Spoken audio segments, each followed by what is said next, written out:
Recollections of my childhood and youth. Discovering the world. First impressions going to bed my name fresh elements school the king town and country the kings.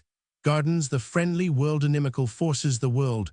Widens the theatre progress warlike. Instincts school. Adventures polite accomplishments my relations. One he was little and looked at the world from below. All that happened went on over his head. Everyone looked down to him. But the big people possessed the enviable power of lifting him to their own height or above it. It might so happen that suddenly, without preamble, as he lay on the floor, rummaging and playing about and thinking of nothing at all, his father or a visitor would exclaim, "Would you like to see the fowls of Georg?" And with the same he would feel two large hands placed over his ears, and the arms belonging to them would shoot straight up into the air. That was delightful. Still, there was some disappointment mingled with it. "Can you see Georg now?" was a question he could make nothing of. What could Georg be? But at the other question, "Do you see the fowls?" he vainly tried to see something or other. By degrees he understood that it was only a phrase and that there was nothing to look for. It was his first experience of empty phrases, and it made an impression. It was just as great fun, though, when the big people said to him, "Would you like to be a fat lamb?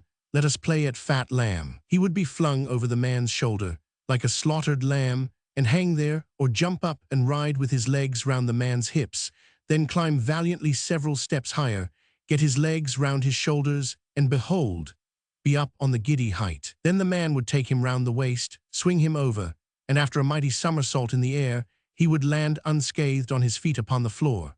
It was a composite kind of treat, of 3 successive stages.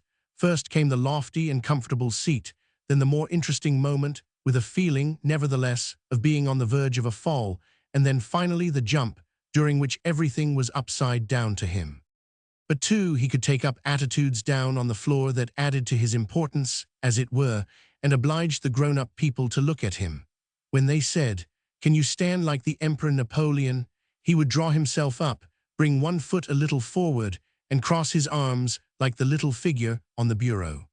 He knew well enough just how he had to look, for when his stout, broad-shouldered Swedish uncle, with the big beard and large hands, having asked his parents about the little fellow's accomplishments, placed himself in position with his arms crossed and asked, "Who am I like?" he replied, "You are like Napoleon's lackey." To his surprise, but no small delight, this reply elicited a loud exclamation of pleasure from his mother, usually so superior and so strict, and was rewarded by her, who seldom caressed, with a kiss. 2. The trying moment of the day was when he had to go to bed. His parents were extraordinarily prejudiced about bedtime just when he was enjoying himself most. When visitors had arrived and conversation was well started none the less interesting to him because he understood scarcely half of what was said it was, "Now, to bed." But there were happy moments after he was in bed, too. When mother came in and said prayers with him, and he lay there safely fenced in by the tall trellis work, each bar of which, with its little outward bend in the middle, his fingers knew so well, it was impossible to fall out through them. It was very pleasant, the little bed with its railing, and he slept in it as he has never slept since.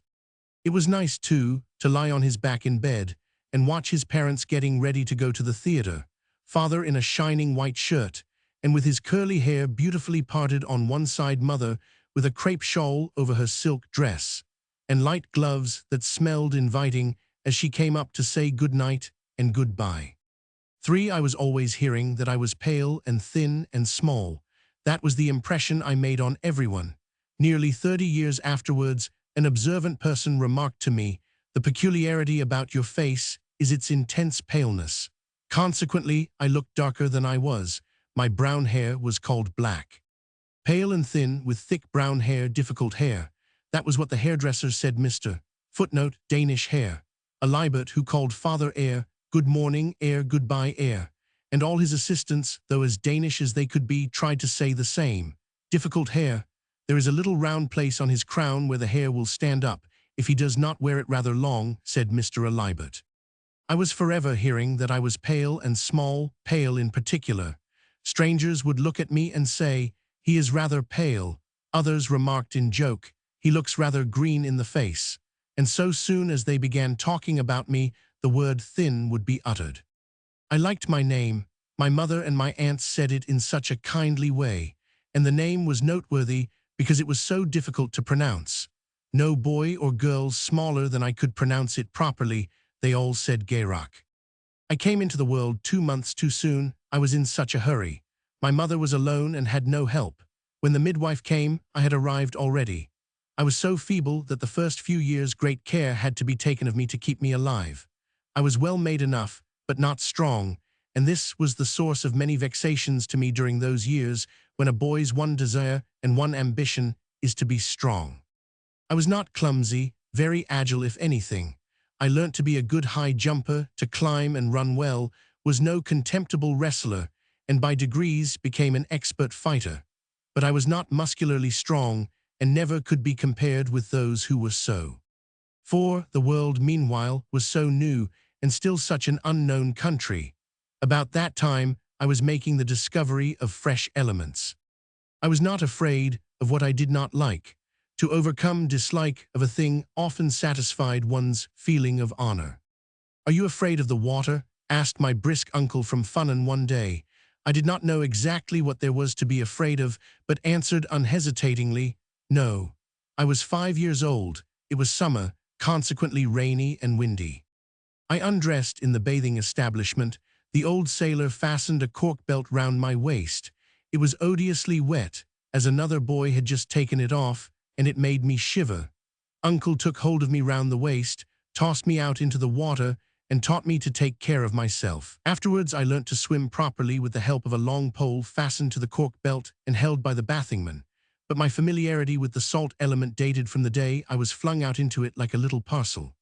Without by any means distinguishing myself in swimming, any more than in any other athletic exercise, I became a very fair swimmer, and developed a fondness for the water and for bathing which has made me very loth, all my life, to miss my bath a single day. There was another element that I became acquainted with about the same time, and which was far more terrifying than the water. I had never seen it uncontrolled: fire. One evening, when I was asleep in the nursery, I was awaked by my mother and her brother, my French uncle. The latter said loudly, "We must take the children out of bed." I had never been awaked in the night before. I opened my eyes and was thrilled by a terror, the memory of which has never been effaced. The room was brightly illuminated without any candle having been lighted, and when I turned my head, I saw a huge blaze shoot up outside the window. Flames crackled and sparks flew. It was a world of fire. It was a neighboring school that was burning. Uncle Jacob put his hand under my nightgown, a long article of clothing with a narrow cotton belt round the waist, and said, laughing, "Do you have palpitations of the heart when you are afraid?" I had never heard of palpitations of the heart before. I felt about with my hand, and for the first time found my heart, which really was beating furiously. Small though I was, I asked the date and was told that it was the 25th of November. The fright I had had was so great that I never forgot this date, which became for me the object of a superstitious dread, and when it drew near the following year, I was convinced that it would bring me fresh misfortune. This was in so far the case that next year, at exactly the same time, I fell ill and was obliged to spend some months in bed. I was too delicate to be sent to school at 5 years old, like other boys. My doctor uncle said it was not to be thought of. Since, however, I could not grow up altogether in ignorance, it was decided that I should have a tutor of my own. So a tutor was engaged who quickly won my unreserved affection and made me very happy. The tutor came every morning and taught me all I had to learn. He was a tutor whom one could ask about anything under the sun, and he would always know. First, there was the ABC. That was mastered in a few lessons. I could read before I knew how to spell. Then came writing and arithmetic and still more things. I was soon so far advanced that the tutor could read Frithiof's saga aloud to me in Swedish and be tolerably well understood. And indeed, he could even take a short German extract and explain that I must say ich and not ish, as seemed so natural. Mr. Voltellen was a poor student, and I quite understood from the conversation of my elders what a pleasure and advantage it was to him to get a cup of coffee extra and fine white bread and fresh butter with it every day. On the stroke of 10:30, the maid brought it in on a tray. Lessons were stopped, and the tutor ate and drank with a relish that I had never seen anyone show over eating and drinking before. The very way in which he took his sugar, more sugar than father or mother, took and dissolved it in the coffee before he poured in the cream, showed what a treat the cup of coffee was to him. Mr. Voltellen had a delicate chest, and sometimes the grown-up people said they were afraid he could not live. There was a report that a rich benefactor named Nobel had offered to send him to Italy that he might recover in the warmer climate of the south. It was generous of Mr. Nobel, and Mr. Voltellen was thinking of starting. Then he caught another complaint. He had beautiful brown curly hair. One day he stayed away. He had a bad head. He had contracted a disease in his hair from a dirty comb at a bathing establishment. And when he came again, I hardly recognized him. He wore a little dark wig. He had lost every hair on his head. Even his eyebrows had disappeared. His face was of a chalky pallor, and he coughed badly too. Why did not God protect him from consumption? And how could God find it in his heart to give him the hair disease when he was so ill already? God was strange. He was almighty, but he did not use his might to take care of Mr. Voltellen, who was so good and so clever, and so poor that he needed help more than anyone else. Mr. Nobel was kinder to Mr. Voltellen than God was. God was strange, too, in other ways. He was present everywhere, and yet Mother was cross and angry if you asked whether he was in the new moderator lamp, which burnt in the drawing-room with a much brighter light than the 2 wax candles used to give. God knew everything, which was very uncomfortable, since it was impossible to hide the least thing from him. Strangest of all was it when one reflected that, if one knew what God thought one was going to say, one could say something else, and his omniscience would be foiled. But of course one did not know what he thought would come next. The worst of all, though, was that he left Mr. Voltellen in the lurch so. 6. Some flashes of terrestrial majesty and magnificence shone on my modest existence. Next after God came the king. As I was walking along the street one day with my father, he exclaimed, "There is the king." I looked at the open carriage, but saw nothing noticeable there, so fixed my attention upon the coachman, dressed in red, and the footman's plumed hat. The king was not there. Yes, indeed he was in the carriage. Was that the king? He did not look at all remarkable, had no crown on.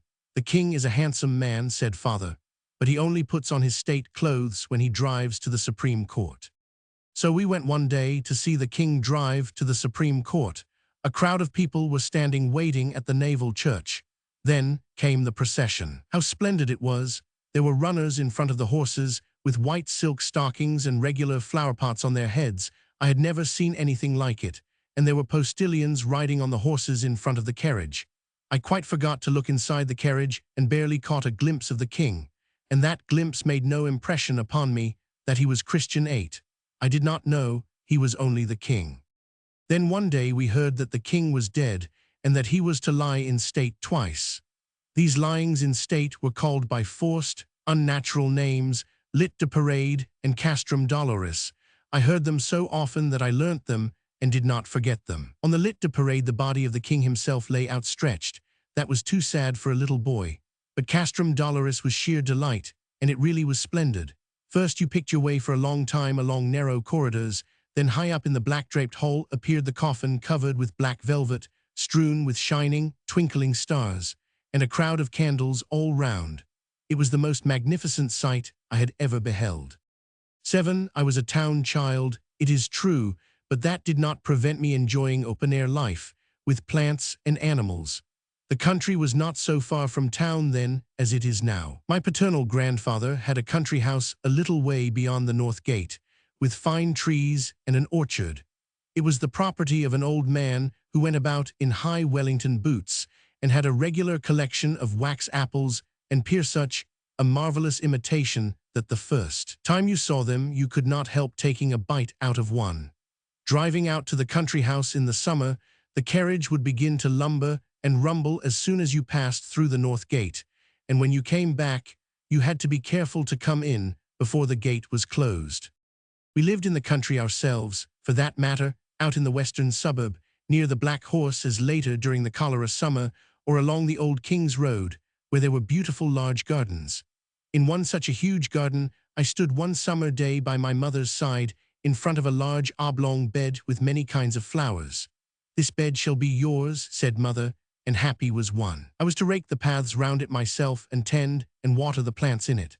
I was particularly interested to notice that a fresh set of flowers came out for every season of the year. When the asters and dahlias sprang into bloom, the summer was over. Still, the garden was not the real country. The real country was at Ingeur's, my dear old nurse's. She was called my nurse because she had looked after me when I was small. But she had not fed me, my mother had done that. Ingeur lived in a house with fields round it near High Tostrup. There was no railway there then, and you drove out with a pair of horses. It was only later that the wonderful railway was laid as far as Roskilde, so it was an unparalleled event for the children to go by train to Valby and back. Their father took them. Many people thought that it was too dangerous, but the children cared little for the danger, and it went off all right, and they returned alive. Ingeur had a husband whose name was Pierre. He was nice, but had not much to say.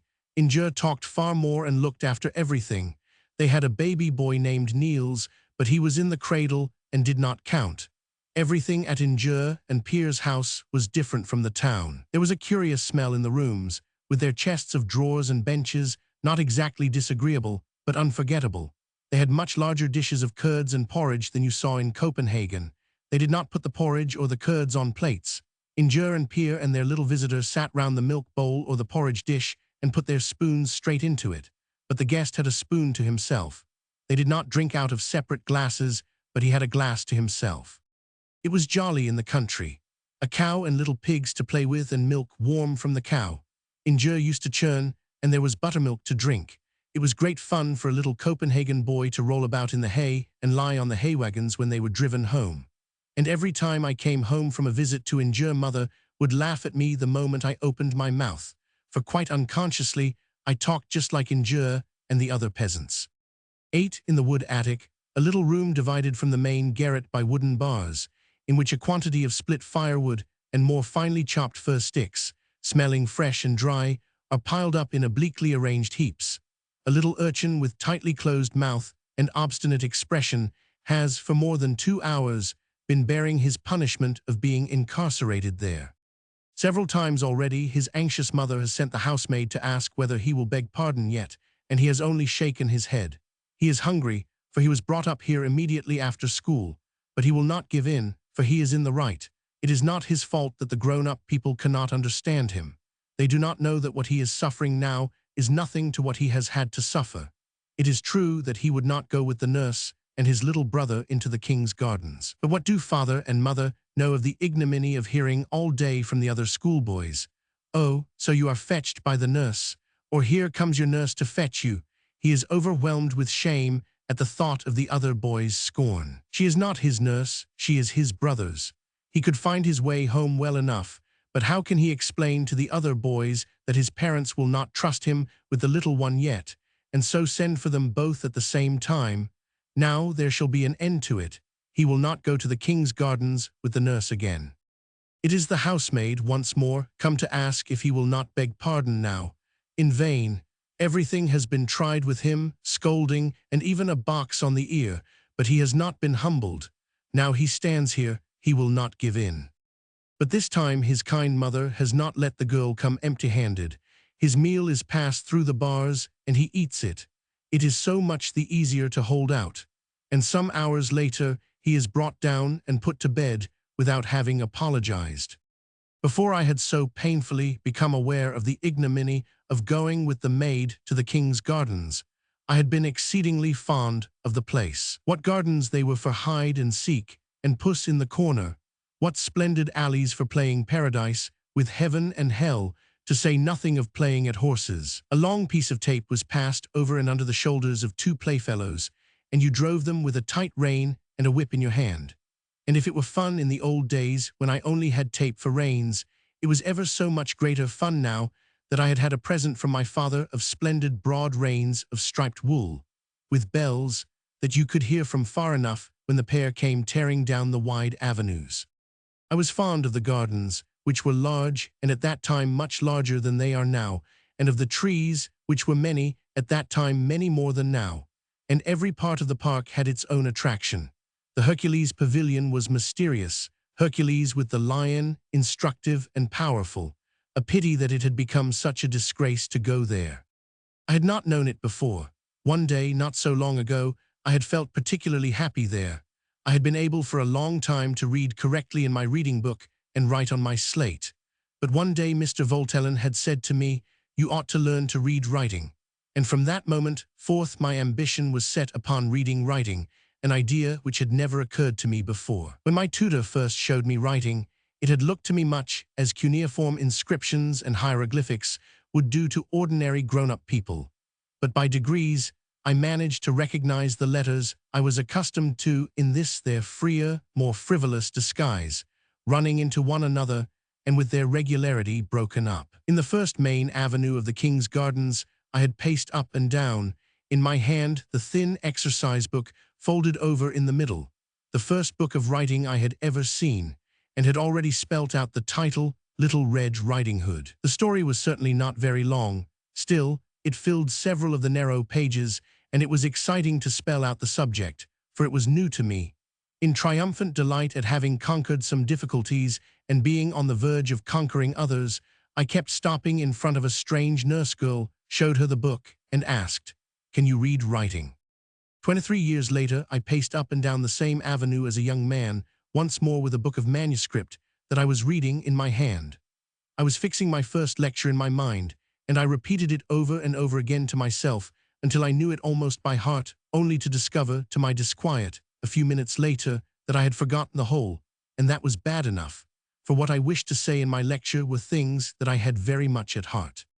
The King's Garden continued to occupy its place in my life. Later on, for so many years, when spring and summer passed by and I was tied to the town, and pined for trees and the scent of flowers, I used to go to the park, cross it obliquely to the beds near the beautiful copper beeches, by the entrance from the ramparts, where there were always flowers, well cared for and sweet-scented. I caressed them with my eyes, and inhaled their perfume leaning forward over the railings. But just now, I preferred to be shut up in the woodloft to being fetched by the nurse from school to the gardens. It was horrid, too, to be obliged to walk so slowly with the girl, even though no longer obliged to take hold of her skirt. How I envied the boys contemptuously called street boys. They could run in and out of the courtyard, shout and make as much noise as they liked, quarrel and fight out in the street, and move about freely. I knew plenty of streets. If sent into the town on an errand, I should be able to find my way quite easily. At last I obtained permission. Happy, happy day, I flew off like an arrow. I could not possibly have walked, and I ran home again at full gallop. From that day forth I always ran when I had to go out alone. Yes, and I could not understand how grown-up people and other boys could walk. I tried a few steps to see, but impatience got the better of me and off I flew.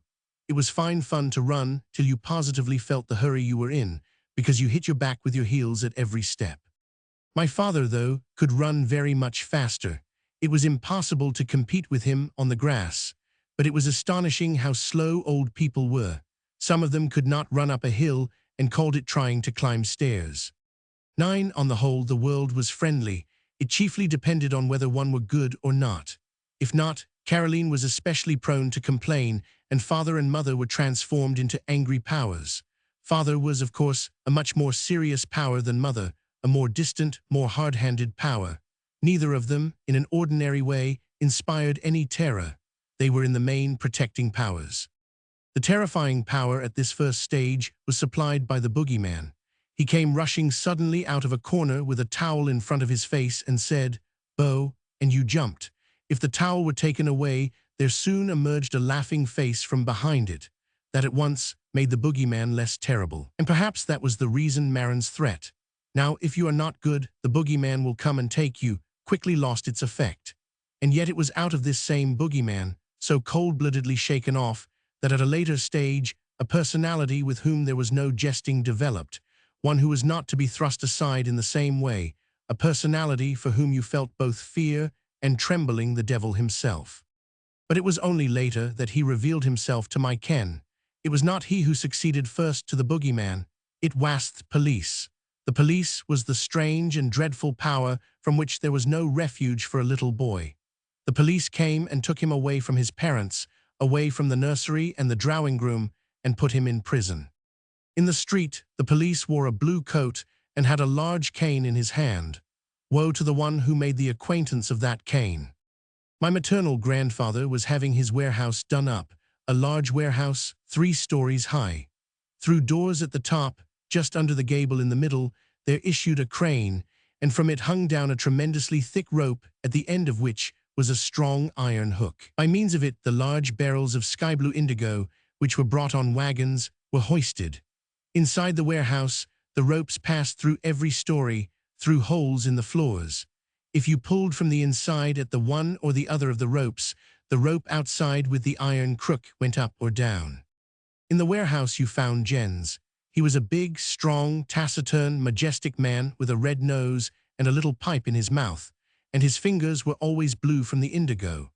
If you had made sure of Jens' goodwill, you could play in the warehouse for hours at a time, roll the empty barrels about, and which was the greatest treat of all, pull the ropes. This last was a delight that kept all one's faculties at extreme tension. The marvelous thing about it was that you yourself stood inside the house and pulled, and yet at the same time you could watch through the open doors in the wall how the rope outside went up or down. How it came about was an enigma, but you had the refreshing consciousness of having accomplished something, saw the results of your efforts before your eyes. Nor could I resist the temptation of pulling the ropes when Jens was out and the warehouse empty. My little brother had whooping cough, so I could not live at home, but had to be at my grandfather's. One day Jens surprised me, and pretty angry he was. "A nice little boy you are. If you pull the rope at a wrong time you will cut the expensive rope through, and it cost 90 rigsdaler. What do you think your grandfather will say?" Footnote: a rigsdaler was worth about 2 shillings and threepence, English money. It is a coin that has been out of use about 40 years. It was, of course, very alarming to think that I might destroy such a valuable thing. Not that I had any definite ideas of money and numbers. I was well up in the multiplication table and was constantly wrestling with large numbers, but they did not correspond to any actual conception in my mind. When I reckoned up what one number of several digits came to multiplied by another of much about the same value, I had not the least idea whether father or grandfather had so many rigsdaler, or less, or more. There was only one of the uncles who took an interest in my gift for multiplication, and that was my stout, rich uncle with the crooked mouth, of whom it was said that he owned 1,000,000, and who was always thinking of figures. He was hardly at the door of mother's drawing-room before he called out, "If you are a sharp boy and can tell me what 27,374 times 580,208 are, you shall have 4 skilling." And quickly slate and pencil appeared, and the sum was finished in a moment, and the 4 skilling pocketed. Footnote: 4 skilling would be a sum equal to 112d, English money. I was at home then in the world of figures, but not in that of values. All the same, it would be a terrible thing to destroy such a value as 90 rigsdaler seemed to be. But might it not be that Jens only said so? He surely could not see from the rope whether it had been pulled or not. So I did it again, and one day when Jens began questioning me sternly, could not deny my guilt. "I saw it," said Jens. "The rope is nearly cut in 2, and now you will catch it. Now the policeman will come and fetch you."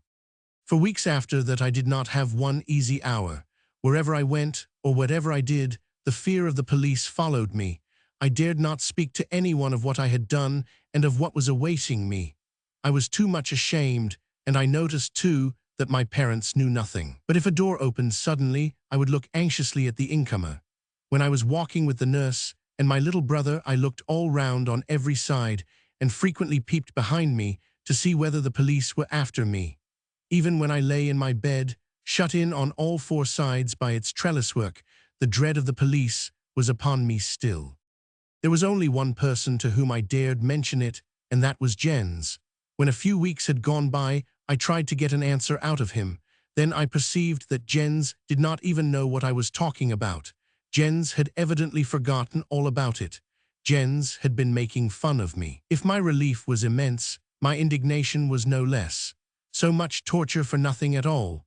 Older people, who had noticed how the word police was to me an epitome of all that was terrible, sometimes made use of it as an explanation of things that they thought were above my comprehension. When I was 6 years old, I heard the word war for the first time. I did not know what it was and asked. "It means," said one of my aunts, "that the Germans have put police in Schleswig and forbidden the Danes to go there, and that they will beat them if they stay there." That I could understand, but afterwards I heard them talking about soldiers. "Are there soldiers as well?" I asked. "Police and soldiers," was the answer, but that confused me altogether, for the two things belonged in my mind to wholly different categories. Soldiers were beautiful, gay-colored men with shakos, who kept guard and marched in step to the sound of drums and fifes and music, till you longed to go with them. That was why soldiers were copied in tin, and you got them on your birthday in boxes. But police went by themselves, without music, without beautiful colors on their uniforms, looked stern and threatening, and had a stick in their hands. Nobody dreamt of copying them in tin. I was very much annoyed to find out, as I soon did, that I had been misled by the explanation and that it was a question of soldiers only. Not a month had passed before I began to follow eagerly, when the grown-up people read aloud from the farthing newspaper sheets about the battles at Bav, Nibal, etc. The Danes always won. At bottom, war was a cheerful thing. Then one day an unexpected and overwhelming thing happened.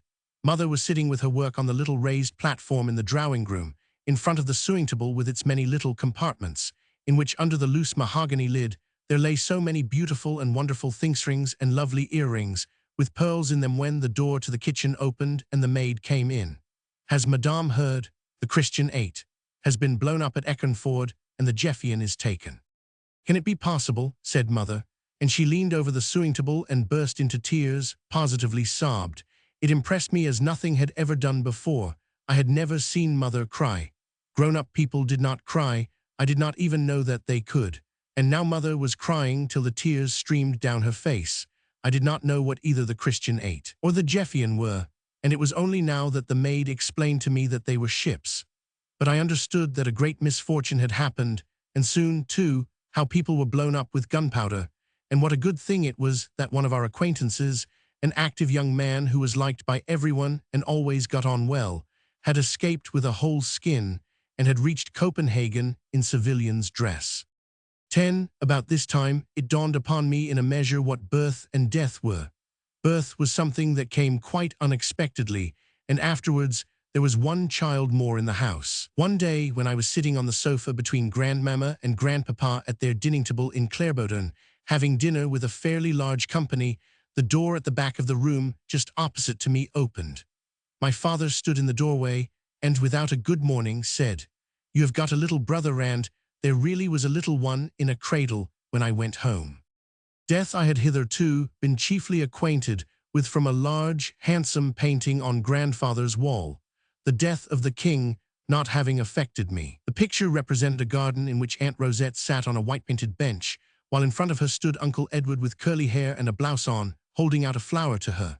But Uncle Edward was dead, had died when he was a little boy, and as he had been such a very good boy, everyone was very sorry that they were not going to see him again. And now they were always talking about death. So and so many dead, so and so many wounded, and all the trouble was caused by the enemy.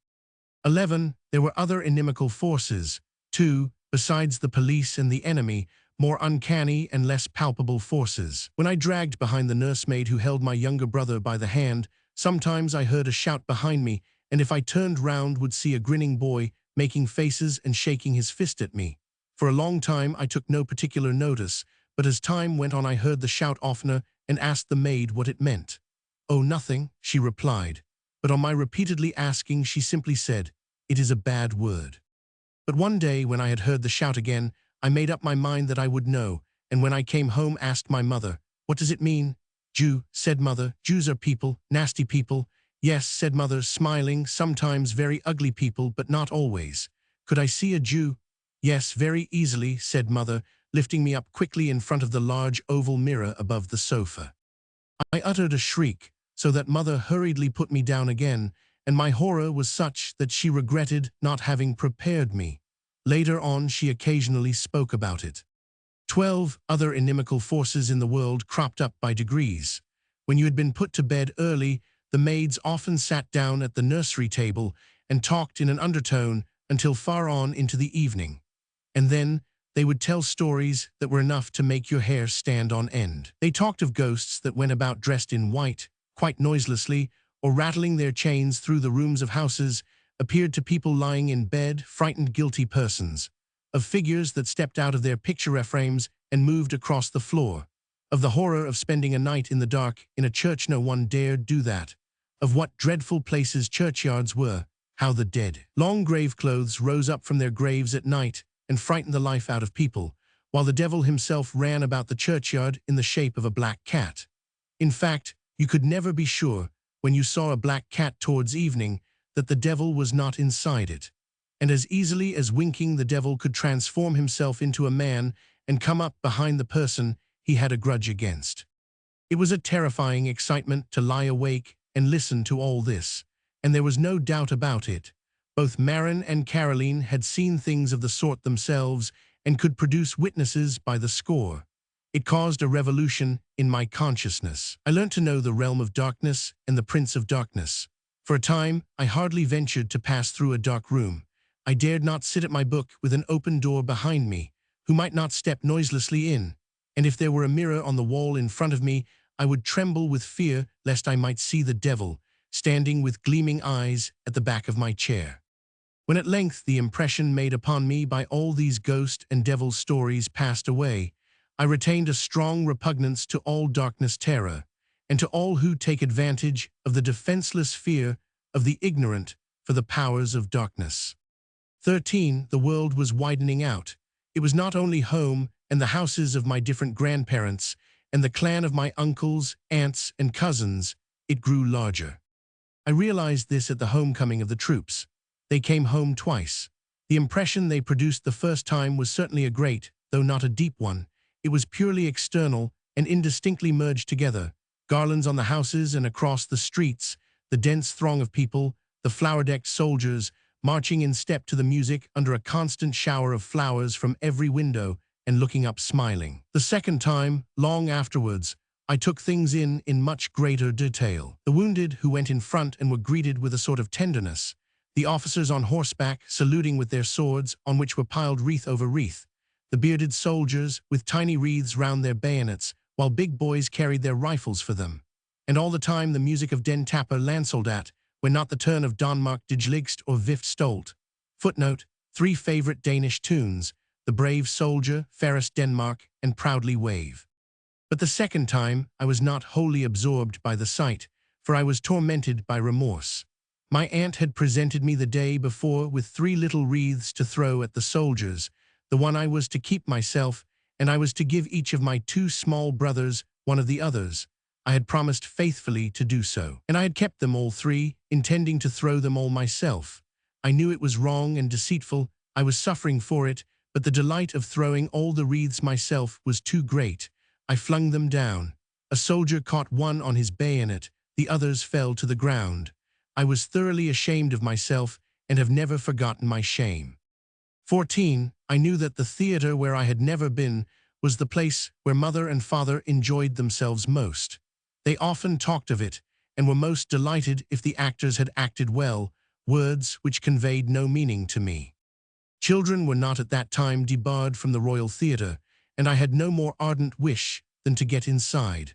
I was still a very small child when one day they took me with them in the carriage in which father and mother and aunt were driving to the theatre. I had my seat with the others in the pit, and sat speechless with admiration when the curtain went up. The play was called Adventures on a Walking Tour. I could not understand anything. Men came on the stage and talked together. One crept forward under a bush and sang. I could not grasp the meaning of it, and when I asked, I was only told to be quiet. But my emotion was so great that I began to feel ill and had to be carried out. Out in the square I was sick and had to be taken home. Unfortunately for me, that was precisely what happened the second time, when, in response to my importunity, another try was made. My excitement, my delight, my attention to the unintelligible were too overwhelming. I nearly fainted, and at the close of the first act had to leave the theatre. After that, it was a very long time before I was regarded as old enough to stand the excitement. Once, though, I was allowed to go to see a comedy. Mr. Voltellen gave me a ticket for some students' theatricals at the Court Theatre in which he himself was going to appear. The piece was called A Spendthrift, and I saw it without suffering for it. There was a young, flighty man in it who used to throw gold coins out of the window, and there was an ugly old hag and a young, beautiful girl as well. I sat and kept a sharp lookout for when my master should come on, but I was disappointed. There was no Mr. Voltellen to be seen. Next day, when I thanked him for the entertainment, I added, "But you made game of me. You were not in it at all." "What? I was not in it? Did you not see the old hag? That was one. Did not you see the girl? That was one." It was incomprehensible to me that anyone could disguise himself so. Mr. Voltellen must most certainly have acted well. But years afterwards, I could still not understand how one judged of this. Since plays affected me exactly like real life, I was, of course, not in a position to single out the share the actors took. 15. The war imbued my tin soldiers with quite a new interest. It was impossible to have boxes enough of them. You could set them out in companies and battalions. They opened their ranks to attack, stormed, were wounded and fell. Sometimes they lay down fatigued and slept on the field of battle. But a new box that came one day made the old ones lose all value for me. For the soldiers in the new box were proper soldiers, with chests and backs, round to the touch, heavy to hold. In comparison with them, the older ones, profile soldiers, so small that you could only look at them sideways, sank into utter insignificance. A step had been taken from the abstract to the concrete. It was no longer any pleasure to me to play with the smaller soldiers. I said, "They amused me last year when I was little." There was a similar change, a similar picture of historic progress, when the hobby horse on which I had spent so many happy hours, and on which I had ridden through rooms and passages, was put in the corner in favor of the new rocking horse which, long coveted and desired, was carried in through the door, and stood in the room, rocking slightly, as though ready for the boldest ride, the moment its rider flung himself into the saddle. I mounted it, and oh, happiness! I began to ride, and rode on with passionate delight till I nearly went over the horse's head. When I was a little boy, the hobby horse amused me, but it does not now. Every time I climbed a fresh rung of the ladder, no matter how low an one, the same feeling possessed me and the same train of thought. Mother often joked about it, up to the time when I was a full-grown man. If I quickly outgrew my fancies, if I had quite done with anything or anybody that had absorbed me a little while before, she would say with a smile, "Last year, when I was a little boy, the hobby horse amused me." Still, progress was not always smooth. When I was small, I had pretty blouses, one especially, grey, with brown worsted lace upon it, that I was fond of wearing. Now I had plain, flat blouses with a leather belt round the waist. Later on, I was ambitious to have a jacket, like big boys, and when this wish had been gratified, there awoke in me, as happens in life, a more lofty ambition still, that to wear a frock coat. In the fullness of time, an old frock coat of my father's was altered to fit me. I looked thin and lank in it, but the dress was honorable. Then it occurred to me that everybody would see I was wearing a frock coat for the first time. I did not dare to go out into the streets with it on, but went out of my way round the ramparts for fear of meeting anyone. When I was a little boy, I did not, of course, trouble much about my appearance. I did not remember that my portrait had been drawn several times. But when I was 9 years old, Aunt Sarahat, that time, everybody was either uncle or aunt determined that we brothers should have our portraits taken in daguerreotype for father's birthday. The event made a profound impression, because I had to stand perfectly still while the picture was being taken, and because the daguerreotypist, a German, whose name was Schatzig, rolled his RS and hissed his SS. The whole affair was a great secret, which was not to be betrayed. The present was to be a surprise, and I was compelled to promise perfect silence. I kept my promise for one day, but next day at the dinner table I accidentally burst out, "Now, quite till," as the man said. What man? Ah, that was the secret. The visit to Schatzig in itself I had reason to remember a long time. Someone or another had said that I had a slender neck, and that it was pretty. Just as we were going in, my aunt said, "You will catch cold inside," and in spite of my protests, tied a little silk handkerchief round my neck. That handkerchief spoilt all my pleasure in being immortalized, and it is round my neck on the old picture to this day. 16. The tin soldiers had called all my warlike instincts into being. After the rocking horse, more and more military appurtenances followed. A shining helmet to buckle firmly under the chin, in which one looked quite imposing, a cuirass of real metal like the horse guards, and a short rapier in a leather scabbard, which went by the foreign name of Hirschfanger, and was a very awe-inspiring weapon in the eyes of one's small brothers, when they were mercilessly massacred with it. Sitting on the rocking horse, arrayed in all this splendor, wild dreams of military greatness filled the soul, dreams which grew wilder and more ambitious from year to year, until between the age of 8 and 9, they received a fresh and unwholesome stimulus from Ingeman's novels. Footnote: B.S. Ingeman 17,891,862, a Danish writer celebrated chiefly as the author of many historical novels, now only read by very young children. Horseback at the head of a chosen band, fighting like the lost against unnumbered odds. Rock goes the rocking horse violently up and down. The enemy wavers, he begins to give way. The rocking horse is pulled up, a sign with the Hirschfanger to the herd of common troops. The enemy is beaten and flies. The next thing is to pursue him. The rocking horse is set once more in furious motion. Complete victory. Procession into the capital. Shouts of jubilation and wreaths of flowers for the victor and his men. 17. Just about this time, when in imagination I was so great a warrior, I had good use in real life for more strength, as I was no longer taken to school by the nurse, but instead had myself to protect my brother, 2 years my junior. The start from home was pleasant enough. Lunch boxes of tin with the Danish greeting after meals in gold letters upon them stood open on the table. Mother, at one end of the table, spread each child 6 pieces of bread and butter, which were then placed together, 2 and 2, white bread on brown bread, a mixture which was uncommonly nice. The box would take exactly so many. Then it was put in the school bag with the books, and with bag on back you went to school, always the same way. But those were days when the journey was much impeded. Every minute you met boys who called you names and tried to hit the little one, and you had to fight at every street corner you turned. And those were days when, even in the school itself, despite the humanity of the age not since attained to, terms of abuse, buffets and choice insults were one's daily bread. And I can see myself now, as I sprang up one day in a fight with a much bigger boy and bit him in the neck, till a master was obliged to get me away from him, and the other had to have his neck bathed under the pump. I admired in others the strength that I lacked myself.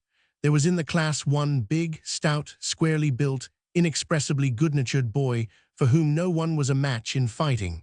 He was from Lolland, and his name was Ludwig. He was not particularly bright, but robust and as strong as a giant. Then one day there arrived at the school a West Indian of the name of Muddy, dark of hue, with curly hair, as strong and slim as a savage, and with all the finesse and feints which he had at his command, irresistible, whether wrestling or when fighting with his fists. He beat all the strongest boys in the school. Only Ludwig and he had not challenged each other. But the boys were very anxious to see a bout between the two, and a wrestling match between them was arranged for a free quarter of an hour.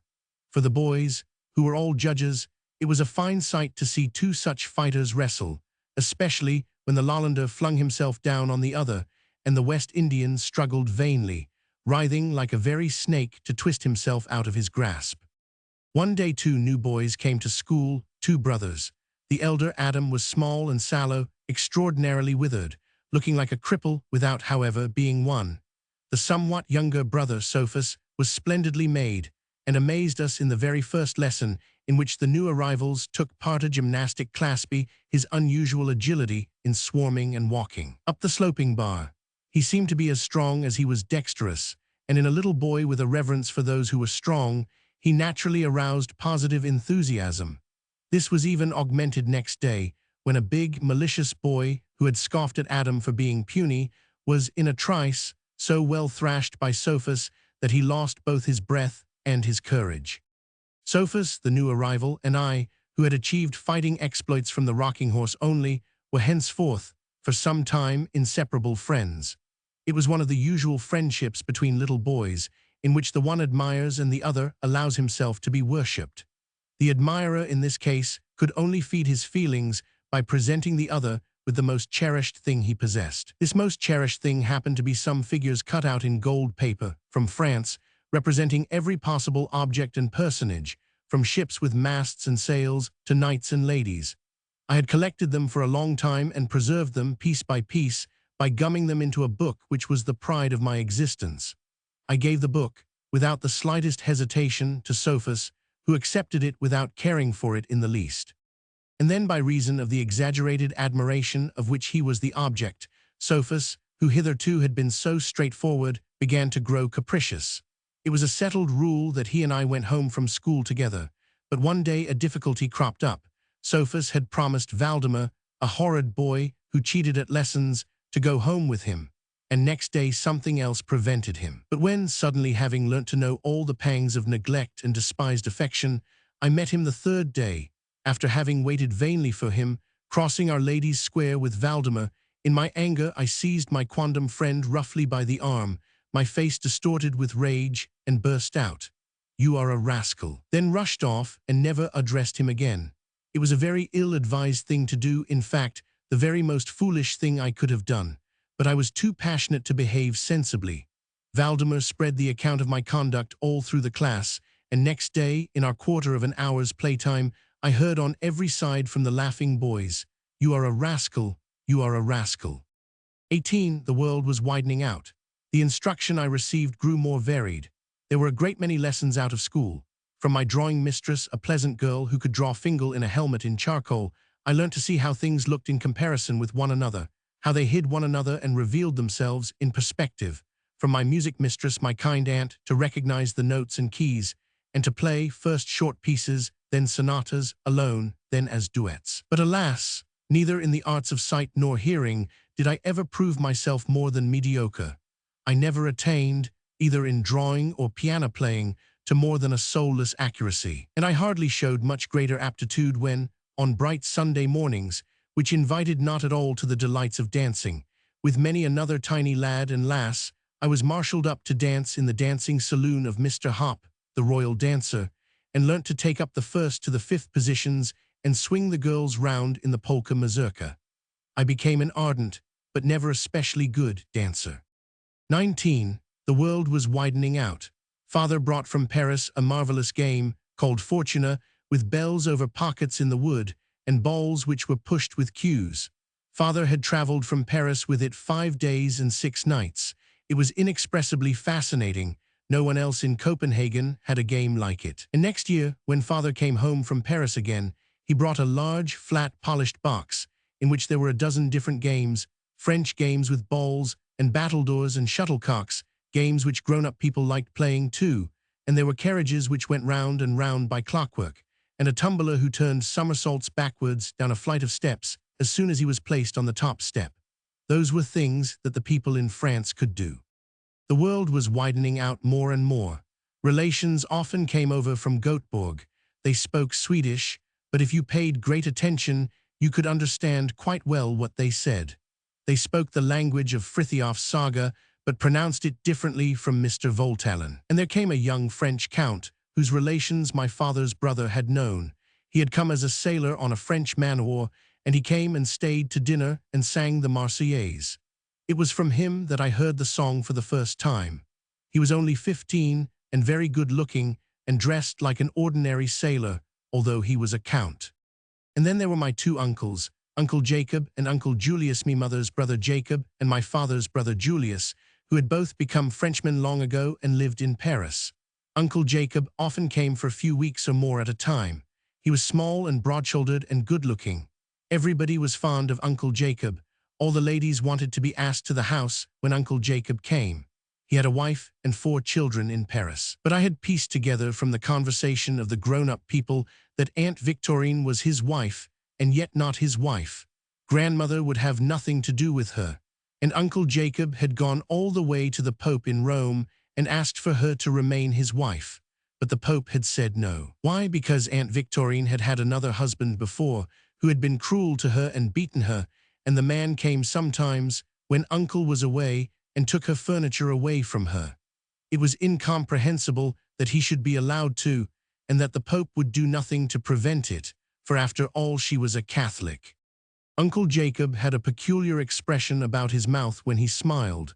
There was a certain charm about everything he said and did, but his smile was sad. He had acted thoughtlessly, they said, and was not happy. One morning, while he was visiting father and mother and was lying asleep in the big room, there was a great commotion in the house. A messenger was sent for the doctor, and the word morphia was spoken. He was ill, but was very soon well again. When he asked his sister next day, "What has become of my case of pistols?"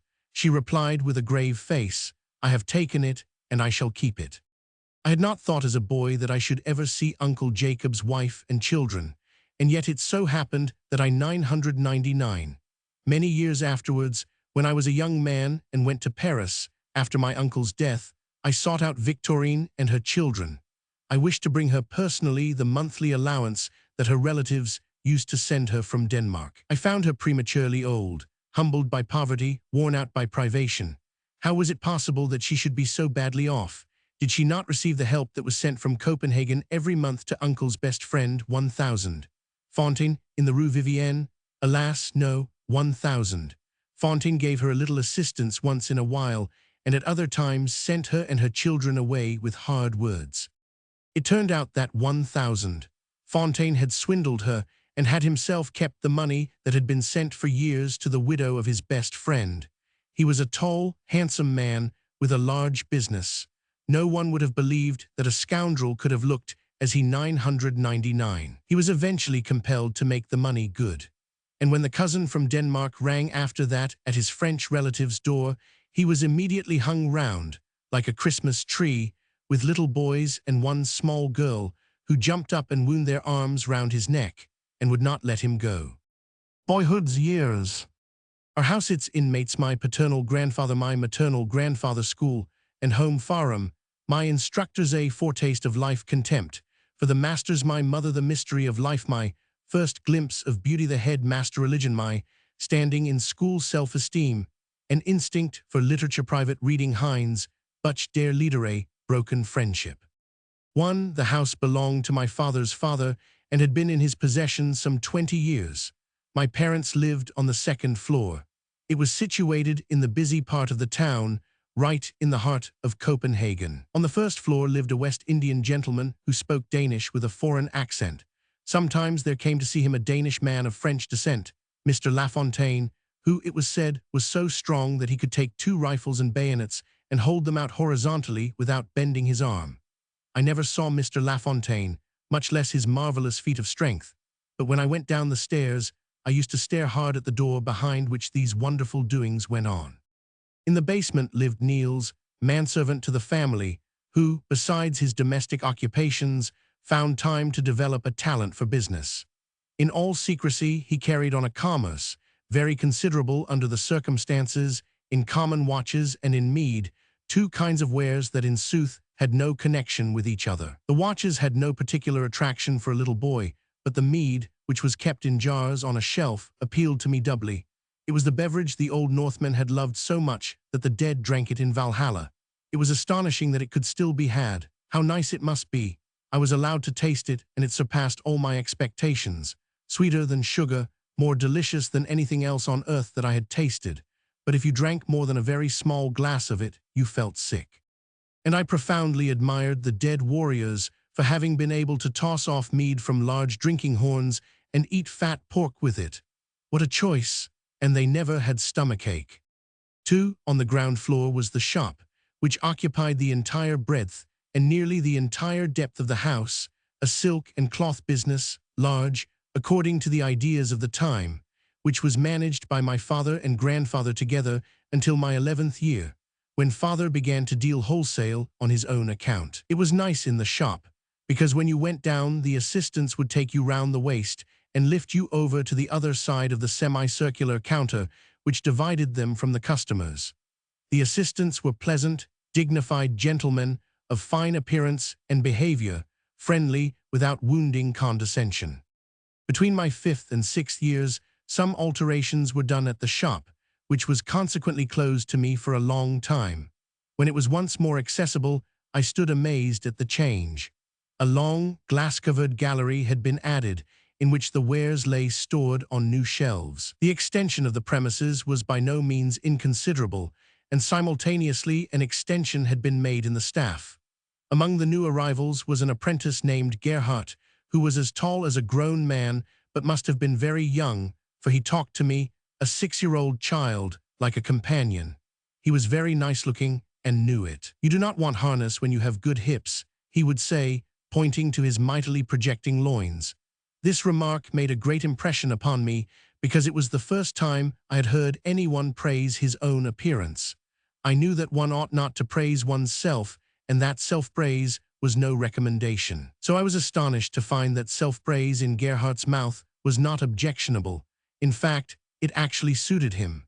Gerhardt often talked of what a pleasure it was to go out in the evenings and enjoy one's self. What the devil did it matter what old people said, and listen to women's singing amusements, which his hearer could not manage to picture very clearly to himself.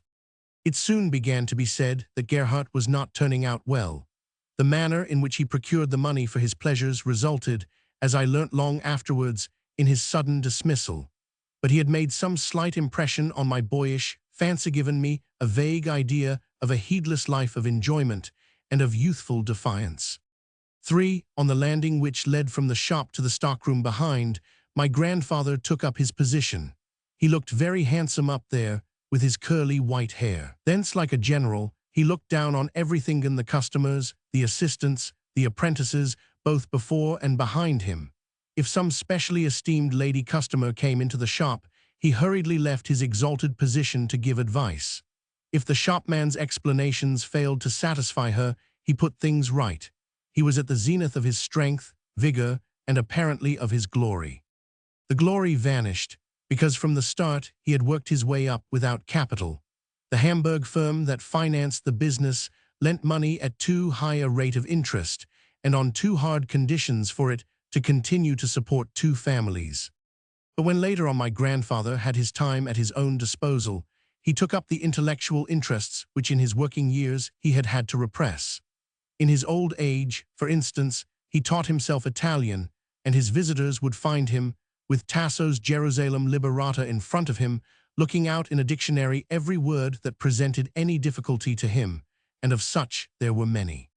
The old man was an ardent Buonapartist, and strangely enough, an even more ardent admirer of the 3rd Napoleon than of the 1st, because he regarded him as shrewder and was convinced that he would bequeath the empire to his son. But he and I came into collision on this point from the time I was 14 years of age, for I was of course a Republican and detested Napoleon III for his breach of the Constitution, and used to write secretly in impossible French and in a still more impossible meter, which was intended to represent hexameters and pentameters verses against the tyrant. An ode to the French language began. Ah, quelle langue magnifique, si belle, si riche, si sonore. Langue qu'un despote cruel met, aux lions et aux fers. On the subject of Napoleon III, grandfather and grandson could not possibly agree, but this was the only subject on which we ever had any dispute. For my maternal grandfather was quite different, entirely devoid of impetuosity, even-tempered, amiable, very handsome. He too had worked his way up from straitened circumstances. In fact, it was only when he was getting on for 20 that he had taught himself to read and write, well informed, though he was at the time I write of. He had once been apprenticed to the widow of Mahler the dyer, when Oehlenschläger and the Ersteds used to dine at the house. After the patriarchal fashion of the day, he had sat daily at the same table as these great, much-admired men, and he often told how he had clapped his hands till they almost bled at Oehlenschläger's plays, in the years when, by reason of Bagassen's attack, opinions about them at the theatre were divided. My great-grandfather, the father of my mother's stepmother, who wore high boots with a little tassel in front, belonged to an even older generation. He used to say, "If I could only live to see a Danish man oar close with an English ship and sink it, I should be happy. The English are the most disgraceful pack of robbers in the world."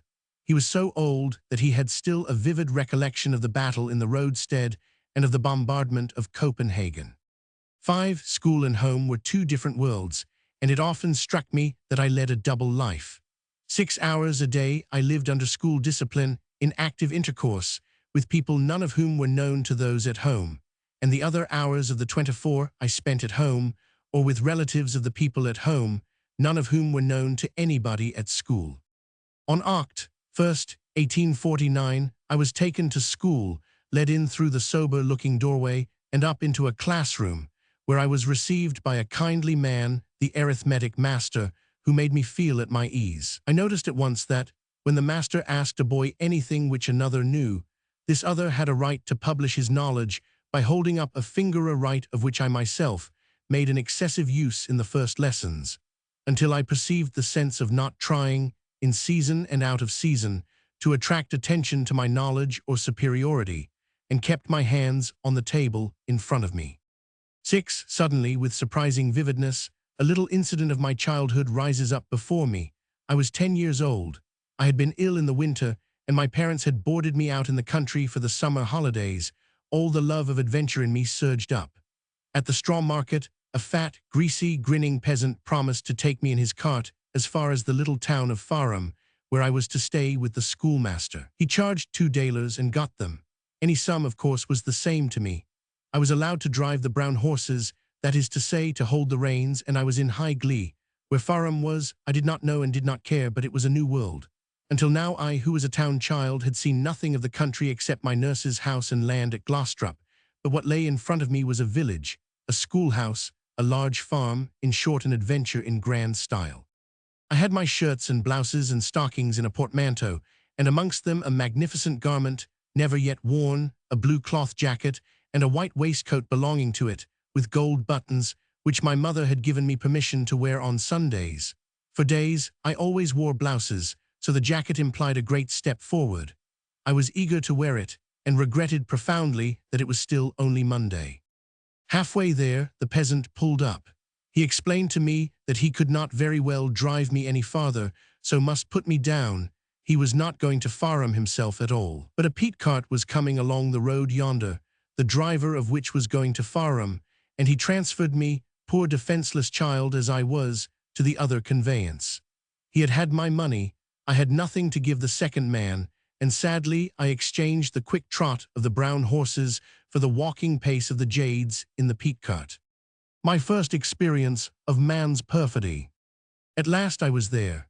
On a high, wide hill, high and wide, as it seemed to me, then towered the huge schoolhouse, a miniature Christiansborg castle, with the schoolmaster's apartments on the right and the schoolroom on the left. And the schoolmaster came out smiling, holding a pipe which was a good deal taller than I, held out his hand, and asked me to come in, gave me coffee at once, and expressed the profoundest contempt for the peasant who had charged 2 rigsdaler for such a trifle, and then left me in the road. I asked at once for pen and paper, and wrote in cipher to a comrade, with whom I had concocted this mysterious means of communication, asking him to tell my parents that I had been most kindly received. I felt a kind of shyness at the schoolmaster seeing what I wrote home from his house. I gave him the sheet and begged him to fold it up, as I could not do it myself. There were no envelopes in those days, but what was my surprise to hear him, without further ado, read aloud with a smile from my manufactured cipher, "I have been most kindly received," etc. I had never thought such keen-wittedness possible, and my respect for him and his long pipe rose. Just then there was a light knock at the door. In walked 2 girls, one tall and one short, the former of whom positively bewildered me. She was fair, her sister as dark as a Negro. They were 10 and 8 years old respectively, were named Henrietta and Nina K. Came from Brazil, where their home was, and were to spend a few years in Denmark. Came as a rule every day, but had now arrived specially to inspect the strange boy. After gazing for 2 minutes at the lovely Henrietta's fair hair and wonderful gray eyes, I disappeared from the room, and 5 minutes afterwards reappeared again, clothed in the dark blue jacket and the white waistcoat with gold buttons, which I had been strictly forbidden to wear except on Sundays. And from that time forth, sinner that I was, I wore my Sunday clothes every blessed day, but with what qualms of conscience. I can still see lovely fields, rich in corn, along the sides of which we played. We chased beautiful, gaudy butterflies, which we caught in our hats and cruelly stuck on pins, and the little girls threw oats at my new clothes, and if the oats stuck fast, it meant something, sweethearts, I believe. Sweethearts and I. Then we were invited to the manor, a big, stately house, a veritable castle. There lived an old and exceedingly handsome, white-haired chamberlain, called the General, who frequently dined with Frederick Roman VII and invariably brought us children goodies from dessert, lovely large pieces of barley sugar in papers with gay pictures on the outside of shepherd lovers, and crackers with long paper fringes. His youngest son, who owned a collection of insects and many other fine things, became my sworn friend, which means that I was his, for he did not care in the least about me, but I did not notice that, and I was happy and proud of his friendship and sailed with him and lots of other boys and girls on the pretty Farum Lake, and every day was more convinced that I was quite a man. It was a century since I had worn blouses. Every morning I took all the newspapers to Dr. Dorr, the German tutor at the castle, and every morning I accidentally met Henrietta, and after that we were hardly separated all day. I had no name for the admiration that attached me to her. I knew she was lovely, that was all. We were anxious to read something together, and so read the whole of a translation of Don Quixote, sitting cheek against cheek in the summer house.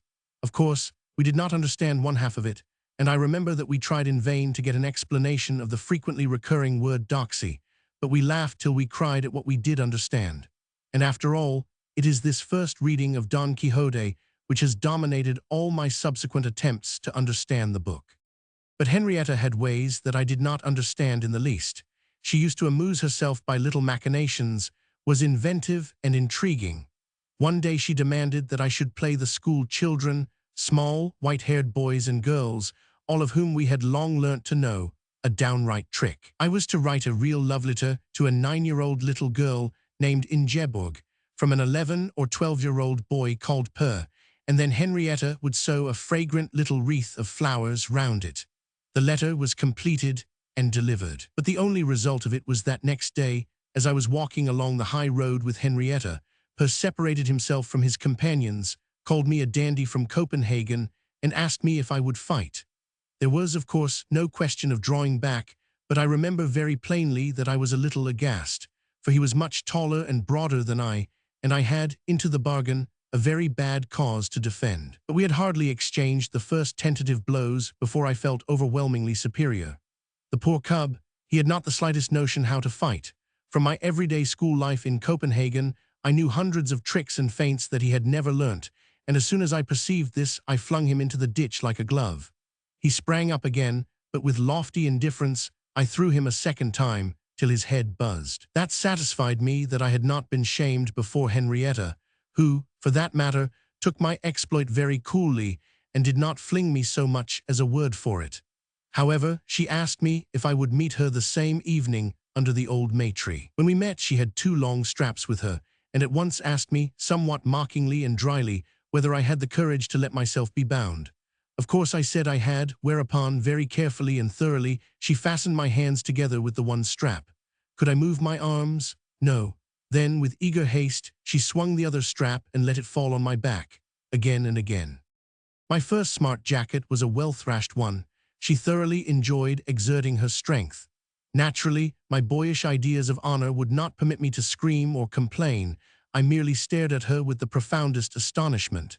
She gave me no explanation, released my hands, we each went our own way, and I avoided her the rest of my stay. This was my first experience of woman's perfidy.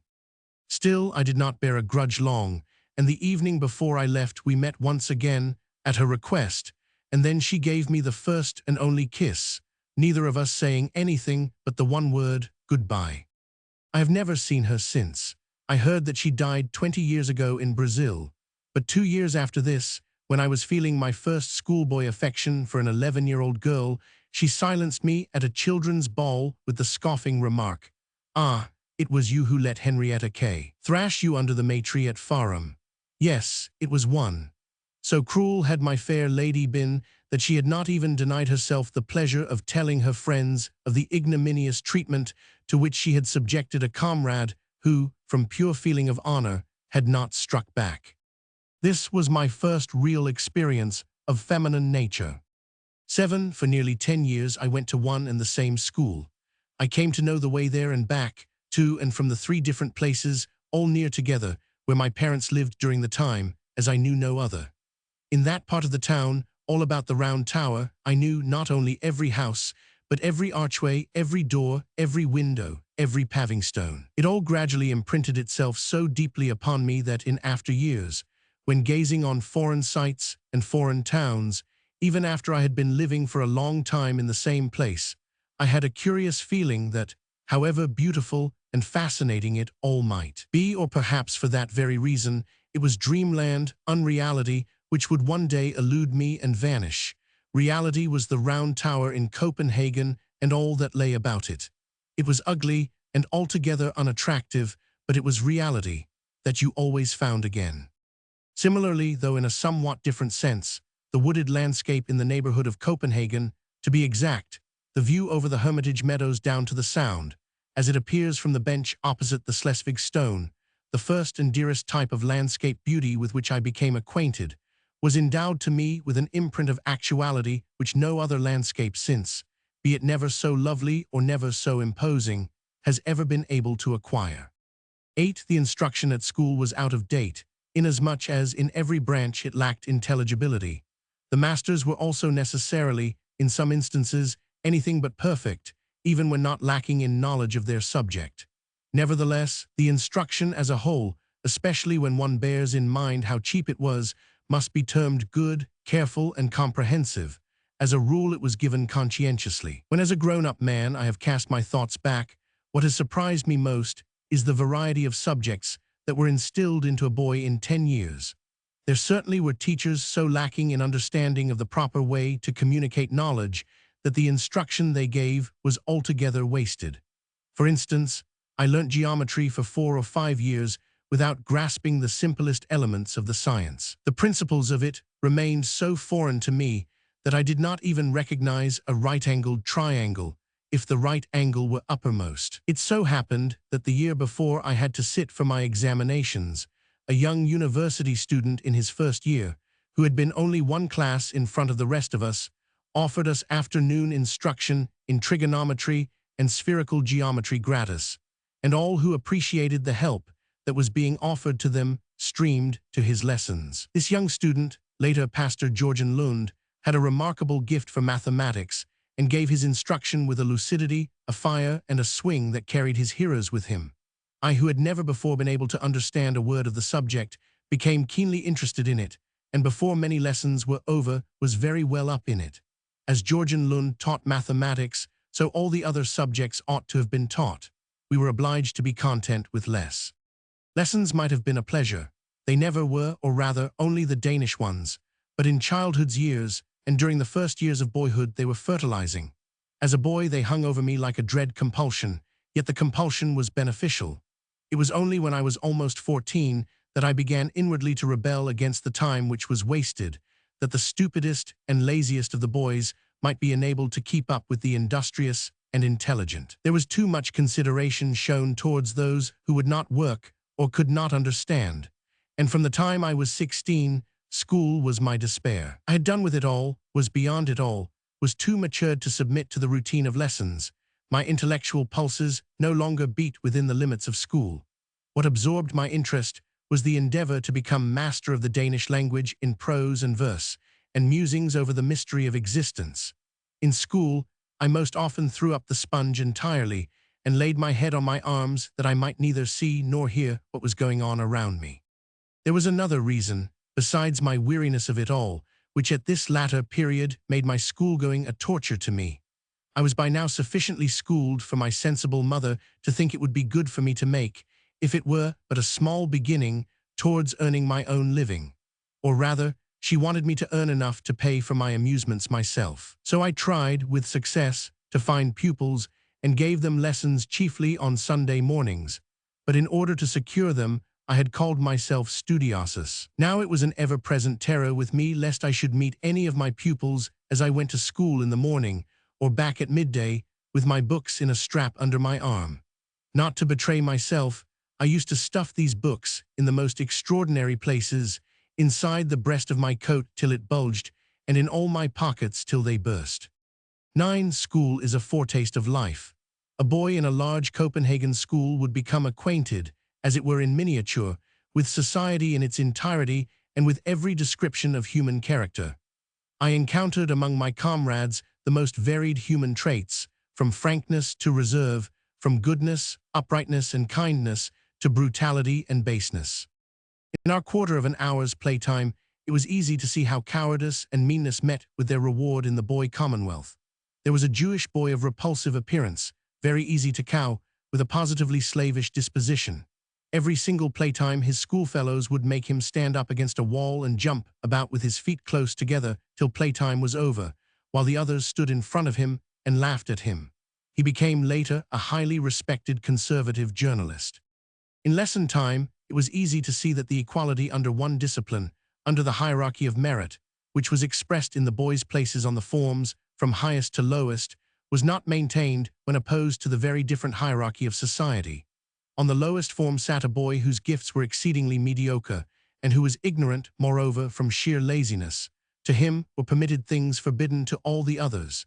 He was the heir of a large feudal barony. He always came late to school, and even at that rode in followed by a groom on a second horse. He wore a silk hat, and when he came into the schoolroom, did not hang it up on the peg that belonged to him, where he was afraid it might be interfered with, but in the school cupboard, in which only the master was supposed to keep his things, and the tall hat, crowning so noble a head, impressed the masters to such an extent that not one of them asked for it to be removed, and they acquiesced, like lambs in the young lord's departure halfway through the last lesson, if the groom happened to be there with his horse to fetch him.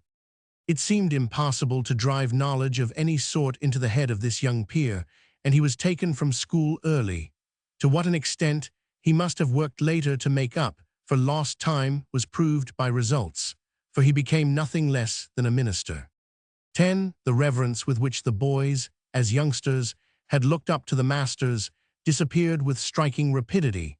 The few teachers in whose lessons you could do what you liked were despised. The masters who knew how to make themselves respected only in exceptional cases inspired affection. The love of mockery soon broke out. Children had not been at school long before the only opinion they allowed scope to was that the masters were the natural enemies of the boys. There was war between them, and every stratagem was permissible. They were fooled, misled, and plagued in every conceivable manner, or they were feared, and we flattered them. A little boy with a natural inclination to reverence and respect, and who brought both industry and goodwill to his work, felt confused by all the derogatory things he was constantly hearing about the masters, and long before he was half grown up, formed as one result of it the fixed determination that, whatever he might be when he grew up, there was one thing he would never, under any circumstances, be, and that was master in a school. From 12 years of age upwards, contempt for the masters was the keynote of all conversation about them. The Latin master, a little insignificant-looking man, but a very good teacher, was said to be so disgracefully enfeebled by debauchery that an active boy could throw him without the least difficulty. The natural history master, a clever, outspoken young man who would call out gaily, "Silence there, or you will get a dusting on the teapot that will make the spout fly off," sank deeply in our estimation when one of the boys told us that he spent his evenings at music halls. One morning, there spread like wildfire through the class the report that the reason the natural history master had not come that day was because he had got mixed up the night before in a fight outside a music pavilion. The contempt and the ridicule that were heaped upon him in the conversation of the boys were immeasurable. When he came next morning with a black, extravasated eye, which he bathed at intervals with a rag, he was regarded by most of us as absolute scum. The German master, a tall, good-looking man, was treated as utterly incompetent because, when he asked a question in grammar or syntax, he walked up and down with the book in front of him, and quite plainly compared the answer with the book. We boys thought that anyone could be a master with a book in his hand. History and geography were taught by an old man, overflowing with good humor, loquacious, but self-confident, liked for his amiability, but despised for what was deemed unmanliness in him. The boys pulled faces at him and imitated his expressions and mannerisms. The Danish master, Professor H.P. Halst, was not liked. He evidently took no interest in his scholastic labors and did not like the boys. His coolness was returned, and yet that which was the sole aim and object of his instruction he understood to perfection and drilled into us well. The unfortunate part of it was that there was hardly more than one boy in the class who enjoyed learning anything about just that particular thing. Instruction in Danish was, for Holst, instruction in the metrical art. He explained every meter and taught the boys to pick out the feet of which the verses were composed. When we made fun of him in our playtime, it was for remarks which we had invented and placed in his mouth ourselves. For instance, scan my immortal poem, The Dying Gladiator. The reason of this was simply that, in elucidation of the composition of the antique distich, he made use of his own poem of the above name, which he had included in a Danish reading book edited by himself. As soon as he took up his position in the desk, he began. Hark ye the storm of applause from the theatre-setching circle. Go on, Mahler. How could he find it in his heart, his own poem? 11. The French master knew how to command respect. There was never a sound during his lessons. He was altogether absorbed in his subject, was absolutely and wholly a Frenchman. He did not even talk Danish with the same accentuation as others, and he had the impetuous French disposition of which the boys had heard. If a boy made a mess of his pronunciation, he would bawl, from the depths of his full brown beard, which he was fond of stroking, "You speak French comme un paysan d'Amac." When he swore like a true Frenchman. Sacrebleu mops carrot and rappy. Footnote, needless to say, this is impossible French, composed chiefly of distorted Danish words. Trans. If he got angry, and he very often did, he would unhesitatingly pick up the full glass of water that always stood in front of him on the desk, and in Gallic exasperation fling it on the floor, when the glass would be smashed to atoms and the water run about, whereupon he would quietly, with his grand seigneur air, take his purse out of his pocket and lay the money for the glass on the desk. For a time I based my ideas of the French mind and manner upon this master, although my uncle Jacob, who had lived almost all his life in Paris, was a very different sort of Frenchman. It was only later that I became acquainted with a word and an idea which it was well I did not know, as far as the master's capacity for making an impression was concerned. The word affected. At last, one fine day, a little event occurred which was not without its effect on the master's prestige, and yet aroused my compassion almost as much as my surprise. The parents of one of my best friends were expecting a French business friend for the evening. As they knew themselves to be very weak in the language, they gave their son a polite note to the French master, asking him to do them the honor of spending the next evening at their house. On the occasion of this visit, which rendered conversational support desirable, the master took the note, which we two boys had handed to him, grew superior though he usually was rather red and embarrassed, and promised a written reply. To our astonishment we learnt that this reply was to the effect that he must unfortunately decline the honor, as he had never been in France, had never heard anyone speak French, and was not proficient in the language. Thus this tiger of a savage Frenchman suddenly cast his tiger's skin and revealed himself in his native wool. Unfortunately, the instruction of this master left long and deep traces upon me. When I was 15, and my French uncle began to carry on his conversations with me in French, the Parisian was appalled at my abominable errors of pronunciation. The worst of them were weeded out in those lessons, but there were enough left to bring a smile many a time, and off to the lips of the refined young lady whom my friends procured me as a teacher on my first visit to Paris. 12. Among the delights of summer were picnics to the woods. There would be several during the course of the season. When the weather seemed to inspire confidence, a few phaetons would be engaged for the family and their relations and friends, and some Sunday morning the seat of each carriage would be packed full of good things. We took tablecloth and serviettes with us, bread, butter, eggs and salmon, sausages, cold meat and coffee, as well as a few bottles of wine. Then we drove to some keeper's house, where for money and fair words they scalded the tea for us, and the day's meal was seasoned with the good appetite which the outdoor air gave us. As a child, I preserved an uncomfortable and instructive recollection of one of these expeditions.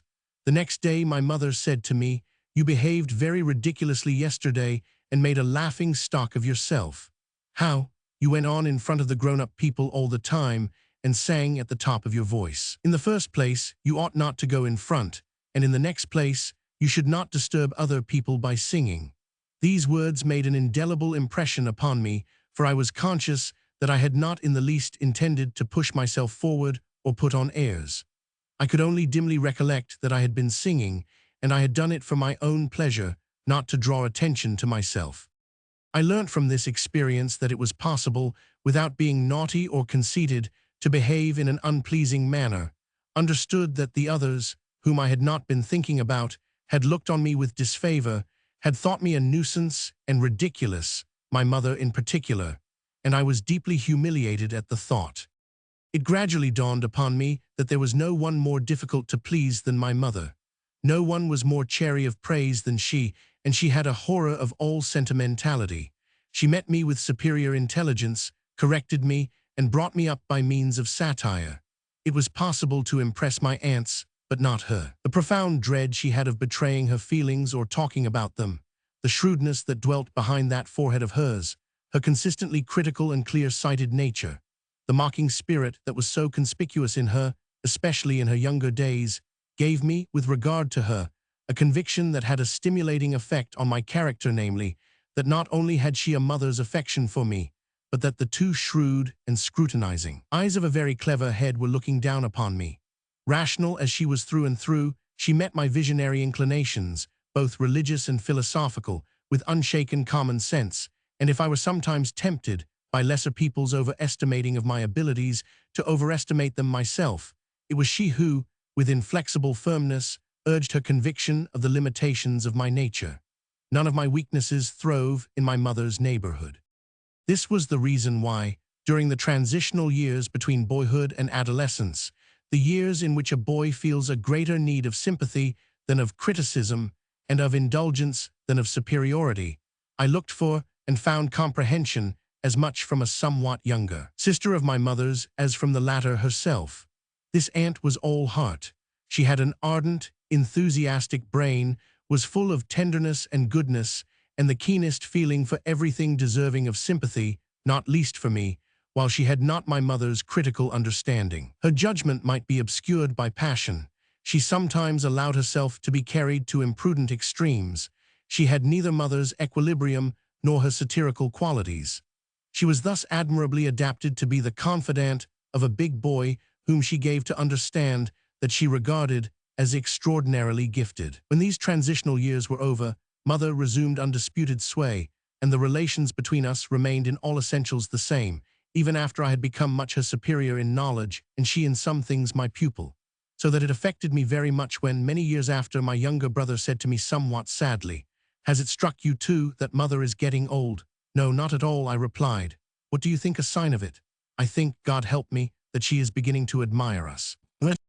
13. My mind, like that of all other children, had been exercised by the great problem of the mystery of our coming into the world.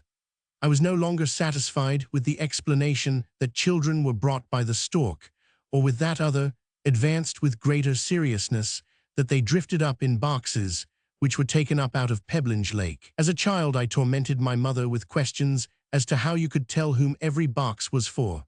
That the boxes were numbered did not make things much clearer. That they were provided with addresses sounded very strange. Who had written the addresses? I then had to be content with the assurance that it was a thing that I was too small to understand. It should be explained to me when I was older. My thoughts were not directed towards the other sex. I had no little girl playfellows, and as I had no sister, knew very few. When I was 8 or 9 years old, it is true, there was one rough and altogether depraved boy whose talk touched upon the sexual question in expressions that were coarse and in a spirit coarser still. I was scoffed at for not knowing how animals propagated themselves and that human beings propagated themselves like animals. I replied, my parents, at any rate, never behaved in any such manner. Then, with the effrontery of childhood, my schoolfellows went on to the most shameless revelations, not only about a morbid development of natural instincts, but actual crimes against nature and against the elementary laws of society. In other words, I was shown the most repulsive, most agitating picture of everything touching the relations of the sexes and the propagation of the species. It is probable that most boys in a big school have the great mystery of nature sullied for them in their tender years by coarseness and depravity. Whereas in ancient Greek times the mystery was holy, and with a pious mind men worshipped the force of nature without exaggerated prudery and without shamelessness. Such conditions are impossible in a society where for 1,000 years nature herself has been depreciated by religion, associated with sin and the devil, stamped as unmentionable and in preference denied, in which, for that very reason, brutality takes so much more terrible a satisfaction and revenge. As grown-up people never spoke of the forces of nature in a pure and simple manner, it became to the children a concealed thing. Individual children, in whom the sexual impulse had awakened early, were taught its nature by bestial dispositions, and the knowledge was interpreted by them with childish shamelessness. These children then filled the ears of their comrades with filth. In my case, the nastiness hit and rebounded without making any impression. I was only infected by the tone of the other scholars in so far as I learnt from them that it was manly to use certain ugly words. When I was 12 years old, my mother surprised me one day when I was standing alone on the stairs, shouting these words out. I was reproved for it and did not do it again. 14, I hardly ever met little girls except at children's balls, and in my early childhood I did not think further of any of them. But when I was 12 years old, I caught my first strong glimpse of one of the fundamental forces of existence, whose votary I was destined to be for life, namely, beauty. It was revealed to me for the first time in the person of a slender, light-footed little girl, whose name and personality secretly haunted my brain for many a year. One of my uncles was living that summer in America Road, which at that time was quite in the country, and there was a beautiful walk thence across the fields to a spot called the Signal, where you could watch the trains go by from Copenhagen's oldest railway station, which was not situated on the western side of the town, where the present stations are. Near here lived a family whose youngest daughter used to run over almost every day to my uncle's country home to play with the children. She was 10 years old, as brown as a gypsy, as agile as a roe, and from her childish face, from all the brown of her hair, eyes, and skin, from her smile and her speech glowed, rang, and as it were struck me, that overwhelming and hitherto unknown force, beauty. I was 12, she was 10. Our acquaintance consisted of playing touch, not even alone together, but with other children. I can see her now rushing away from me, her long plaits striking against her waist. But although this was all that passed between us, we both had a feeling as of a mysterious link connecting us. It was delightful to meet. She gave me a pink. She cut a queen of hearts out of a pack of cards and gave it to me. I treasured it for the next 5 years like a sacred thing. That was all that passed between us, and more there never was, even when at 12 years of age, at a children's ball, she confessed to me that she had kept everything I had given her, gifts of the same order as her own. But the impression of her beauty filled my being. Someone had made me a present of some stuffed hummingbirds, perched on varnished twigs under a glass case. I always looked at them while I was reading in the nursery. They stood on the bookshelves, which were my special property. These birds, with their lovely, shining, gay-colored plumage, conveyed to me my first impression of foreign or tropical vividness of coloring. All that I was destined to love for a long time had something of that about it, something foreign and afar off. The girl was Danish as far as her speech was concerned, but not really Danish by descent, either on her father or her mother's side. Her name, too, was un-Danish. She spoke English at home and was called Mary at my uncle's, though her parents called her by another name. All this combined to render her more distinctive. Once a year I met her at a children's ball. Then she had a white dress on and was, in my eyes, essentially different from all the other little girls. One morning, after one of these balls when I was 14, I felt in a most singular frame of mind, and with wonder and reverence at what I was about to do, regarding myself as dominated by a higher, incomprehensible force, I wrote the first poetry I ever composed. There were several strophes of this heavenly poetry.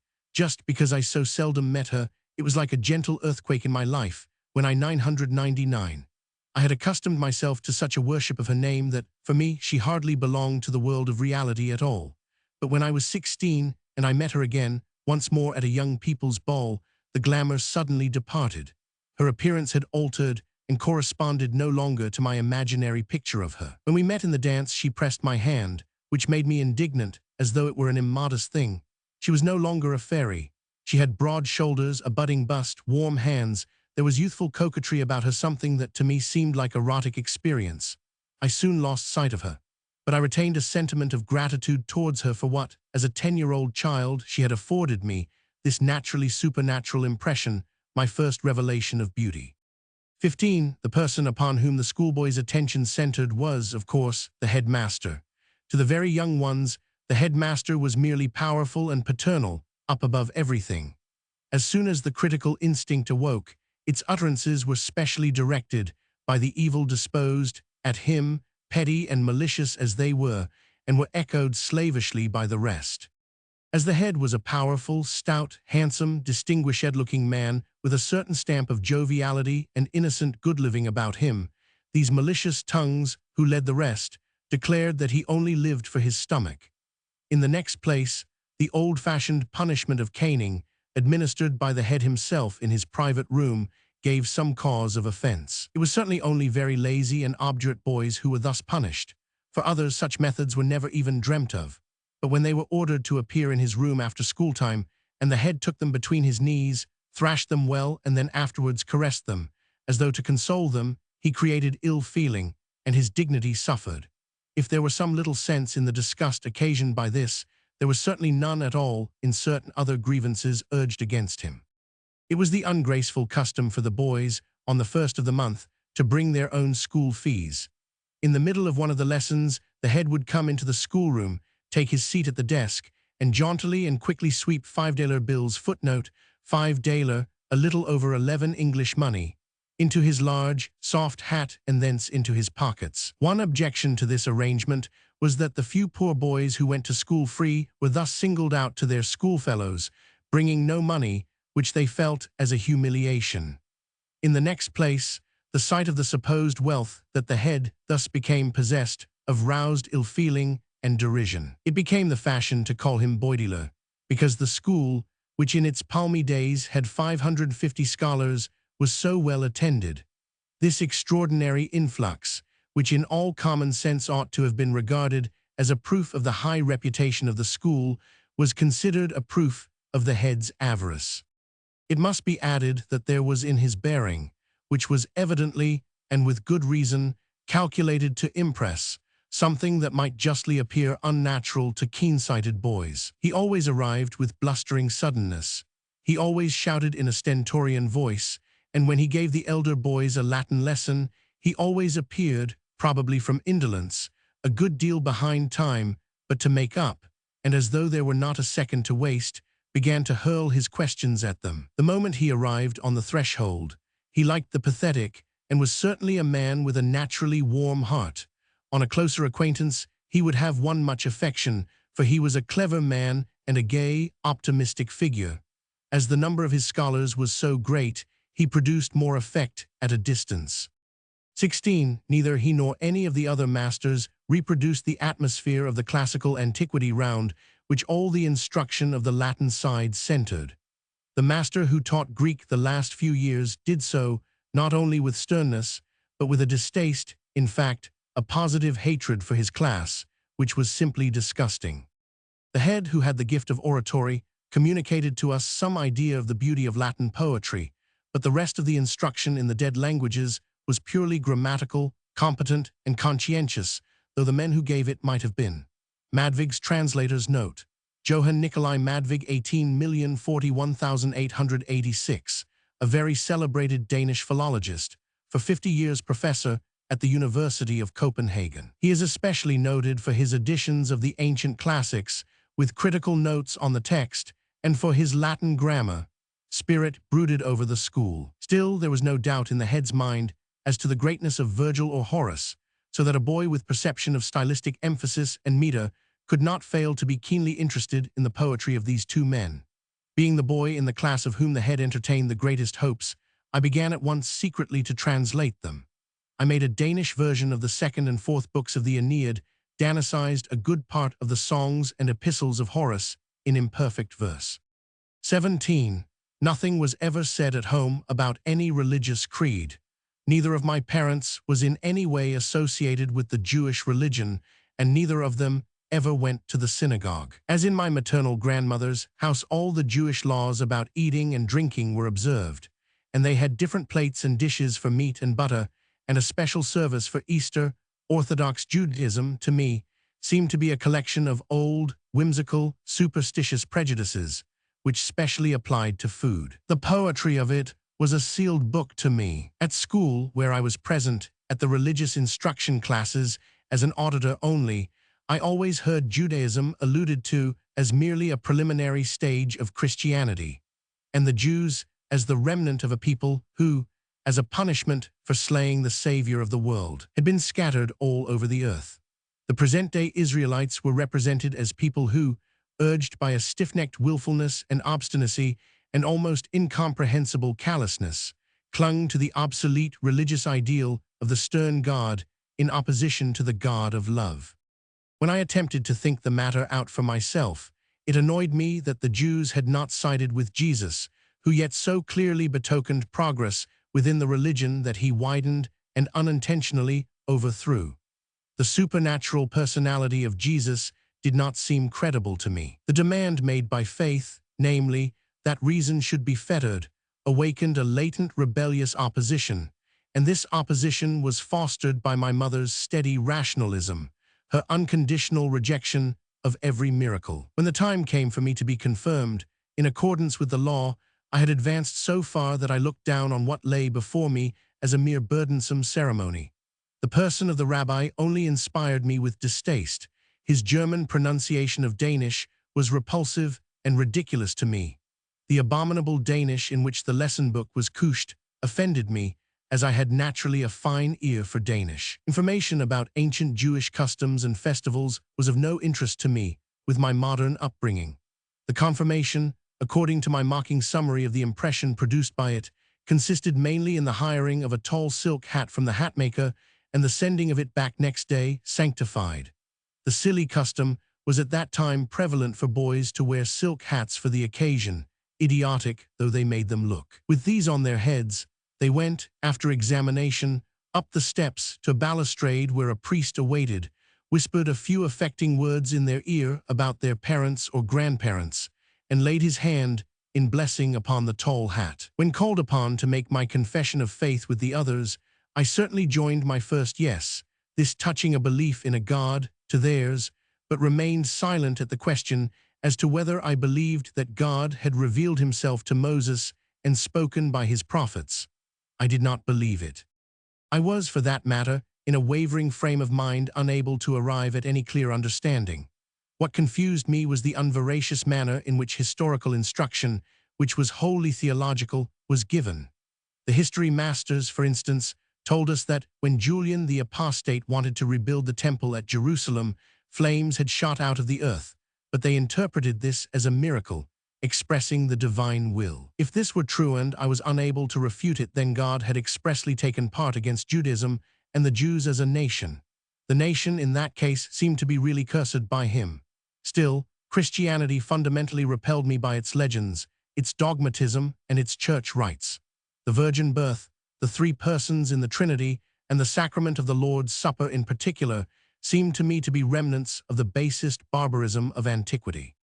Under these circumstances, my young soul, feeling the need of something it could worship, fled from Asia's to Europe's divinities, from Palestine to Hellas, and clung with vivid enthusiasm to the Greek world of beauty and the legends of its gods. From all the learned education I had had, I only extracted this one thing, an enthusiasm for ancient Hellas and her gods.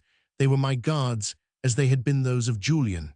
Apollo and Artemis, Athene and Eros and Aphrodite grew to be powers that I believed in and rejoiced over in a very different sense from any god revealed on Sinai or in Emmaus. They were near to me. And under these circumstances, the Antiquities Room at Charlottenburg, where as a boy I had heard Hoyen's lectures, grew to be a place that I entered with reverence, and Thorwaldsen's museum my temple, imperfectly, though it reproduced the religious and heroic life and spirit of the Greeks. But at that time I knew no other, better door to the world of the gods than the museum offered, and Thorwaldsen and the Greeks, from 14 to 15, were in my mind merged in one. Thorwaldsen's museum was to me a brilliant illustration of Homer. There I found my church, my gods, my soul's true native land. 18, I had for several years been top of my class, when a boy was put in who was quite 3 years older than I, and with whom it was impossible for me to compete, so much greater were the newcomer's knowledge and maturity. It very soon became a settled thing for the new boy always to be top, and I invariably number 2. However, this was not in the least vexatious to me. I was too much wrapped up in Sebastian for that. The admiration which as a child I had felt for boys who distinguished themselves by muscular strength was manifested now for superiority in knowledge or intelligence. Sebastian was tall, thin, somewhat disjointed in build, with large blue eyes, expressive of kindness and intelligence. He was thoroughly well up in all the school subjects, and with the ripeness of the older boy, could infer the right thing even when he did not positively know it. The reason why he was placed at lessons so late was doubtless to be found in the narrow circumstances of his parents.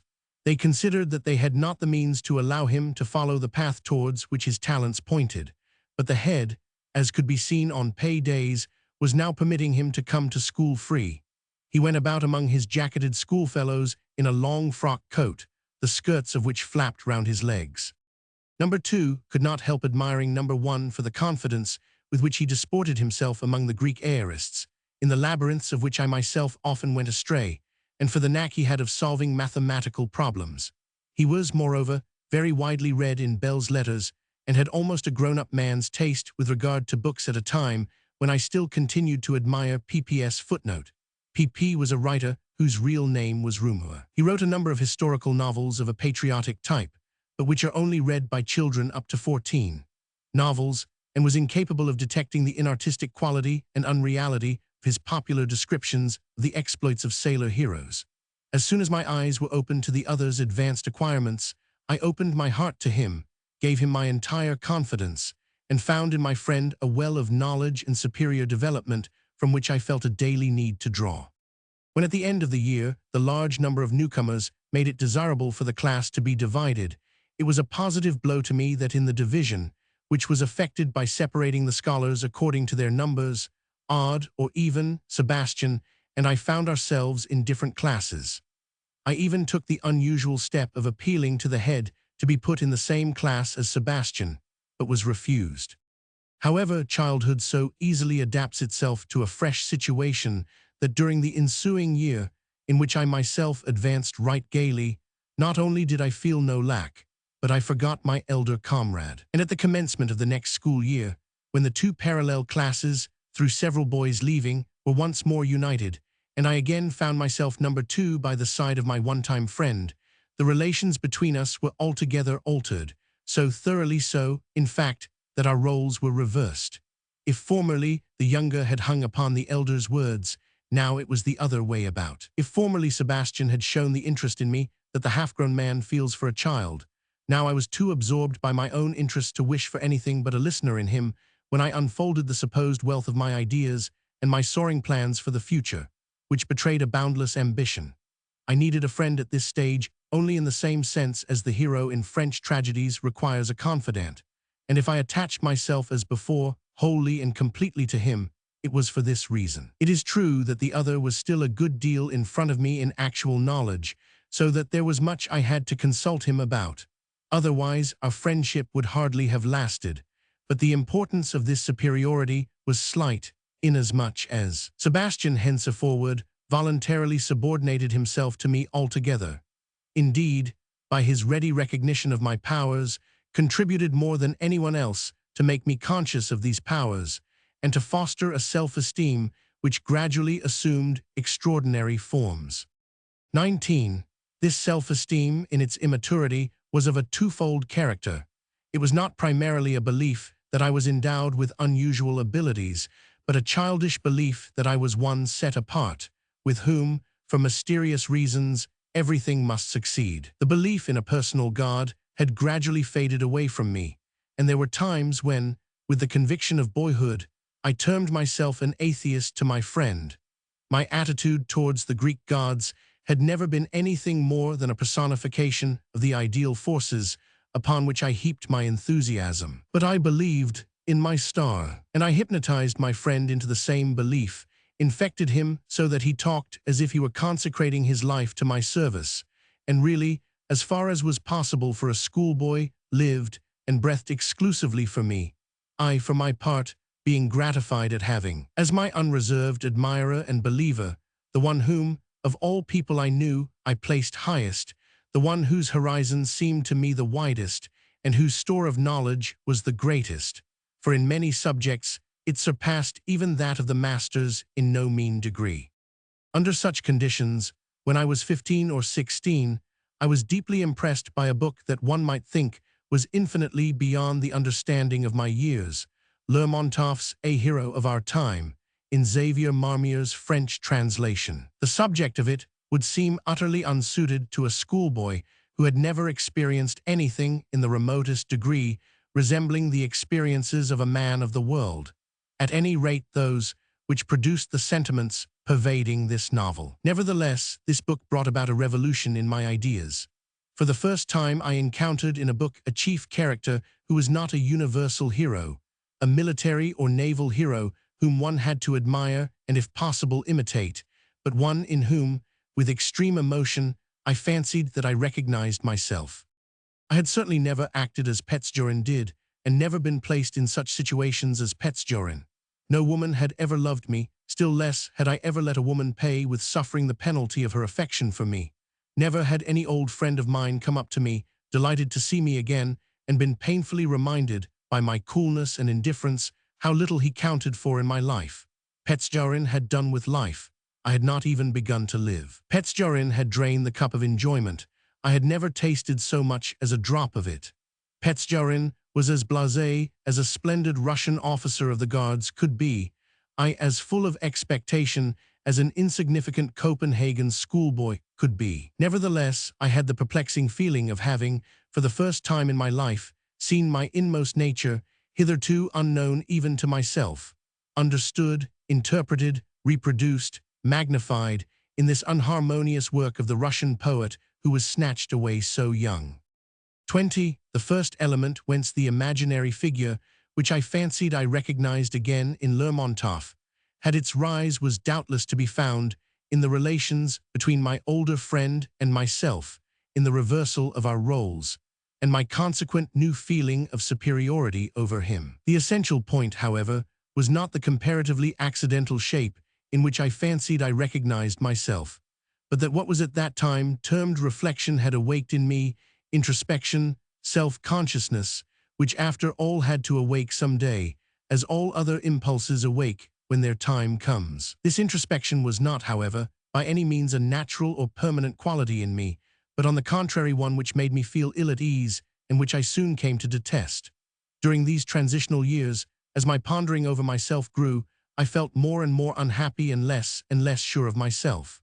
The pondering reached its height, as was inevitable, when there arose the question of choosing a profession and of planning the future rather than of following a vocation. But as long as this introspection lasted, I had a torturing feeling that my own eye was watching me, as though I were a stranger, a feeling of being the spectator of my own actions, the auditor of my own words, a double personality who must nevertheless one day become one should I live long enough. After having, with a friend, paid a visit to Karlund, who was prison instructor at Vridsløselil at the time, and showed us young fellows the prison and the cells, I used to picture my condition to myself as that of a prisoner enduring the torture of seeing a watchful eye behind the peephole in the door. I had noticed before, in the Malmo prison, how the prisoners tried to besmear this glass or scratch on it with a sort of fury, so that it was often impossible to see through it. My natural inclination was to act naively, without premeditation, and to put myself wholly into what I was doing. The cleavage that introspection implies, therefore, was a horror to me. All bisection, all dualism was fundamentally repellent to me, and it was consequently no mere chance that my first appearance as a writer was made in an attack on a division and duality in life's philosophy, and that the very title of my first book was a branding and rejection of a dualism. So that it was only when my self-contemplation, and with it the inward cleavage, had at length ceased, that I attained to quietude of mind. 21. Thus violently absorbing though the mental condition here suggested was, it was not permanent. It was childish and childlike by virtue of my years. The riper expressions which I here make use of to describe it always seem on the verge of distorting its character. My faith in my lucky star barely persisted a few years unassailed. My childish idea had been very much strengthened when, at 15 years of age, in the first part of my finishing examination, I received distinction in all my subjects, and received a mighty blow when, at 17, I only had very good in 5 subjects, thus barely securing distinction for the whole. I ceased to preoccupy myself about my likeness to Petzorin after having recovered from a half or quarter, falling in love, an unharmonious affair, barren of results, which I had hashed up for myself through fanciful and affected reverie, and which made me realize the fundamental simplicity of my own nature, and I then shook off the unnatural physiognomy like a mask. Belief in my own unbounded superiority and the absolutely unmeasured ambition in which this belief had vented itself collapsed suddenly when at the age of 18, feeling my way independently for the first time and mentally testing people, I learnt to recognize the real mental superiority great writers possess. It was chiefly my first reading of the principal works of Kierkegaard that marked this epoch in my life. I felt, face to face with the first great mind that, as it were, had personally confronted me, all my real insignificance, understood all at once that I had as yet neither lived nor suffered, felt nor thought, and that nothing was more uncertain than whether I might one day evince talent. The one certain thing was that my present status seemed to amount to nothing at all. 22. In those boyhood's years, however, I reveled in ideas of greatness to come which had not so far received a shock, and I was in no doubt as to the domain in which when grown up I should distinguish myself. All my instincts drew me towards literature. The Danish compositions which were set at school absorbed all my thoughts from week to week.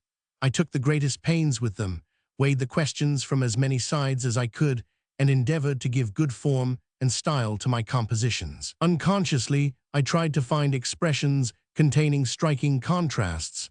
I sought after descriptive words and euphonious constructions. Although not acquainted with the word style in any other sense than that it bears in the expression stylebook, the Danish equivalent for what in English is termed an exercise book, I tried to acquire a certain style and was very near falling into mannerism from sheer inexperience, when a sarcastic master, to my distress, reminded me one day of Heiberg's words, "The unguent of expression smeared thickly over the thinness of thoughts."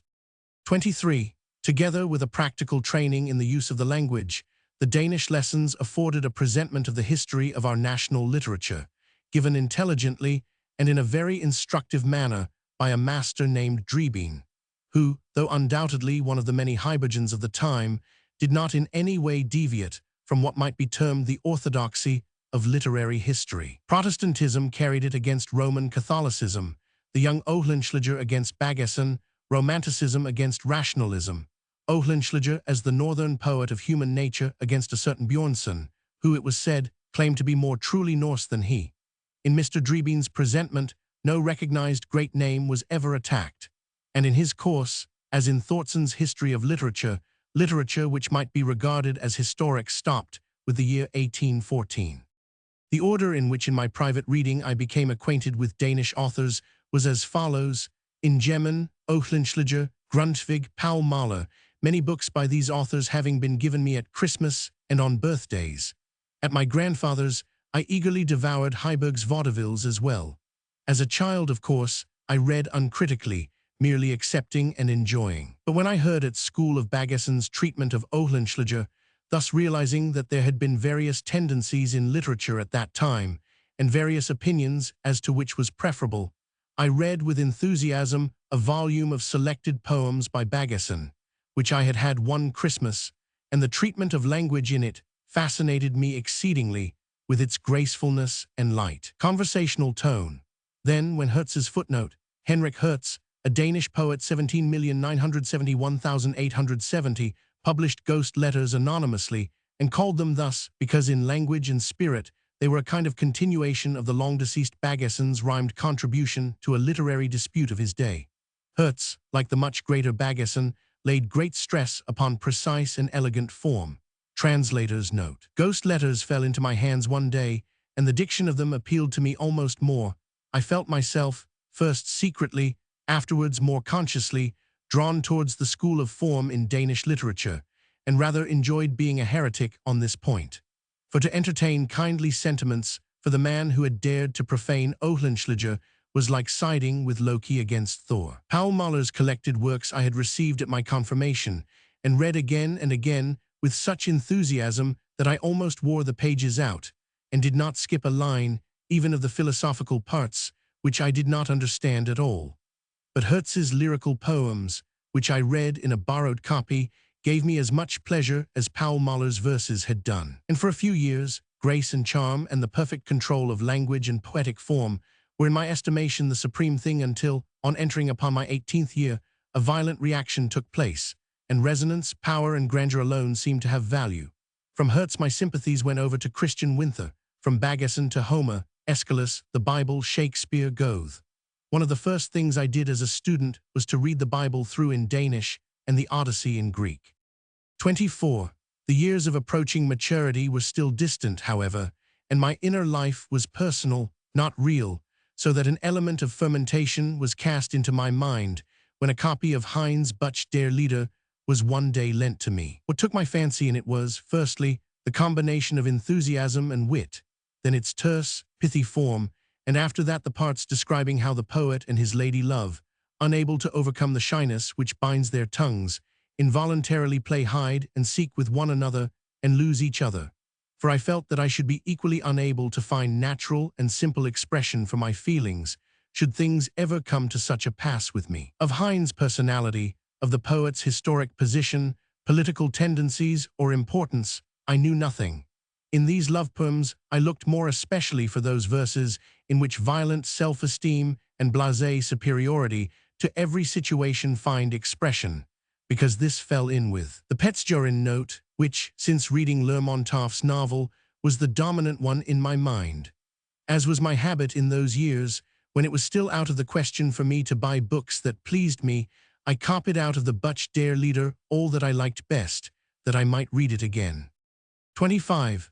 Of all this life of artistic desire and seeking, of external impressions, welcomed with all the freshness and impulsiveness of a boy's mind, but most of self-study and self-discovery, the elder of the two comrades was a most attentive spectator, more than a spectator. He made use of expressions and said things which rose to my head and made me conceited. Sebastian would make such a remark as, "It is not for your abilities that I appreciate you, it is for your enthusiasm. All other people I know are machines without souls, at their best full of affected, set phrases, such as one who has peeped behind the scenes laughs at. But in you there is a fullness of ideality too great for you ever to be happy."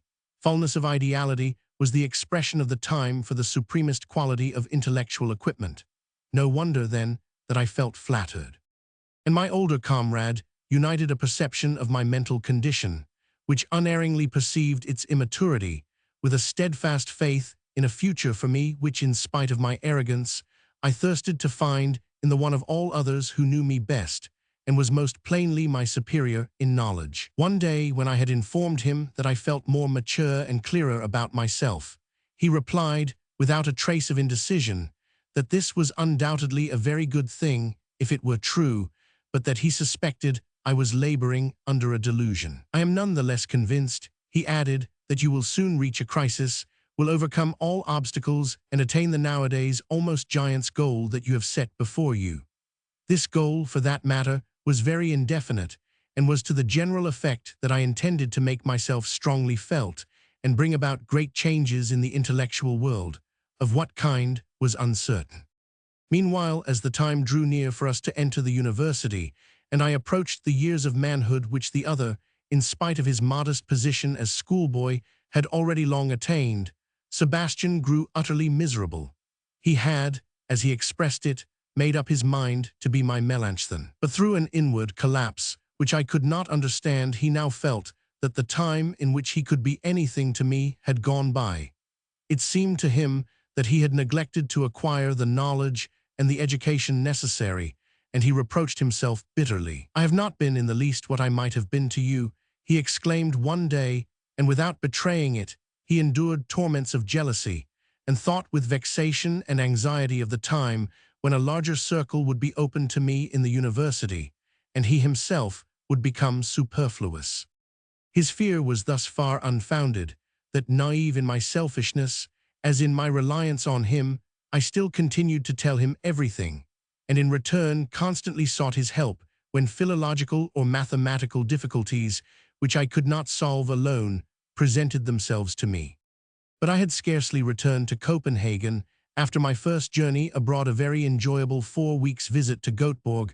I had scarcely been a month a freshman, attending philosophical lectures and taking part in student life than the dreaded separation between us two so differently constituted friends came to pass. The provocation was trifling, in fact paltry. One day I was standing in the lecture room with a few fellow students before a lecture began, when a freshman hurried up to us and asked, "Is it true, what Sebastian says, that he is the person you think most of in the world?" My reply was, "Did he say that himself?" "Yes," and disgusted that the other should have made such a remark in order to impress perfect strangers, though it might certainly very easily have escaped him in confidence, I said hastily, "Oh, he's mad," which outburst, bearing in mind young people's use of the word mad, was decidedly not to be taken literally, but was, it is quite true, ill-naturedly meant. The same evening I received a short note from Sebastian in which, though in polite terms, he repudiated his allegiance and fidelity. The letter, in which the polite form you was used instead of the accustomed thou, was signed, "Your mad and foolish, but respectful Sebastian." The impression this produced upon me was exceedingly painful, but an early developed mental habit of always accepting a decision, and a vehement repugnance to renew any connection deliberately severed by another party, resulted in my never even for a moment thinking of shaking his resolution, and in my leaving the note unanswered. However, the matter was not done with, and the next few months brought me many insufferable moments, indeed hours, for Sebastian, whose existence had for so long centered round mine that he was evidently incapable of doing without me altogether, continually crossed my path, planted himself near me on every possible occasion, and one evening, at a students' gathering, even got a chair outside the row round the table, sat himself down just opposite to me, and spent a great part of the evening in staring fixedly into my face. As may be supposed, I felt exceedingly irritated. 3 months passed, when one day I received a letter from Sebastian, and at intervals of weeks or months, several others followed. They were impressive letters, splendidly written, with a sort of grim humor about them, expressing his passionate affection and venting his despair. This was the first time that I had come in contact with passion, but it was a passion that, without having any unnatural or sensual element in it, nevertheless, from a person of the same sex, excited a feeling of displeasure and even disgust in me. Sebastian wrote, "I felt that it was cheating you to take so much without being able to give you anything in return. I thought it mean to associate with you. Consequently, I believe that I did perfectly right to break with you. Still, it is true that I hardly needed to do it. Time and circumstances would have effected the breach."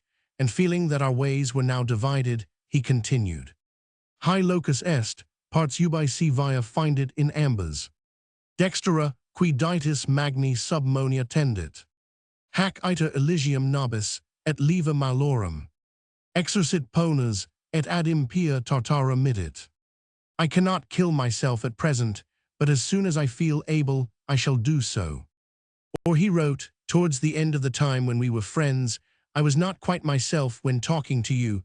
I was unbalanced, for I was convinced that you wasted your valuable time talking to me, and at the same time was oppressed with grief at the thought that we must part. Then I tried to make you angry by pretending to question your abilities, by affecting indifference and scorn, but it was the dog baying at the moon.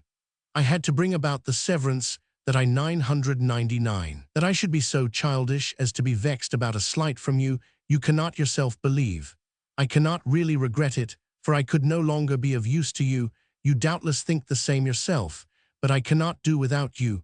My affection for you is the only vital thing in me. Your life throbbed in mine." Sometimes the letters ended with an outburst of a sort of despairing humor, such as "Veil, fanfare, somersaults by Pagliaccio." But whether Sebastian assumed a serious or a desperate tone, the renewal of our old companionship was equally impossible to me. I could not ignore what had happened, and I could not have a friend who was jealous if I talked to others. Since my intellectual entity had awakened, all jealousy had been an abomination to me, but jealousy in one man of another man positively revolted me. I recognized Sebastian's great merits, respected his character, admired his wide range of knowledge, but I could not associate with him again, could not even so much as walk down the street by his side. All his affectionate and beautiful letters glanced off ineffectual from this repugnance. Something in me had suddenly turned stony, like a plant plunged in petrifying water. 6 years passed before we saw each other again. We met then with simple and sincere affection. Sebastian's old passion had evaporated without leaving a trace. He himself could no longer understand it. And though far apart, and with nothing to connect us closely, we continued to think kindly of one another and to exchange reflections, until, after a few years, death carried him away, ere he had reached the years of real manhood or fulfilled any of the promises of his gifted and industrious youth. Transitional years. Schoolboy fancies religion early, friends demonic theory, West Indian friend my acquaintance, widens politics the reactionary, party the David family student society and excursion, to Schleswig temperament the law Hegel Spinoza, love for humanity religious crisis doubt personal, immortality renunciation. My second schoolboy fancy dated from my last few months at school. It was a natural enough outcome of the attraction towards the other sex which, never yet encouraged, was lurking in my mind, but it was not otherwise remarkable for its naturalness. It had its origin partly in my love of adventure, partly in my propensity for trying my powers, but as love was without root, inasmuch as it was rooted neither in my heart nor in my senses. The object of it was again a girl from another country. Her name and person had been well known to me since I was 12 years old. We had even exchanged compliments, been curious about one another, gone so far as to wish for a lock of each other's hair. There was consequently a romantic background to our first meeting.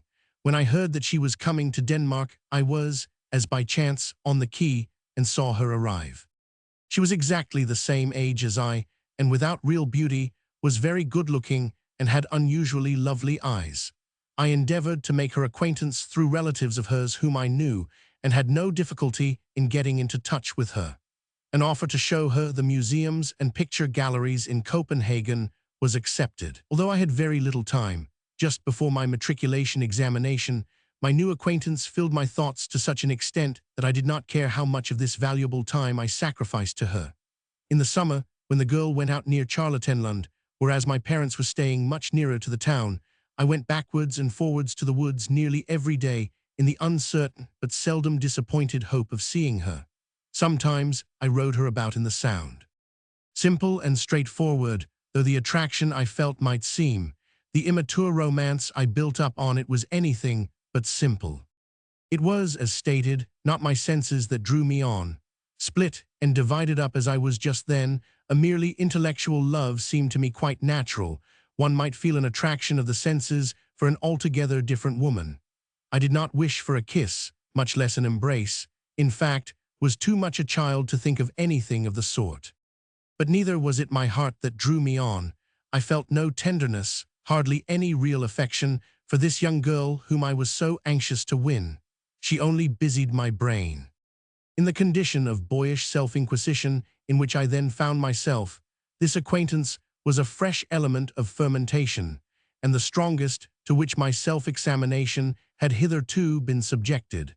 I instinctively desired to engage her fancy, but my attitude was from myself, through her to myself. I wanted less to please than to dominate her, and as it was only my head that was filled with her image, I wholly lacked the voluntary and cheerful self-humiliation which is an element of real love.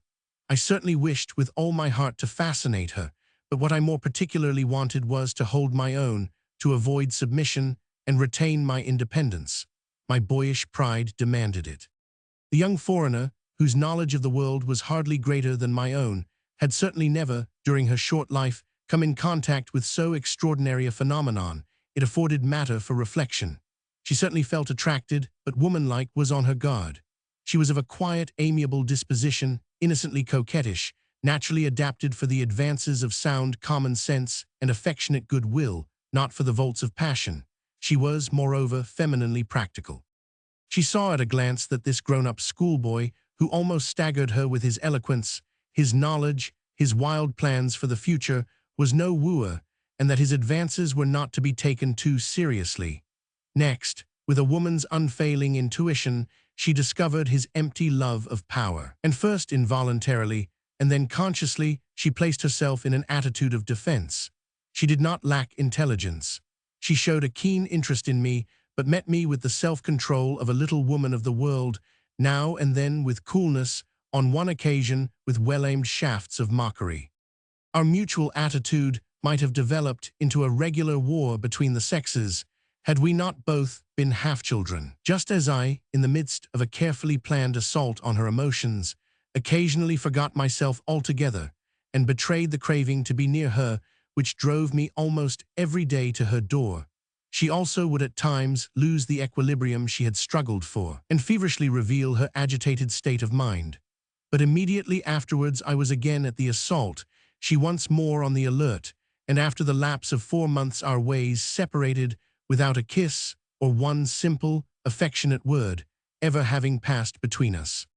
In my morbid self-duplication, I had been busy all this time fixing in my memory and writing down in a book all that I had said to her or she to me, weighing and probing the scope and effect of the words that had been uttered, laying plans for future methods of advance, noting actual victories and defeats, pondering over this inanity, bending over all this abnormality, like a strategist who, bending over the map, marks with his nail the movements of troops, the carrying or surrender of a fortified position.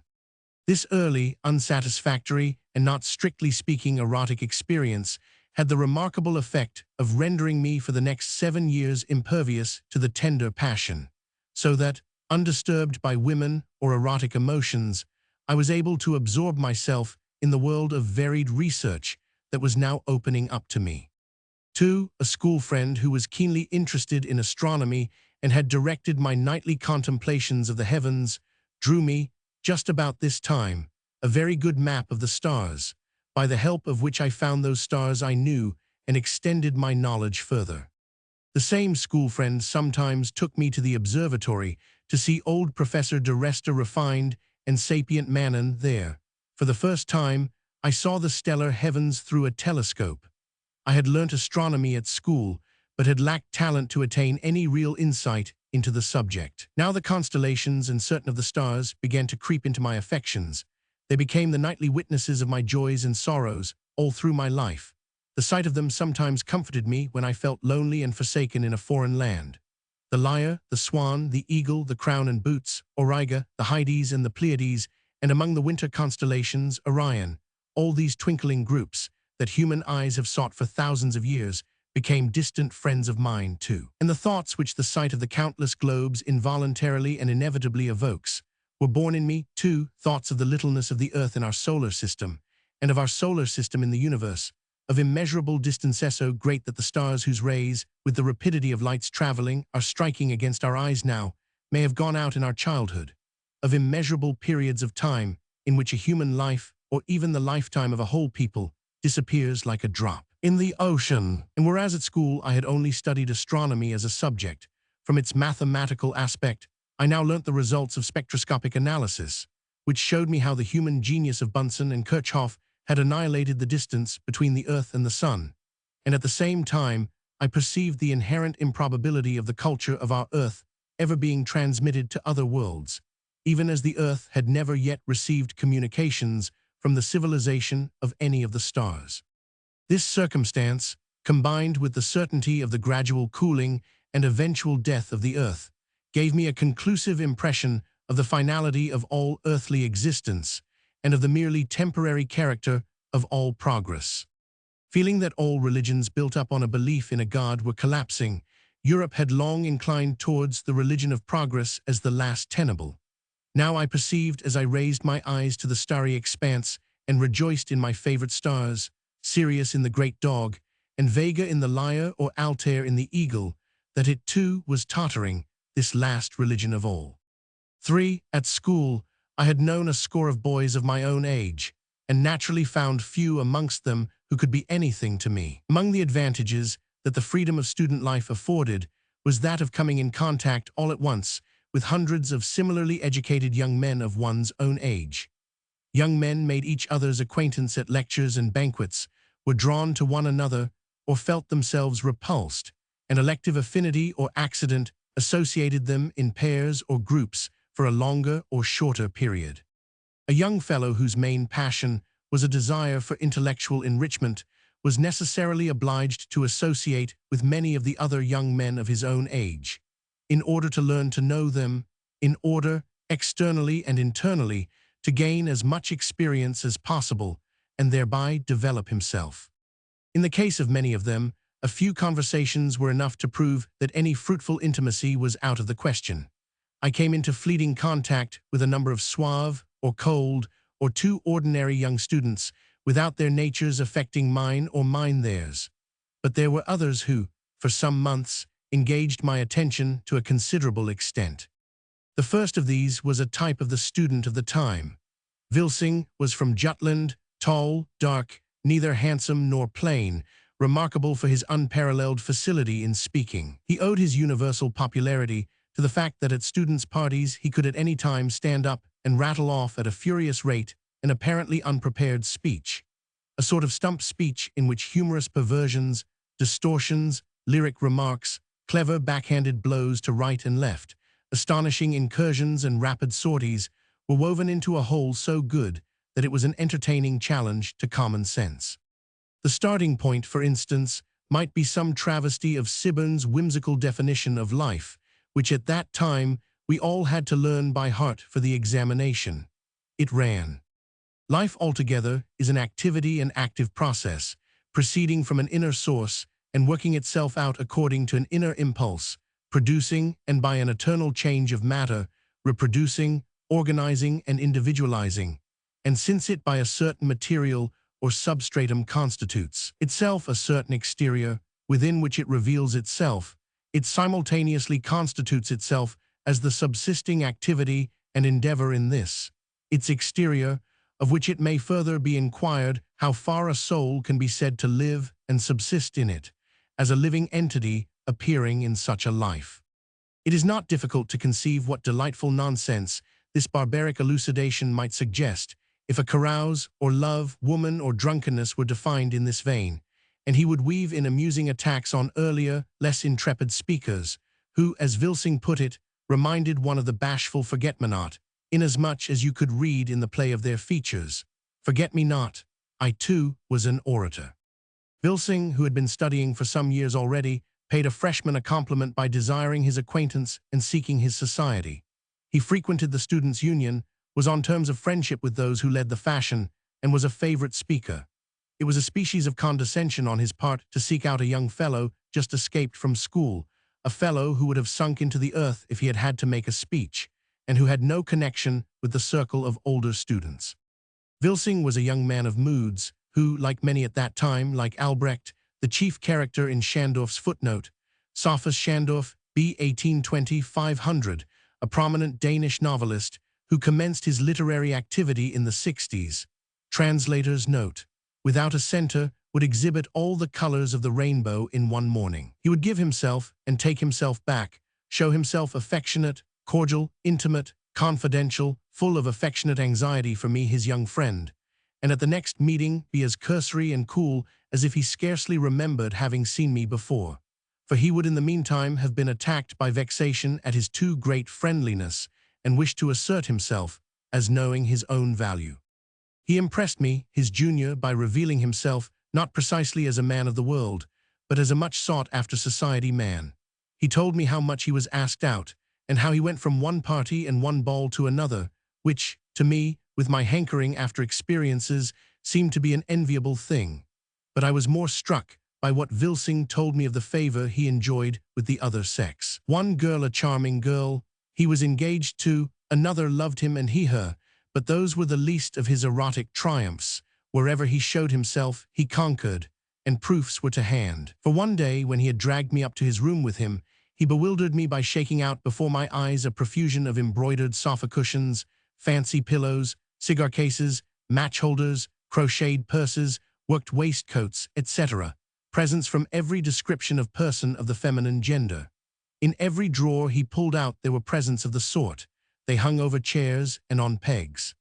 I was young enough to feel a certain respect for a man so sought after by the fair sex, although I thought his frankness too great. What first began to undermine this feeling was not doubt of the truth of his tales or the genuineness of the gifts, but the fact that one after another of my comrades, when the first cool stages of acquaintance were past, invariably found a favorable opportunity of confidentially informing Mech, could not explain why it was himself, but it was a fact that, wherever he showed himself, women were singularly fascinated by the sight of him. There must be something about him which vanquished them in spite of him. When at last one evening, the most round-backed of all of them, a swain whose blonde mustache, of irregular growth, resembled an old, worn-out toothbrush more than anything else, also confided in me that he did not know how it was, or what could really be the cause of it, but there must be something about him, etc. Then my belief in Wilsing's singularity and my admiration for him broke down. It must not be supposed that Wilsing regarded himself as a sensual fiend. He did not pose as cold and impudent, but as heartfelt and instinct with feeling.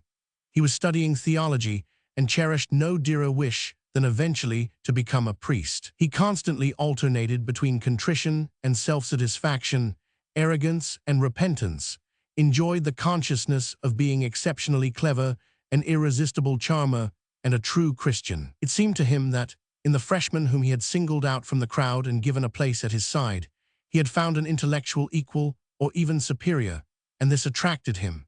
He met within me an inexperience and unworldliness so great that the inferiority in ability which he declared he perceived was more than counterbalanced by the superiority he himself had the advantage of, both in social accomplishments and in dealing with women. It thus seemed as though many of the essential conditions of a tolerably permanent union between us were present. But during the first conversation in which he deigned to be interested in my views, there occurred in our friendship a little rift which widened to a chasm. Wilsing sprang back horrified when he heard how I, greenhorn though I was, regarded life and men and what I considered right. You are in the clutches of evil, and your desire is towards the evil. I have not time or inclination to unfold an entire Christology now, but what you reject is the ideal, and what you appraise is the devil himself. God, God, how distressed I am for you, I would give my life to save you. But enough about it for the present. I have not time just now, I have to go out to dinner. This was our last serious conversation. I was not saved. He did not give his life. He went for a vacation to the following summer holidays, avoided me on his return, and soon we saw no more of each other. For, the theory, the intimation of which roused Wilsing to such a degree, bore in its form witness to such immaturity that it could only have made an impression on a youth whose immaturity, in spite of his age, was greater still. To present it with any degree of clearness is scarcely possible. It was not sufficiently clear in itself for that. But this was about what it amounted to. The introspection and energetic self-absorption to which I had given myself up during my last few years at school became even more persistent on my release from the restraint of school and my free admission to the society of grown-up people. I took advantage of my spare time in Copenhagen and on the restricted travels that I was allowed to take to slake my passionate thirst for life. Firstly, by pondering ever and anon over past sensations, and secondly, by plunging into eager and careful reading of the light literature of all different countries and periods that I had heard about, but did not yet myself know at first hand. Through all that I experienced and read, observed, and made my own, my attitude towards myself was that before all, I sought to become clear as to what manner of man I really, in my inmost being, was. I asked myself who I was. I endeavored to discover the mysterious word that would break the charm of the mists in which I found myself and would answer my fundamental question, what was I? And then at last, my ponderings and my readings resulted in my finding the word that seemed to fit, although nowadays one can hardly hear it without a smile, the word demonic. I was demonic in giving myself this reply. It seemed to me that I had solved the riddle of my nature. I meant thereby, as I then explained it to myself, that the choice between good and evil did not present itself to me as to others, since evil did not interest me. For me, it was not a question of a choice, but of an unfolding of my ego, which had its justification in itself. That which I called the demonic I had encountered for the first time outside my own mind in Lermontov's hero. Petzjarin was compelled to act in pursuance of his natural bent, as though possessed by his own being. I felt myself in a similar manner possessed. I had met with the word daimon and daimons in Plato, Socrates urges that by demons the gods, or the children of the gods, were meant. I felt as though I too were one of the children of the gods. In all the great legendary figures of the Middle Ages, I detected the feature of divine possession, especially in the two who had completely fascinated the poets of the 19th century, Don Juan and Faust. The first was the symbol of magic power over women, the second of the thirst for knowledge giving dominion over humanity and nature. Among my comrades, in Vilsing, even in the hunchbacked fellow with the unsuccessful mustache, I had seen how the Don Juan type, which had turned their heads, still held sway over the minds of young people. I myself could quite well understand the magic which this beautiful ideal of elementary irresistibility must have. But the Faust type appealed to me, with my thirst for knowledge, very much more. Still, the main thing for me was that in the first great and wholly modern poets that I made acquaintance with, Byron and his intellectual successors, Lermontov and Heine, I recognized again the very fundamental trait that I termed demonic, the worship of one's own originality, under the guise of an uncompromising love of liberty. I was always brooding over this idea of the demonic with which my mind was filled. I recorded my thoughts on the subject in my first long essay Lost, for that matter, on the demonic, as it reveals itself in the human character. When a shrewdly intelligent young fellow of my own age criticized my work from the assumption that the demonic did not exist, I thought him ridiculous. I little dreamt that 25 years later Relling, in The Wild Duck, would show himself to be on my friend's side in the emphatic words, "What the devil does it mean to be demonic? It's sheer nonsense."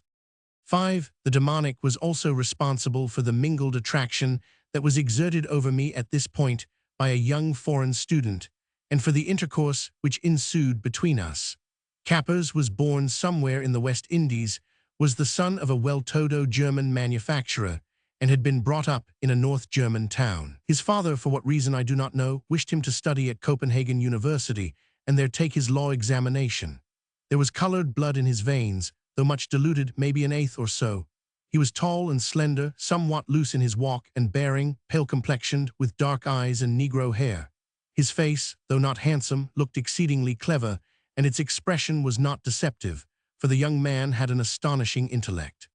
He was placed in the house of a highly respected family in Copenhagen, that of a prominent scientist, a good-natured, unpractical savant, very unsuited to be the mentor of such an unconventional young man. He was conspicuous among the native Danish freshmen for his elegant dress and cosmopolitan education, and was so quick at learning that, before very many weeks, he spoke Danish almost without a mistake, though with a marked foreign accent, which, however, lent a certain charm to what he said. His extraordinary intelligence was not remarkable either for its comprehensiveness or its depth, but it was a quicker intelligence than any his Copenhagen fellow-student had ever known, and so keen that he seemed born to be a lawyer. Kappers spent almost all his day idling about the streets, talking to his companions. He was always ready for a walk. You never saw him work or heard him talk about his work. Nevertheless, he, a foreigner who had barely mastered the language, presented himself after 6 months before he had attended all the lectures, that is, for the examination in philosophy, and passed it with distinction in all 3 subjects. Indeed, Rasmus Nielsen, who examined him in propaedeutics, was so delighted at the foreigner's shrewd and ready answers that he gave him specially excellent, a mark which did not exist. His gifts in the juridical line appeared to be equally remarkable. When he turned up in a morning with his Danish fellow students at the coach's house, it might occasionally happen that he was somewhat tired and slack, but more often he showed a natural grasp of the handling of legal questions and a consummate skill in bringing out every possible aspect of each question that were astonishing in a beginner. His gifts were of unusual power, but for the externalities of things only, and he possessed just the gifts with which the sophists of old time distinguished themselves. He himself was a young sophist, and at the same time a true comedian, adapting his behavior to whomsoever he might happen to be addressing, winning over the person in question by striking his particular note and showing that side of his character with which he could best please him. Endowed with the capacity of mystifying and dazzling those around him, exceedingly keen-sighted, adaptable but in reality empty. He knew how to set people thinking and to fascinate others by his lively, unprejudiced, and often paradoxical but entertaining conversation. He was now colder, now more confidential. He knew how to assume cordiality and to flatter by appearing to admire.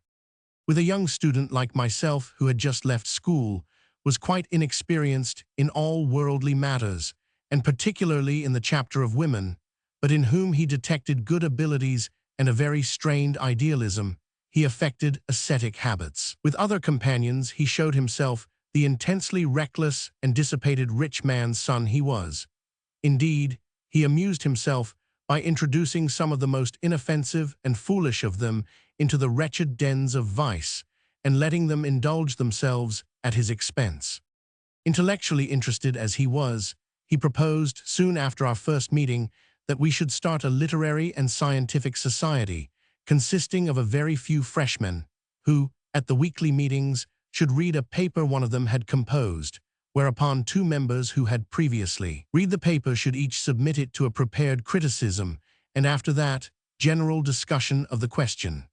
All that concerned the proposed society was carried out with a genuine Cappers-like mystery, as if it were a conspiracy, and with forms and ceremonies worthy of a diplomat's action. Laws were drafted for the society, although it eventually consisted only of 5 members, and elaborate minutes were kept of the meetings. Among the members was 5. Topso, afterwards well known as an editor and author, at that time a cautious and impudent freshman whose motto was, "It is protection that we people must live by." He read the society a paper on the appearance, dealing with how one ought to dress, behave, speak, do one's hair, which revealed powers of observation and a sarcastic tendency. Amongst those who eagerly sought for admission but never secured it was a young student, handsome, and with no small love of study, but stupid and pushing, for whom I, who continued to see myself in Lermontov's Petsjorin, cherished a hearty contempt, for the curious reason that he in every way reminded me of Petsjorin's fatuous and conceited adversary. Gruchnitsky, Vilsing was asked to take part in the society's endeavors, but refused. "What I have against all these societies," he said, "is the self-satisfaction they give rise to. The only theme I should be inclined to treat is that of how the modern Don Juan must be conceived, but that I cannot do, since I should be obliged to touch on so many incidents of my own life." This was the society before which I read the treatise on the demonic, and it was Cappers who, with his well-developed intelligence, would not admit the existence of anything of the sort. The regular meetings went on for 6 months only, the machinery being too large and heavy in comparison with the results attained. Cappers and his intimate friends, however, saw none the less of each other. The brilliant West Indian continued to pursue his legal studies and to carry on his merry life in Copenhagen for some 18 months. But his studies gradually came to a standstill, while his gay life took up more and more of his time. He was now living alone in a flat which, to begin with, had been very elegantly furnished, but grew emptier and emptier by degrees as his furniture was sold or went to the pawnbrokers. His furniture was followed by his books, and when Skoo's orders in council had also been turned into money, his legal studies ceased of themselves. When the bookshelves were empty, it was the turn of the wardrobe and the linen drawers, till one autumn day in 1861, an emissary of his father, who had been sent to Copenhagen to ascertain what the son was really about, found him in his shirt, without coat or trousers, wrapped up in his fur overcoat, sitting on the floor in his drawing-room, where there was not so much as a chair left. Asked how it was that things had come to such a pass with him, he replied, "It is the curse that follows the colored race." A suit of clothes was redeemed for Cappers Jr., and he was hurried away as quickly as possible to the German town where his father lived, and where the son explained to everyone who would listen that he had been obliged to leave Copenhagen suddenly on account of a duel with a gentleman in a very exalted position. 6. My first experiences of academic friendship made me smile in after years when I looked back on them, but my circle of acquaintances had gradually grown so large that it was only natural new friendships should grow out of it. One of the members of Cappers' Literary and Scientific Society, and the one whom the West Indian had genuinely cared most for, was a young fellow whose father was very much respected, and to whom attention was called for that reason. He was short, a little heavy on his feet, and a trifle indolent, had beautiful eyes, was warm-hearted and well-educated, had good abilities without being specially original, and was somewhat careless in his dress, as in other things. His father was 100.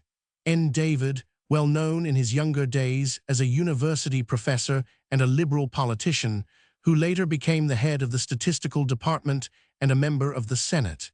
He had been in his youth a friend of Johann Ludwig Heiberg, footnote, J50. Heiberg, to whom such frequent allusion is made, was a well-known Danish author of the last century, 17,911,860.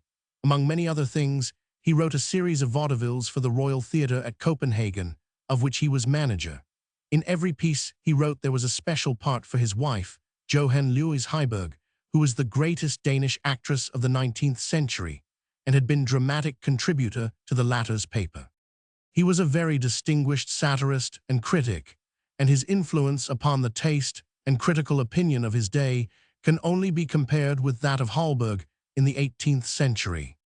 Now, in concert with Bloom and a few other of the elder politicians, he had formed a conservative frond, opposed to the policy of the National Liberals. One day, as we two young men were sitting in his son's room, drafting the rules for the Freshmen's Society of 5 members, the old gentleman came through and asked us what we were writing. Rules for a society, we want to get them done as quickly as we can. That is right. That kind of constitution may very well be written out expeditiously. There has not been very much more trouble or forethought spent on the one we have in this country. It was not, however, so much the internal policy of the National Liberals that he objected to, it was only the election law that he was dissatisfied with as their attitude towards Germany. Whenever a step was taken in the direction of the incorporation of Schleswig, he would exclaim, "We are doing what we solemnly promised not to do. How can anyone be so childish as to believe that it will turn out well?" The son, whose home impressions in politics had been conservative, was a happy young man with a somewhat embarrassed manner, who sometimes hid his uncertainty under the cloak of a carelessness that was not altogether assumed. Behind him stood his family, to whom he hospitably introduced those of his companions whom he liked, and though the family were not gentle of origin, they belonged, nevertheless, to the highest circles in the country and exercised their attraction through the son.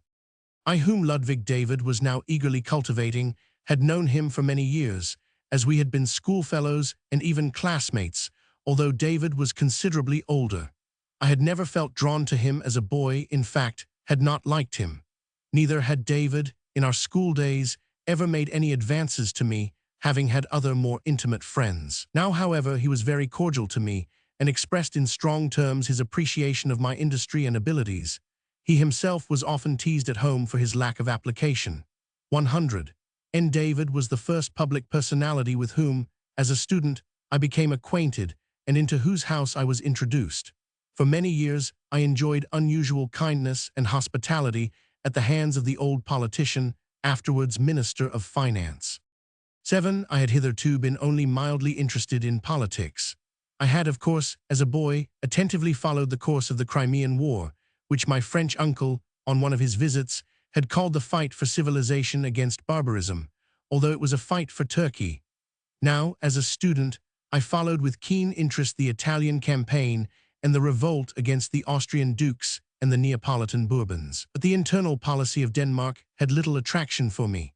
As soon as I entered the university, I felt myself influenced by the spirit of such men as Paul Mahler, J50, Heiberg, Søren Kierkegaard, and distinctly removed from the belief in the power of the people which was being preached everywhere at that time.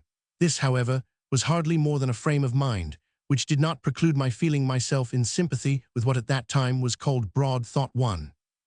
Liberalism. Although I was often indignant at the national liberal and Scandinavian terrorism, which obtained a hearing at both convivial and serious meetings in the Students' Union, my feelings in the matter of Denmark's foreign policy with regard to Sweden and Norway, as well as to Germany, were the same as those held by all the other students. I felt no intellectual debt to either Sweden or Norway, but I was drawn by affection towards the Swedes and the Norsemen, and in Christian Richard's lovely song at the Northern Celebration in 1860, for Sweden and Norway I found the expression of the fraternal feelings that I cherished in my breast for our two northern neighbors. On the other hand, small as my store of knowledge still was, I had already acquired some considerable impression of German culture. Nevertheless, the increasingly inimical attitude of the German people towards Denmark and the threatenings of war with Germany, together with my childish recollections of the War of 184,850,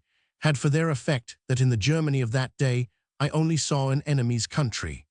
A violent affection that I felt at 16 for a charming little German girl made no difference to this view.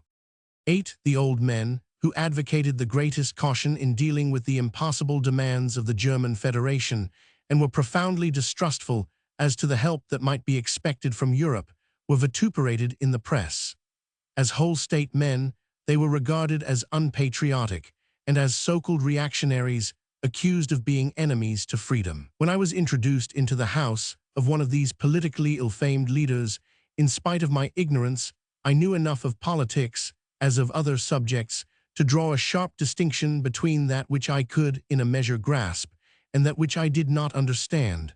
I was sufficiently educated to place Danish constitutional questions in the latter category, and consequently I crossed, devoid of prejudice, the threshold of a house whence proceeded, according to the opinion of the politically orthodox, a pernicious, though fortunately powerless, political heterodoxy. It must not be supposed that I came into close touch with anything of the sort. The old minister never opened his mouth on political matters in the bosom of his family, but the impression of superior intelligence and knowledge of men that he conveyed was enough to place him in a different light from that in which he was depicted in the fatherland, the paper whose opinions were swallowed blindly by the student body. And my faith in the infallibility of the paper was shaken even more one day, when I saw the leader of the reactionary party himself, Privy Councillor Bloom, at the house, and sat unnoticed in a corner, listening to his conversation.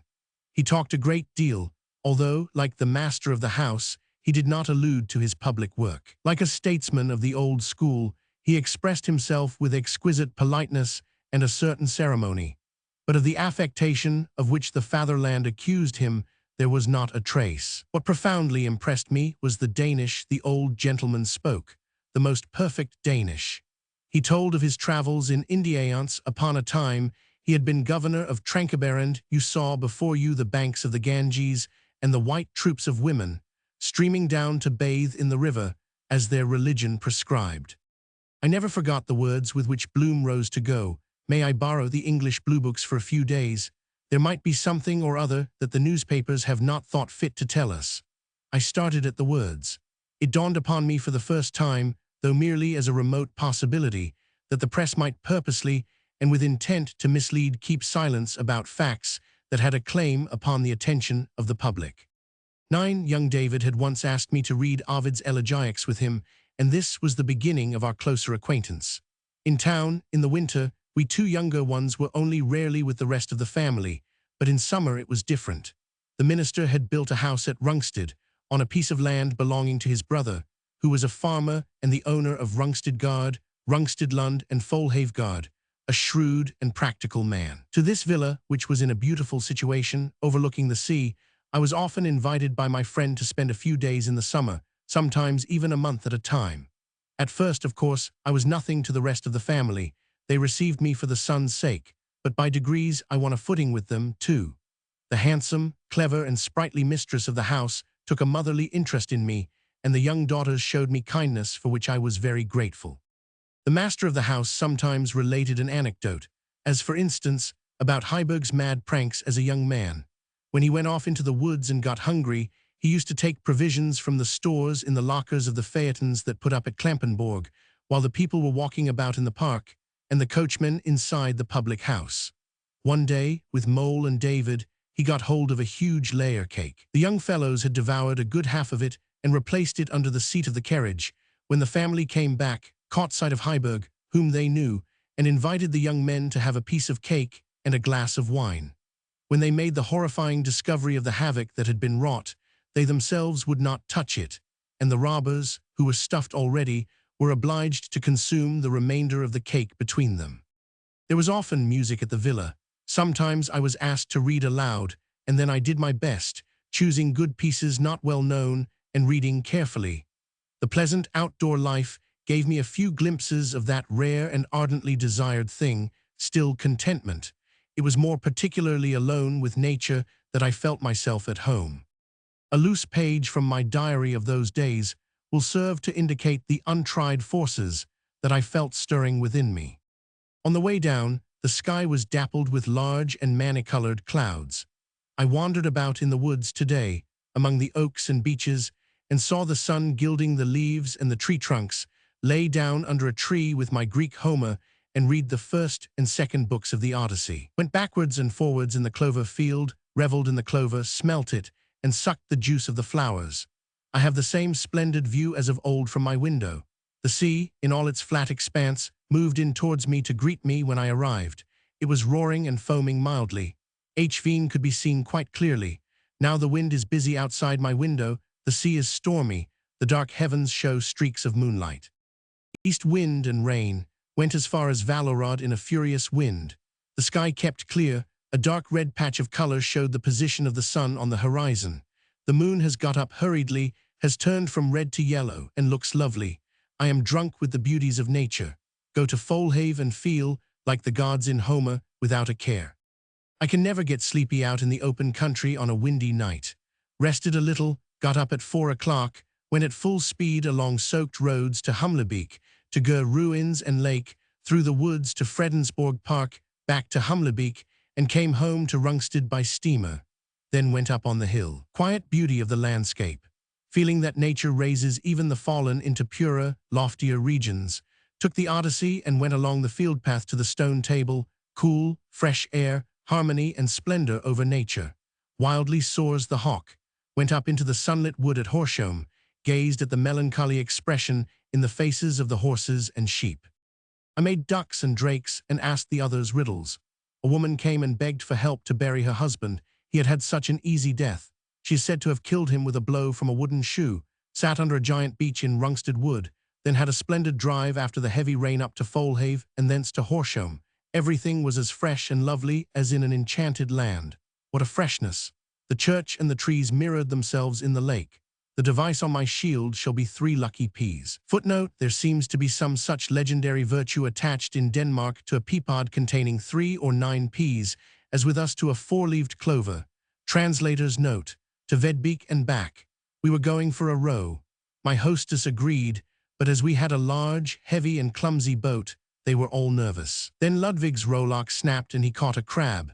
It was no wonder, as he was rowing too deep. So I took both sculls myself. It was tiring to pull the heavy boat with so many, but the sea was inexpressibly lovely, the evening dead calm. Silver sheen on the water, visible to the observant and initiated naturellover. Ripple from the west wind Greek, PA tricks. Grubbed in the shingle and went to Folhave. Gathered flowers and strawberries. My fingers still smell of strawberries. Went out at night. Pictures of my fancy rose around me. A summer's night, but as cold as winter, the clouds banked up on the horizon. Suppose in the wind and cold and dark I were to meet one I know. Over the corn the wind whispered or whistled a name. The waves dashed in a short little beat against the shore. It is only the sea that is as nature made it. The land in 1,000 ways is robbed of its virginity by human hands, but the sea now is as it was thousands of years ago. A thick fog rose up. The birches bent their heads and went to sleep, but I can hear the grass grow and the stars sing. Gradually, my association with Ludwig David grew more and more intimate, and the latter proved himself a constant friend. Few years after our friendship had begun, when things were looking rather black for me, my father having suffered great business losses and no longer being able to give me the same help as before, Ludwig David invited me to go and live altogether at his father's house, and be like a son therein, offer which I of course refused, but which affected me deeply, especially when I learnt that it had only been made after the whole family had been consulted. In November 1859, at exactly the same time as Kappa's Literary and Scientific Society was started, a fellow student named Gronbeck, from Falster, who knew the family of Caspar Paludan Muller, the historian, proposed my joining another little society of young students. of whom Gronbeck thought very highly on account of their altogether unusual knowledge of books and men. In the Old Students' Union in Bold Hescade, the only meeting place at that time for students, which was always regarded in a poetic light, I had not found what I wanted. There was no life in it, and at the convivial meetings on Saturday night the punch was bad, the speeches were generally bad, and the songs were good only once in a way. I had just joined one new society, but I never rejected any prospect of acquaintances from whom I could learn anything, and nothing was too much for me. So I willingly agreed, and one evening late in November I was introduced to the society so extolled by Gronbeck, which called itself neither literary nor scientific, had no other object than sociability, and met at Ehlers College in the rooms of a young philological student, Frederick Knutzhorn. Expecting, as I did, something out of the ordinary, I was very much disappointed. The society proved to be quite vague and indefinite. Those present, the host, a certain Jens Paludan Muller, son of the historian, a certain Julius Lange, son of the professor of pedagogy, and a few others, received me as though they had been waiting for me to put the society on its legs. They talked as if I were going to do everything to entertain them, and as if they themselves cared to do nothing. They seemed to be indolent, almost sluggish. First we read aloud in turns from Bjornson's Arn, which was then new. A lagging conversation followed. Knutzhorn talked nonsense, Paludan Muller snuffled, Julius Lange alone occasionally let fall a humorous remark. The contrast between Knutzhorn's band, who took sociability calmly and quietly, and Kappa's circle, which met to work and discuss things to its utmost capacity, was striking. The band seemed exceedingly phlegmatic in comparison. This first impression was modified at subsequent meetings. As I talked to these young men, I discovered, first and foremost, how ignorant I was of political history and the history of art. In the next place, I seemed, in comparison with them, to be old in my opinions and my habits. They called themselves Republicans, for instance, whereas republicanism in Denmark had in my eyes hitherto been mere youthful folly. Then again, they were very unconventional in their habits. After a party near Christmas time, which was distinguished by a pretty song by Julius Lange, they proposed at 12 o'clock at night that we should go to Frederiksborg, and extravagances of this kind were not infrequent.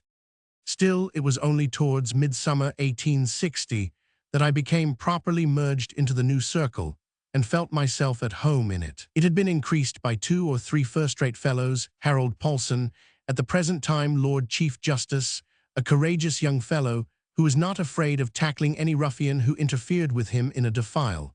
Troels Lund, then studying theology, later on the esteemed historian who was always refined, self-controlled, thoughtful, and on occasion caustic, great at feints in the fencing class. And Emil Peterson, then studying law, died in 1890 as departmental head of railways, gentle, dreamy, exceedingly conscientious, with a marked lyric tendency. One evening, shortly before Midsummer's Eve, when we had gone out to Vedbeek, fetched Emil Peterson from Triggerad, and thoroughly enjoyed the beautiful scenery, we had a wrestling match out in the water off Skadsborg, and a supper party afterwards at which, under the influence of the company, the gaiety rose to a wild pitch and eventually passed all bounds.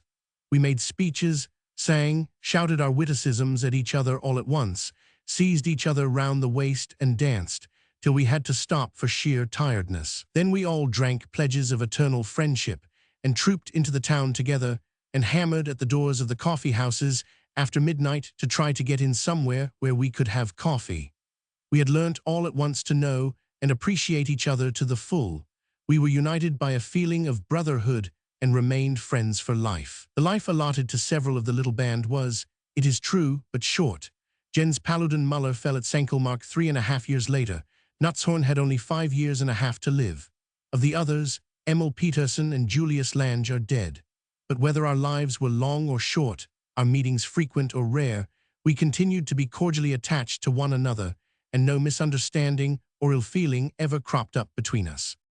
11. Among my Danish excursions was one to Schleswig in July 1860. The Copenhagen students had been asked to attend a festival to be held at Angel at the end of July for the strengthening of the sparse Danish element in that German-minded region. There were not many who wished to go, but several of those who did had beautiful voices and sang feelingly the national songs with which it was hoped the hearts of the angel people, and especially of the ladies, might be touched. Several gentlemen still living at that time among the recognized leaders of the students went with us. We sailed from Corsair to Flensburg one exquisite summer night. We gave up the berths we had secured and stayed all night on deck with a bowl of punch. It was a starlight night. The ship cut rapidly through the calm waters.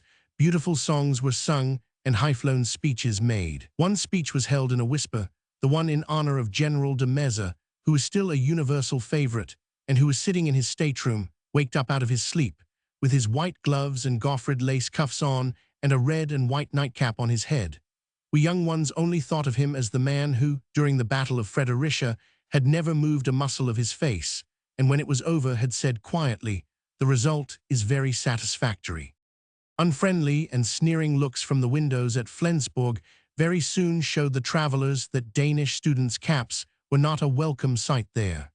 The angel peasants, however, were very pleasant. The festival, which lasted all day and concluded with dancing and fireworks, was a great success, and a young man who had been carousing all night, traveling all day, and had danced all the evening with pretty girls till his senses were in a whirl, could not help regarding the scene of the festival in a romantic light, as he stood there alone, late at night, surrounded by flaring torches, the fireworks sputtering and glittering about him.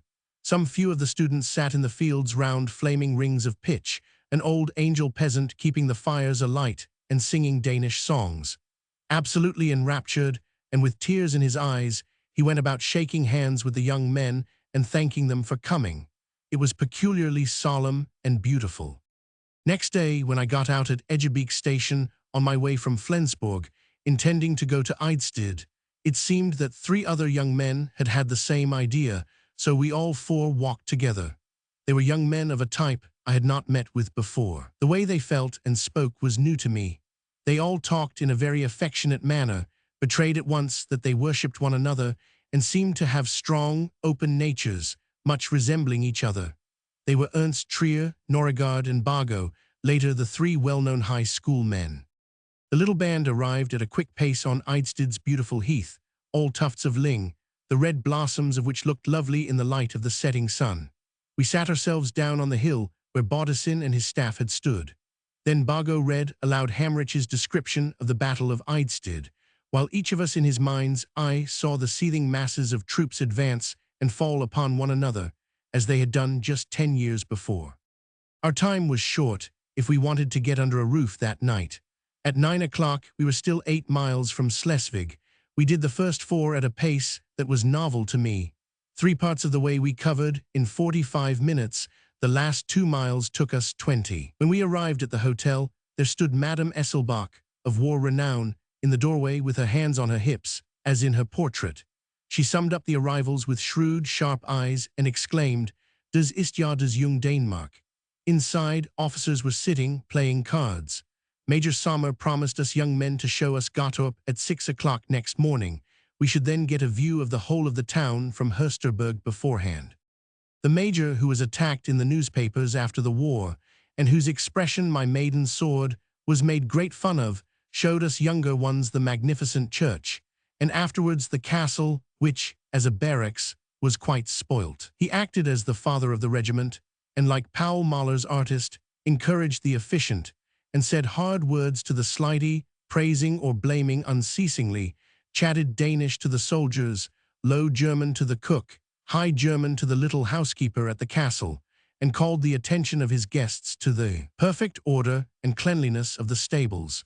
He complained bitterly that a certain senior lieutenant he pointed out to us, who in 1848 had flung his cockade in the gutter and gone over to the Germans, had been reinstated in the regiment and placed over the heads of brave second lieutenants who had won their crosses in the war.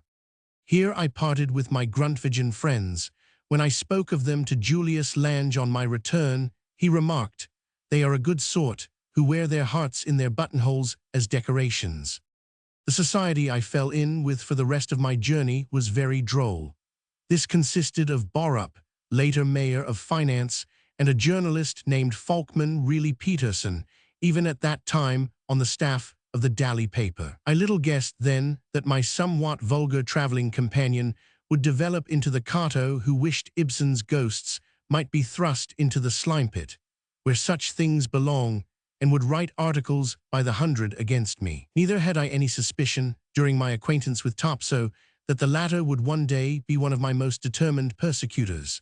Without exactly being strikingly youthful, the large, broad-shouldered Borup was still a young man. Falkman wrote good-humoredly long reports to Bill about Schleswig, which I corrected for him. Borup and Falkman generally exclaimed the moment I opened my mouth, "Not seraphic now." We traveled together to Glucksburg, saw the camp there, and, as we had had nothing since our morning coffee at 5 o'clock, ate between the three of us a piece of roast meat 6 pounds weight.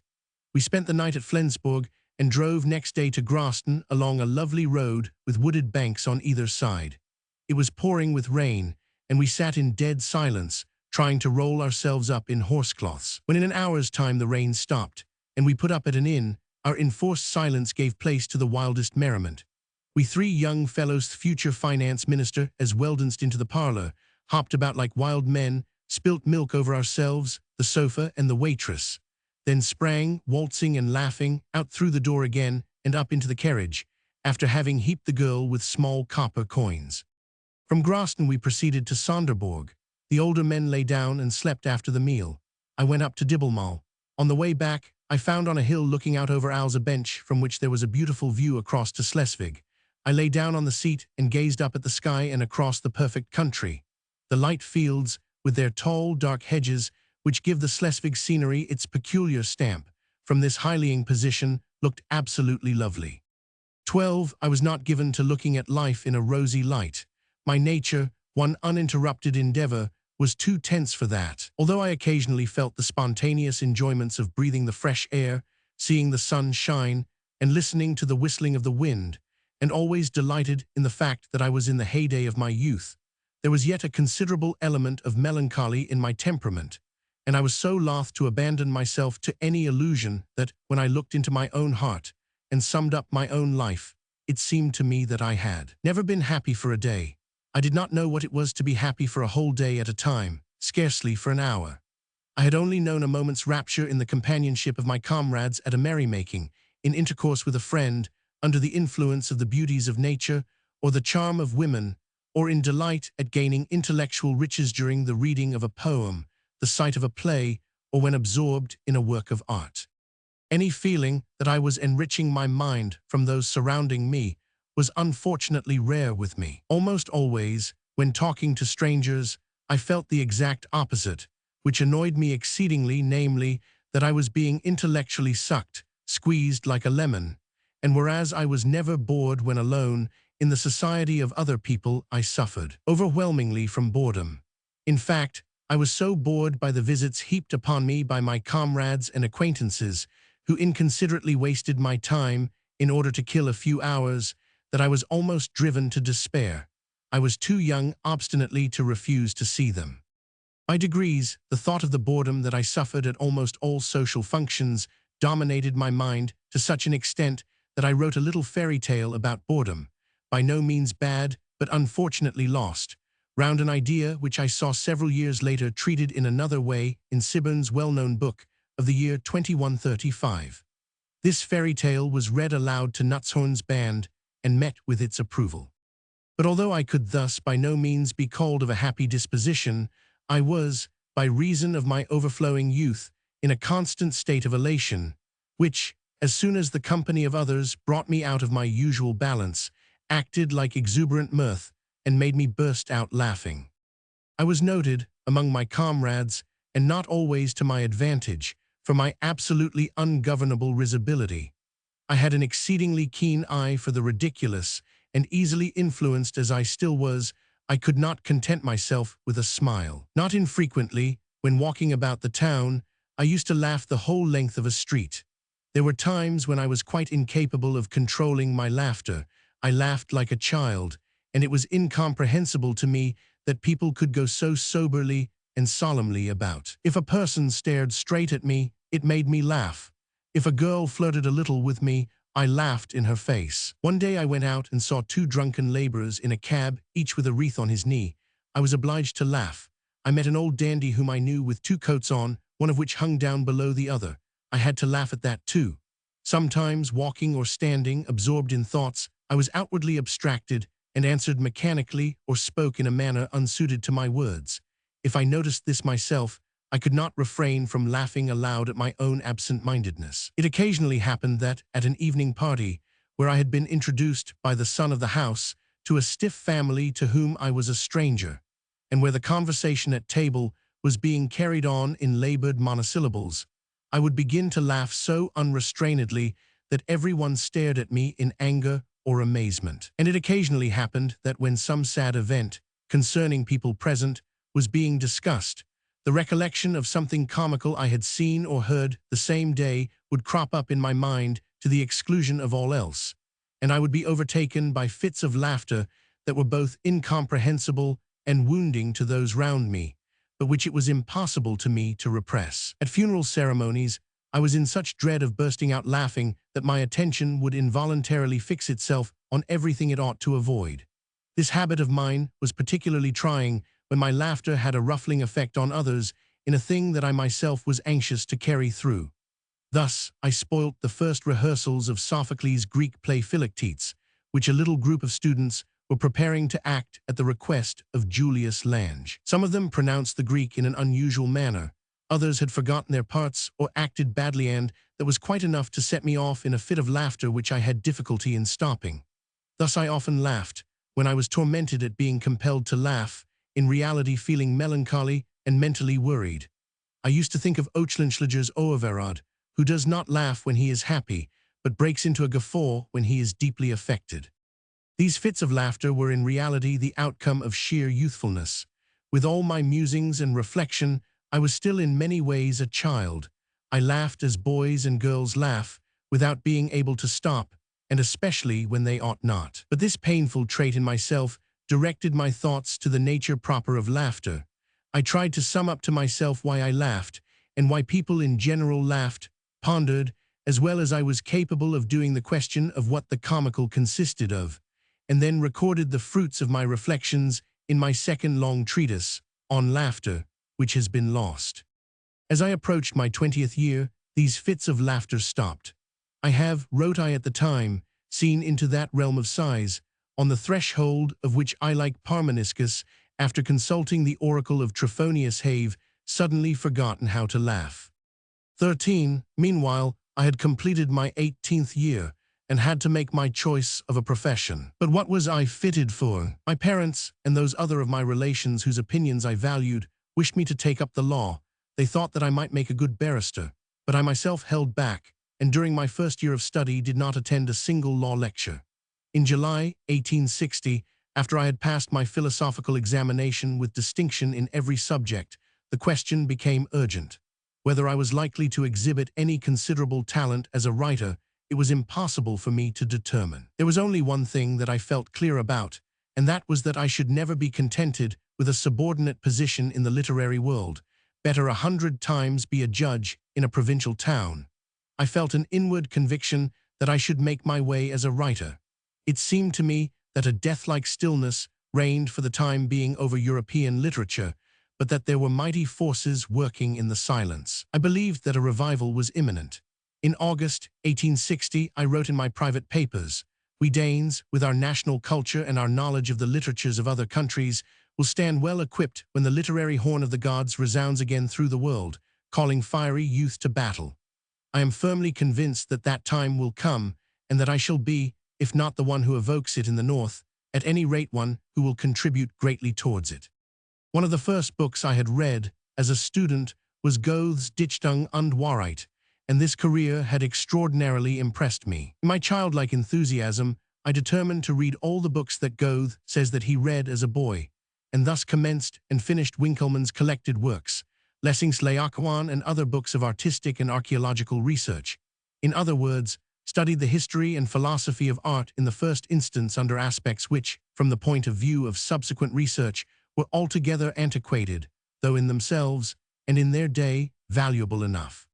Goethe's life fascinated me for a time to such an extent that I found duplicates of the characters in the book everywhere. An old language master, to whom I went early in the morning, in order to acquire from him the knowledge of English which had not been taught me at school, reminded me vividly, for instance, of the old dancing master in Goethe, and my impression was borne out when I discovered that he, too, had two pretty daughters.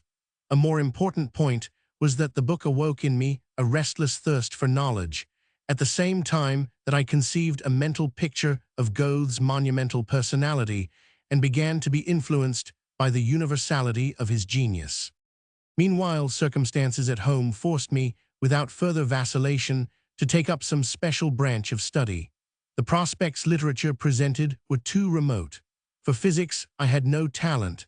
The logical bent of my abilities seemed to point in the direction of the law, so jurisprudentia was selected and my studies commenced. The university lectures, as given by Professors Audieson and Graham, were appalling. They consisted of a slow, sleepy dictation. A death-like dreariness brooded always over the lecture halls. Audieson was especially unendurable.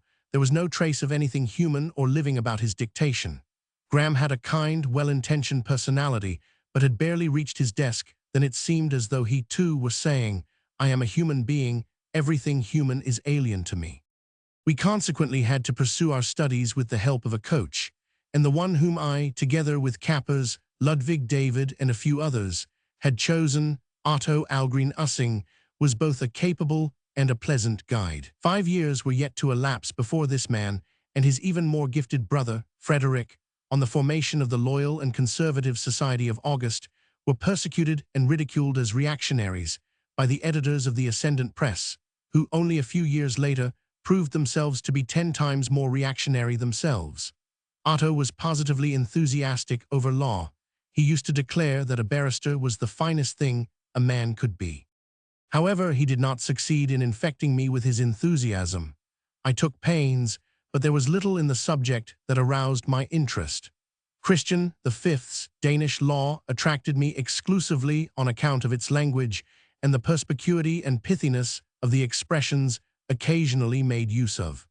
With this exception, what impressed me most of all that I heard in the lessons was Anders Sando Ersted's interpretation of the law. When I had read and reread a passage of law which seemed to me to be easily intelligible and only capable of being understood in one way, how could I do other than marvel and be seized with admiration when the coach read out Ersted's interpretation, proving that the law was miserably couched and could be expounded in 3 or 4 different ways, all contradicting one another.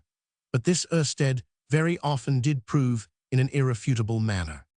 In my lack of receptivity for legal details and my want of interest in positive law, I flung myself with all the greater fervor into the study of what in olden times was called natural law, and plunged again and again into the study of legal philosophy.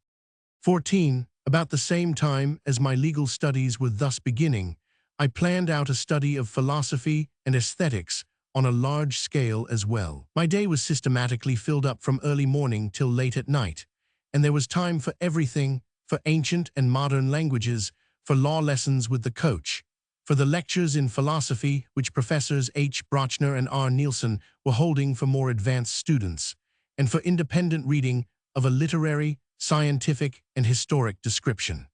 One of the masters who had taught me at school, a very erudite philologian, now Dr. Oscar Seespy, offered me gratuitous instruction, and with his help several of the tragedies of Sophocles and Euripides, various things of Plato's, and comedies by Plautus and Terence were carefully studied. Frederick Nutzhorn read the Edda and the Nibelungenlied with me in the originals. With Jens Paludan Muller, I went through the New Testament in Greek, and with Julius Lange, Aeschylus, Sophocles, Pindar, Horace, and Ovid, and a little of Aristotle and Theocritus. Catullus, Martial, and Caesar I read for myself. But I did not find any positive inspiration in my studies until I approached my 19th year.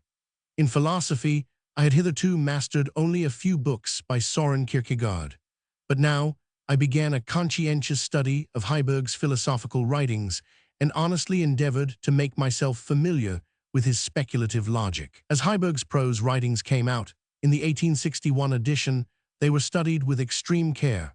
Heiberg's death in 1860 was a great grief to me. As a thinker, I had loved and revered him. The clearness of form and the internal obscurity of his adaptation of Hegel's teachings gave one a certain artistic satisfaction at the same time that it provoked an effort really to understand. But in the nature of things, Heiberg's philosophical lifework could not to a student be other than an admission into Hegel's train of thought and an introduction to the master's own works. I was not aware that by 1860 Europe had long passed his works by in favor of more modern thinking. With a passionate desire to reach a comprehension of the truth, I grappled with the system, began with the encyclopedia, read the 3 volumes of aesthetics, the philosophy of law, the philosophy of history, the phenomenology of the mind, then the philosophy of law again, and finally the logic, the natural philosophy and the philosophy of the mind, in a veritable intoxication of comprehension and delight. One day, when a young girl towards whom I felt attracted had asked me to go and say goodbye to her before her departure, I forgot the time, her journey, and my promise to her over my Hegel. As I walked up and down my room, I chanced to pull my watch out of my pocket and realized that I had missed my appointment and that the girl must have started long ago. Hegel's philosophy of law had a charm for me as a legal student, partly on account of the superiority with which the substantial quality of Hegel's mind is there presented, and partly on account of the challenge in the attitude of the book to accepted opinions and expressions, morality here being almost the only thing Hegel objects to. But it was the book on aesthetics that charmed me most of all. It was easy to understand, and yet weighty, superabundantly rich. Again and again, while reading Hegel's works, I felt carried away with delight at the new world of thought opening out before me. And when anything that for a long time had been incomprehensible to me, at last, after tenacious reflection became clear, I felt what I myself called an unspeakable bliss. Hegel's system of thought, anticipatory of experience, his German style, overburdened with arbitrarily constructed technical words from the year 1810, which one might think would daunt a young student of another country and another age, only meant to me difficulties which it was a pleasure to overcome. Sometimes it was not Hegelianism itself that seemed the main thing. The main thing was that I was learning to know a world-embracing mind. I was being initiated into an attempt to comprehend the universe, which was half wisdom and half poetry. I was obtaining an insight into a method which, if scientifically unsatisfying, and on that ground already abandoned by investigators, was fruitful and based upon a clever, ingenuous, highly intellectual conception of the essence of truth. I felt myself put to school to a great intellectual leader, and in this school I learnt to think. I might, it is true, have received my initiation in a school built up on more modern foundations. It is true that I should have saved much time, been spared many detours, and have reached my goal more directly had I been introduced to an empirical philosophy, or if fate had placed me in a school in which historical sources were examined more critically, but not less intelligently, and in which respect for individuality was greater. But such as the school was, I derived from it all the benefit it could afford to my ego, and I perceived with delight that my intellectual progress was being much accelerated. Consequently, it did not specially take from my feeling of having attained a measure of scientific insight, when I learned what I had not known at first, that my teachers, Hans Brochner, as well as Rasmus Nielsen, were agreed not to remain satisfied with the conclusions of the German philosopher, had got beyond Hegel. At the altitude to which the study of philosophy had now lifted me, I saw that the questions with which I had approached science were incorrectly formulated, and they fell away of themselves, even without being answered. Words that had filled men's minds for thousands of years, God, infinity, thought, nature and mind, freedom and purpose, all these words acquired another and a deeper meaning, were stamped with a new character, acquired a new value, and the depurated ideas which they now expressed opposed each other, and combined with each other, until the universe was seen pierced by a plexus of thoughts, and resting calmly within it. Viewed from these heights, the petty and the everyday matters which occupied the human herd seemed so contemptible. Of what account, for instance, was the wrangling in the Senate and the parliament of a little country like Denmark compared with Hegel's vision of the mighty march, inevitable and determined by spiritual laws, of the idea of freedom through the world's history? And of what account was the daily gossip of the newspapers, compared with the possibility now thrown open of a life of eternal ideals, lived in and for them? 15. I had an even deeper perception of my initiation when I went back from Hegel to Spinoza, and filled with awe and enthusiasm, read the Ethica for the first time. Here I stood at the source of modern pantheistic philosophy. Here philosophy was even more distinctly religion, since it took religion's place. Though the method applied was very artificial, purely mathematical, at least philosophy had here the attraction of a more original type of mind, the effect being much the same as that produced by primitive painting, compared with a more developed stage.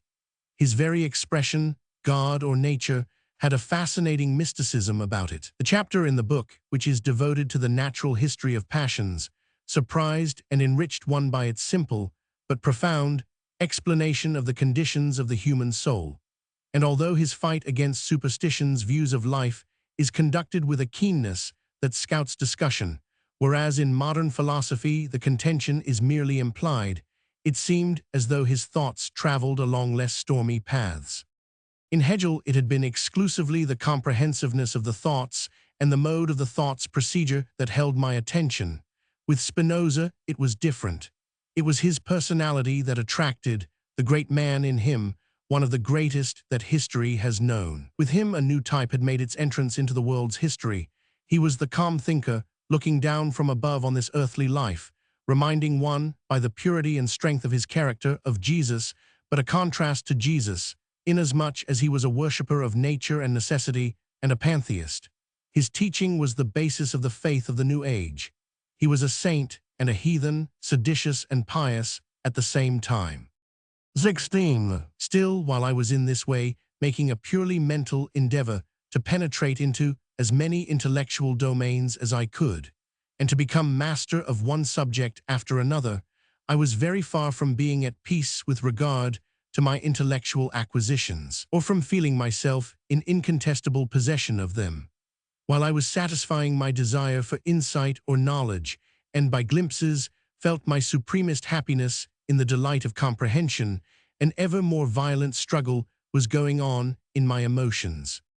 As my being grew and developed within me, and I slowly emerged from the double state of which I had been conscious, in other words, the more I became one and individual and strove to be honest and true, the less I felt myself to be a mere individual, the more I realized that I was bound up with humanity, one link in the chain, one organ belonging to the universe. The philosophical pantheism I was absorbed by itself worked counter to the idea of individualism inherent in me, taught me and presented to me the union of all beings in nature the all-divine. But it was not from pantheism that the crisis of my spiritual life proceeded. It was from the fountains of emotion which now shot up and filled my soul with their steady flow. A love for humanity came over me and watered and fertilized the fields of my inner world which had been lying fallow, and this love of humanity vented itself in a vast compassion. This gradually absorbed me till I could hardly bear the thought of the suffering, the poor, the oppressed, the victims of injustice. I always saw them in my mind's eye, and it seemed to be my duty to work for them, and to be disgraceful of me to enjoy the good things of life, while so many were being starved and tortured. Often, as I walked along the streets at night, I brooded over these ideas till I knew nothing of what was passing around me, but only felt how all the forces of my brain drew me towards those who suffered. There were warm-hearted and benevolent men among my near relatives. The man whom my mother's younger sister had married had his heart in the right place, so much indeed that he no sooner saw or heard of distress than his hand was in his pocket, although he had little from which to give. My father's brother was a genuinely philanthropic man, who founded one beneficent institution or society after the other, had an unusual power of inducing his well-to-do fellow-townsmen to carry his schemes through, and in the elaboration of them showed a perception and practical sense that almost amounted to genius. This was the more surprising since his intelligence was not otherwise remarkable for its keenness, and his reasoning methods were confused. But what I felt was quite different. My feelings were not so easily roused as those of the first mentioned. I was not so good-natured or so quick to act as he. Neither did they resemble those of my other uncle, who merely represented compassion for those unfortunately situated, but was without the least vestige of rebellious feeling against the conditions or the people responsible for the misery. My uncle was always content with life as it was, saw the hand of a loving Providence everywhere, and was fully and firmly convinced that he himself was led and helped by this same Providence, which specially watched over the launching of his projects for the welfare of mankind. No, my feeling was of quite another kind. Nothing was farther removed from me than this sometimes quite childish optimism. It was not enough for me to advertise the sufferings of a few individuals, and when possible, alleviate them. I sought the causes of them in brutality and injustice. Neither could I recognize the finger of a universal ruler in a confusion of coincidences, conversations, newspaper articles, and advice by prudent men, the outcome of all which was the founding of a society for seamstresses or the erection of a hospital to counteract the misery that the controlling power had itself occasioned. I was a child no longer, and in that sense never had been childish, but my heart bled none the less with sympathy for society's unfortunates. I did not as yet perceive the necessity of that selfishness which is self-assertion, and I felt oppressed and tormented by all that I, in my comparatively advantageous position as a non-proletarian, enjoyed, while many others did not. Then another mood, with other promptings, asserted itself. I felt an impulse to step forward as a preacher to the world around me, to the thoughtless and the hard-hearted. Under the influence of strong emotion, I wrote an edifying discourse, The Profitable Fear. I began to regard it as my duty, so soon as I was fitted for it, to go out into the town and preach at every street corner, regardless of whether a lay preacher like myself should encounter indifference or harvest scorn. This course attracted me because it presented itself to me under the guise of the most difficult thing, and, with the perversity of youth, I thought difficulty the only criterion of duty. I only needed to hit upon something that seemed to me to be the right thing, and then say to myself, "You dare not do it." For all the youthful strength and daring that was in me, all my deeper feelings of honor and of pride, all my love of grappling with the apparently insurmountable to unite, and in face of this "you dare not," satisfy myself that I did dare. As provisionally, self-abnegation, humility, and asceticism seemed to me to be the most difficult things. For a time my whole spiritual life was concentrated into an endeavor to attain them. Just at this time I was 19, my family was in a rather difficult pecuniary position, and I, quite a poor student, was cast upon my own resources. I had consequently not much of this world's goods to renounce. From a comfortable residence in Crown Prince's Street, my parents had moved to a more modest flat in the exceedingly unaristocratic Salmon Street, where I had an attic of limited dimensions with outlook over roofs by day and a view of the stars by night. Quiet the nights were not, inasmuch as the neighboring houses reached with screams and shrieks from poor women, whom their latter-returning husbands or lovers thrashed in their cups. But never had I felt myself so raised, so exhilarated, so blissfully happy as in that room.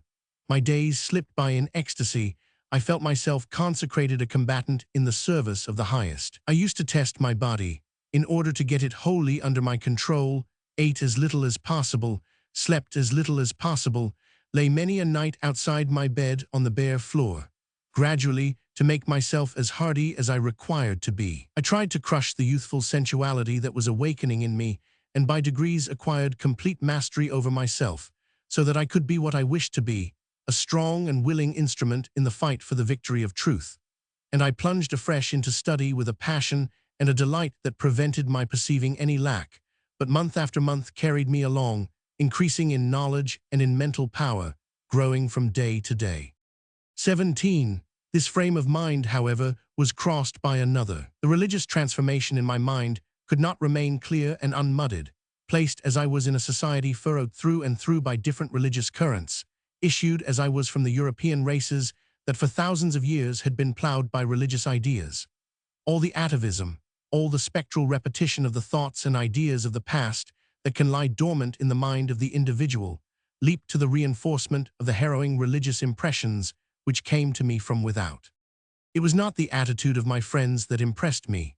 All my more intimate friends were Orthodox Christians, but the attempts which various ones, amongst them Julius Lange and Jens Paludan Muller, had made to convert me had glanced off from my much more advanced thought without making any impression. I was made of much harder metal than they, and their attempts to alter my way of thinking did not penetrate beyond my hide. To set my mind in vibration, there was needed a brain that I felt superior to my own, and I did not find it in them. I found it in the philosophical and religious writings of Søren Kierkegaard, in such works, for instance, as Sickness unto Death. The struggle within me began faintly as I approached my 19th year. My point of departure was this: one thing seemed to me requisite, to live in and for the idea, as the expression for the highest at that time was. All that rose up inimical to the idea or ideal merited to be lashed with scorn or felled with indignation. And one day I penned this outburst. Heine wept over Don Quixote. Yes, he was right. I could weep tears of blood when I think of the book. But the first thing needed was to acquire a clear conception of what must be understood by the ideal. Heiberg had regarded the uneducated as those devoid of ideals, but I was quite sure myself that education afforded no criterion, and I could find no other criterion of devotion to the ideal than a willingness to make sacrifices. If I said, I prove myself less self-sacrificing than any one of the wretches I am fighting, I shall myself incur well-merited scorn. But if self-sacrifice were the criterion, then Jesus, according to the teachings of tradition, was the ideal, for who as self-sacrificing as he? This was an inclined plane leading to the Christian spiritual life, and a year later, when I was nearly 20, I had proceeded so far on this plane that I felt myself in all essentials in agreement with the Christian mode of feeling, inasmuch as my life was ascetic, and my searching, striving, incessantly working mind not only found repose, but rapture in prayer, and was elated and fired at the idea of being protected and helped by God. But just as I was about to complete my 20th year, the storm broke out over again, and during the whole of the ensuing 6 months raged with unintermittent violence. Was I, at this stage of my development, a Christian or not? And if not, was it my duty to become a Christian? The first thought that arose was this: it is a great effort, a constant effort, sometimes a minutely recurring effort, to attain moral mastery over oneself, and though this certainly need not bring with it a feeling of self-satisfaction, much less ought to do so, it does bring with it a recognition of the value of this self-mastery. How strange, then, that Christianity, which commands its attainment, at the same time declares it to be a matter of indifference to the revealed God, whether a man has lived morally or not, since faith, or lack of faith, is the one condition upon which so-called salvation depends. The next thought was this: it is only in the writings of Kierkegaard, in his teachings concerning paradox, that Christianity appears so definite that it cannot be confused with any other spiritual trend whatever. But when one has to make one's choice between pantheism and Christianity, then the question arises, are Kierkegaard's teachings really historic Christianity, and not rather a rational adaptation? And this question must be answered in the negative, since it is possible to assimilate it without touching upon the question of the revelation of the Holy Ghost in the shape of a dove, to the voice from the clouds, and the whole string of miracles and dogmas. The next thought again was this: pantheism does not place any one unconditional goal in front of man. The unbeliever passes his life interested in the many aims that man, as man, has. The pantheist will therefore have difficulty in living a perfect ethical life. There are many cases in which, by deviating from the strictly ethic code, you do not harm anyone, you only injure your own soul. The non-believer will in this case only hardly, for the sake of impersonal truth, make up his mind to the step which the God-fearing man will take, actuated by his passionate fear of offending God. Thus was I tossed backwards and forwards in my reflections. 18. What I dreaded most was that if I reached a recognition of the truth, a lack of courage would prevent me decisively making it my own. Courage was needed, as much to undertake the burdens entailed by being a Christian as to undertake those entailed by being a pantheist. When thinking of Christianity, I drew a sharp distinction between the cowardice that shrunk from renunciation and the doubt that placed under discussion the very question as to whether renunciation were duty. And it was clear to me that, On the road which led to Christianity, doubt must be overcome before cowardice, not the contrary, as Kierkegaard maintains in his For Self-Examination, where he says that none of the martyrs doubted. But my doubt would not be overcome. Kierkegaard had declared that it was only to the consciousness of sin that Christianity was not horror or madness. For me, it was sometimes both. I concluded therefrom that I had no consciousness of sin, and found this idea confirmed when I looked into my own heart. For however violently at this period I reproached myself and condemned my failings, they were always in my eyes weaknesses that ought to be combated, or defects that could be remedied, never sins that necessitated forgiveness, and for the obtaining of this forgiveness, a Savior. That God had died for me as my Savior, I could not understand what it meant. It was an idea that conveyed nothing to me. And I wondered whether the inhabitants of another planet would be able to understand how on the earth, that which was contrary to all reason, was considered the highest truth. 19. With pantheism likewise, I was on my guard against its being lack of courage, rather than a conviction of its untruth, which held me back from embracing it. I thought it a true postulate that everything seemed permeated and sustained by a reason that had not human aims in front of it, and did not work by human means, a divine reason. Nature could only be understood from its highest forms. The ideal, which revealed itself to the world of men at their highest development, was present in possibility and intent, in the first germ, in the midst of primeval creation, before it divided itself into organic and inorganic elements. The whole of nature was in its essence divine, and I felt myself at heart a worshipper of nature. But this same nature was indifferent to the weal or woe of humans. It obeyed its own laws regardless of whether men were lost thereby. It seemed cruel in its callousness. It took care that the species should be preserved, but the individual was nothing to it. Now, like all other European children, I had been brought up in the theory of personal immortality, a theory which, amongst other things, is one way of expressing the immense importance, the eternal importance, which is attributed to each individual. The stronger the feeling of his own ego that the individual has, the more eagerly he necessarily clings to the belief that he cannot be annihilated. But to none could the belief be more precious than to a youth who felt his life pulsate within, as if he had 20 lives in himself and 20 more to live. It was impossible to me to realize that I could die, and one evening, about a year later, I astonished my master, Professor Brochner, by confessing as much. "Indeed," said Brochner, "are you speaking seriously? You cannot realize that you will have to die one day? How young! You are very different from me, who always have death before my eyes." But although my vitality was so strong that I could not imagine my own death, I knew well enough that my terrestrial life, like all other men's, would come to an end. But I felt all the more strongly that it was impossible. Everything could be at an end then.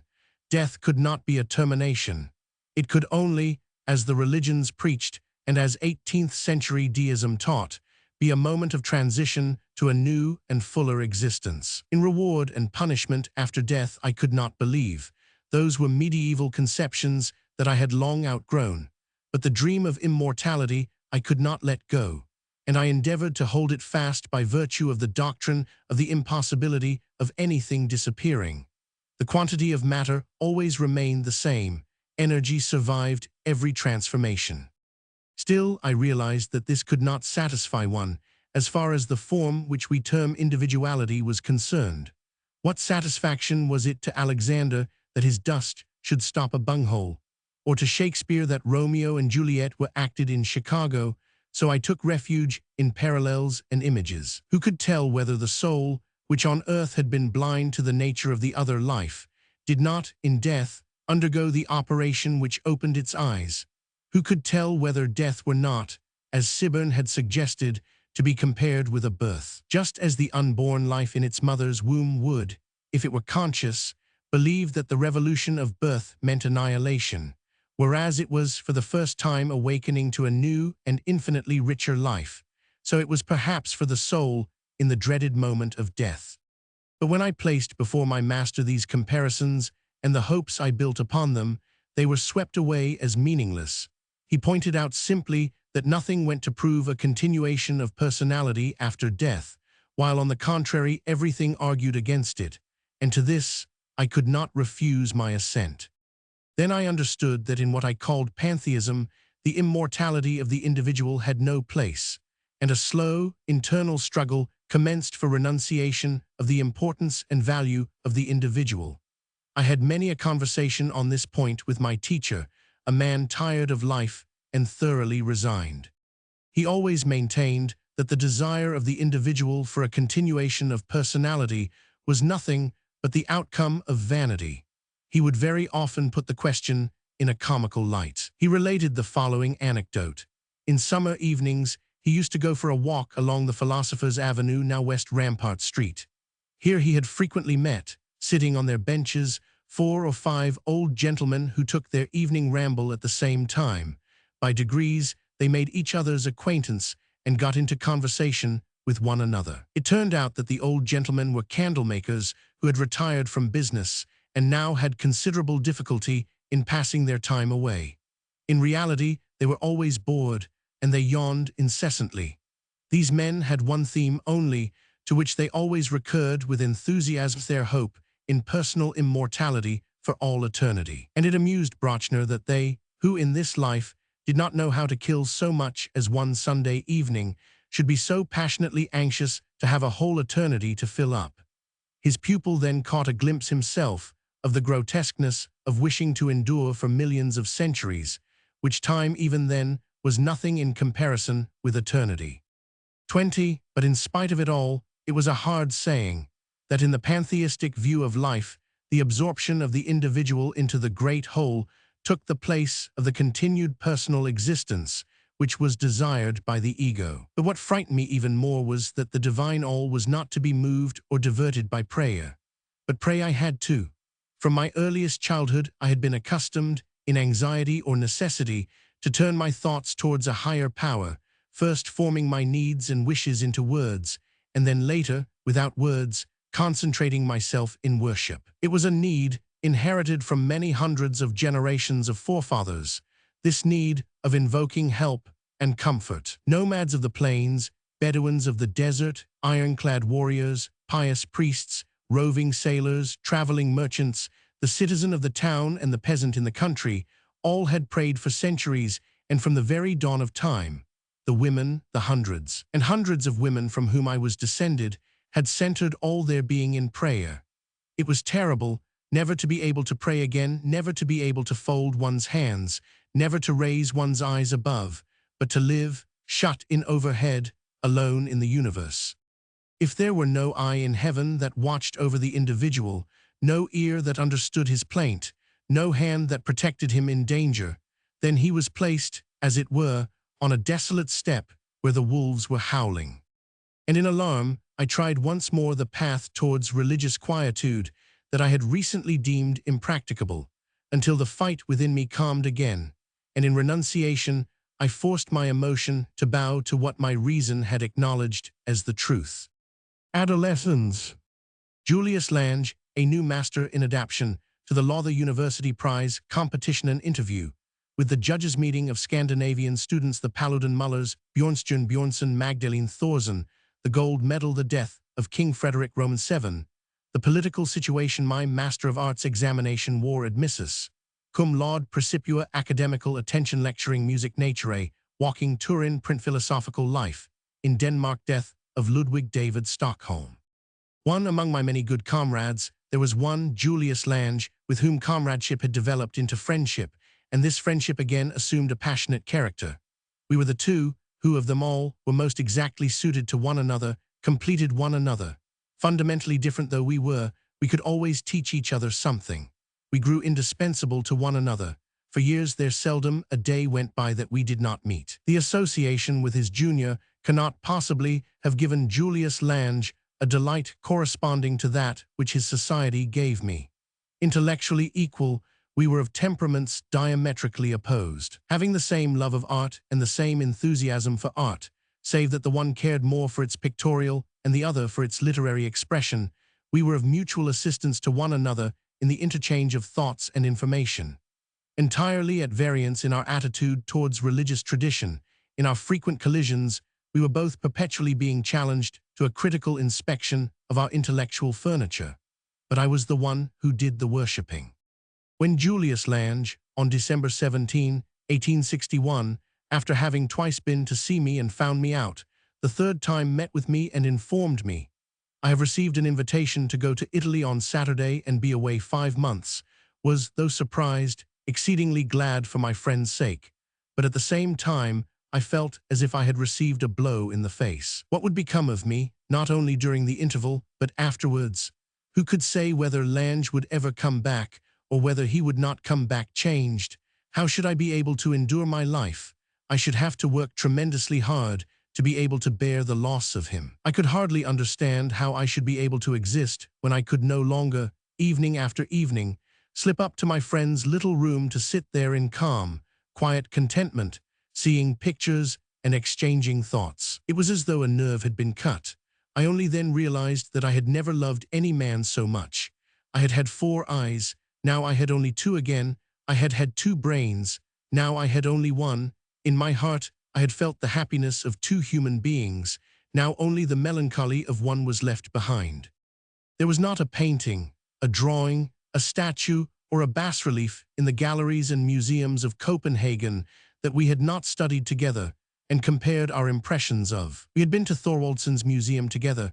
We went together to Bisson's studio, where in November 1861 I met for the first time my subsequent friends, Wilhelm Bisson and Walter Runeberg.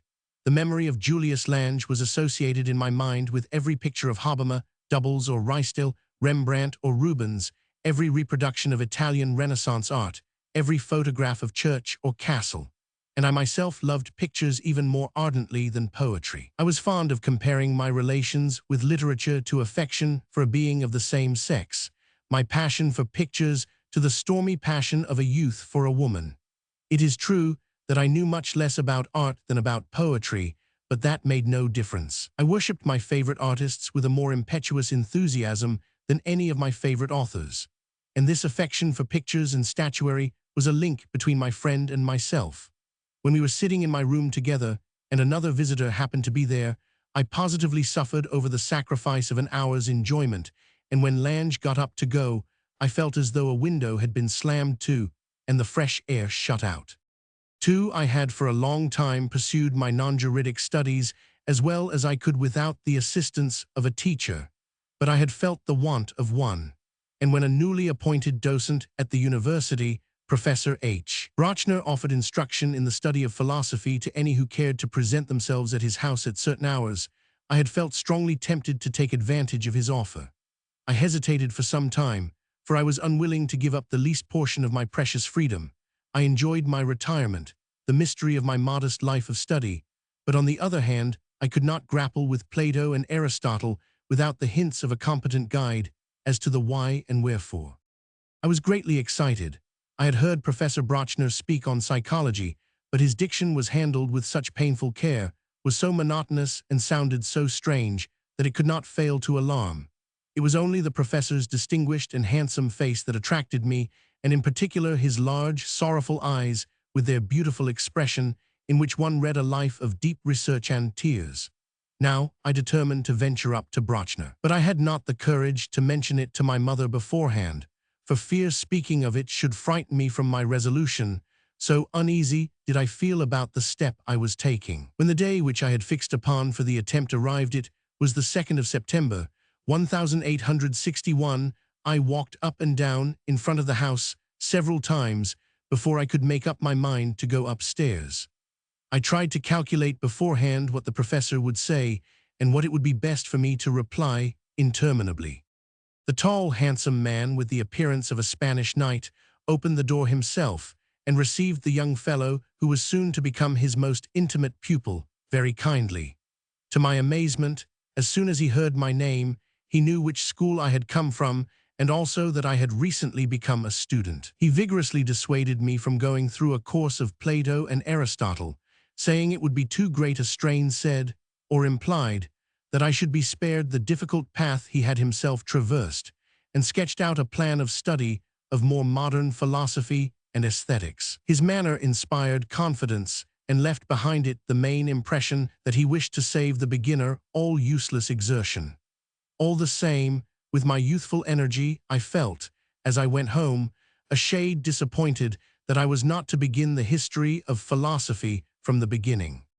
My visit was soon repeated, and a most affectionate intimacy quickly sprang up between master and pupil, revealed on the side of the elder, in an attitude of fatherly goodwill to which the younger had hitherto been a stranger. The teacher, while instructing his pupil and giving him practical guidance, constantly keeping in view all that could further his well-being and assist his future.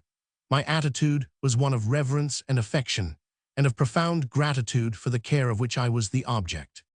I certainly, sometimes, in face of my master's great thoroughness and his skill in wrestling with the most difficult thoughts, felt a painful distrust of my own capacity and of my own intellectual powers compared with his. I was also not infrequently vexed by a discordant note, as it were, being struck in our intercourse, when Brochner, despite the doubts and objections I brought forward, always took it for granted that I shared his pantheistic opinions, without perceiving that I was still tossed about by doubts, and fumbling after a firm foothold. But the confidential terms upon which I was with the maturer man had an attraction for me which my intimacy with undecided and youthfully prejudiced comrades necessarily lacked. He had the experience of a lifetime behind him. He looked down from superior heights on the sympathies and antipathies of a young man. To me, for instance, Plaug's The Fatherland was at that time Denmark's most intellectual organ, whereas Bill's daily paper disgusted me, more particularly on account of the superficiality and the tone of finality which distinguished its literary criticisms. Brochner, who, with not unmixed benevolence, and without making any special distinction between the two, looked down on both these papers of the educated mediocrity, saw in his young pupil's bitterness against the trivial but useful little daily only an indication of the quality of his mind. Brochner's mere manner, as he remarked one day with a smile, "You do not read the daily paper on principle," made me perceive in a flash the comicality of my indignation over such articles as it contained.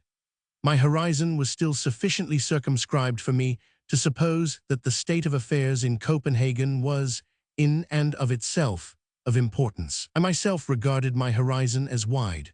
One day, when making a mental valuation of myself, I wrote, with the naivete of 19, my good qualities, those which will constitute my personality, if I ever become of any account, are a mighty and ardent enthusiasm, a thorough authority in the service of truth, a wide horizon, and philosophically trained thinking powers. These must make up for my lack of humor and facility. It was only several years after the beginning of our acquaintance that I felt myself in essential agreement with Hans Brochner. I had been enraptured by a study of Ludwig Feuerbach's books, for Feuerbach was the first thinker in whose writings I found the origin of the idea of God in the human mind satisfactorily explained. In Feuerbach, too, I found a presentment of ideas without circumlocution and without the usual heavy formulas of German philosophy, a conquering clarity which had a very salutary effect on my own way of thinking and gave me a feeling of security. If for many years I had been feeling myself more conservative than my friend and master, there now came a time when in many ways I felt myself to be more liberal than he, with his mysterious life in the eternal realm of mind, of which he felt himself to be a link. 3. I had not been studying jurisprudence much more than a year before it began to weigh very heavily upon me. The mere sight of the long rows of Skou's ordinances, which filled the whole of the back of my writing table, were a daily source of vexation. I often felt that I should not be happy until the ordinances were swept from my table. And the lectures were always so dreary that they positively made me think of suicide, and I so thirsty of life, as a final means of escape from the torment of them. I felt myself so little adapted to the law that I wasted my time with Hamlet-like cogitations as to how I could give up the study without provoking my parents' displeasure, and without stripping myself of all prospects for the future. And for quite a year these broodings grew, till they became a perfect nightmare to me. I had taken a great deal of work upon myself. I gave lessons every day that I might have a little money coming in, took lessons myself in several subjects, and not infrequently plunged into philosophical works of the past that were too difficult for me, such as the principal works of Kant. Consequently, when I was 19, I began to feel my strength going. I felt unwell, grew nervous, had a feeling that I could not draw a deep breath, and when I was 20, my physical condition was a violent protest against overwork. One day, while reading Kant's Kritik der Urteilskraft, I felt so weak that I was obliged to go to the doctor. The latter recommended physical exercises and cold shower baths. The baths did me good, and I grew so accustomed to them that I went on taking them and have done so ever since. I did my gymnastic exercises with a Swede named Nikander, who had opened an establishment for Swedish gymnastics in Copenhagen. There I met, amongst others, the well-known Icelandic poet and diplomatist Grimmer Thomson, who bore the title of Counselor of Legation. His compatriots were very proud of him. Icelandic students declared that Grimmer possessed 12 dress shirts, 3 pairs of patent leather boots, and had embraced a marchioness in Paris. At gymnastics, Grimmer Thomson showed himself audacious and not seldom coarse in what he said and hinted. It is true that by reason of my youth I was very susceptible and took offense at things that an older man would have heard without annoyance. For I continued to be physically far from strong. Mentally, I worked indefatigably. The means of deciding the study question that, after long reflection, seemed to me most expedient was this. I would compete for one of the university prizes, either the aesthetic or the philosophical, and then, if I won the gold medal, my parents and others would see that if I broke with the law it was not from idleness, but because I really had talents in another direction. As early as 1860, I had cast longing eyes at the prize questions that had been set, and which hung up in the entrance hall of the university, but none of them were suited to me. In 1861, I made up my mind to attempt a reply, even if the questions in themselves should not be attractive. There was amongst them one on the proper correlation between poetic fiction and history in the historical romances. The theme in itself did not particularly fascinate me, but I was not ignorant of the subject, and it was one that allowed of being looked at in a wide connection. 1e. The claims of the subject, as opposed to the imagination of the artist in general. I was of opinion that just as in sculpture the human figure should not be represented with wings, but the conception of its species be observed, so the essential nature of a past age should be unassailed in historic fiction. Throughout numerous carefully elaborated abstractions, extending over 120 folio pages, and in which I aimed at scientific perspicuity, I endeavored to give a soundly supported theory of the limits of inventive freedom in historical romance. The substructure was so painstaking that it absorbed more than half of the treatise. Quite apart from the other defects of this tyro handiwork, it lauded and extolled an aesthetic direction opposed to that of both the men who were to adjudicate upon it. Hegel was mentioned in it as the supreme exponent of aesthetics, a man whose imposing greatness it is good to bow before. I likewise held with his emancipated pupil, Fr.Th. Vischer, and vindicated him. Of Danish thinkers, J50, Heiberg and S. Kierkegaard were almost the only ones discussed. Heiberg was certainly incessantly criticized, but was treated with profound reverence, and as a man whose slightest utterance was of importance. Sibber's artistic and philosophical researches, on the other hand, were quite overlooked. Indeed, sometimes Vischer was praised as being the first originator of psychological developments, which Sibbern had suggested many years before him. I had, for that matter, made a very far from sufficient study of Sibbern's researches, which were partly not systematic enough for me, and partly had repelled me by the peculiar language in which they were couched. Neither was it likely that this worship of Heiberg, which undeniably peeped out through all the proofs of imperfections and self-contradictions in him, would appeal to Hoche.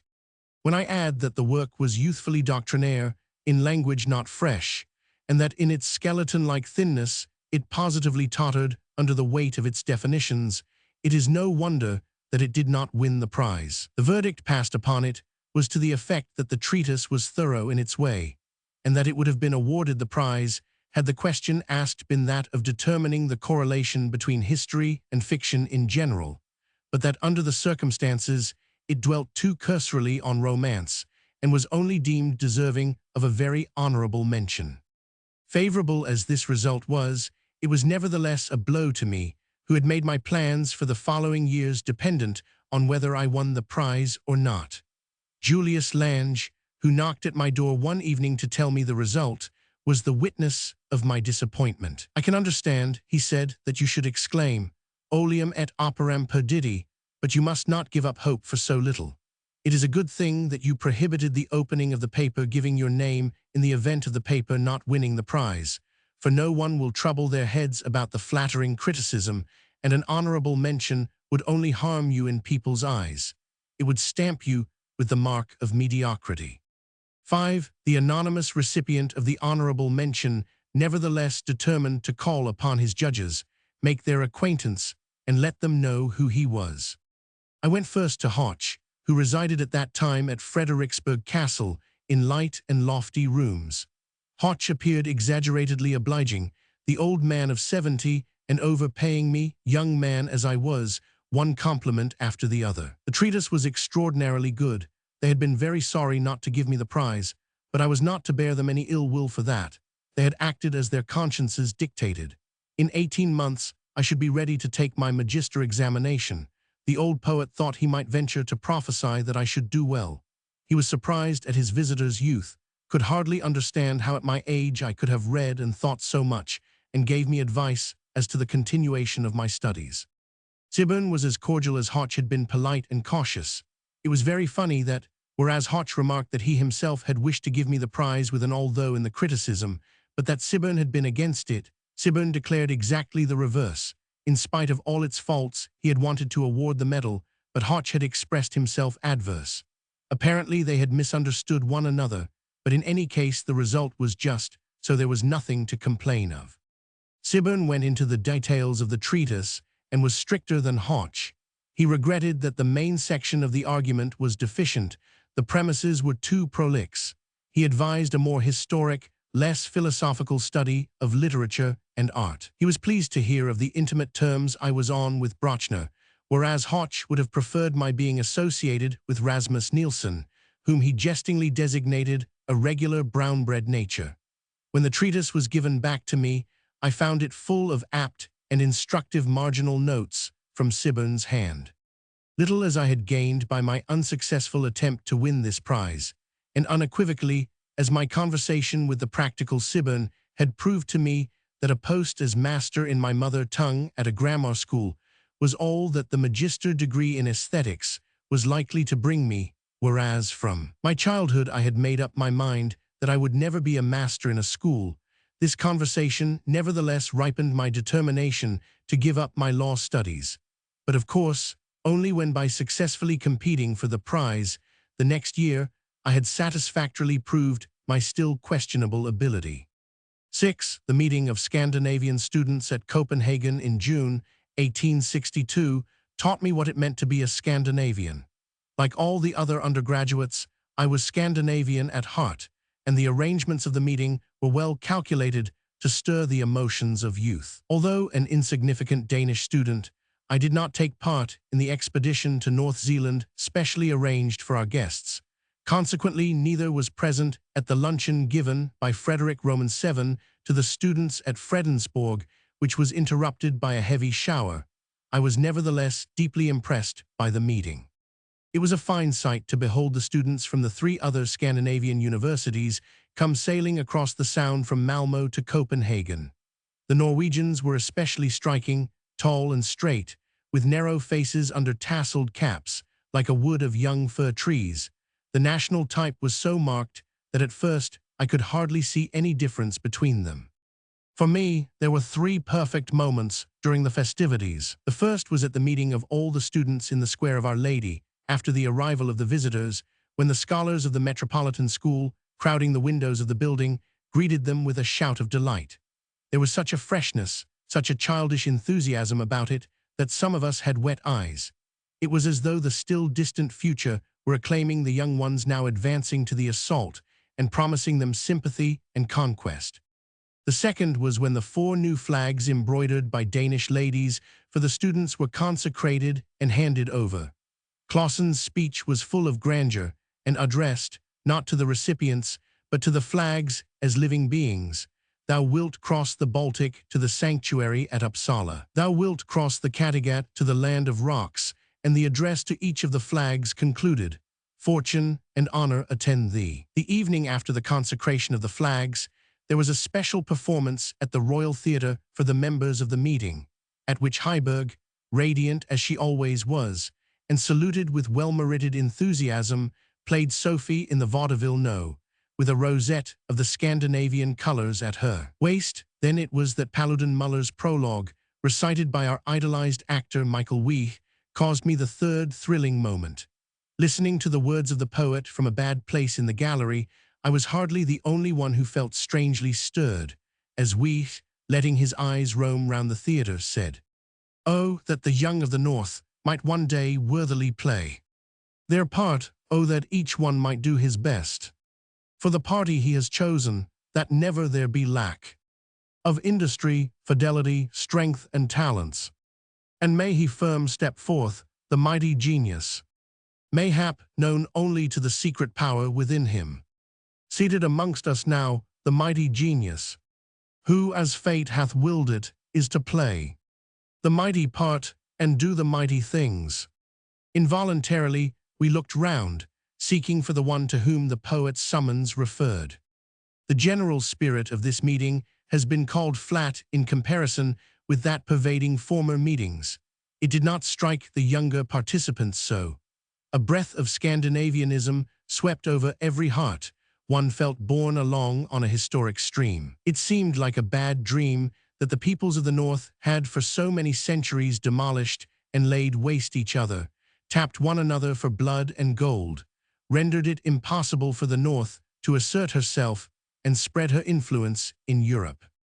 One could feel at the meeting, though very faintly, that the Swedes and Norwegians took more actual pleasure in each other, and regarded themselves as to a greater extent united than either of them looked upon themselves as united with the Danes, who were outside the political union. I was perhaps the only Dane present who fancied I detected this, but when I mentioned what I thought I observed to a gifted young Norwegian, so far was he from contradicting me that he merely replied, "Have you noticed that too?" Notwithstanding, during the whole of the meeting, one constantly heard, expressed on every hand, the conviction that if Germany were shortly to declare war against Denmark, which, no one doubted, Swedes and Norwegians would most decidedly not leave the Danes in the lurch. The promise was given oftener than it was asked. Only, of course, it was childish on the part of those present at the meeting to regard such promises given by the leaders of the students and by the students themselves in festive mood as binding on the nations and their statesmen. I did not make any intellectually inspiring acquaintances through the meeting, although I was host to 2 Uppsala students. Neither of them, however, interested me. I got upon a friendly footing through mutual intellectual interests with Carl von Bergen, later so well known as an author, he, like myself, worshipping philosophy and hoping to contribute to intellectual progress. Carl von Bergen was a self-confident, ceremonious Swede who had read a great many books. At that time, he was a new rationalist, which seemed to promise one point of interest in common, but he was a follower of the Bostrom philosophy and as such an ardent theist. At this point we came into collision, my researches and reflections constantly tending to remove me farther from a belief in any god outside the world, so that after the meeting Carl von Bergen and I exchanged letters on theism and pantheism, which assumed the width and thickness of treatises. For very many years the Swedish essayist and I kept up a friendly, though intermittent intercourse. Meanwhile von Bergen, whose good qualities included neither character nor originality, inclined, as years went on, more and more towards conservatism, and at 40 years old he had attained to a worship of what he had detested and a detestation of what he had worshipped.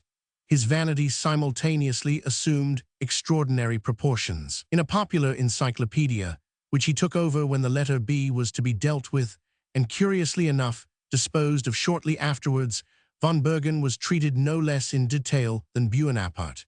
He did battle with some of the best men and women in Sweden, such as Ellen Key and Knut Wicksell, who did not fail to reply to him. When in 1889 his old friend from the students' meeting gave some lectures on Goethe in Stockholm, he immediately afterwards directed some poor opposition lectures against him, which neither deserved nor received any reply. It had indeed become a specialty of his to give opposition lectures. When he died, some few years later, what he had written was promptly forgotten. There was another young Swedish student whom I caught a glimpse of for the first time at the students' meeting, towards whom I felt more and more attracted, and who eventually became my friend. This was the darling of the gods, Karl Snoilsky. At a fete in Rosenborg Park, amongst the songs was one which, with my critical scent, I made a note of. It was by the then quite unknown young Count Snoilsky, and it was far from possessing the rare qualities, both of pith and form, that later distinguished his poetry. But it was a poet's handiwork, a troubadour song to the Danish woman, meltingly sweet, and the writer of it was a youth of aristocratic bearing, regular, handsome features, and smooth brown hair, a regular Adonis. The following year he came again, drawn by strong cords to Christian Winther's home, loving the old poet like a son, as Swinburne loved Victor Hugo, sitting at Mistress Julie Winther's feet in affectionate admiration and semi-adoration, although she was half a century old and treated him as a mother does a favorite child. It was several years, however, before there was any actual friendship between the Swedish poet and myself. He called upon me one day in my room in Copenhagen, looking exceedingly handsome in a tight-fitting waistcoat of blue quilted silk. In the absence of the Swede-Norwegian ambassador, he was chargé d'affaires in Copenhagen, after, in his capacity as diplomatic attaché, having been stationed in various parts of the world, and amongst others, for some time in Paris. He could have no warmer admirer of his first songs than myself, and we very frequently spent our evenings together in Bauer's wine room talking over everything in Scandinavian, English, or French literature, which both of us had enthusiastically and critically read. On many points, our verdicts were agreed. There came a pause in Snoilsky's productive activity. He was depressed. It was generally said, although it sounded improbable, that he had had to promise his wife's relations to give up publishing verse, they regarding it as unfitting the dignity of a noble. In any case, he was at that time suffering under a marriage that meant to him the deprivation of the freedom without which it was impossible to write. Still, he never mentioned these strictly personal matters. But one evening that we were together, Snoilsky was so overcome by the thought of his lack of freedom that tears suddenly began to run down his cheeks. He was almost incapable of controlling himself again, and when we went home together late at night, poured out a stream of melancholy, half-despairing remarks. A good 18 months later, we met again in Stockholm. Snoilsky was dignified and collected. But when a few years later, so-called public opinion in Sweden began to rave against the poet for the passion for his second wife, which so long made him an exile from his country, I often thought of that evening. As years passed by, his outward bearing became more and more reserved and a trifle stiff, but he was the same at heart, and no one who had known him in the heyday of his youth could cease to love him. A month after the students' meeting, at the invitation of my friend Jens Paludan Muller, I spent a few weeks at his home at Nyköping in the island of Falster, where his father, Caspar Paludan Muller, the historian, was at the time head master of the grammar school. Those were rich and beautiful weeks, which I always remembered later with gratitude. The stern old father, with his leonine head and huge eyebrows, impressed one by his earnestness and perspicacity, somewhat shut off from the world as he was by hereditary deafness. The dignified mistress of the house likewise belonged to a family that had made its name known in Danish literature. She was a Rosenstand Goysk. Jens was a cordial and attentive host. The daughters were all of them women out of the ordinary and bore the impress of belonging to a family of the highest culture in the country. The eldest was womanly and refined. The second, with her Roman type of beauty and bronze-colored head, lovely in a manner peculiarly her own. The youngest, as yet, was merely an amiable young girl. The girls would have liked to get away from the monotony of provincial life, and their release came when their father was appointed to a professorship at Copenhagen University. There was an ease of manner and a tone of mental distinction pervading the whole family. Two young, handsome Counts Reventlow were being brought up in the house, still only half-grown boys at that time, but who were destined later to win honorable renown. One of them, the editor of his ancestress's papers, kept up his acquaintance with the guest he had met in the Paludan Muller home for over 40 years. There often came to the house a young Dane from Caracas in Venezuela, of unusual, almost feminine beauty, with eyes to haunt one's dreams. He played uncommonly well, was irresistibly gentle and emotional. After a stay of a few years in Denmark, he returned to his native place. The previously mentioned Gronbeck, with his pretty sister and other young people from the town, were frequent guests during the holidays, and the days passed in games, music, wanderings about the garden, and delightful excursions to the woods. On every side, I encountered beauty of some description. I said to Jens one day, "One kind of beauty is the glow which the sun of youth casts over the figure, and it vanishes as soon as the sun sets. Another is stamped into shape from within. It is mind's expression, and will remain as long as the mind remains vigorous. But the supremest beauty of all is in the unison of the two harmonies, which are contending for existence. In the bridal night of this supremest beauty, mind and nature melt into one." A few years later, the old historian was called upon to publish the little book on Gulland, with its short biography prefixed as a memorial to his only son, fallen at Sankelmark, and again, a few years later, to edit Frederick Knutzhorn's translation of Apuleius in memory of his son's friend, his elder daughter's fiancé.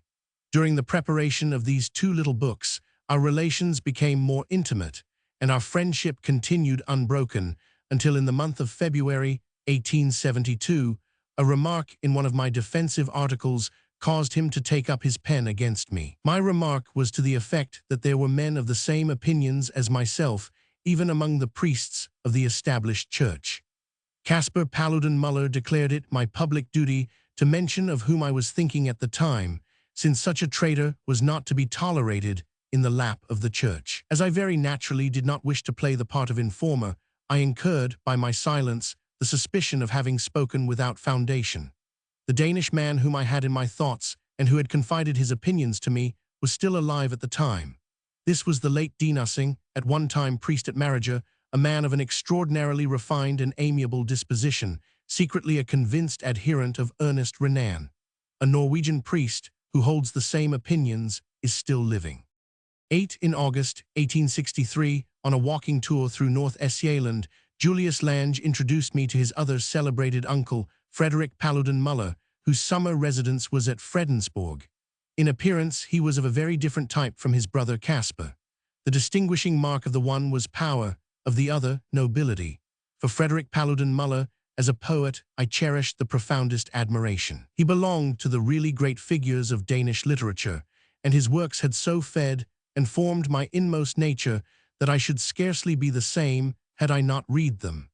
It was unalloyed happiness to have access to his house and be allowed to enjoy his company. It was a distinction to be one of the few he vouchsafed to take notice of, and one of the fewer still in whose future he interested himself.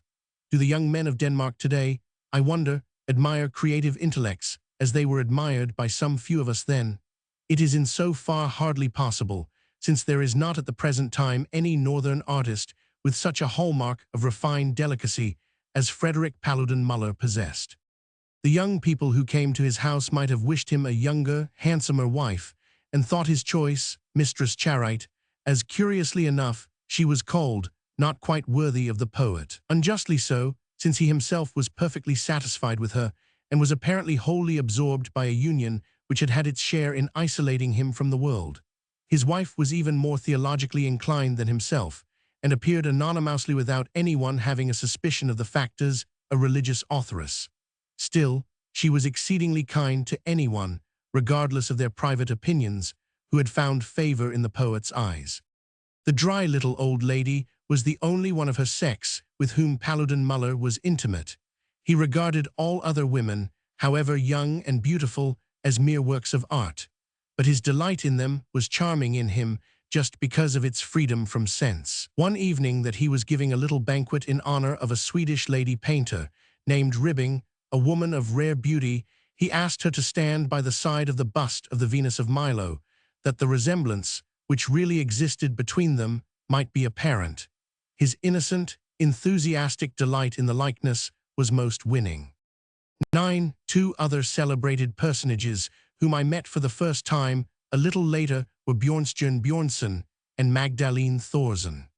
I became acquainted with Bjornstjerne Bjornson at the Nutzhorns, their son, Ditlev, being a passionate admirer of his.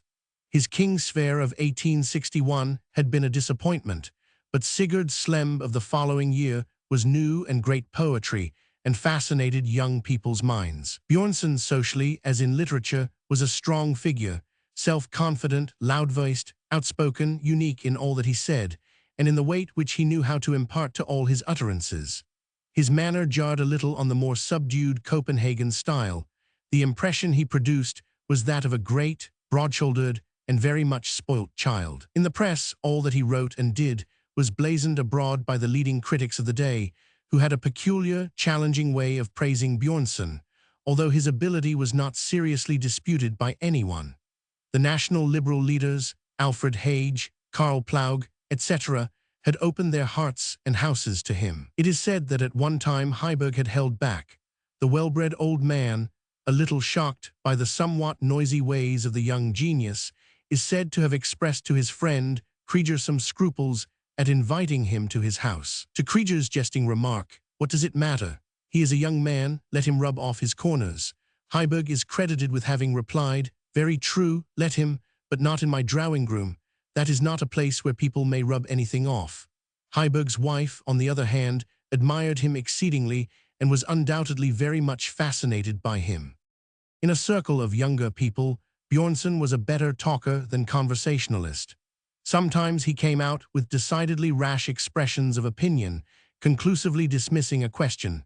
For instance, with severe verdicts over Danish music, Haces accepted, judgments which were not supported by sufficient knowledge of the subject at issue. But much of what he said revealed the intellectual ruler, whose self-confidence might now and again irritate, but at bottom was justified.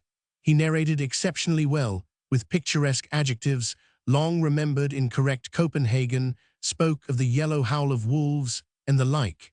Take it all in all, his attitude was that of a conqueror.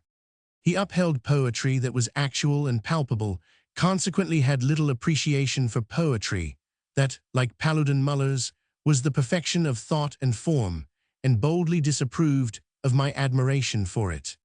10. It was likewise through Frederick Nutzhorn that I, when a young beginner in the difficult art of life, became acquainted with Madame Magdalene Thorsen. Our first conversation took place in the open air one summer day at the Klampenborg bathing establishment. Although Magdalene Thorsen was at that time at least 4 to 6 years old, her warm, brownish complexion could well stand inspection in the strongest light. Her head, with its heavy dark hair, was southern in its beauty, her mouth as fresh as a young girl's. She had brilliant and very striking eyes. Her figure was inclined to be corpulent, her walk a trifle heavy, her bearing and movements full of youth and life. She was remarkably communicative, open and warm-hearted, with a propensity towards considerable extravagance of speech. Originally incited thereto by Bjornson's peasant stories, she had then published her first tales, The Student and Scene Story, which belonged half to Norwegian, half to Danish literature, and had been well received. She was the daughter of a fisherman at Fredericia, and after having known both the buffets and the smiles of fortune, had come to be on terms of friendship with many men and women of importance, now belonging to the recognized personalities of the day. She was also very well received and much appreciated in the Heiberg circle. In comparison with her, a woman, I might have been called erudite and well-informed. Her own knowledge was very desultory.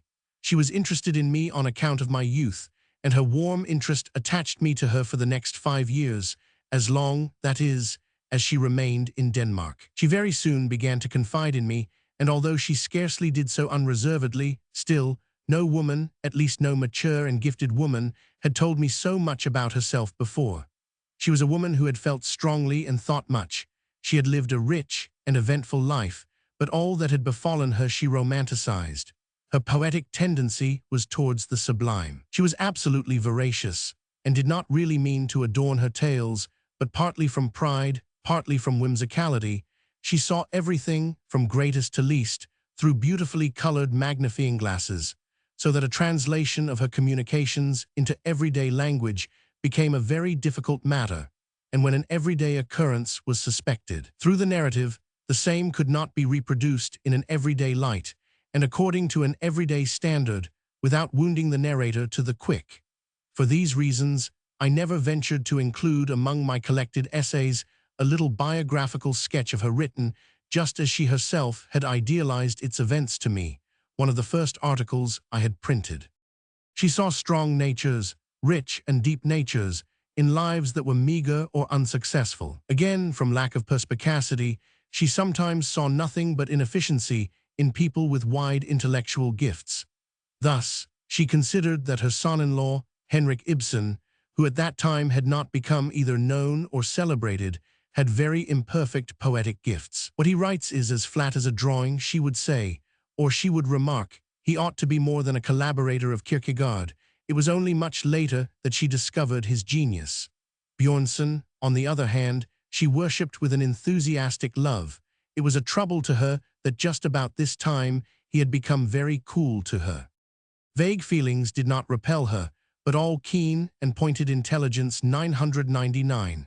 She was wholly and entirely romantic. Gallicism she objected to. The clarity of the French seemed to her superficial. She saw depth in the reserved and taciturn northern, particularly the Norwegian, nature. She had groped her way forward for a long time without realizing what her gifts really were. Her husband, who had done all he could to assist her education, had even for a time imagined, and perhaps persuaded her, that her gifts lay in the direction of Baggesson's. Now, however, she had found her vocation and her path in literature. On all questions of thought, pure and simple, she was extremely vague. She was a Christian and a heathen with equal sincerity, a Christian with her overflowing warm-heartedness, with her honest inclination to believe, a heathen in her averseness to any negation of either life or nature. She used to say that she loved Christ and Eros equally, or rather, that to her they both meant the same. To her, Christianity was the new, the modern, in contrast to the rationalism of a past age, so that Christianity and modern views of life in general merged in her eyes into one unity. Hers was a deeply feminine nature and a productive nature. Her fertile character was free from all taint of overestimation of herself. She only revealed a healthy and pleasing self-satisfaction when she imagined that some person wished to set up himself or herself over her and misjudge acts or events in her life, with respect to which she considered herself the only person qualified to judge. At such times, she would declare in strong terms that by her own unassisted strength, she had raised herself from a mean and unprotected position to the level of the best men and women of her day. Herself overflowing with emotion and of a noble disposition, she craved affection and goodwill, and gave back 100-fold what she received. If she felt herself the object of cold and piercing observation, she would be silent and unhappy, but if she herself were at ease and encountered no coolness, she was all geniality and enthusiasm, though not to such an extent that her enthusiasm ceased to be critical. She could overvalue and undervalue people, but was at the same time a keen, in fact a marvelous psychologist, and sometimes astonished one by the pertinent things she said, surprising one by her accurate estimate of difficult psychological cases. For instance, she understood as few others did the great artist, the clever coquette, and the old maid in Heiberg's Wife, the actress. She had no moral prejudices, and had written Scene's story as a protest against conventional morality, but she was none the less thoroughly permeated by Christian and humane ideas of morality, and there was no element of rebellion in her disposition. On the whole, she was more a woman than an authoress. Her nature was tropical in comparison with Mrs. Charite Paludan Muller's North Pole nature. She lived, not in a world of ideas remote from reality, but in a world of feeling and passion, full of affection and admiration, jealousy and dislike. Being a woman, she was happy at every expression of pleasure over one of her books that she heard or read of, and liked to fancy that the solitary young man who sent her an enthusiastic letter of thanks was only one of hundreds who thought, as he 999. Like a woman, also, she was hurt by indifference, which, however, her warm heart rarely encountered. This richly endowed woman made me appear quite new to myself, inasmuch as, in conversations with my almost maternal friend, I began to think I was of a somewhat cold nature, a nature which in comparison with hers seemed rather dry, unproductive, and unimaginative, a creature with thoughts ground keen. Magdalene Thorsen compared me one day to an unlighted glass candelabra, hanging amid several others all lighted up, which had the gleam of the fire on the countless facets of its crystals, but was itself nothing but cold, smooth, polished prisms. Thus, during my association with Magdalene Thorsen, I came to regard myself in a new light, when I saw myself with her eyes, and I was struck more than ever by how different the verdicts over me would be were my various friends and acquaintances each to describe me as I appeared. To them, to Magdalene Thorsen, I was all mind, to others all passion, to others again all will. At the Nutshorns, I went by the name of the modest bee. Elsewhere I was deemed conceitedly ambitious. Some people thought me of a mild temper, others saw in me a quarrelsome unbeliever. All this was a challenge to me to come to a clear understanding about my real nature. The fruits of my work must show me what sort of man I was. 11. I continued my legal studies with patient persistence, and gradually, after having made myself master of civil proceedings, I worked my way through the whole of the juridic system, Roman law excluded. But the industry devoted to this was purely mechanical. I pursued my other studies, on the contrary, with delight, even tried to produce something myself, and during the last months of 1862 elaborated a very long paper on Romeo and Juliet, chiefly concerning itself with the fundamental problems of the tragedy as interpreted in the aesthetics of the day. It has been lost, like so much else that I wrote during those years. I sent it to Professor Brochner and asked his opinion of it. Simultaneously, I began to work upon a paper on the idea of fate in Greek tragedy, a response to the prize question of the year 18,621,863, and on December 31, 1862, had finished the introduction, which was published for the first time about 6 years later under the title The Idea of Tragic Fate. Appended to this was a laborious piece of work dealing with the conceptions of fate recorded in all the Greek tragedies that have come down to us.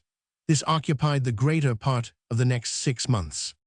The published introduction gives a true picture of the stage of my development then, partly because it shows the manner in which I had worked together external influences, the Kierkegaardian thoughts and the Hegelian method, partly because, with no little definiteness, it reveals fundamental characteristic of my nature and a fundamental tendency of my mind, since it is, throughout, a protest against the ethical conception of poetry and is a proof of how moral ideas, when they become part of an artistic whole, lose their peculiar stamp and assume another aspect.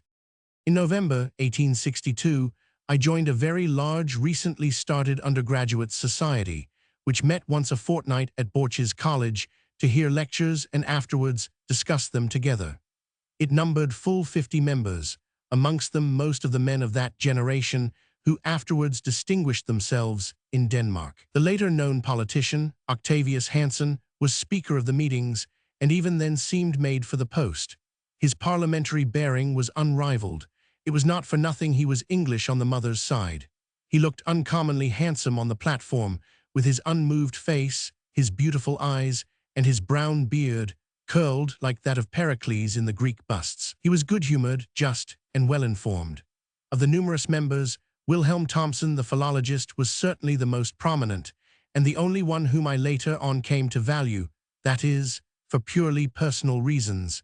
In daily association, it was only once in a way that Thomsen could contribute anything from his special store of knowledge. One day, when we had been discussing the study of cuneiform inscriptions, the young philologist had said, half in jest, half in earnest, if a stone were to fall down from the sun with an inscription in unknown signs, in an unknown language, upon it, we should be able to make it out, a remark which I called to mind many years later when Thomsen deciphered the ancient Turkish inscriptions in the mountains of Siberia. A great many political lectures were given. I gave one on Heiberg's aesthetics. On January 1, 1863, I received a New Year's letter from Brochner, in which he wrote that the essay on Romeo and Juliet had so impressed him that, in his opinion, no one could dispute my fitness to fill the chair of aesthetics, which in the nature of things would soon be vacant, since Hoche, at his advanced age, could hardly continue to occupy it very long. Thus it was that my eager patron first introduced what became a wearisome tangle, lasting a whole generation, concerning my claims to a certain post, which gradually became in my life what the French call une scie, an irritating puzzle, in which I myself took no part, but which attached itself to my name. That letter agitated me very much, not because at so young an age the prospect of an honorable position in society was held out to me by a man who was in a position to judge of my fitness for it, but because this smiling prospect of an official post was in my eyes a snare which might hold me so firmly that I should not be able to pursue the path of renunciation that alone seemed to me to lead to my life's goal.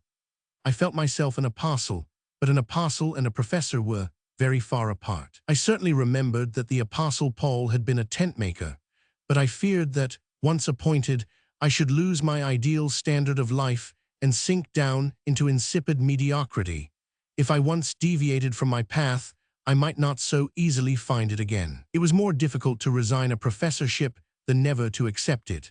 And once a professor, a man soon got married and settled down as a citizen of the state, not in a position to dare anything.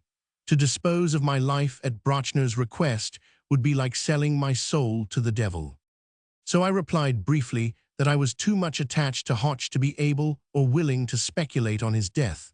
But to this Brochner very logically replied, I am not speculating on his death, but on his life, for the longer he lives, the better you will be prepared to be his successor. By the middle of June, 1863, the prize paper was copied out. In September, the verdict was announced. The gold medal was awarded to me with a laudatory criticism. The gold medal was also won by my friend Jens Paludan Muller for a historic paper, and in October, at the annual ceremony at the university, we were presented with the thin medal bearing the figure of Athene, which, for my part, being in need of a winter overcoat, I sold next day. Clausen, the rector, a little man with regular features, reserved face, and smooth white hair, said to us that he hoped this might prove the first fruits of a far-reaching activity in the field of Danish literature. But what gave me much greater pleasure was that I was shaken hands with by Monrad, who was present as Minister for Education. Although Clausen was well known, both as a theologian and an important national liberal, I cared nothing for him. But I was a little proud of Monrad's hand pressure, for his political liberality, and especially his tremendous capacity for work, compelled respect, while from his handsome face, with its thoughtful, commanding forehead, there shone the evidence of transcendent ability. 12. On the morning of November 15, 1863, Julius Lange and I went together to offer our congratulations to Frederick Nutzhorn, whose birthday it was. His sisters received me with their usual cheerfulness, but their father, the old doctor, remarked as I entered, "You come with grave thoughts in your mind, too," for the general uneasiness occasioned by Frederick VII's state of health was reflected in my face. There was good reason for anxiety concerning all the future events of which an unfavorable turn of his illness might be the signal. I went home with Julius Lange, who read a few wild fragments of his system to me. This turned upon the contrasting ideas of contemplation and sympathy, corresponding to the inhaling and exhaling of the breath. The restinquent of the breathing was the moment of actual consciousness, etc., altogether very young, curious, and confused. In the afternoon came the news of the king's death. In the evening, at the Students' Union, there was great commotion and much anxiety. There were rumors of a change of ministry, of a Bloom David Ussing ministry, and of whether the new king would be willing to sign the constitution from which people childishly expected the final incorporation of Schleswig into Denmark. That evening I made the acquaintance of the poet Christian Richard, who told me that he had noticed my face before he knew my name. Julius Lange was exceedingly exasperated and out of spirits. Plaug went down the stairs looking like a man whose hopes had been shattered and whom the blow had found unprepared. His paper had persistently sown distrust of the Prince of Denmark. The proclamation was to take place in front of Christiansborg Castle on December 16th at 11 o'clock. I was fetched to it by a student of the same age, the present Bishop Frederick Nielsen. The latter had made my acquaintance when a freethinker, but fortunately he recognized his errors only a very few years later, and afterwards the valiant theologian, wrote articles and pamphlets against the heretic he had originally cultivated for holding the same opinions as himself.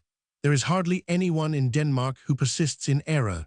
People recognize their mistakes in time before they have taken harm to their souls. Sometimes, indeed, so much betimes that they are not even a hindrance to their worldly career. The space in front of the castle was black with people, most of whom were in a state of no little excitement. Hall, who was then Prime Minister, stepped out on the balcony of the castle, grave and upright, and said, first standing with his back to the castle, then looking to the right and the left, these words, "King Frederick Roman VII is dead. Long live King Christian Roman IX." Then the king came forward. There were loud shouts, doubtless some cries of "Long live the king," but still more and louder shouts of "The Constitution forever," which were by no means loyally intended. At a distance from the castle balcony, the different shouts could, of course, not be distinguished. As the king took them all to be shouts of acclamation, he bowed politely several times, and as the shouts continued, kissed his hand to right and left. The effect was not what he had intended. His action was not understood as a simply-hearted expression of pure goodwill. People were used to a very different bearing on the part of their king. With all his faults and foibles, Frederick Roman VII was always in manner the father of his people, always the graceful superior, head up and shoulders well back, patronizingly and affectionately waving his hand. "Thank you, my children, thank you. And now go home and say good morning to your wives and children from the king." One could not imagine Frederick Roman VII bowing to the people, much less kissing his hand to them. There was a stormy meeting of the Students' Union that evening. Wilhelm Rode made the principal speech and caustically emphasized that it took more than a kiss of the hand and a parade bow to win the hearts of the Danish people. The new dynasty, the head of which had been abused for years by the national liberal press, especially in the fatherland, who had thrown suspicion of German sympathies on the heir presumptive, was still so weak that none of the students thought it necessary to take much notice of the change of sovereigns that had taken place. This was partly because, since Frederick VII's time, people had been accustomed to indiscriminate free speech concerning the king's personate was the fashion and meant nothing, as he was beloved by the body of the people, partly because what had happened was not regarded as irrevocable. All depended on whether the king signed the Constitution, and even the coolest and most conservative, who considered that his signing it would be a fatal misfortune, thought it possible that Christian IX would be dethroned if he did not. So it is not difficult to form some idea of how the Hotspurs talked. The whole town was in a fever, and it was said that Prince Oscar was in Scania, ready at the first sign to cross the Sound and allow himself to be proclaimed king on behalf of Charles XV.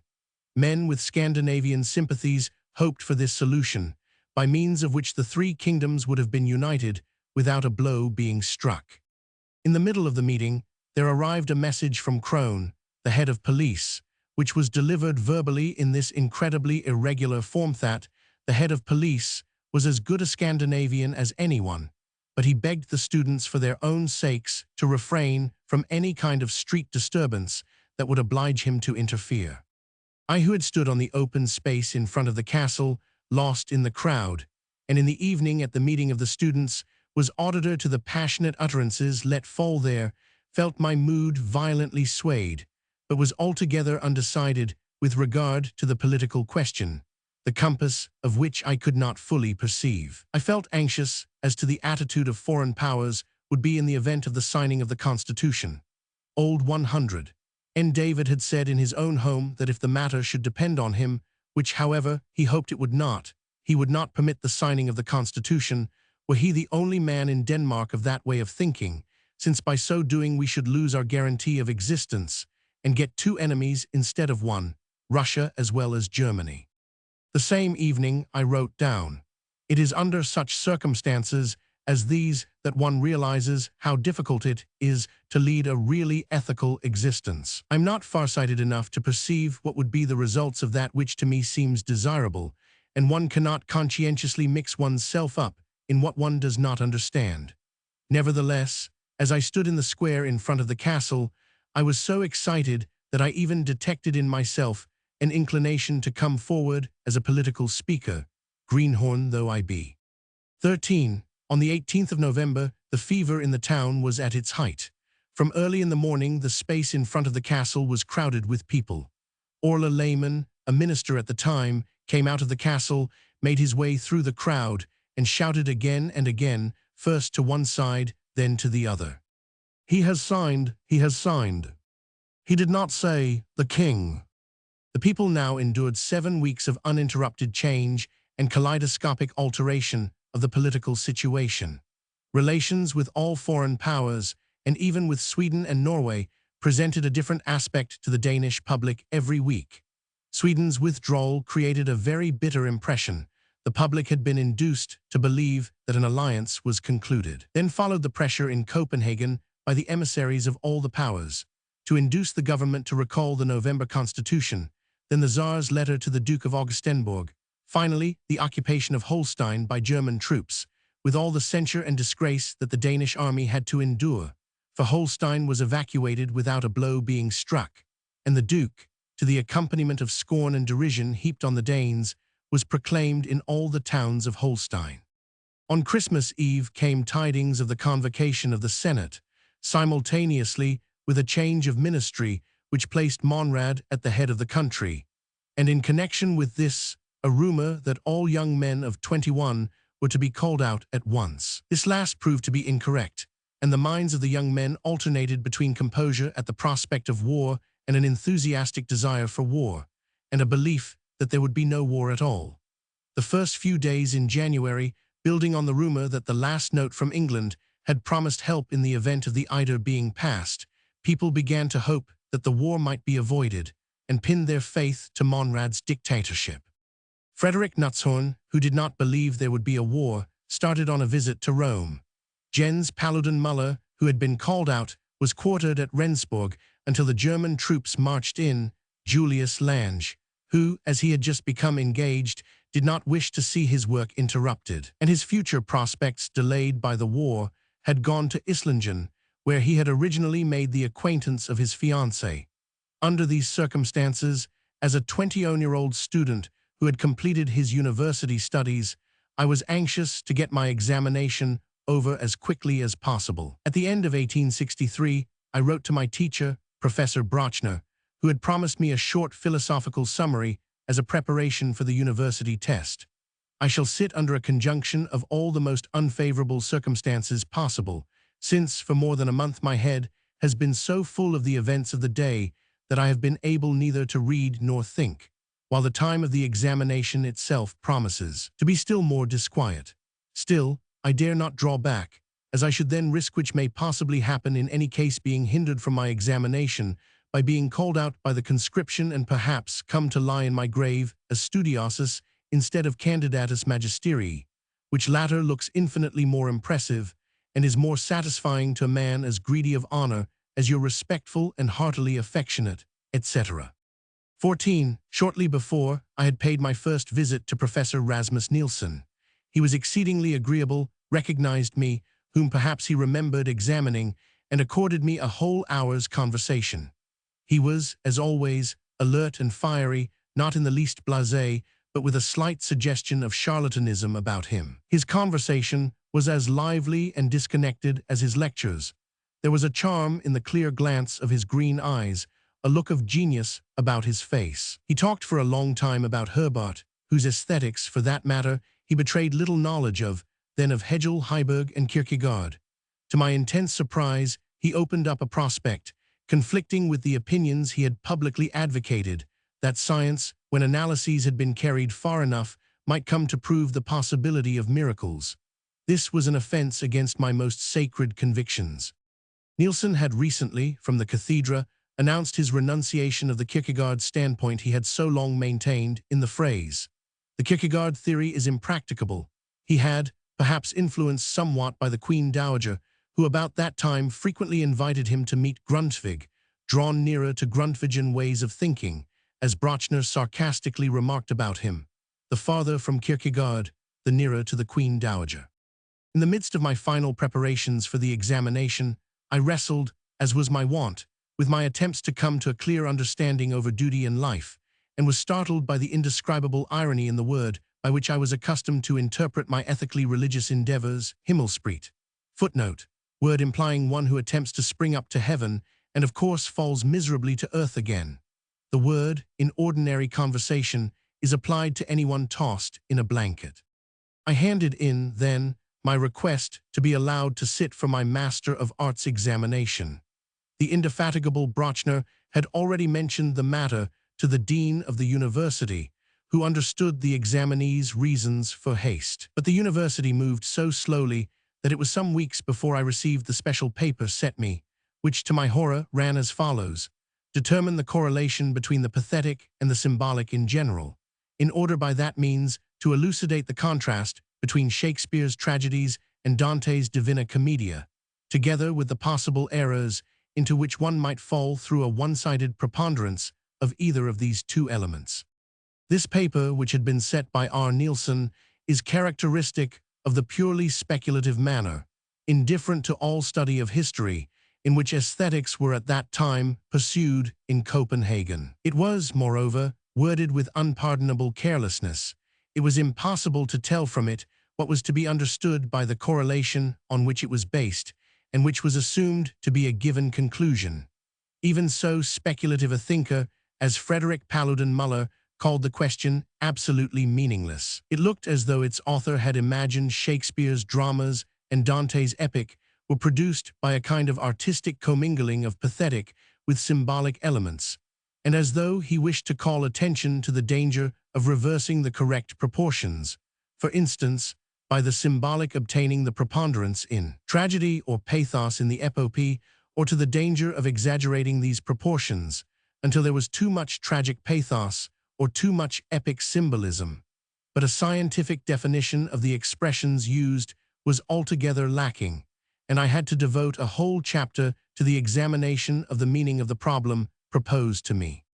The essay, for the writing of which I was allowed 6 weeks, was handed in, 188 folio pages long, at the right time. By reason of the sheer foolishness of the question, it was never published. In a postscript, I wrote, "I beg my honored examiners to remember the time during which this treatise was written, a time more eventful than any other young men can have been through, and during which I, for my part, have for days at a time been unable to work, and should have been ashamed if I could have done so." In explanation of this statement, the following jottings, written down at the time on a sheet of paper. Sunday, Jan. 17th. Received letter telling me I may fetch my leading question tomorrow at 5 o'clock. Monday, Feb. 1st. Heard today that the Germans have passed the Eider and that the first shots have been exchanged. Saturday, Feb. 6th. Received today the terrible, incomprehensible, but only too certain news that the Danewerk has been abandoned without a blow being struck. This is indescribable, overwhelming. Thursday, Feb. 28th. We may unfortunately assume it as certain that my dear friend Jens Paludan Muller fell at Overso on Feb. 5th. Feb. 28th. Heard definitely today. At 1:30 this night finished my essay.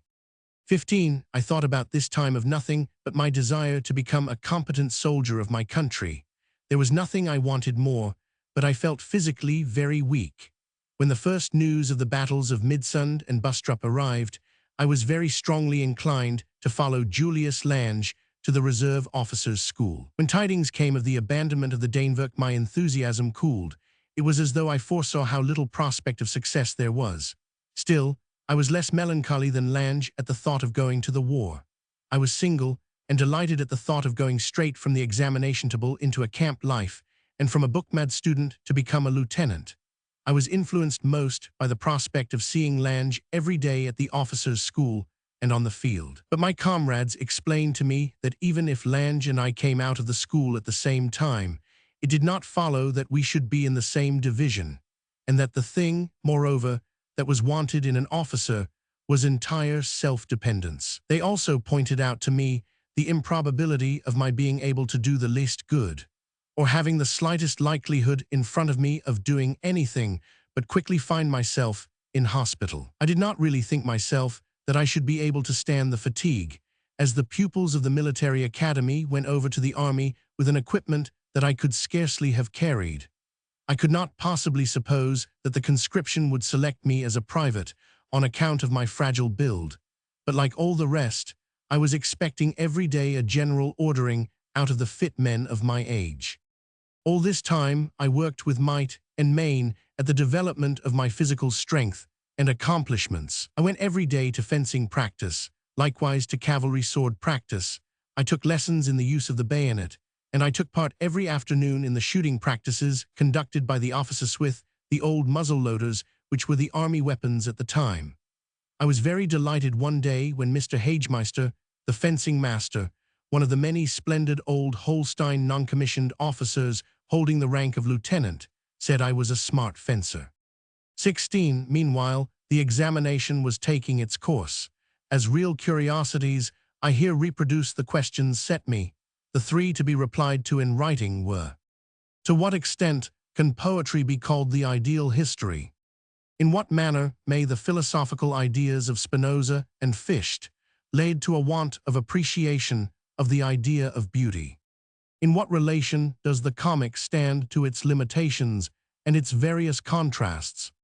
The three questions, which were to be replied to in lectures before the university, ran as follows. Show, through poems in our literature, to what extent poetry may venture to set itself the task of presenting the idea in a form coinciding with the philosophical understanding of it. Point out the special contributions to a philosophical definition of the idea made by aesthetics in particular. What are the merits and defects of Schiller's tragedies? These questions, in conjunction with the main question, may well be designated a piece of contemporary history. They depict exactly both the science of the time and the peculiar philosophical language it adopted. Hardly more than one, or at most two, of them could one imagine set today. After the final and best lecture on Schiller, which was given at 6 hours' notice on April 25th, the judges, Hoch, Nielsen, and Brochner, deliberated for about 10 minutes, then called in the auditors and R. Nielsen read aloud the following verdict. The candidate, in his long essay, in the shorter written tests, and in his oral lectures, has manifested such knowledge of his subject, such intellectual maturity, and such originality in the treatment of his themes, that we have on that account unanimously awarded him the mark, admissus cum laude precipua. 17. The unusually favorable result of this examination attracted the attention of academical and other circles towards me. The mark admissus cum precipua laude had only very rarely been given before. Hoch expressed his satisfaction at home in no measured terms. His wife stopped my grandfather in the street and informed him that his grandson was the cleverest and bestread young man that her husband had come across during his university experience. When I went to the old poet after the examination to thank him, he said to me these were his very words: I am an old man and must die soon. You must be my successor at the university. I shall say so unreservedly. Indeed, I will even say it on my deathbed. Strangely enough, he did say it and record it on his deathbed 7 years later, exactly as he had promised to do. In Brochner's house, too, there was a great deal said about my becoming a professor. I myself was despondent about it. I thought only of the war, only wished to be fit for a soldier. Hoch was pleased at my wanting to be a soldier. It is fine of you, if you can only stand it. When Hoch heard for certain that I was only 22 years old, he himself was 73, he started up in his chair and said, Why, it is incredible that at your age you can have got so far. Rasmus Nielsen was the only one of the professors who did not entertain me with the discussion of my future academic prospects, but he it was who gave me the highest praise. According to our unanimous opinions, said he, you are the foremost of all the young men. I was only the more determined not to let myself be buried alive in the flower of my youth by accepting professorship before I had been able to live and breathe freely. I might have spared myself any anxiety. 18. A few days later, on May both, a month's armistice was proclaimed, which was generally construed as a preliminary to peace, if this could be attained under possible conditions. It was said, and soon confirmed, that at the Conference of London, Denmark had been offered North Schleswig. Most unfortunately, Denmark refused the offer. On June 26th, the war broke out again. 2 days later, Alson was lost. When the young men were called up to the officers' board for conscription, being too slight of build, I was deferred till next year. With the guerrilla war which was talked about to break out, I was determined all the same to take my part in it. But the Bloom-David ministry succeeded to Monrad's and concluded the oppressive peace. I was very far from regarding this peace as final. For that, I was too inexperienced. I correctly foresaw that before very long the state of affairs in Europe would give rise to other wars, but I incorrectly concluded therefrom that another fight for Schleswig, or in any case, its restoration to Denmark, would result from them. In the meantime, peace, discouraging, disheartening though it was, opened up possibilities of further undisturbed study, fresh absorption in scientific occupations. When, after the termination of my university studies, I had to think of earning my own living, I not only, as before, gave private lessons, but I gave lectures, first to a circle before whom I lectured on Northern and Greek mythology, then to another, in David's house, to whom I unfolded the inner history of modern literature to interested listeners. Amongst them several beautiful young girls. I finally engaged myself to my old arithmetic master as teacher of Danish in his course for national schoolmistresses. I found the work horribly dull, but there was one racy thing about it, namely, that I, the master, was 3 years younger than the youngest of my pupils. These latter were obliged to be at least 25, and consequently, even at their youngest, were quite old in my eyes. But there were many much older women amongst them, one even, a priest or schoolmaster's widow of over 50, a poor thing who had to begin at her age. From the very beginning, though she was anything but gifted, it was not quite easy for a master without a single hair on his face to make himself respected. But I succeeded, my pupils being so well behaved. It was an exciting moment when these pupils of mine went up for their teacher's examination, I being present as auditor. I continued to teach this course until the autumn of 1868. When I left, I was gratified by one of the ladies rising and, in a little speech, thanking me for the good instruction I had given. 19. Meanwhile, I pursued my studies with ardor and enjoyment, read a very great deal of belles lettres, and continued to work at German philosophy, inasmuch as I now, though without special profit, plunged into a study of Trendelenburg. My thoughts were very much more stimulated by Gabriel Sibbern, on account of his consistent skepticism. It was just about this time that I made his acquaintance. Old before his time, bald at 40, tormented with gout, although he had always lived a most abstemious life, Gabriel Sibbern, with his serene face, clever eyes, and independent thoughts, was an emancipating phenomenon. He had divested himself of all Danish prejudices. There is still a great deal of phlogiston in our philosophy, he used to say sometimes. I had long been anxious to come to a clear scientific understanding of the musical elements in speech. I had busied myself a great deal with metrical art. Bruck's inquiries were not yet in existence, but I was fascinated by Appel's attempt to make use of notes, crotchets, quavers, dotted quavers, and semiquavers as metrical signs, and by J. Heiberg's attempt to apply this system to Danish verse. But the system was too arbitrary for anything to be built up upon it. And I then made up my mind, in order better to understand the nature of verse, to begin at once to familiarize myself with the theory of music, which seemed to promise the opening out of fresh horizons in the interpretation of the harmonies of language. With the assistance of a young musician, later the well-known composer and concert director, Victor Bendix, I plunged into the mysteries of thoroughbass and went so far as to write out the entire theory of harmonics. I learnt to express myself in the barbaric language of music, to speak of minor scales in fifths, to understand what was meant by enharmonic ambiguity. I studied voice modulation, permissible and non-permissible octaves, but I did not find what I hoped. I composed a few short tunes, which I myself thought very pretty, but which my young master made great fun of, and with good reason. One evening, when he was in very high spirits, he parodied one of them at the piano in front of a large party of people. It was a disconcerting moment for the composer of the tune. A connection between metrical art and thoroughbass was not discoverable. Neither were there any unbreakable laws governing thoroughbass. The unversed person believes that in harmonics he will find quite definite rules which must not be transgressed. But again and again he discovers that what is, as a general rule, forbidden is nevertheless, under certain circumstances, quite permissible. Thus he learns that in music there is no rule binding on genius, and perhaps he asks himself whether, in other domains, there are rules which are binding on genius. 20. I had lived so little with nature. The spring of 1865, the first spring I had spent in the country, although quite near to Copenhagen, meant to me rich impressions of nature that I never forgot, a long chain of the most exquisite spring memories. I understood, as I had never done before, the inborn affection felt by every human being for the virgin, the fresh, the untouched, the not quite full-blown, just as it is about to pass over into its maturity. It was in the latter half of May. I was looking for anemones and violets, which had not yet gone to seed.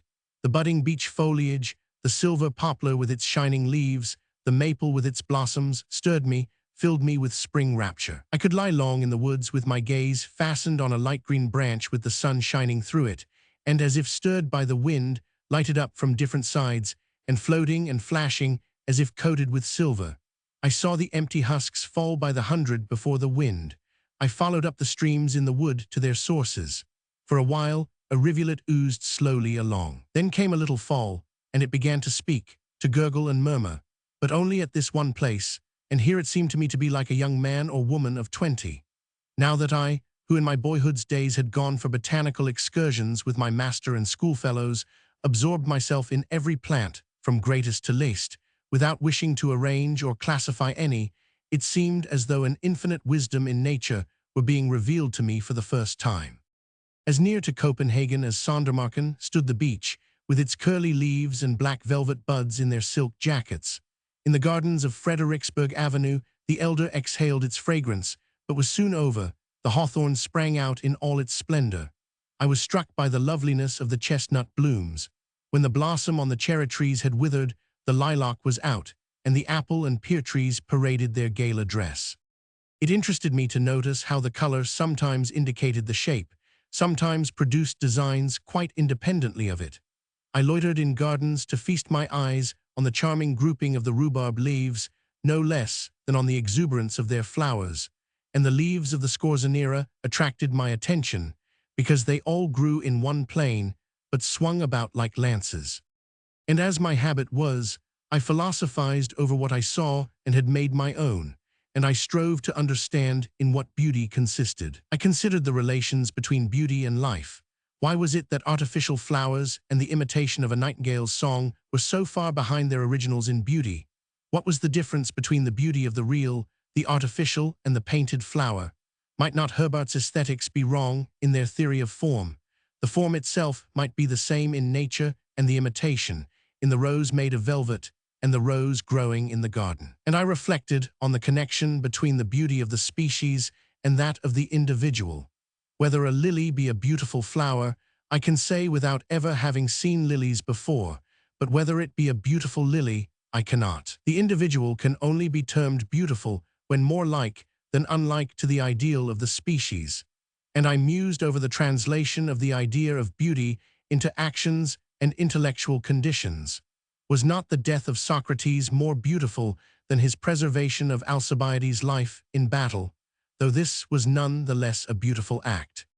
21. In the month of July, I started on a walking tour through Jutland, with the scenery of which province I had not hitherto been acquainted, traveled also occasionally by the old stagecoaches, found myself at Skanderborg, which, for me, was surrounded by the halo of medieval romance, wandered to Silkeborg, entering into conversation with no end of people, peasants, peasant boys, and pretty little peasant girls, whose speech was not always easy to understand. I studied their Juttish and laughed heartily at their keen wit. The country inns were often overfull, so that I was obliged to sleep on the floor.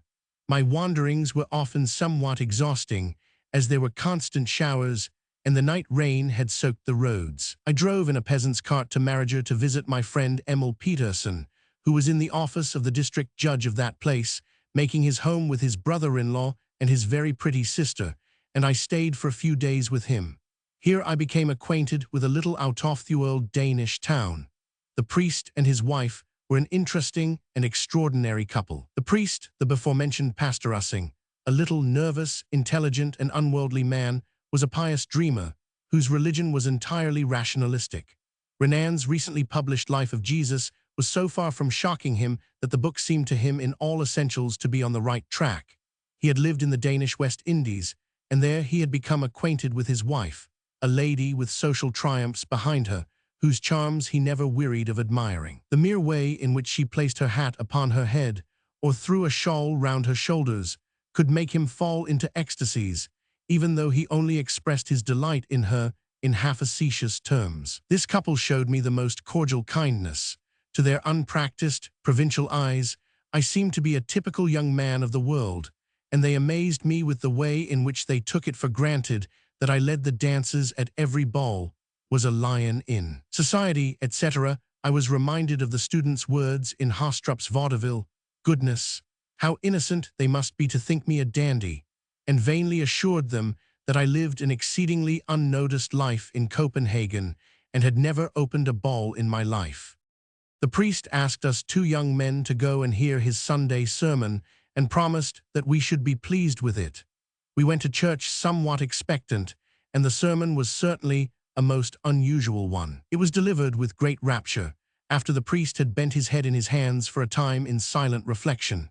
With great earnestness, he addressed himself to his congregation and demanded, after having put before them some of the cures in the New Testament, generally extolled as miracles, whether they dared maintain that these so-called miracles could not have taken place according to nature's laws. And when he impressively called out, "Darest thou, with thy limited human intelligence, say this cannot happen naturally?"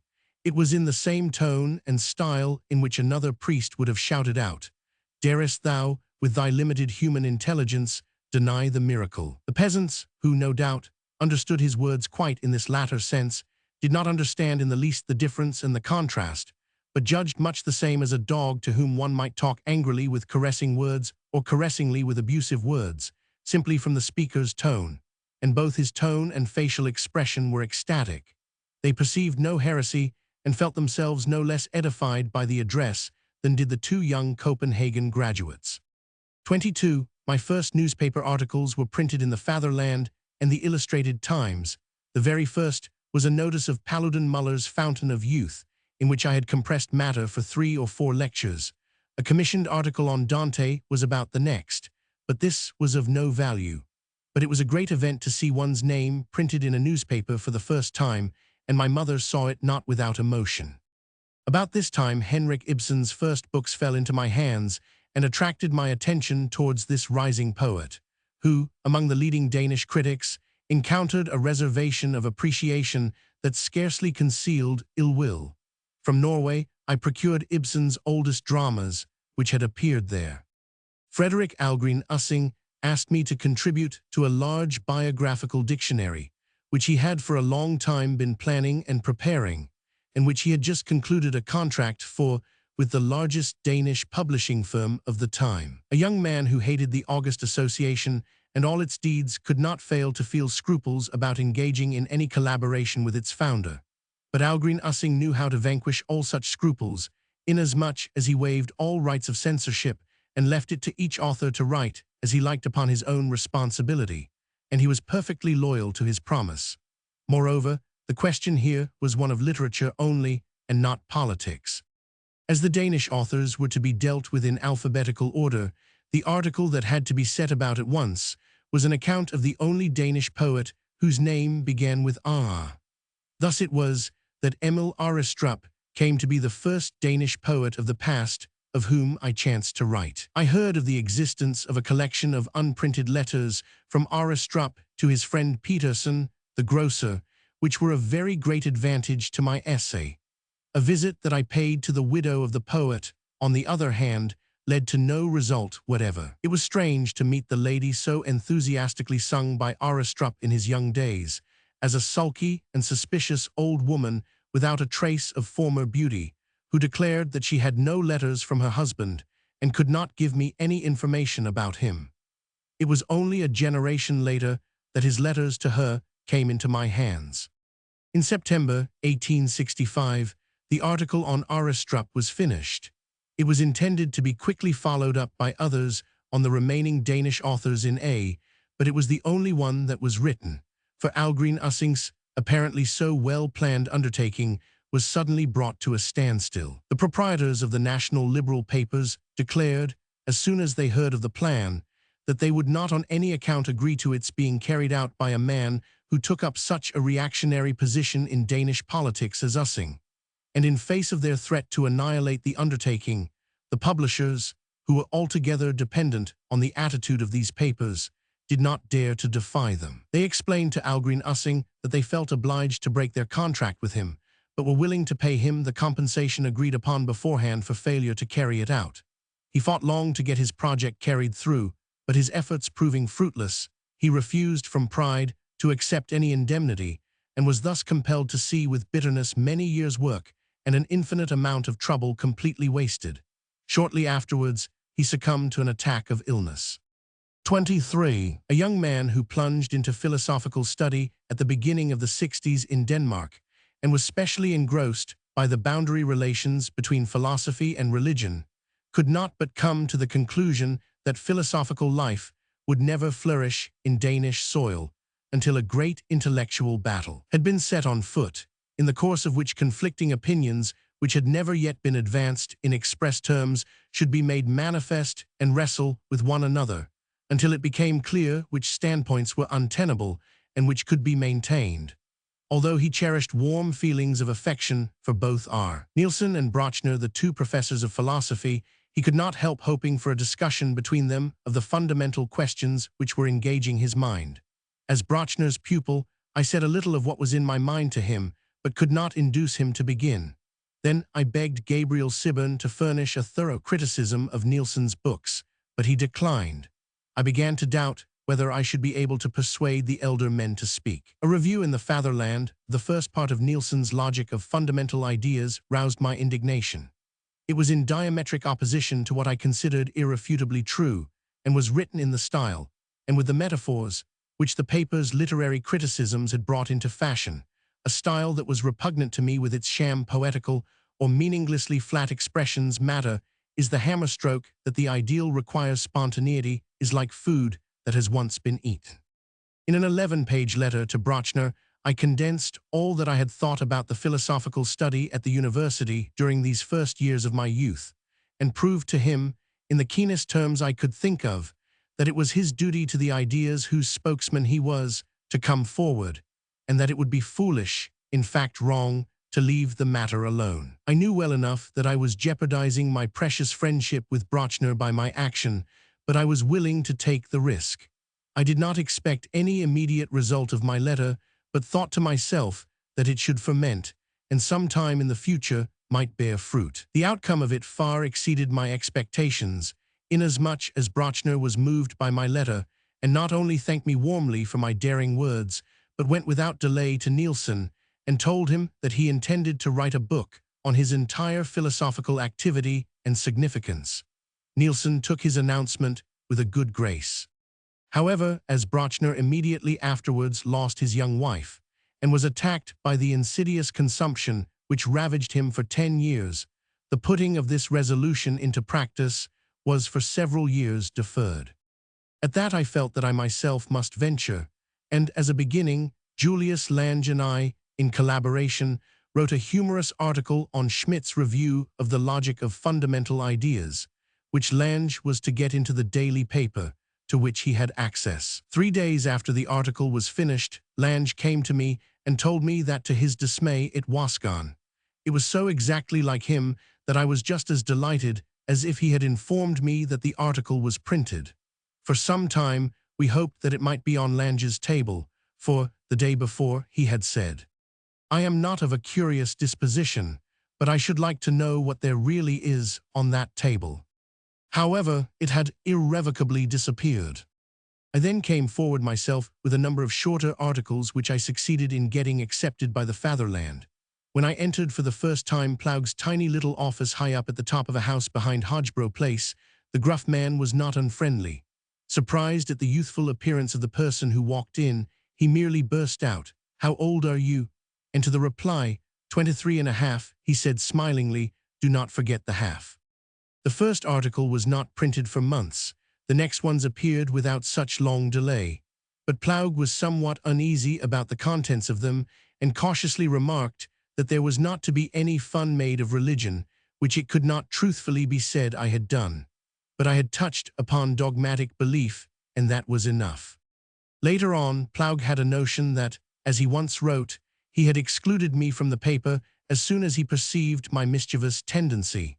This was a failure of memory on his part. The reason I left the paper was a different one, and I left of my own accord.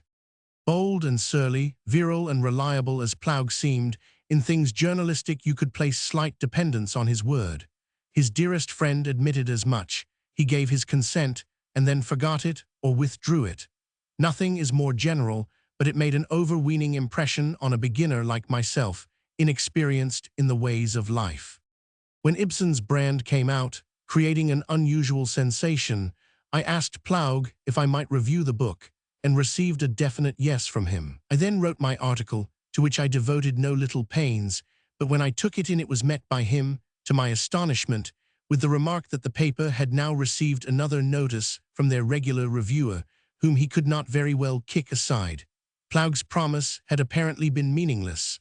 I went my way with my article, firmly resolved never to go there again.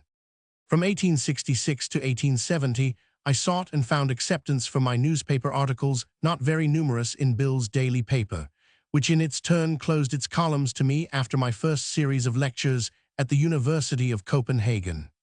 Bill as an editor was pleasant, a little patronizing, it is true, but polite and invariably good-tempered. He usually received his contributors reclining at full length on his sofa, his head, with its beautifully cut features, resting against a cushion and his comfortable little stomach protruding. He was scarcely of medium height, quick in everything he did, very clear, a little flat, very eloquent, but taking somewhat external views, pleased at the great favor he enjoyed among the Copenhagen bourgeoisie. If he entered Tivoli's concert hall in an evening, all the waiters ran about at once like cockroaches. They hurried to know what he might please to want, and fetched chairs for him and his party. Gay, adaptable, and practiced, he was the principal speaker at every social gathering. In his editorial capacity, he was courteous, decided, and a man of his word. He did not allow himself to be alarmed by trifles. When Bjornson attacked me, I was at the time his youngest contributor. He raised my scale of pay, unsolicited. The first hitch in our relations occurred when in 1869 I published a translation of Mill's Subjection of Women. This book roused Bill's exasperation and displeasure. He forbade it to be reviewed in his paper, refused me permission to defend it in the paper, and would not even allow the book in his house, so that his family had to read it clandestinely as a dangerous and pernicious work. 24. In the beginning of the year 1866, Ludwig David died suddenly in Rome of typhoid fever. His sorrowing parents founded in memory of him an exhibition for law students which bears and perpetuates his name. The first executors of the fund were, in addition to his most intimate friend, two young lawyers named Emil Peterson and Emil Brun, who had both been friends of his. The latter, who has not previously been mentioned in these pages, was a strikingly handsome and clever young man, remarkable for his calm and superior humor, and exceedingly self-confident and virile. His attitude towards Ludwig David in his early youth had been somewhat that of a protector. Unfortunately, he was seriously wounded during the first storming of the Dibal redoubts by the Germans. A bullet crushed one of the spinal vertebrae. Gradually, the wound brought on consumption of the lungs, and he died young. Ludwig David's death was a great loss to his friends. It was not only that he took such an affectionate interest in their welfare and happiness, but he had a considerable gift for mathematics and history, and from his home training, an understanding of affairs of state which was considerably above that of most people. Peculiarly, his own was a combination of keen, disintegrating intelligence and a tendency towards comprehensive, rounded-off, summarizing. He had strong public antipathies. In his opinion, the years of peace that had followed the First War in Schleswig had had an enervating effect. Public speakers and journalists had taken the places of brave men.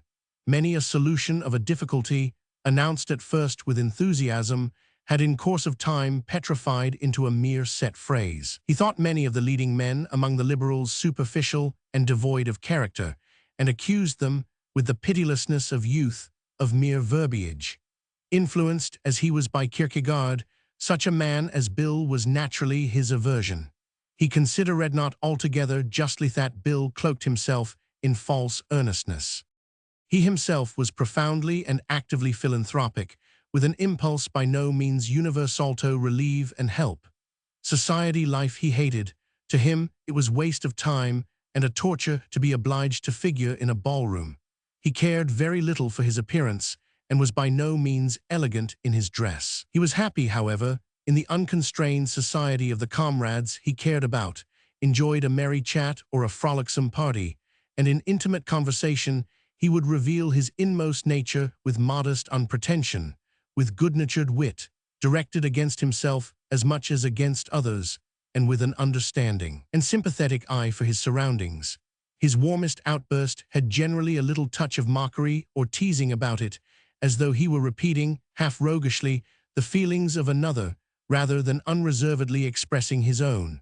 But a heartfelt, steadfast look would often come into his beautiful dark eyes. 25. His death left a great void in his home. His old father said to me one day, "Strange how one ends as one begins. I have written no verses since my early youth, and now I have written a poem on my grief for Ludwig. I will read it to you." There was an art and industrial exhibition in Stockholm that summer which 100 and David was anxious to see. As he did not care to go alone, he took me in his son's place. It was my first journey to foreign capital, and as such both enjoyable and profitable. I no longer, it is true, had the same intense boyish impressionability as when I was in Sweden for the first time 7 years before. The most trifling thing then had been an experience. In Göteborg I had stayed with a friend of my mother's, whose 12-year-old daughter, Bluma Alida, a wondrously charming little maiden, had jokingly been destined by the two mothers for my bride from the child's very birth. And at that time I had assimilated every impression of people or scenery with a voracious appetite, which rendered these impressions ineffaceable all my life long. That summer month, my fancy had transformed every meeting with a young girl into an adventure and fixed every landscape on my mental retina with an affection such as the landscape painter generally only feels for a place where he is specially at home. Then I had shared for a whole month Göteborg family and social life. Now I was merely traveling as a tourist and as the companion of a highly respected old man. I was less entranced at Stockholm by the industrial exhibition than by the National Museum and the Royal Theatre, where the lovely Hyäser captivated me by her beauty and the keen energy of her acting. I became exceedingly fond of Stockholm, this most beautifully situated of the northern capitals, and saw, with reverence, the places associated with the name of Bellman. I also accompanied my old friend to Ulriksdal, where the Swedish Queen Dowager expected him in audience. More than an hour before we reached the castle, he threw away his cigar. "I am an old courtier," he remarked. He had always been intimately associated with the Danish royal family. For a long time, the Crown Prince used to go regularly to his flat in Queen's Crossway Street to be instructed by him in political economy. He was consequently used to court ceremonial. Beautiful were those summer days, lovely the light nights in Stockholm. One recollection from these weeks is associated with a night when the sky was overcast. I had wandered round the town before retiring to rest, and somewhere, in a large square, slipping my hand in my pocket and feeling it full of bits of paper, could not remember how they got there, and threw them away. When I was nearly back at the hotel, it flashed upon me that it had been small Swedish notesaal, the money that I had changed for my stay in Stockholm that I had been carrying loose in my pocket, and had so thoughtlessly thrown away. With a great deal of trouble, I found the square again, but of course not a sign of the riches that in unpardonable forgetfulness I had scattered to the winds. I was obliged to borrow 6 rigsdaler, a sum of a little over 13 shillings from my old protector. That my requirements were modest is proved by the fact that this sum sufficed. The Danish ambassador was absent from Stockholm just at this time, and the charge d'affaires at the legation had to receive the Danish ex-minister in his stead. He was very attentive to us, and took the travelers everywhere where 100. David wished his arrival to be made known. He himself, however, was a most unfortunate specimen of Danish diplomacy, a man disintegrated by hideous debauchery, of coarse conversation, and dispositions so brutal that he kicked little children aside with his foot when they got in front of him in the street. Abnormities of too great irregularity brought about, not long afterwards, his dismissal and his banishment to a little Danish island. This man gave a large dinner party in honor of the Danish ex-minister, to which, amongst others, all the Swedish and Norwegian ministers in Stockholm were invited. It was held at Hasselbacken, footnote, a favorite outdoor pleasure resort at Stockholm, and the arrangements were magnificent. But what highly astonished me, and was in reality most out of keeping in such a circle, was the tone that the conversation at table gradually assumed, and especially the obscenity of the subjects of conversation. It was not, however, the ministers and diplomats present, but a Danish Rao, a professor of physics, who gave this turn to the talk. He related anecdotes that would have made a sailor blush. Neither Count Manderstrom, nor any of the other ministers, neither Malmgren, nor the dignified and handsome Norwegian minister Bretville, seemed to be offended. Manderstrom's expression, however, changed very noticeably when the professor ventured to make some pointed insinuations regarding the Swedish attitude, and his personal attitude in particular, previous to the Dano-German War and during its course. He suddenly pretended not to understand and changed the subject of conversation. It produced an extremely painful impression upon me that not only the Danish charge d'affaires, but apparently several of these fine gentlemen, had determined on the additional amusement of making me drunk. Everybody at table vied one with the other to drink my health, and they informed me that etiquette demanded I should each time empty my glass to the bottom. The contrary would be a breach of good form. As I very quickly saw through their intention, I escaped from the difficulty by asking the waiter to bring me a very small glass. By emptying this, I could, without my manners being affected, hold my own against them all. But almost for the first time in my life, when the company rose from table, I felt that I had been in exceedingly bad company and a disgust for the nominally highest circles, who were so little capable of acting in accordance with the reputation they enjoyed, and the polish imputed to them remained with me for many years to come. First, long sojourn abroad. My wish to see Parastolism in our modern philosophiae journey impressions of Paris lessons in French Mademoiselle Mathilde Taine. 1. I had wished for years to see Paris, the city that roused my most devout feelings. As a youth I had felt a kind of reverent awe for the French Revolution, which represented to me the beginning of human conditions for all those who were not of the favored among men, and Paris was the city of the Revolution. Moreover, it was the city of Napoleon, the only ruler since Caesar who had seriously fascinated me, though my feelings for him changed so much that now admiration, now aversion, got the upper hand. And Paris was the city, too, of the old culture, the city of Julian the Apostate, the city of the Middle Ages, that Victor Hugo had portrayed in Notre Dame de Paris, First Book 1. Had read in French, difficult though it was with its many peculiar expressions for Gothic arches and buttresses, and it was the city where Alfred de Musset had written his poems and where Delacroix had painted. The Louvre and the Luxembourg, the Theatre Francais and the Gymnase were immense treasuries that tempted me. In the autumn of 1866, when Gabriel Sibern started to Paris, somewhat before I myself could get away, my last words to him, "Till we meet again in the Holy City," were by no means a jest.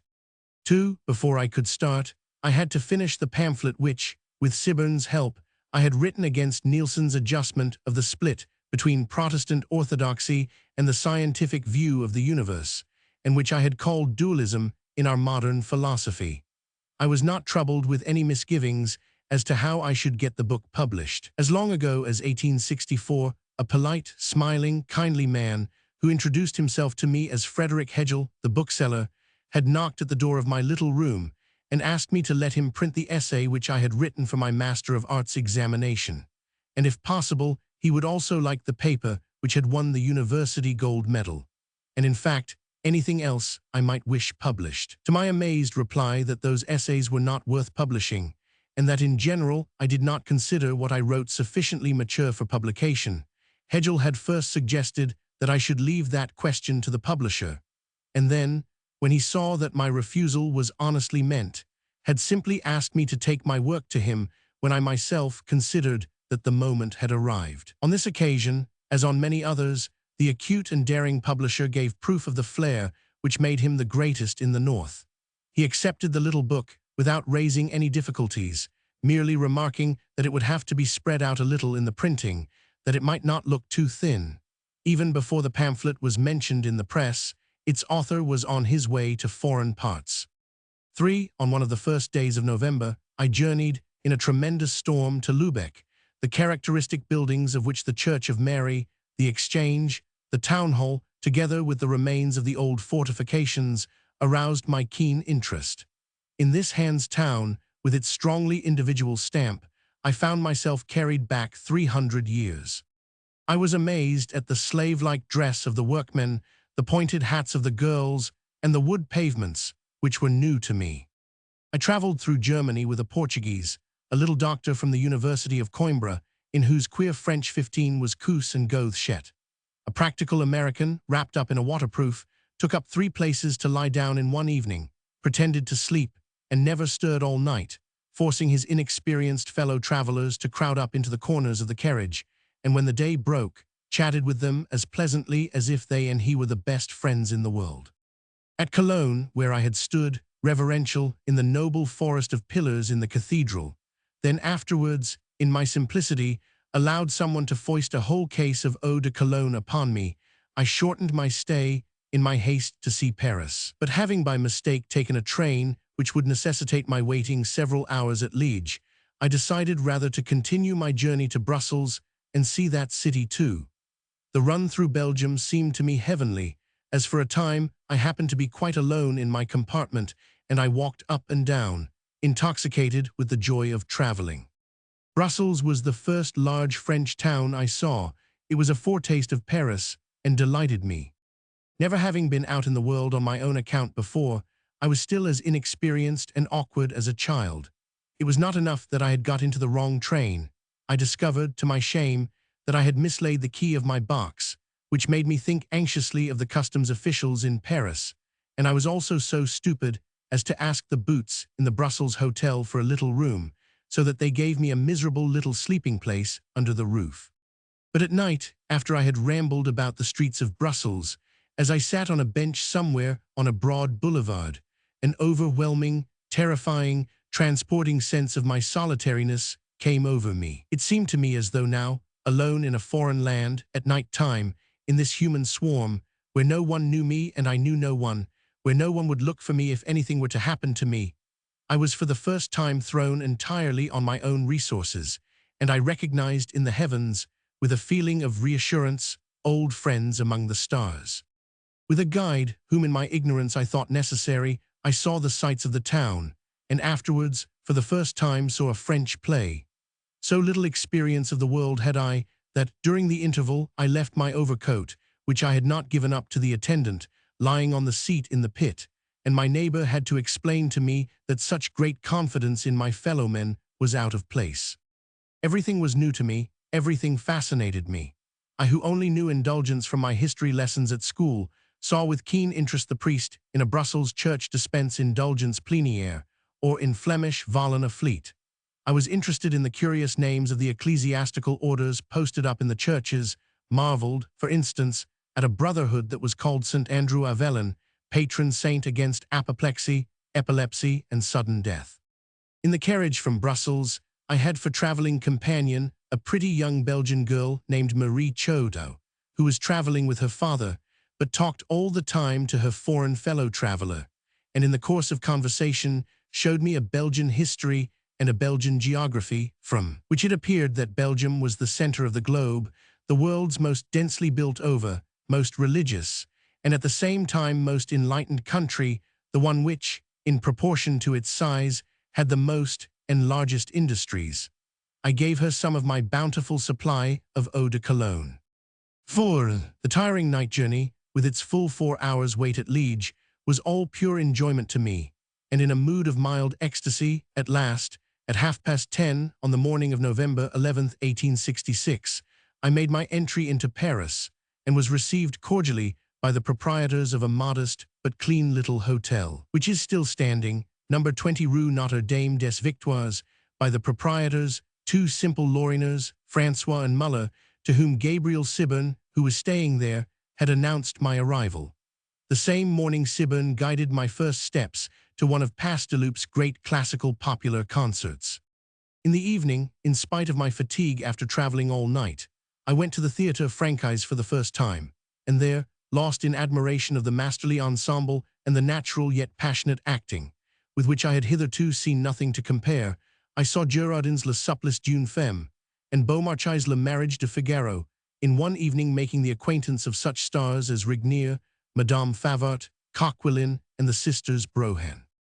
Regnier, especially in his simple dignity, was an unforgettable figure, being surrounded, moreover, in my eyes by the glory which the well-known little poem of Alfred de Musset, written to comfort the father's heart, had shed upon him.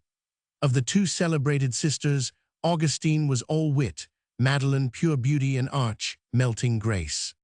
These first days were rich days to me, and as they did not leave me any time for thinking over what I had seen, my impressions overwhelmed me at night, till sometimes I could not sleep for sheer happiness. This to me was happiness, an uninterrupted garnering of intellectual wealth in association with objects that all appealed to my sympathies, and I wrote home.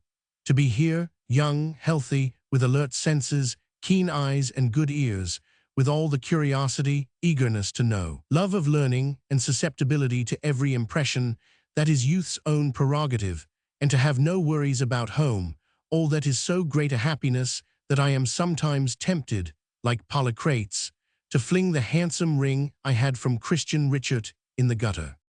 For the rest, I was too fond of characteristic architecture to feel attracted by the building art displayed in the long, regular streets of Napoleon Roman III, and too permeated with national prejudices to be able at once to appreciate French sculpture. I was justified in feeling repelled by many empty allegorical pieces on public monuments, but during the first weeks I lacked perception for such good sculpture as is to be found in the foyer of the Theatre Francais. You reel at every step.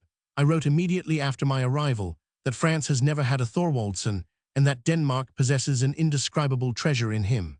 We are and remain, in 3 or 4 directions, the first nation in Europe. This is pure and simple truth.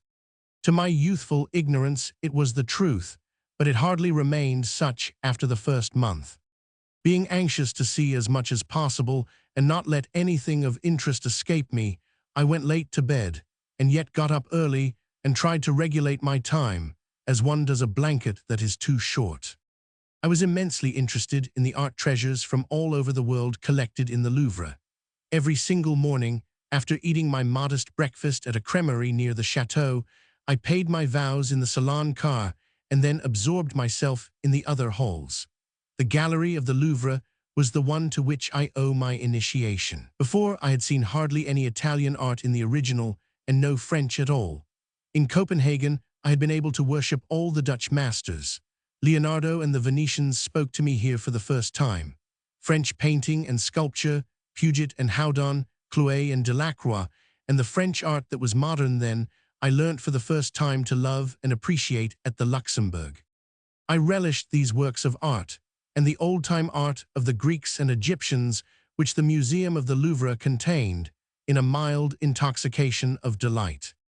And I inbreathed Paris into my soul. When on the broad, handsome Place de la Concorde, I saw at the same time, with my bodily eyes, the beautifully impressive obelisk, and in my mind's eye the scaffold on which the royal pair met with their death in the Revolution.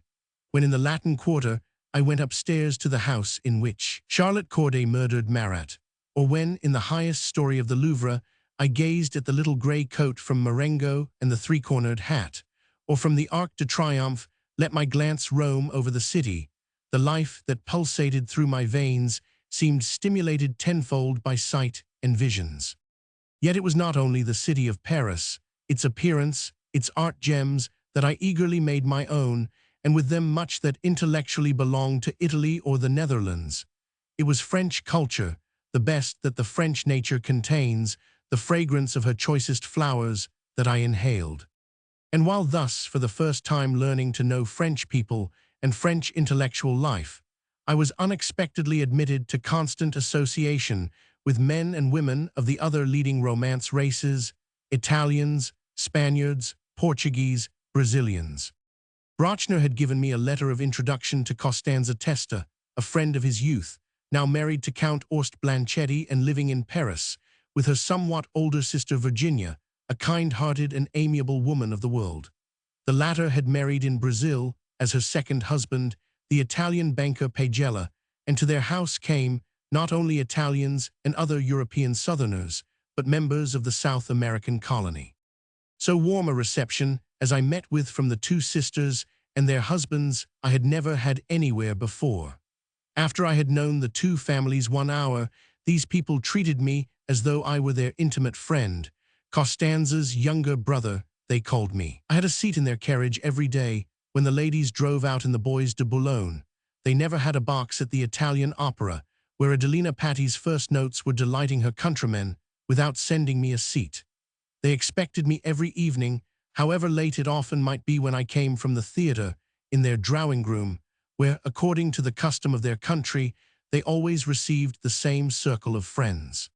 I was sincerely attached to the two sisters and felt myself at ease in their house, although the conversation there was chiefly carried on in a language of which I understood but little, since French was spoken only on my account. The only shadow over my pleasure at spending my evenings in the Rue Valois du Roule was the fact that this necessitated my missing some acts at the Theatre Francais, for which the Danish minister, through the embassy, had procured me a free pass. Certainly no Dane was ever made so happy by the favor. They were enraptured hours that I spent evening after evening in the French National Theatre, where I became thoroughly acquainted with the modern, as well as the classical, dramatic repertoire, an acquaintance which was further fortified during my long stay in Paris in 1870.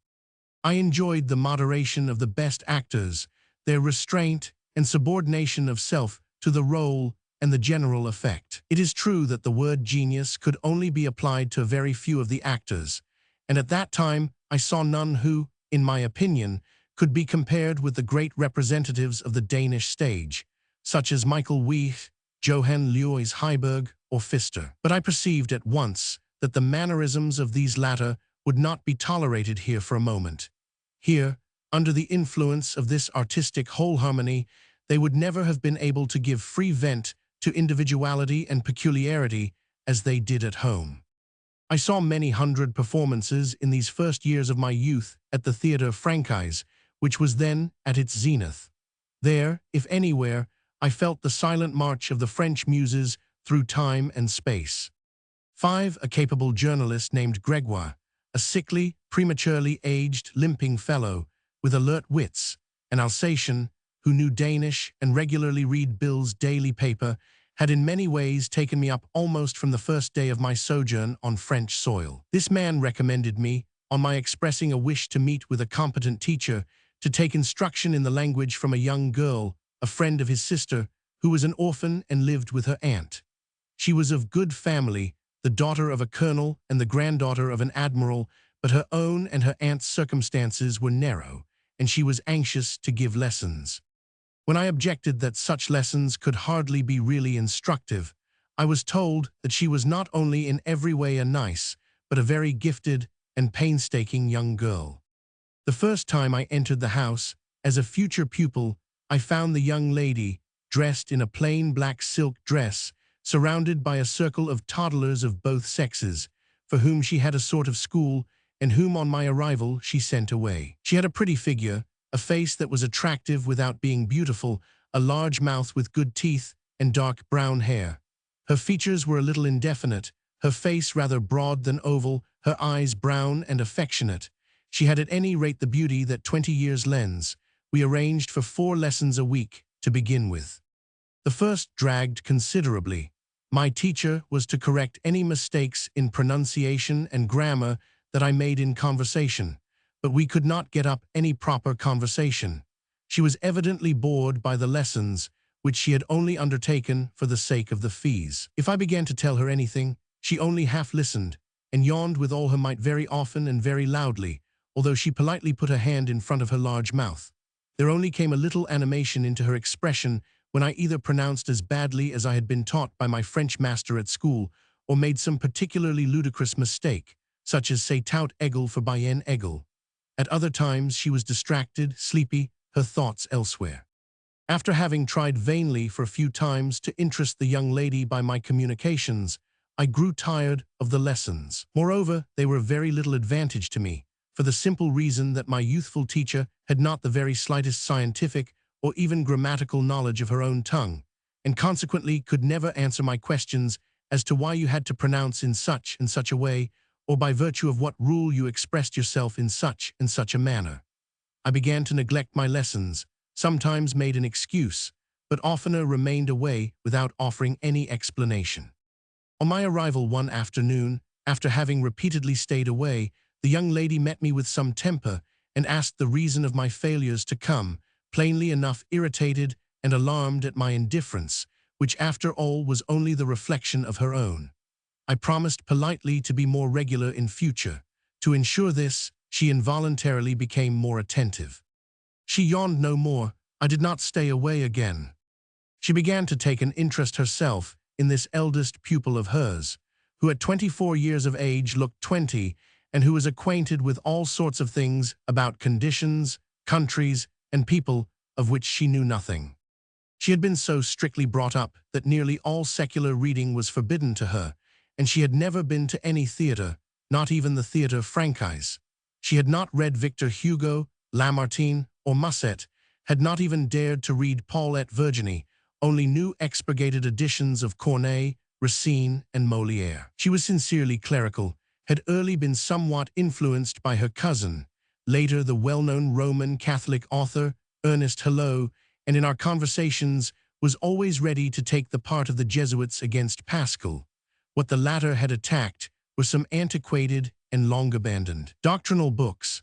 Even if there were defects in the teaching of certain Catholic ecclesiastics, their lives at any rate were exemplary, whereas the contrary was the case with the free-thinking men of science. Their teaching was sometimes unassailable, but the lives they led could not be taken seriously.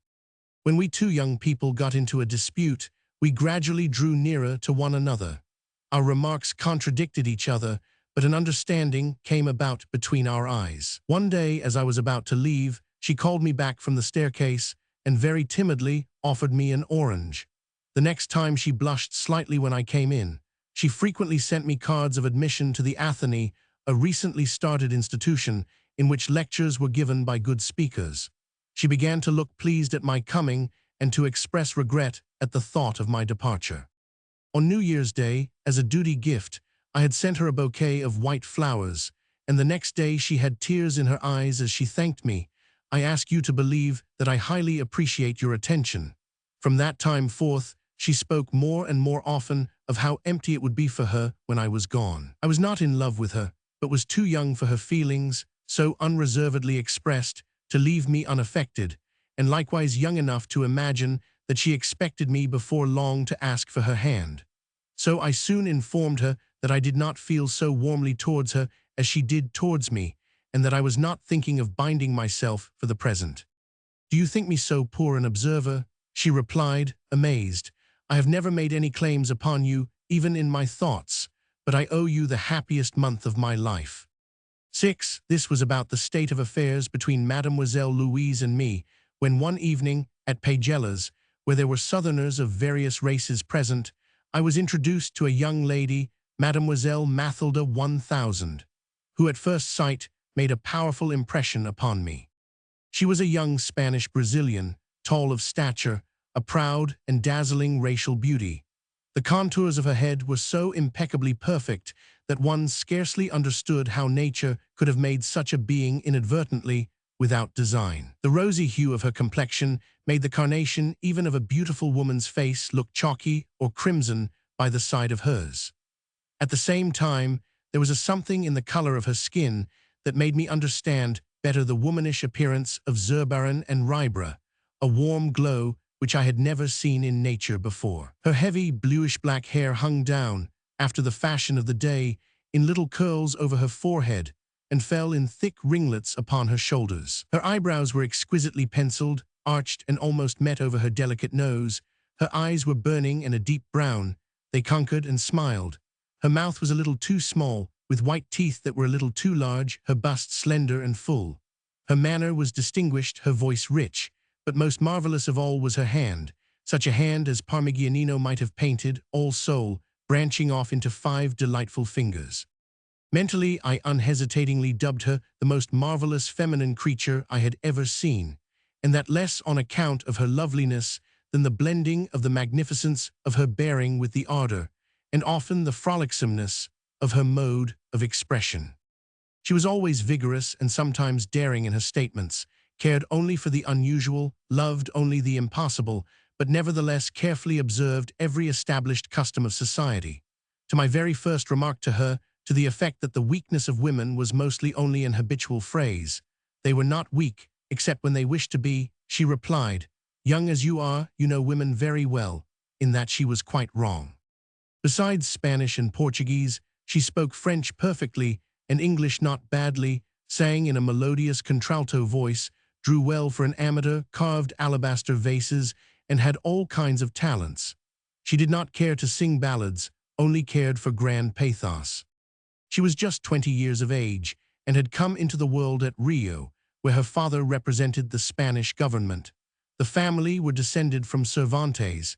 As she had early been left motherless, her father had sent her over in her 15th year to her aunt in Paris. This latter was married to an old monstrosity of a Spaniard, religious to the verge of insanity, who would seem to have committed some crime in his youth and now spent his whole day in the church, which was next door to his house, imploring forgiveness for his sins.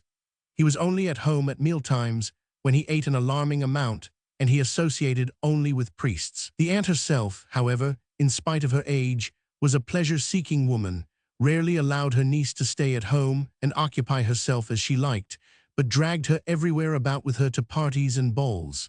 In her aunt's company she sometimes felt depressed, but alone she was cheerful and without a care. At the Pagellas she was like a child of the house. She had the Spanish love of ceremony and magnificence, the ready repartee of the Parisian, and like a well-brought-up girl, knew how to preserve the balance between friendliness and mirth. She was not in the least prudish, and she understood everything, but there was a certain sublimity in her manner. While Mademoiselle Louise, the little Parisian, had been brought up in a convent, kept from all free, intelligent, mundane conversation and all free artistic impressions, the young Spaniard, at the same age, had the education and the style of a woman of the world in her manner. We 2 young frequenters of the Pagellas salon felt powerfully drawn to one another. We understood one another at once. Of course, it was only I who was fascinated. When, in an evening, I drove across Paris in the expectation of seeing her, I sometimes murmured to myself Henrik Hertz's verse. "My beloved is like the dazzling day, Brasilia's summer." My feelings, however, were much more admiration than love or desire. I did not really want to possess her. I never felt myself quite on a level with her even when she made decided advances to me. I rejoiced over her as over something perfect, and there was the rich, foreign coloring about her that there had been about the birds of paradise in my nursery. She seldom disturbed my peace of mind, but I said to myself that if I were to go away then, I should in all probability never see her again, as her father would be taking her the next year to Brazil or Madrid, and I sometimes felt as though I should be going away from my happiness forever. She often asked me to stay with such expressions, and with such an expression that I was quite bewildered. And then she monopolized my thoughts altogether, like the queenly being she was. A Danish poet had once called the beautiful women of the South large, showy flowers without fragrance. Was she a large, showy flower? Forget-me-nots were certainly by no means showy, but they were none the more odorous for that. Now that I was seeing the radiant Mathilda almost every day, my position with regard to Louise seemed to me a false one. I did not yet know how exceedingly rare an undivided feeling is, did not understand that my feelings towards Mathilda were just as incomplete as those I cherished for Louise. I looked on Mademoiselle Mathilda as on a work of art, but I came more humanly close to Mademoiselle Louise. She did not evoke my enthusiastic admiration. That was quite true, but Mademoiselle Mathilda evoked my enthusiastic admiration only. If there were a great deal of compassion mingled with my feelings for the Parisian, there was likewise a slight erotic element. The young Frenchwoman, in her passion, found expressions for affection and tenderness, in which she forgot all pride. She lived in a commingling, very painful for me, of happiness at my still being in Paris, and of horror at my approaching departure, which I was now about to accelerate, merely to escape from the extraordinary situation in which I found myself, and which I was too young to carry. Although Mathilde, whom I had never seen alone, was always the same, quite the great lady, perfectly self-controlled, it was the thought of saying goodbye to her that was the more painful to me. Every other day, on the other hand, Louise was trembling and ill, and I dreaded the moment of separation. 7. I had not left off my daily work in Paris, but had read industriously at the Imperial Library. I had also attended many lectures, some occasionally, others regularly, such as those of Janet, Caro, Lévesque, and Taine. Of all contemporary French writers, I was fondest of Taine. I had begun studying this historian and thinker in Copenhagen. The first book of his that I read was The French Philosophers of the 19th Century, in a copy that had been lent to me by Gabriel Sibon. The book entranced me, and I determined to read every word that I could get hold of by the same author. In the Imperial Library in Paris, I read first of all the history of English literature, of which I had hitherto only been acquainted with a few fragments, which had appeared in the Revue des Deux Mondes. Taine was to me an antidote to German abstraction and German pedantry. Through him, I found the way to my own inmost nature, which my Dano-German university education had covered over. Shortly after my arrival in Paris, therefore, I had written to Taine and begged for an interview. By a singular piece of luck, his reply to me was lost, and it was only at the very end of my stay that I received a second invitation to go to him. Although this one conversation could not be of any vast importance to me, it was nevertheless the first personal link between me and the man who was, and remained my greatly loved master and deliverer, even though I mistrusted his essential teachings. I was afraid that I had created a bad impression, as I had wasted the time raising objections, but Taine knew human nature well enough to perceive the personality behind the clumsy form and the admiration behind the criticism. In reality, I was filled with passionate gratitude towards Taine, and this feeling remained unaltered until his latest hour. During this my first stay in Paris, I added the impression of Taine's personality to the wealth of impressions that I took back with me from Paris to Copenhagen. Early manhood. Viewed in Danish literature, writing youthful longings on the rack, my first living erotic reality and impression of the miseries of modern coercive marriage researches, on the comic dramatic criticism A Trip to Germany, Johann Louise Heiberg, Magdalene Thorsen, Rudolf Berg, The Sisters Spang, A Foreign Element, The Woman, Subject, Orla Lehmann, 1000. Goldschmidt, Public Opposition, A Letter from Bjørnstjerne Bjørnson, Hard Work. 1. After my return from France to Denmark, in 1867, my thoughts were taken up once more by the feud that had broken out in Danish literature between science and so-called revelation, in the language of the time, faith and knowledge. More and more had by degrees entered the lists, and I, who centered my greatest intellectual interest in the battle, took part in it with a dual front, against the orthodox theologians, and more especially against R. Nielsen, the assailant of the theologians, whom I regarded as no less theologically inclined than his opponents. I thereby myself became the object of a series of violent attacks from various quarters. These did not have any appreciable effect on my spirits, but they forced me for years into a somewhat irritating attitude of self-defense. Still, I was now arrived at that period of my youth when philosophy and art were unable to keep temperament in check. 2. This manifested itself first in a fresh need for physical exercise. During the first 2 years after the decision of 1864, while things were leading up to war between Prussia and Austria, and while the young blood of Denmark imagined that their country would be drawn into this war, I had taken part, as a member of the Academic Shooting Society, in drill and shooting practice. After the Battle of Königgrätz, these occupations lost much of their attraction. I was now going in for an exercise that was new to me and which I had long wished to become proficient in. This was riding. Up to that time, I had never been able to afford to ride. But just then, a captain of the dragoons offered to teach me for a very low fee, and in the Queen's riding school, I was initiated during the spring months into the elementary stages of the art, in order that in summer I might be able to ride out. These riding lessons were the keenest possible delight to me. I, who so seldom felt happy and still more seldom jubilant, was positively exultant as I rode out in the morning along the Strand Road. Even if I had had an almost sleepless night, I felt fresh on horseback. It was no pleasure to me to ride the same horse often if I knew its disposition. I liked to change as often as possible and preferred rather difficult horses to mares too well broken in. I felt the arrogant pride of youth seethe in my veins as I galloped briskly along. I was still far from an accomplished horseman when an examination of my finances warned me that I must give up my riding lessons.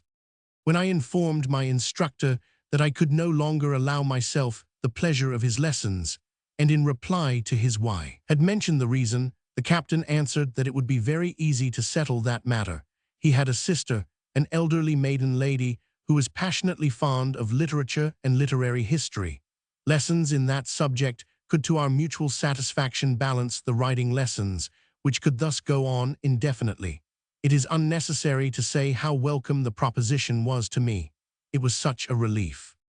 The captain was a pleasant, good-natured man, quite uneducated in literary matters, who confidingly communicated his bachelor experiences to his pupil. These were summed up in the reflection that when womankind fall in love, they dread neither fire nor water. The captain himself, who yet, in his own opinion, only looked well on horseback, had once had an affair with a married lady who bombarded him with letters, and who, in her ardor, began writing one day without noticing that her husband, who was standing behind her chair, was looking over her shoulder. Since then, the captain had not felt the need of women, so to speak, preferred to be without them, and found his greatest pleasure in his horses and his skill as an equestrian. The sister was a maiden lady of 40, by no means devoid of intellectual ability, with talent for observation and an appreciation of good books, but whose development had been altogether neglected. She now cherished an ambition to write. She wrote in secret little tales that were not really stupid, but had not the slightest pretensions to style or literary talent. She was very plain and exceedingly stout, which produced a comical effect, especially as she was inclined to exaggeration both of speech and gesture. There was a disproportion between the ages of the master and the pupil. In my eyes she was quite an old person. In her eyes, being her intellectual equal, I was likewise her equal in age. In the natural order of things, she felt more personal sympathy for me than I for her. Consequently, I involuntarily put a dash of teasing into my instruction, and occasionally made fun of her sentimentality, and when the large lady, half angry, half distressed, rose to seize hold of me and give me a shaking, I would run round the table, pursued by her, or shoot out a chair between her and myself, which indubitably did not add to the dignity of our lessons. There was no question of thorough or connected instruction. What the lady wanted more particularly was that I should go through her literary attempts and correct them, but corrections could not transform them into art. And so it came about that, after no very long time, I gave up these arduous lessons, although obliged to give up my precious writing lessons at the same time. Consequently, I never became a really expert rider, although during the next few years I had a ride now and then. But after a severe attack of phlebitis following upon typhoid fever in 187,071, I was compelled to give up all the physical exercises that I loved best. 3. My temperament expressed itself in a profusion of youthful longings, as well as in my love of athletics. During my university studies, in my real budding manhood, I had voluntarily cut myself away from the usual erotic diversions of youth. Precocious, though I was in purely intellectual development, I was very backward in erotic experience. In that respect, I was many years younger than my age. On my return, my Paris experiences at first exercised me greatly. Between the young French lady and myself, an active correspondence had sprung up, while the young Spaniard's radiant figure continued to retain the same place in my thoughts. Then my surroundings claimed their rights, and it was not without emotion that I realized how charming the girls at home were. For I was only then entering upon the cherubino stage of my existence, when the sight of feminine grace or beauty immediately transports a youth into a mild state of love intoxication. It was incredible how rich the world was in bewitching creatures, and the world of Copenhagen especially. If you walked down Crown Princess Street, at a window on the ground floor, you saw a dark girl with a Grecian-shaped head and two brown eyes, exquisitely set, beneath a high and noble forehead. She united the chaste purity of Pallas Athene with a stern, attractive grace. If you went out towards the north side of the town, there was a house there on the first floor of which you were very welcome, where a handsome and well-bred couple once a week received young men for the sake of the lady's young niece. The master of the house was a lean and silent man who always looked handsome and was always dignified. He had honorably filled an exalted official post. His wife had been very attractive in her youth, had grown white while still quite young, and was now a handsome woman with snow-white curls clustering round her fresh-colored face. To me she bore, as it were, an invisible mark upon her forehead, for when quite a young girl she had been loved by a great man. She was sincerely kind and genuinely pleasant, but the advantage of knowing her was not great, for that she was too restless a hostess. When it was her at home, she never remained long enough with one group of talkers properly to understand what was being discussed. After about a minute, she hurried off to the opposite corner of the drawing-room, said a few words there, and then passed on to look after the tea. It was neither to see her nor her husband that many of the young people congregated at the house. It was for the sake of the 18-year-old fairy maiden, her niece, whose face was one to haunt a man's dreams. It was not from her features that the witchery emanated, although in shape her face was a faultless oval, her narrow forehead high and well-shaped, her chin powerful. Neither was it from the personality one obtained a glimpse of through her features. The girl's character and mental quality seemed much the same as that of other girls. She was generally silent or communicative about trifles, and displayed no other coquetry than the very innocent delight in pleasing which nature itself would demand. But all the same there was a fascination about her as about a fairy maiden. There was a yellow shimmer about her light hair, azure flames flashed from her blue eyes. These flames drew a magic circle about her, and the dozen young men who had strayed inside the circle flocked round her aunt the evening in the week that the family were at home and sat there, vying with each other for a glance from those wondrous eyes, hating each other with all their hearts, and suffering from the ridiculousness of yet meeting like brothers week after week as guests in the same house. The young girl's male relatives, who had outgrown their enthusiasm for her, declared that her character was not good and reliable, poor child. Had she to be all that too? Others who did not ask so much were content to enjoy the sound of her voice. She was not a Copenhagen girl, only spent a few winters in the town, then disappeared again. Some years after, it was rumored, to everybody's astonishment, that she had married a widower in a provincial town who belonged to the realms of poesy. Then there was another young girl, 19. Whereas the fairy maiden did not put herself out to pretend, she troubled her head about the young men whom she fascinated with the rhythm of her movements or the radiation of her loveliness, was rather inclined to be short in her manner, a little staccato in her observations, too, accustomed to admiration, to attract worshippers to herself by courting them, too, undeveloped and impersonal to consciously assert herself. This other girl was of quite another sort. She had no innate irresistibility, but was a shrewd and adaptable human girl. Her face did not attract by its beauty, though she was very much more beautiful than ugly, with a delicately hooked nose, a mouth full of promise, an expression of thoughtfulness and determination. When she appeared at a ball, men's eyes lingered on her neck, and even more on her white back, with its firm, smooth skin and fine play of the muscles, for if she did not allow very much of her young bust to be seen, her dress at the back was cut down nearly to her belt. Her voice was a deep contralto, and she knew how to assume an expression of profound gravity and reflection. But she captivated most by her attentiveness. When a young man whom she wished to attract commenced a conversation with her, she never took her eyes from his, or rather she gazed into his, and showed such a rapt attention to his words, such an interest in his thoughts and his occupations, that after meeting her once, he never forgot her again. Her coquetry did not consist of languishing glances, but of a pretended sympathy that flattered and delighted its object.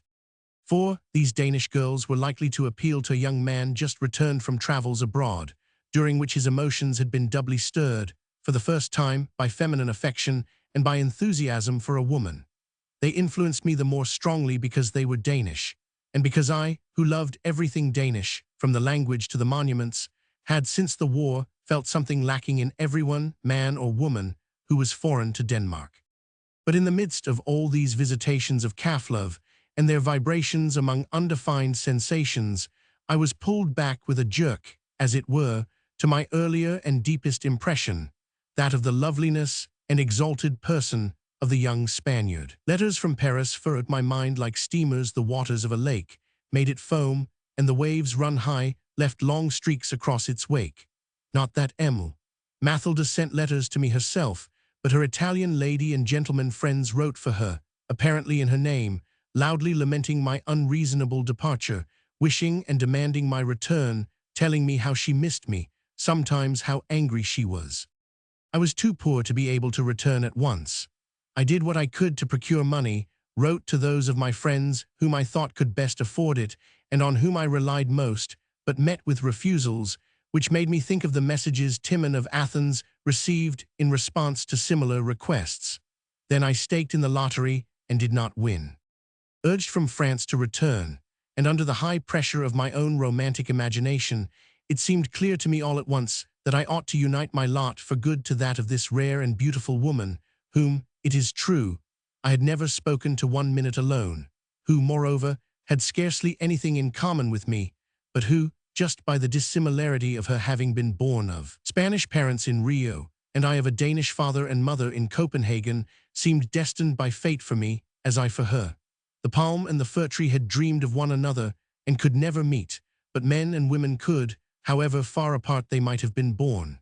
In the middle of the summer of 1867, I was as though possessed by the thought that she and I ought to be united. The simplest objection of all, namely, that I, who was scarcely able to support myself, could not possibly support a wife, seemed to me altogether subordinate. My motives were purely chivalric. I could not leave her in the lurch, as the miserable hero of Andersen's Only a Player did knew me, and a vision of her compelling loveliness hovered before my eyes. The whole of the month of July and part of the month of August I was on the rack, now passionately desiring a successful issue of my plans, now hoping just as ardently that they would be stranded through the opposition of the foreign family. For I was compelled to admit to myself that the beautiful Spaniard would be very unsuited to Copenhagen, would freeze there, mentally as well as literally. And I said to myself every day that supposing the war expected in Denmark were to break out again, and the young men were summoned to arms, the most insignificant little Danish girl would make me a better Valkyrie. All my feelings would be foreign to her, and possibly she would not even be able to learn Danish.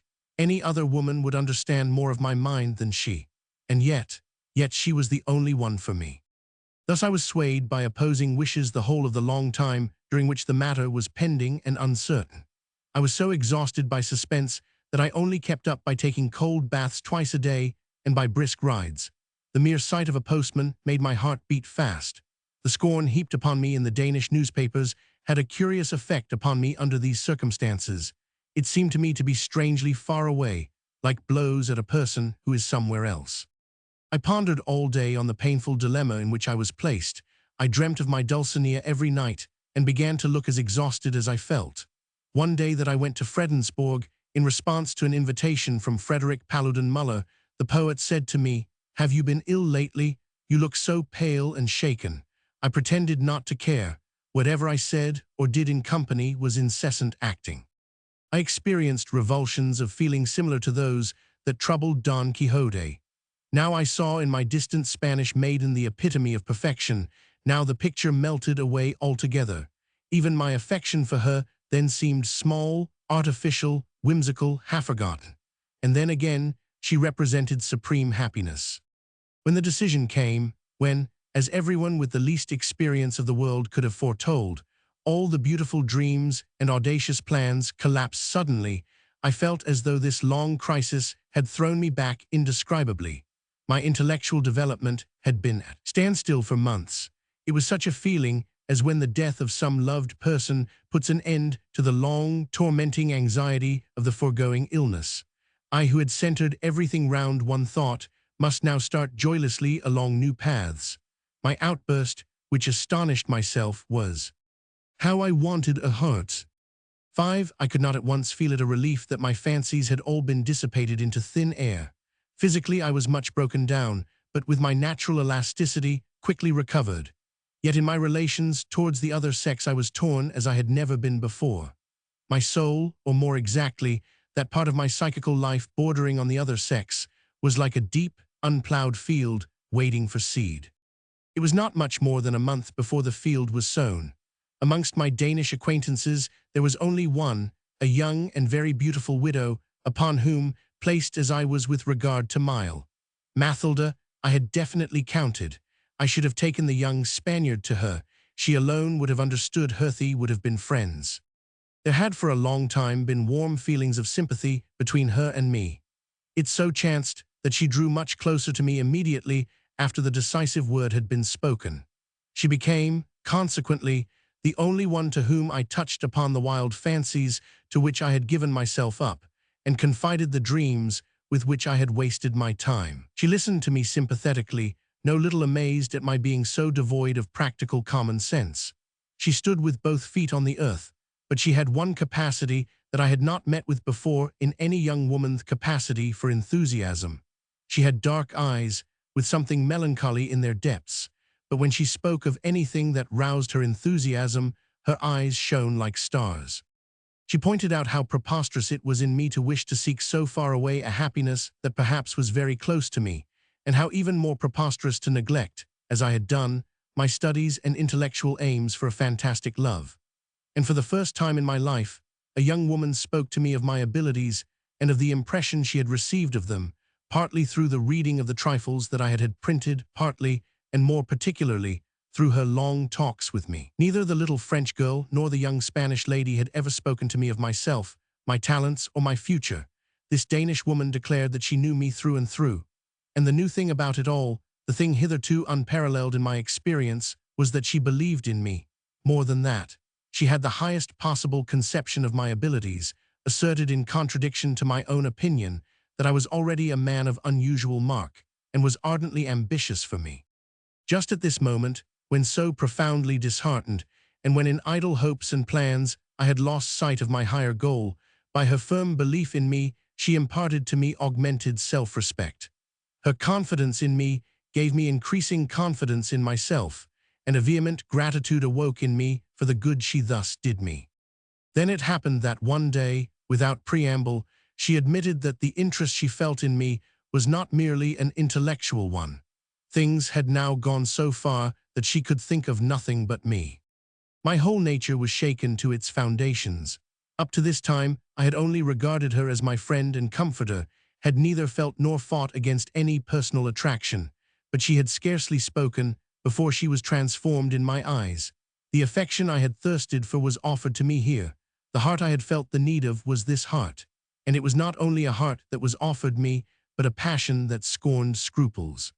In my austere youth hitherto, I had not really had erotic experiences whatever. I had led the chaste life of the intellectual worker. My thoughts had been the thoughts of a man.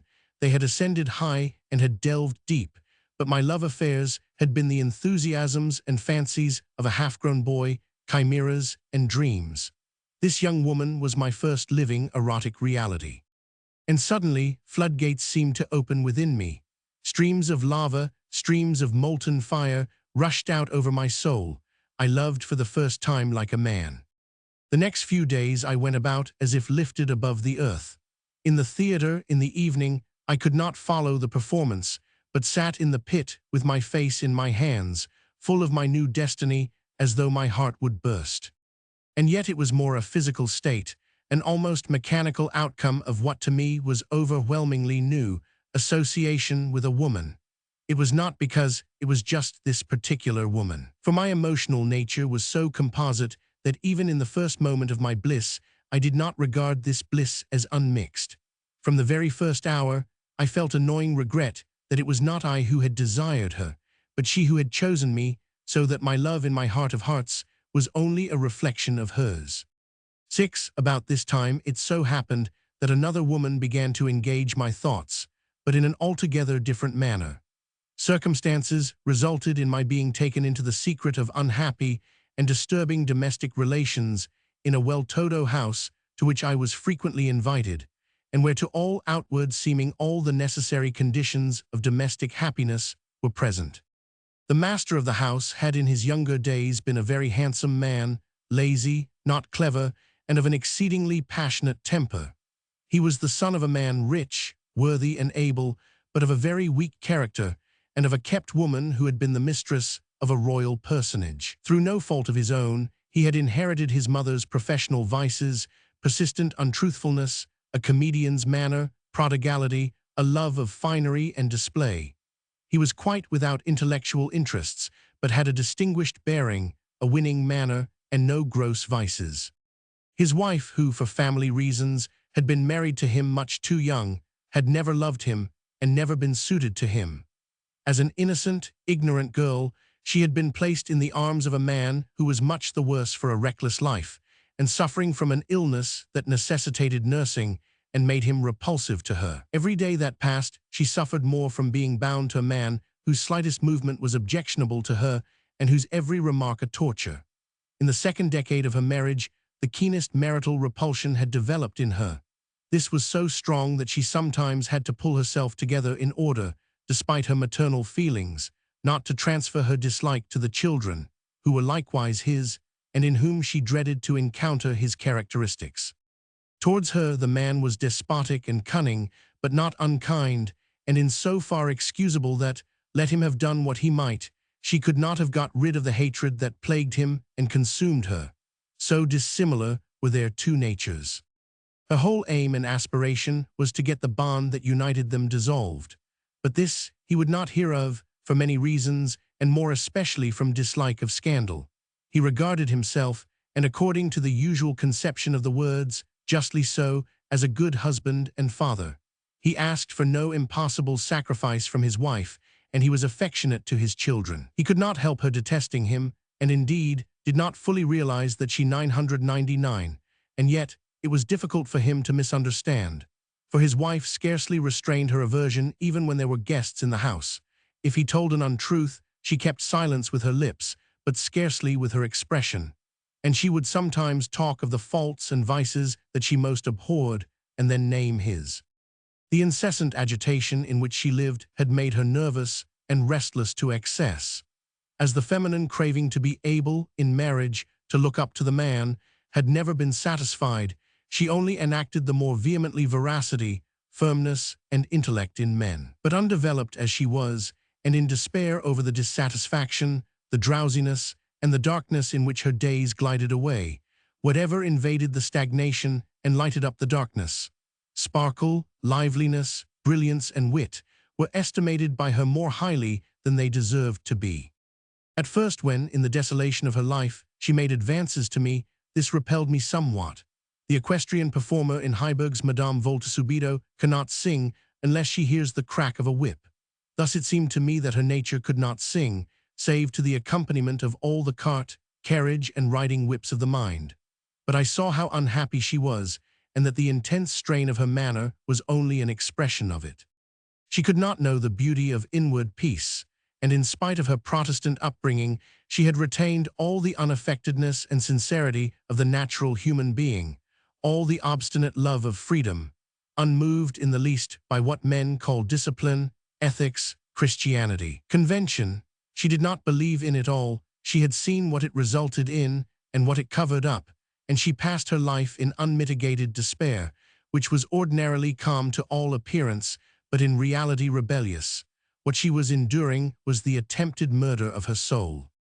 To all that she suffered purely mentally from her life with her husband, in the home that was no home at all, there had of late been added circumstances, which likewise from a practical point of view made interference and alteration necessary. Her lord and master had always been a bad manager, in fact worse than that, in important matters, thoroughly incapable and fatuous. That had not mattered much hitherto, since others had looked after his affairs, but now the control of them had fallen entirely into his own hands, and he managed them in such a way that expenses increased at a terrific rate, while his income diminished with equal rapidity, and the question of total ruin only seemed a matter of time. His wife had no outside support. She was an orphan and friendless. Her husband's relations did not like her and did not understand her. And yet just at this time she required as a friend a man who understood her and could help her to save her own and the children's fortunes from the shipwreck before it was too late. She felt great confidence in me, whom she had met at intervals from my boyhood, and she now opened her heart to me in conversation more and more. She confided in me fully, gave me a complete insight into the torture of her life, and implored me to help her to acquire her freedom. Thus it was that while still quite a young man, a powerful, never-to-be-effaced impression of the miseries of modern coercive marriage was produced upon me. The impression was not merely powerful, but it waked, like a cry of distress, both my thinking powers and my energy. As through a chink in the smooth surface of society, I looked down into the depths of horror. Behind the unhappiness of one, I suspected that of 100,000, knew that of 100,000. And I felt myself vehemently called upon not only to name the horror by its name, but to step in, as far as I was able, and prevent the thing spreading unheeded. Scales had fallen from my eyes. Under the semblance of affection and peace, couples were lacerating one another by the thousand, swallowed up by hatred and mutual aversion. The glitter of happiness among those higher placed dazzled the thoughtless and the credulous. He who had eyes to see observed how the wretchedness due to the arrangement of society wound itself right up to its pinnacles. The vices and paltrinesses of the individual could not be directly remedied. Inherited maladies and those brought upon one's self, stupidity and folly, brutality and malice, undeniably existed. But the institutions of society ought to be so planned as to render these destructive forces inoperative, or at least diminish their harmfulness, not so as to give them free scope and augment their terrors by securing them victims. In marriage, the position of the one bound against his or her will was undignified, often desperate, but worst in the case of a woman. As a mother, she could be wounded in her most vulnerable spot, and what was most outrageous of all, she could be made a mother against her will. One single unhappy marriage had shown me, like a sudden revelation, what marriage in countless cases is, and how far from free the position of woman still was. But that woman should be oppressed in modern society, that the one half of the human race could be legally deprived of their rights, revealed that justice in society, as it at present stood, was in a sorry state. In the relations between the strong and the weak, the rich and the poor, the same legalized disproportion would necessarily prevail as between man and woman. My thought pierced down into the state of society that obtained and was praised so highly, and with ever less surprise and ever greater disquiet, found hollowness everywhere. And this called my will to battle, armed it for the fight. 7. From this time forth, I began to ponder quite as much over life as over art, and to submit to criticism the conditions of existence in the same way as I had formerly done with faith and law. In matters concerning life, as in things concerning art, I was not a predetermined radical. There was a great deal of piety in my nature, and I was of a collecting, retentive disposition. Only gradually and step by step was I led by my impressions, the incidents I encountered, and my development to break with many a tradition to which I had clung to the last extremity. It was in the spirit of the aesthetics of the time that, after having been engaged upon the tragic idea, I plunged into researches on the comic, and by degrees, as the material ordered itself for me, I tried to write a doctor's thesis upon it. Abstract researches were regarded as much more valuable than historic investigation. In comic literature, Aristophanes in particular delighted me, and I was thinking of letting my general definitions merge into a description of the greatness of the Greek comedian. But as the thread broke for me, I did not get farther than the theory of the comic in general. It was not, like my previous treatise on the tragic, treated under 3 headings, according to the Hegelian model, but written straight ahead, without any subdivision into sections. Whilst working at this paper, I was, of course, obliged constantly to consult the national comedies and lighter plays, till I knew them from cover to cover. Consequently, when Gottfried Rode, the poet, who was connected with a well-known educational establishment for girls, asked me whether I would care to give a course of public lectures for ladies, I chose as my subject the Danish comedy. The lectures were attended in force. The subject was supremely innocent, and it was treated in quite a conservative manner. At that time, I cherished a sincere admiration, with only slight reservations, for Heiberg, Hertz, Hostrup, and many others as comic playwriters, and was not far short of attributing to their works an importance equal to those of Holberg. And yet I was unable to avoid giving offense. I had, it appears, about Heiberg's Klister and Mal, an inseparable betrothed couple, used what was, for that matter, an undoubtedly Kierkegaardian expression, viz., to beslabber a relation. This expression was repeated indignantly to the headmistress, and the thoughtless lecturer was requested to call upon the principal of the college. When after a long wait, and little suspecting what was going to be said to me, I was received in audience, it appeared that I had been summoned to receive a polite, but decided admonition against wounding the susceptibilities of my listeners by expressions which were not good form. And when I, unconscious of wrongdoing, asked which expression she alluded to, the unfortunate word beslabber was alleged. My young hearers were not riots for whom such expressions might be fitting. I was not asked again to give lectures for young ladies. 8. Hitherto, when I had appeared before the reading public, it had only been as the author of shorter or longer contributions to the philosophical discussion of the relations between science and faith. When these had been accepted by a daily paper, it had been as its heaviest ballast. I had never yet written anything that the ordinary reader could follow with pleasure, and I had likewise been obliged to make use of a large number of abstruse philosophical words.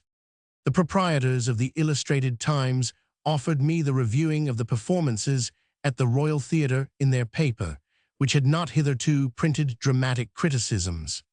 I accepted the offer because it afforded me a wished-for opportunity of further shaking off the dust of the schools. I could thus have practice with my pen and get into touch with a section of the reading public who, without caring for philosophy, nevertheless had intellectual interests, and these articles were in reality a vent for what I had at heart about this time. Touching matters human and artistic, they were written in a more colloquial style than anything I had written before, or than it was usual to write in Denmark at that time, and they alternated sometimes with longer essays, such as those on Andersen and Goldschmidt.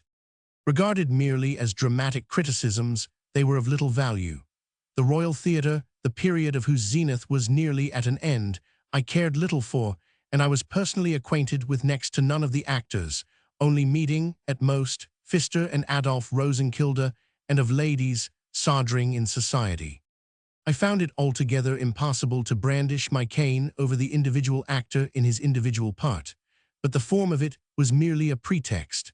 I wanted to show myself as I was, speak out about dramatic and other literature, reveal how I felt, show what I thought about all the conditions of life represented or touched upon on the stage. My articles were read with so much interest that the editors of the Illustrated Times raised the writer's scale of remuneration to 10 kr. A column about 11s, 3d, which at that time was very respectable pay. Unfortunately, however, I soon saw that even at that, if I wrote in the paper all the year round, I could not bring up my yearly income from this source to more than 320 kroner of our money, about I7L, 12s, 6d, in English money, so that, without a university bursary, I should have come badly off, and even with it was not rolling in riches. The first collection of my articles, which I published in 1868 under the title of Studies in Aesthetics, augmented my income a little, it is true, but for that, as for the next collection, Criticisms and Portraits, I only received 20 krone 22s, 6d, per sheet of 16 pages. Very careful management was necessary. 9. With the first money I received for my books, I went in the middle of the summer of 1868 for a trip to Germany. I acquired some idea of Berlin, which was then still only the capital of Prussia, and in population corresponded to the Copenhagen of our day. I spent a few weeks in Dresden, where I felt very much at home, delighted in the exquisite art collection, and derived no small pleasure from the theatre, at that time an excellent one. I saw Prague for the first time, worshipped Rubens in Munich, and with him specially in my mind, tried to realize how the greatest painters had regarded life. Switzerland added to my store of impressions with grand natural spectacles. I saw the Alps, and a thunderstorm in the Alps, passed starlit nights on the Swiss lakes, traced the courses of foaming mountain streams, such as the Tamina at Pfäfers, ascended the Rigi at a silly forced march, and from the culm saw a procession of clouds that gripped my fancy like the procession of the Vanir in northern mythology. Many years afterwards, I described it in the 4th volume of Main Currents. From Interlaken, I gazed on the whiteness of the Jungfrau, but scarcely with greater emotion than once upon a time when I had gazed at the white cliffs of Möhne. On my homeward journey, I saw Heidelberg's lovely ruins, to which Charles V's castle near the Alhambra makes a marvelous pendant, Strasbourg's grave cathedral, and Goethe's house at Frankfurt. My travels were not long, but were extraordinarily instructive. I made acquaintance with people from the most widely different countries, with youthful frankness engaged in conversation with Germans and Frenchmen, Englishmen and Americans, Poles and Russians, Dutchmen, Belgians and Swiss, met them as traveling companions, and listened attentively to what they narrated. They were, moreover, marvelously frank towards the young man who, with the curiosity of his age, plied them with questions. Young Dutchmen, studying music in Dresden, gave me some idea of the ill will felt in their country towards the Prussians, an ill will not unmingled with contempt. On the other hand, I was astonished, during a half-day's excursion on foot with a few Leipzig students, to learn how strong was the feeling of the unity of Germany and of the necessity of the supremacy of Prussia, even in the States, which in the 1866 war had been on the side of Austria. The students felt no grief over having been defeated. The victors were Germans too. Everything was all right so long as the German Empire became one. These and similar conversations, which finally brought me to the conclusion that the whole of the bourgeoisie was satisfied with the dominance of Prussia, had for result that in 1870 I did not for a moment share the opinion of the Danes and the French, that the defeated German states would enter into an alliance with France against Prussia. English undergraduates told me what philosophical and historical works were being most read in the universities of Great Britain. Bohemian students explained to me that in the German philosophical world, Kant had quite outshone Hegel and put him in the background. The lady members of an American family from Boston treated me quite maternally. The wife suggested almost at once, in the railway carriage, that I should give her, when we reached the hotel, whatever linen or clothes I had that wanted repairs. She would be very pleased to mend them for me. The husband, who was very pious and good-natured, had all his pockets full of little hymn books, and in his memorandum book a quantity of newspaper cuttings of devotional verse, which he now and then read aloud enthusiastically. But I also met with Americans of quite a different cast. A young student from Harvard University, who, for that matter, was not in love with the Germans and declared that the United States could with difficulty absorb and digest those who were settled there, surprised me with his view that in the future Bismarck would come to be regarded as no less a figure than Cavour. The admiration of contemporary educated thought was then centered around Cavour, whereas Bismarck had hitherto only encountered passionate aversion outside Germany, and even in Germany was the object of much hatred. This student roused me into thinking about Bismarck for myself. Having lain down, all bathed in perspiration, during the ascent without a guide of a mountain in Switzerland, I was accosted by a woman who feared I had come to some harm. I walked on up with her. She turned out to be a young peasant woman from Normandy who lived halfway up the mountain. She had accompanied her husband to Switzerland, but cursed her lot, and was always longing to be back in France. When I remarked that it must be some consolation to live in so lovely a place, she interrupted me with the most violent protests. A beautiful place, this, the steep mountain, the bristly fir trees and pine trees, the snow on the top, and the lake deep down below. Anything uglier it would be hard to conceive. No fields, no pasture land, no apple trees, no indeed. If she had to mention a country that really was beautiful, it was Normandy. There was plenty of food for all there. You did not need to go either up or down hill. There, thank God, it was flat. Did I think stones beautiful? Perhaps. She had not been down in the valley for 5 months, and higher than her house she had never been and would never go. No, thank you, not she. She let her husband fetch what they required for the house. She herself sat and fretted all through the winter. Life then was almost more than she could bear. On one of the steamers on the lake of Lucerne, I caught, for the first time, a glimpse of Berthold Auerbach, who was very much admired by my comrades in Copenhagen and by myself. At the hotel table at Lucerne, I made the acquaintance of a Dutch captain from Batavia, an acquaintance productive of much pleasure to me. Before the soup was brought round, I had pulled out a letter I had just received, opened it, and begun to read it. A voice by my side said in French, "Happy man, you are reading a letter in a woman's writing." With that our acquaintance was made. The captain was a man of 40, who in the course of an active life had had many and varied experiences and met with prosperity, but was suffering from a feeling of great void. His society was exceedingly attractive to me, and he related to me the main events of his life. But after one day's association only, we were obliged to part. All through my trip, I had a curious feeling of every farewell, on the journey being in all human probability a farewell for life, but had not realized it painfully before. But when next day the brave captain, whose home was far away in another quarter of the globe, held his hand out to say goodbye, I was much affected. "Till we meet again," said the captain. "And where?" "Till we meet again all and everywhere, for we live an eternal life. Till we meet again in time and space, or outside time and space."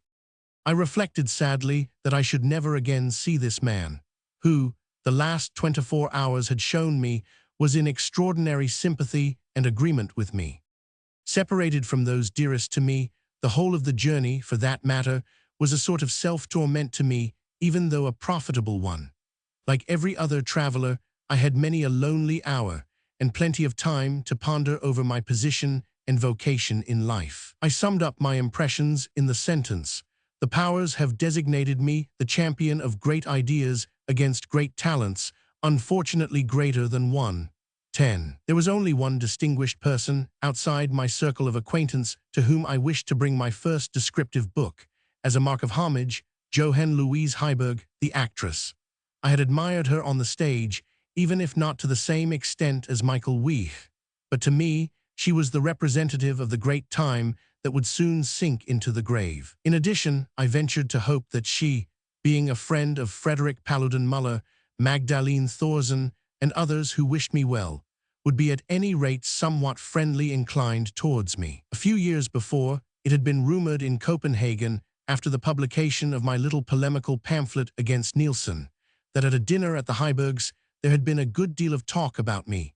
Even Bishop Martensen had expressed himself favorably, and it also attracted attention that a short time afterwards, in a note to his book on knowledge and faith, he mentioned me not unapprovingly, and contented himself with a reminder to me not to feel myself too soon beyond being surprised. When the Bishop of Zealand, one of the actress's most faithful adherents, had publicly spoken thus mildly of the youthful heretic, there was some hope that the lady herself would be free from prejudice. My friends also eagerly encouraged me to venture upon a visit to her home. I was admitted and asked to wait in a room through the glass doors of which I was attentively observed for some time by the lady's adopted children. Then she came in indoor dress, with a stocking in her hand, at which she uninterruptedly continued to knit during the following conversation. She said, "Well, so you have collected your articles." I was simple enough to reply as, if that made any difference to the lady, that the greater part of the book had not been printed before. She turned the conversation upon Bjornson's Fisher Girl, which had just been published, and which had been reviewed by the Fatherland the evening before, declaring that she disagreed altogether with the reviewer, who had admired in the Fisher Girl a psychological study of a scenic genius. "It is altogether a mistake," said Mrs. Heiberg, absorbed in counting her stitches, "altogether a mistake that genius is marked by restlessness, refractoriness, an irregular life, or the like. That is all antiquated superstition. True genius has no connection whatever with excesses and caprices, in fact, is impossible without the strict fulfillment of one's duty." Knitting furiously.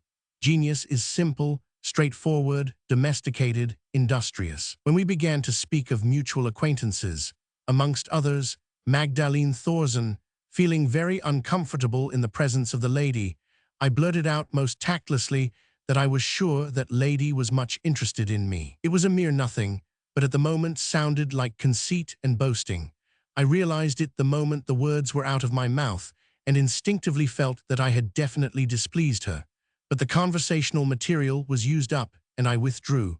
I never saw Johann Louise Heiberg again. Henceforth she thought anything but well of me. 11. Magdalene Thorsen was spending that year in Copenhagen, and our connection, which had been kept up by correspondence, brought with it a lively mutual interchange of thoughts and impressions. Our natures, it is true, were as much unlike as it was possible for them to be, but Magdalene Thorsen's wealth of moods and the overflowing warmth of her heart, the vivacity of her disposition, the tenderness that filled her soul, and the incessant artistic exertion, which her exhausted body could not stand. All this roused in me a sympathy that the mistiness of her reasoning and the overexcitement of her intellectual life could not diminish, besides which, especially when she was away from Copenhagen, but when she was there too, she needed a literary assistant who could look through her MSS and negotiate over them with the publishers of anthologies, yearbooks, and weekly papers, and for this purpose she not infrequently seized upon me, innocently convinced, like everybody else for that matter, that she was the only person who made a similar demand upon me. Still, it was rather trying that, when my verdict on her work did not happen to be what she wished, she saw in what I said an unkindness, for which she alleged reasons that had nothing whatever to do with art. Magdalene Thorsen could not be otherwise than fond of Rasmus Nielsen. They were both lively, easily enraptured souls who breathed most freely in the fog. That, however, did not come between her and me, whom she often thought in the right. With regard to my newspaper activity, she merely urged the stereotyped but pertinent opinion that I ought not to write so many small things. My nature could not stand this wasting, drop by drop. I had myself felt for a long time that I ought to concentrate my forces on larger undertakings. 12. There were not many of the upper middle-class houses in Copenhagen at that time, the hospitality of which a young man with intellectual interests derived any advantage from accepting. One of these houses, which was open to me, and with which I was henceforward associated, was that of Chief Physician Rudolf Berg. His was the home of intellectual freedom. The master of the house was not only a prominent scientist and savant, but at a time when all kinds of prejudices ruled unassailed, a man who had retained the uncompromising radicalism of the first half of the century. The spirit of knowledge was the Holy Spirit to him. The profession of doctor had placed him in the service of humanity, and to firmness of character he united pure philanthropy. The most despised outcasts of society met with the same consideration and the same kindness from him as its favored ones. His wife was well calculated, by her charm of manner, to be the center of the numerous circle of talented men who, both from Denmark and abroad, frequented the house. There one met all the foreign natural scientists who came to Copenhagen, all the esteemed personalities Denmark had at the time, who might be considered as belonging to the freer trend of thought, and many neutrals. Actors such as Holt and Pfister went there, favorite narrators such as Bergso, painters like Kreuer, distinguished scientists like J100. Schiart, the entomologist. This last was an independent and intellectual man, somewhat touchy and domineering in his manner, a master of his subject, a man of learning, besides, ceremonious, often cordial, ready to listen to anything worth hearing that was said. He had weaknesses, never would admit that he had made a mistake, and was even very unwilling to own he had not read a book that was being spoken of. Besides which, he had spent too great a part of his life in virulent polemics to be devoid of the narrowing of the horizon which is the concomitant of always watching and being ready to attack the same opponent. But he was in the grand style, which is rare in Denmark as elsewhere. 13. The house of the sisters Spang was a pleasant one to go to. They were two unmarried ladies who kept an excellent girls' school, at which Julius Lange taught drawing. Benny Spang, not a beautiful, but a brilliant girl, with exceptional brains, daughter of the well-known pastor Spang, a friend of Soren Kierkegaard, adopted a tone of good fellowship towards me that completely won my affection. She was cheerful, witty, sincere, and considerate. Not long after we became acquainted, she married a somewhat older man than herself, the gentle and refined landscape painter Gottfried Rump. The latter made a very good sketch of me. The poet Paludan Muller and the Lange family visited at the house. So did the two young and marvelously beautiful girls, Alma Trepke and Clara Roth, the former of whom was married later to Karl Bloch the painter, the other to her uncle, Mr. Falb, the Danish minister in London. It was hard to say which of the two was the more beautiful. Both were unusually lovely. Alma Trepke was queenly, her movements sedate, her disposition calm and unclouded. Karl Bloch could paint a Madonna, or even a Christ, from her face without making any essential alteration in the oval of its contours. Clara Roth's beauty was that of the white hart in the legend, her eyes like a deer's, large and shy, timid and unself-conscious, her movements rapid, but so graceful that one was fascinated by the harmony of them. 14. Just about this time, a foreign element entered the circle of Copenhagen students to which I belonged. One day there came into my room a youth with a nut-brown face, short and compactly built, who after only a few weeks' stay in Copenhagen could speak Danish quite tolerably. He was a young Armenian who had seen a great deal of the world and was of very mixed race. His father had married at Ispahan a lady of Dutch-German origin. Up to his 7th year he had lived in Batavia. When the family afterwards moved to Europe, he was placed at school in Geneva. He had there been brought up in French to trade, but as he revealed an extraordinary talent for languages, was sent, for a year or 18 months at a time, to the 4 German universities of Halle, Erlangen, Göttingen, and Leipzig. Now at the age of 22, he had come to Copenhagen to copy Pahlavi and Sanskrit manuscripts that Rask and Westergaard had brought to Europe. He knew a great many languages, and was moreover very man-sided in his acquirements, sang German student songs charmingly, was introduced and invited everywhere, and with his foreign appearance and quick intelligence was a great success. He introduced new points of view, was full of information, and brought with him a breath from the great world outside. Industrious though he had been before, Copenhagen's social life tempted him to idleness. His means came to an end. He said that the annual income he was in the habit of receiving by ship from India had this year, for some inexplicable reason, failed to arrive, dragged out a miserable existence for some time under great difficulties, starved, borrowed small sums, and disappeared as suddenly as he had come. 15. Knowing this Armenian made me realize how restricted my own learning was, and what a very general field of knowledge I had chosen. I wrote my newspaper articles and my essays, and I worked at my doctor's thesis on French aesthetics, which cost me no little pains. It was my first attempt to construct a consecutive book, and it was only by a vigorous effort that I completed it at the end of 1869. But I had then been casting over in my mind for some years thoughts to which I never was able to give a final form, thoughts about the position of women in society, which would not let me rest. A woman whose thought fired mine even further just about this time, a larger-minded woman who studied society with an uncompromising directness that was scarcely to be met with in any man of the time in Denmark, was the wife of the poet Carsten Hoch. When she spoke of Danish women, the stage of their development and their position in law, their apathy and the contemptibleness of the men, whether these latter were despots, pedants, or self-sufficient Christians, she made me a sharer of her point of view. Our hearts glowed with the same flame.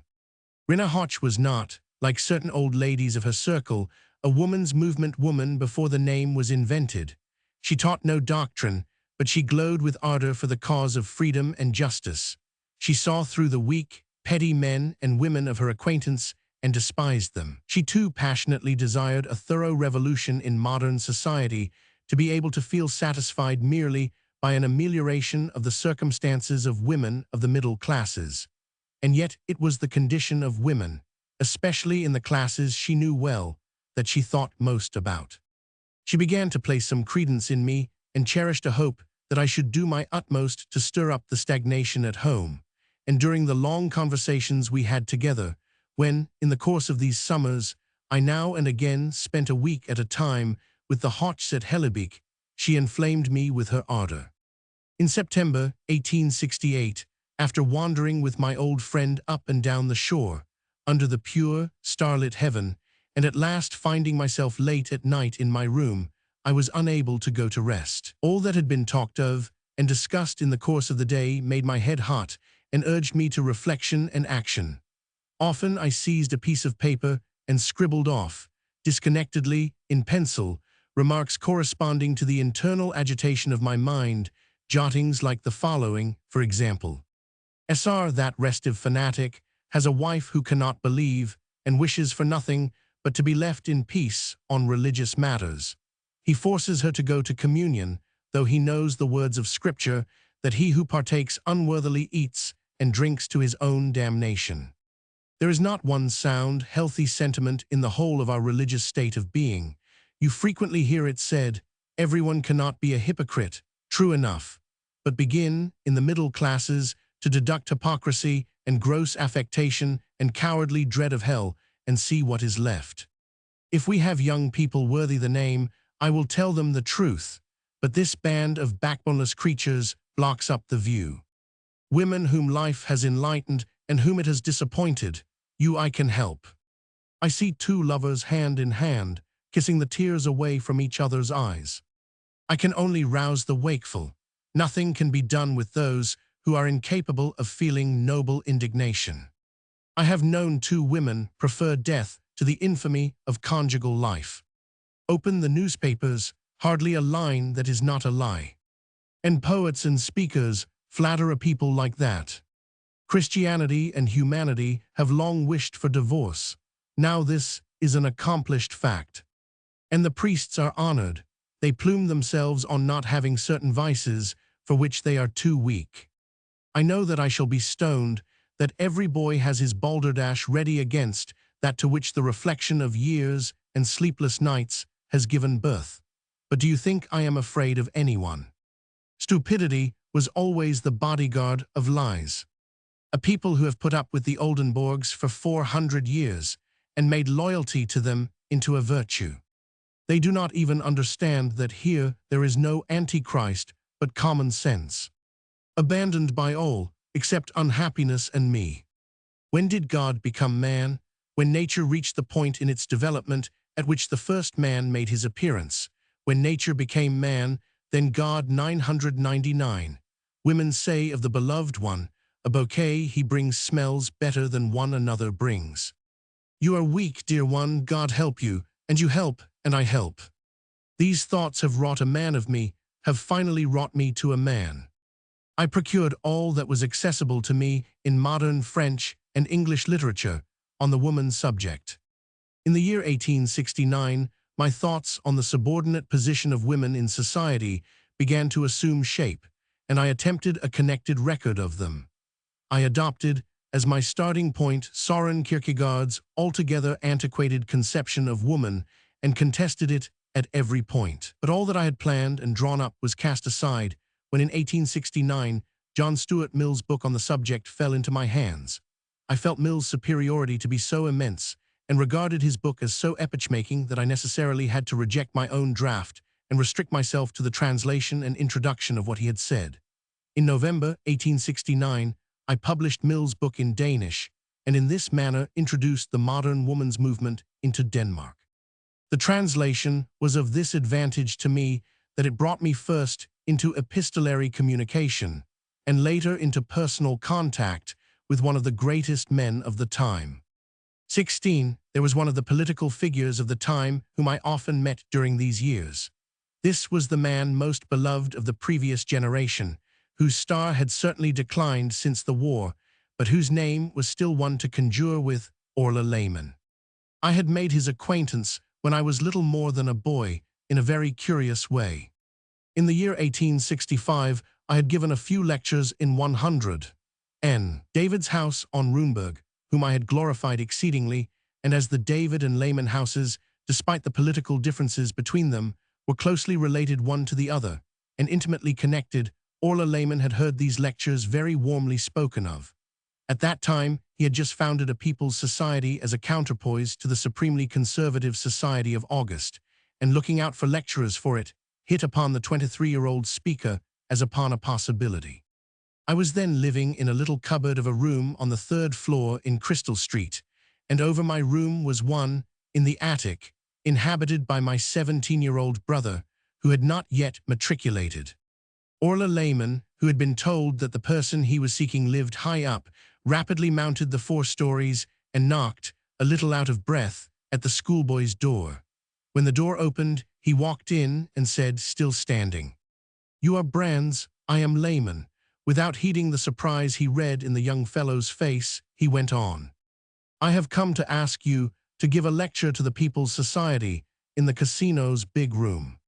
As the addressee looked about to speak, he continued, drowning every objection, "I know what you are going to say, that you are too young. Youth is written in your face, but there is no question of seniority here. I am accustomed to accomplish what I determine upon, and I shall take no notice of objections. I know that you are able to give lectures. You have recently given proof of it." At last there was a minute's pause, permitting the younger one to interpose. "But you are making a mistake. It is not I you mean. It must be my elder brother." "Oh, very likely. Where does your brother live?" "Just underneath." A minute later, there was a knock at the 3rd-story door beneath. It was opened, and without even stopping to sit down, the visitor began. "You are Brands, I am Lehman. You recently gave some lectures on Runeberg. Will you kindly repeat one of them before the People's Society in the casino's big room?" "Will not you sit down? I thank you for your offer, but my lecture was not good enough to be repeated before so large a gathering. I do not know enough about Runeberg's life, and my voice, moreover, will not carry. I should not dare, at my age, to speak in so large a room." "I expected you to reply that you are too young. Your youth is written in your face, but there is no question of seniority about it. I am accustomed to carry through anything that I have determined upon, and I take no notice of objections. What you do not know about Runeberg's life, you can read up in a literary history, and if you can give a successful lecture to a private audience, you can give one in a theater hall. I am interested in you. I am depending on you. I take your promise with me. Goodbye." This so-called promise became a regular nightmare to me, young and absolutely untried as I was. It did not even occur to me to work up and improve my lecture on Runeberg, for the very thought of appearing before a large audience alarmed me and was utterly intolerable to me. During the whole of my first stay in Paris, I was so tormented by the consent that Orla Lehman had extorted from me that it was a shadow over my pleasure. I would go happy to bed and wake up in the middle of the night with the terror of a debtor over something far off, but surely threatening, upon me, seek in my memory for what it was that was troubling me, and find that this far-off, threatening thing was my promise to Lehman. It was only after my return home that I summoned up courage to write to him, pleading my youth and unfitness, and begging to be released from the honorable but distasteful duty. Orla Lehman, in the meantime, had in all probability not bestowed a thought on the whole matter, and long since forgotten all about it. In any case, he never referred to the subject again in after years, when we frequently met. Among Brochner's private pupils was a young student, Christian Mahler by name, who devoted himself exclusively to philosophy and of whom Brochner was particularly fond. He had an unusually keen intelligence, inclined to critical and disintegrating research. His abilities were very promising, inasmuch as it seemed that he might be able to establish destructive verdicts upon much that was confused or self-contradicting, but nevertheless respected. In other respects, he had a strangely infertile brain. He had no sudden inspirations, no imagination.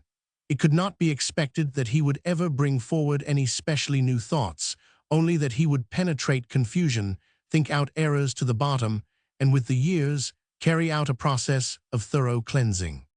But before he had accomplished any independent work, his lungs became affected. It was not at once perceived how serious the affection was, and Orla Lehman, who, with the larger-mindedness and open-handedness of a patriot, had taken him up, as well as sundry other young men who promised well or were merely poor, not only invited him to his weekly dinner parties at Frederiksberg, but sent him to Uppsala that he might study Swedish philosophy there. Mahler himself was much inclined to study Bostromianism and write a criticism of this philosophy, which was at that time predominant in Sweden. He ought to have been sent south, or rather to a sanatorium. Orla Lehman's Scandinavian sympathies, however, determined his stay in the north, which proved fatal to his health. In 1868, he returned to Copenhagen, pale, with hollow cheeks, and a stern, grave face, that of a marked man, his health thoroughly undermined.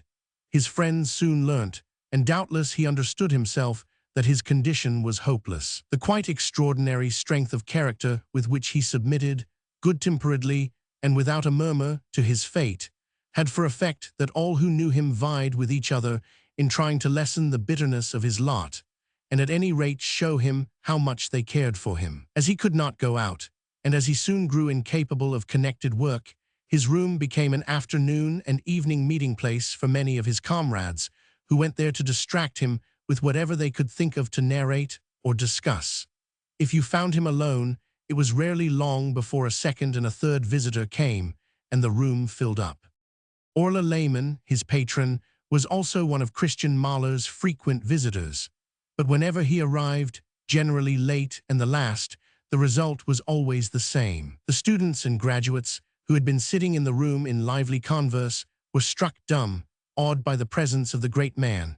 After the lapse of a few minutes, one would get up and say goodbye. Immediately afterwards, the next would remember that he was engaged elsewhere just at that particular time.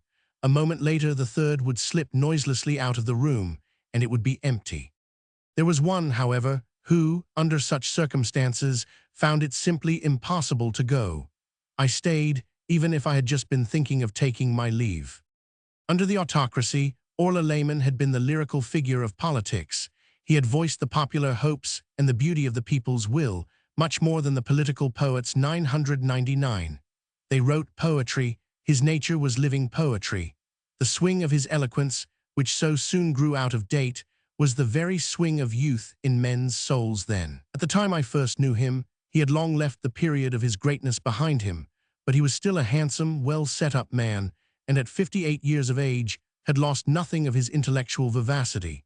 He had lost his teeth and spoke indistinctly, but he was fond of telling tales and told them well, and his enemies declared that as soon as a witty thought struck him, he took a cab and drove round from house to relate it.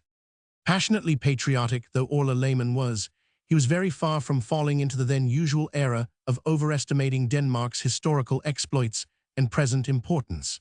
He related one day that when he was in Paris, as a young man, speaking under an impression very frequent among his traveled compatriots, he had, in a conversation with Saint Beuve, reproached the French with knowing so shamefully little of the Danes. The great critic, as was his habit, laid his head a little on one side, and with roguish impertinence replied, bien fates quelque chose, on parlera de vous. He approved of the reply. We younger ones looked upon him as belonging to another period and living in another plane of ideas, although, being a liberal-minded man, he was not far removed from us.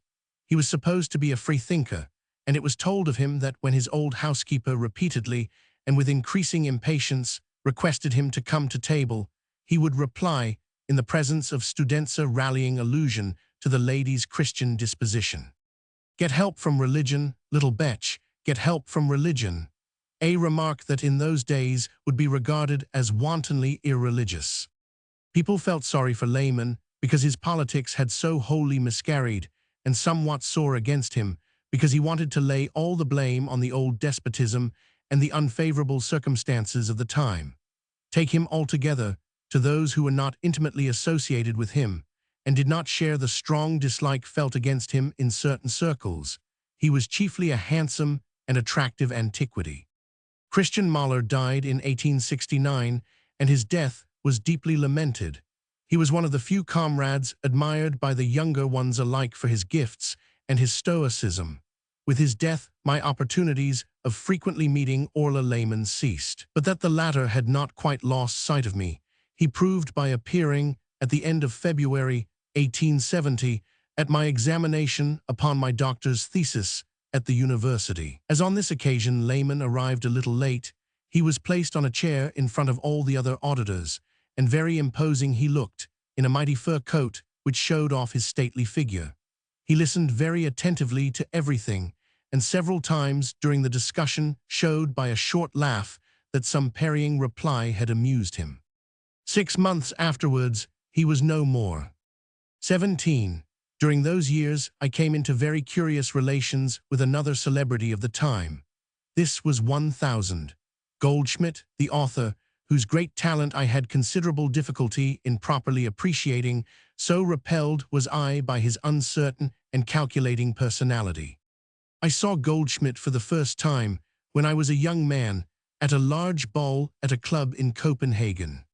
A man who had emigrated to England as a poor boy returned to Copenhagen in the 60s at the age of 50, after having acquired a considerable fortune. He was uneducated, kind, impeccably honorable, and was anxious to secure acquaintances and associates for his adopted daughter, a delicate young girl who was strange to Copenhagen. With this object in view, he invited a large number of young people to a ball in the rooms of the King's Club, provided good music and luxurious refreshments. This man was a cousin of Goldschmidt's, and as he himself was unable to make more of a speech than a short welcome to table, he begged his cousin, the poet, to be his spokesman on this occasion. One would have thought that so polished a writer, such a master of language as Goldschmidt, would be able, with the greatest ease, to make an after-dinner speech, especially when he had had plenty of time to prepare himself. But the gift of speaking is, as everyone knows, a gift in itself, and a more unfortunate speaker than Goldschmidt could not be. He had not even the art of compelling silence while he spoke. That evening he began rather tactlessly by telling the company that their host, who was a rich man, had earned his money in a strictly honorable manner. It was always a good thing to know that one had clear ground to dance upon. Then he dwelt on the Jewish origin of the giver of the feast, and starting from the assumption that the greater number of the invited guests were young Jews and Jewesses, he formulated his toast in praise of the Jewish woman who lights the Sabbath candles. The young Jewesses called out all at once, "The Danish woman, the Danish woman, we are Danish." They were irritated at the dead romanticism into which Goldschmidt was trying to push them back. They lighted no Sabbath candles. They did not feel themselves Jewish either by religion or nationality. The day of antisemitism had not arrived. Consequently, there was still no Zionist movement. They had also often felt vexed at the descriptions that Goldschmidt in his novels frequently gave of modern Jews, whose manners and mode of expression he screwed back 50 years. These cries, which really had nothing offensive about them, made Goldschmidt lose his temper to such an extent that he shouted in great exasperation, "Will you keep silence while I speak? What manners are these? I will teach you to keep silence," and so forth, which evoked a storm of laughter. He continued for some time to rebuke their exuberant mirth in severe terms, but was so unsuccessful that he broke off his speech, and very much out of humor, sat down. Not long afterwards, perhaps in the year 1865, I came into contact with Goldschmidt once only, when walking one evening with Magdalene Thorsen.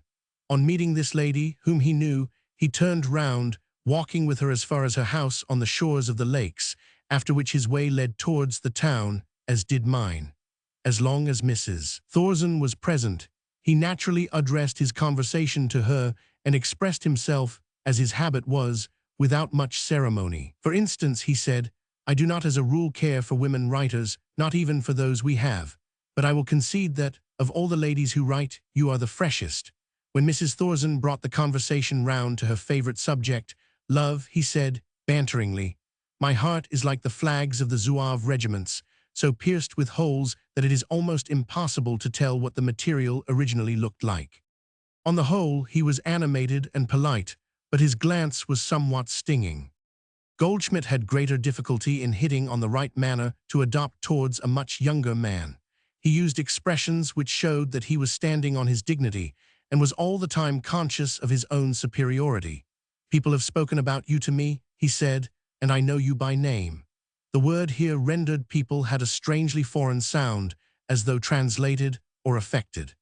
"Have you read Taine's History of English Literature?" he asked. "No, I do not know it." "Ah, perhaps you are one of those who regard it as superfluous to learn about anything foreign. We have enough of our own, is it not so? It is a very widespread opinion, but it is a mistake." "You judge too hastily. That is not my opinion." "Oh, yes, goodbye." And our ways parted. I did not like Goldschmidt. He had dared to profane the great Soren Kierkegaard, had pilloried him for the benefit of a second-rate public. I disliked him on Kierkegaard's account, but I disliked him much more actively on my master, Professor Brochner's account. Brochner had an intense contempt for Goldschmidt. Intellectually he thought him of no weight. As a man he thought him conceited and consequently ridiculous.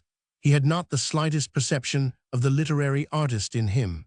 The valuable and unusual qualities of his descriptive talent he overlooked. But the ignorance Goldschmidt had sometimes shown about philosophy, and the incapacity he had displayed with regard to art, his change of political opinion, his sentimentality as a wit, all the weaknesses that one Danish critic had mercilessly dragged into the light had inspired Brochner with the strongest aversion to Goldschmidt.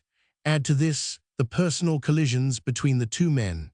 At some public meeting, Brochner had gazed at Goldschmidt with such an ironic smile that the latter had passionately called him to account. "Do not make a scene now," replied Brochner. "I am ready to make a scene anywhere," the answer is reported to have been. "That I can believe, but keep calm now." Shortly afterwards, in North and South, Goldschmidt, on the occasion of Brochner's candidature for Parliament, had written that the well-known atheist H. Brochner, naturally, as contributor to the Fatherland, was supported by the party. Now there was nothing that annoyed Brochner so much as when anyone called him an atheist and tried to make him hated for that reason. The word, it is true, had 100 times a worse sound then than now, he always maintaining that he and other so-called atheists were far more religious than their assailants. And although Goldschmidt's sins against Brochner were in truth but small, although the latter, moreover possibly unjustifiably, had challenged him to the attack, Brochner nevertheless imbued me with such a dislike of Goldschmidt that I could not regard him with quite unprejudiced eyes. Goldschmidt tried to make personal advances to me during my first stay in Paris in 1866.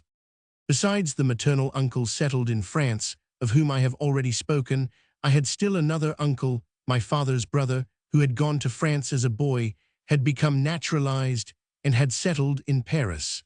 He was a little older than my father, a somewhat restless and fantastic character, whom Goldschmidt frequently met at the houses of mutual friends. He let me know through this man that he would like to make my acquaintance, gave him his address, and mentioned his receiving hours. As I held back, he repeated the invitation, but in vain. Brochner's influence was too strong. A few years later, in some dramatic articles, I had expressed myself in a somewhat satirical, offhand manner about Goldschmidt, when one day an attempt was made to bring the poet and myself into exceedingly close connection. One spring morning in 1869, a little man with blue spectacles came into my room and introduced himself as Goldschmidt's publisher, bookseller Steen. He had come on a confidential errand from Goldschmidt, regarding which he begged me to observe strict silence, whatever the outcome of the matter might be. Goldschmidt knew that, as a critic, I was not in sympathy with him, but being very difficultly placed, he appealed to my chivalry. For reasons which he did not wish to enter into, he would be obliged, that same year, to sever his connection with Denmark and settle down permanently in England. For the future he should write in English. But before he left, he wished to terminate his literary activity in his native country by an edition of his collected works, or at any rate, a very exhaustive selection from them. He would not and could not direct so great an undertaking himself, from another country. He only knew one man who was capable of doing so, and him he requested to undertake the matter. He had drawn up a plan of the edition, a sketch of the order in which the writings were to come out, and what the volume was to contain, and he placed it before me for approval or criticism. The edition was to be preceded by an account of Goldschmidt as an author and of his artistic development. If I would undertake to write this, I was asked to go to see Goldschmidt, in order to hear what he himself regarded as the main features and chief points of his literary career. The draft of what the projected edition was to include made quite a little parcel of papers. Besides these, Steen gave me to read the actual request to me to undertake the task, which was cautiously worded as a letter, not to me, but to bookseller Steen, and which Steen had been expressly enjoined to bring back with him. Although I did not at all like this last-mentioned item, and although this evidence of distrust was in very conspicuous variance with the excessive and unmerited confidence that was at the same time being shown me, this same confidence impressed me greatly.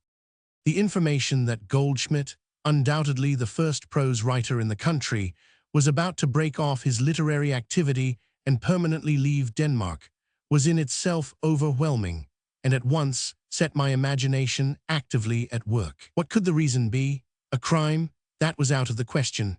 What else could there be but a love affair, and that had my entire sympathy. It was well known that Goldschmidt admired a very beautiful woman, who was watched the more jealously by her husband, because the latter had for a great number of years been paralyzed. He would not allow her to go to the theater to sit anywhere but in the mirror box. Footnote. The mirror box was a box in the First Royal Theatre, surrounded by mirrors and with a grating in front, where the stage could be seen, reflected in the mirrors, but the occupants were invisible. It was originally constructed to utilize a space whence the performance could not otherwise be seen, and was generally occupied by actresses, etc., where she could not be seen by the public. The husband met with no sympathy from the public.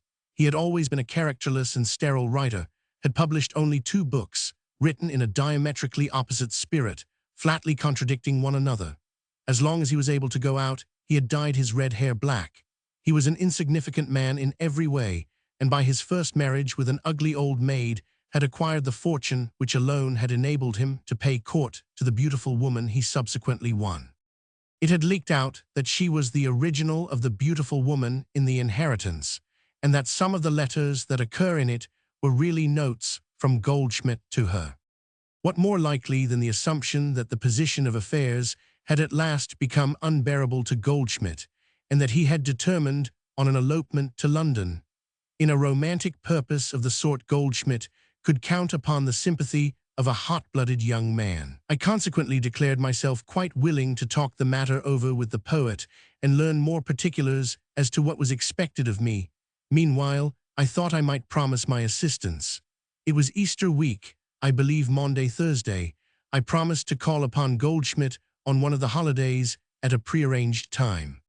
Good Friday and Easter Sunday, I was prevented from going to him, and I had already made up my mind to pay my visit on Easter Monday, when on Monday morning I received a letter from bookseller Steen, which made me exceedingly indignant. The letter, which exhibited, as I considered, incorrectly, as it turned out, unmistakably signs of having been dictated to him, bore witness to the utmost impatience. Steen wrote that after undertaking to pay a visit to Goldschmidt, I had now let 2 days elapse without fulfilling my promise. There was no sense in keeping a man waiting day after day on such important business. In Steen's personal opinion, it had not been at all polite of me, as the younger author, not to inform Goldschmidt which day I would go to see him. I was very much cooled by reading this letter. I saw that I had wounded Goldschmidt's vanity deeply by not going to him immediately upon receipt of his communication, but my chief impression was one of surprise that Goldschmidt should reveal himself such a poor psychologist in my case. How could he believe that I would allow myself to be terrified by rough treatment or won by tactless reprimands? How could he think that I regarded the task he wished to allot me as such an honor that for that reason I had not refused it? Could not Goldschmidt understand that it was solely the appeal to my better feelings from an opponent, struck by an untoward fate, that had determined my attitude? Simultaneously, though at first very faintly, a suspicion crossed my mind. Was it possible that the whole touching story which had been confided to me was a hoax calculated to disarm my antagonism, arouse my sympathy, and secure Goldschmidt a trumpeting herald? Was it possible that the mysterious information about the flight to London was only an untruth, the sole purpose of which was to get me into Goldschmidt's service? I dismissed the thought at once as too improbable, but it recurred, for I had learnt from experience that even distinguished authors sometimes did not shrink from very daring means of securing the services of a critic. A critic is like the rich heiress, who is always afraid of not being loved for herself alone. Even then, I was very loath to believe that any recognized author, much less a writer whose position was a vexed question, would make advances to me from pure benevolence, for the sake of my beautiful eyes, as they say in French. At any rate, I had now made up my mind not to have anything whatever to do with the matter. I replied emphatically, Lessons in politeness I take from no one, consequently return you the enclosed papers. Be kind enough to appeal to someone else." This reply was evidently not the one the letter had been intended to evoke. Steen rushed up to me at once to apologize, but I did not see him. Twice afterwards, he came with humble messages from Goldschmidt asking me to do him the honor of paying him a visit. But my pride was touchy, and my determination unwavering. Undoubtedly, Steen's letter was sent at Goldschmidt's wish, but it is equally undoubted that its form had not been approved by him. That the alliance so cleverly led up to came to nothing was evidently as unexpected by the poet as unpalatable to him. Not long afterwards, I accidentally had strong confirmation of my suspicion that the story of a flight from Denmark was merely an invention calculated to trap me, and after the lapse of some time, I could no longer harbor a doubt that Goldschmidt had merely wished to disarm a critic and secure himself a public crier. This did not make me feel any the more tenderly disposed towards Goldschmidt, and my feeling lent a sharper tone than it would otherwise have had to an essay I wrote shortly afterwards about him on the production of his play Rabbi and Night at the Royal Theatre. 3 years passed before our paths crossed again, and a short-lived association came about between us. 18, in my public capacity about this time, I had many against me and no one wholly for me, except my old protector Brochner, who, for one thing, was very ill, and for another, by reason of his ponderous language, was unknown to the reading world at large. Among my personal friends, there was not one who shared my fundamental views.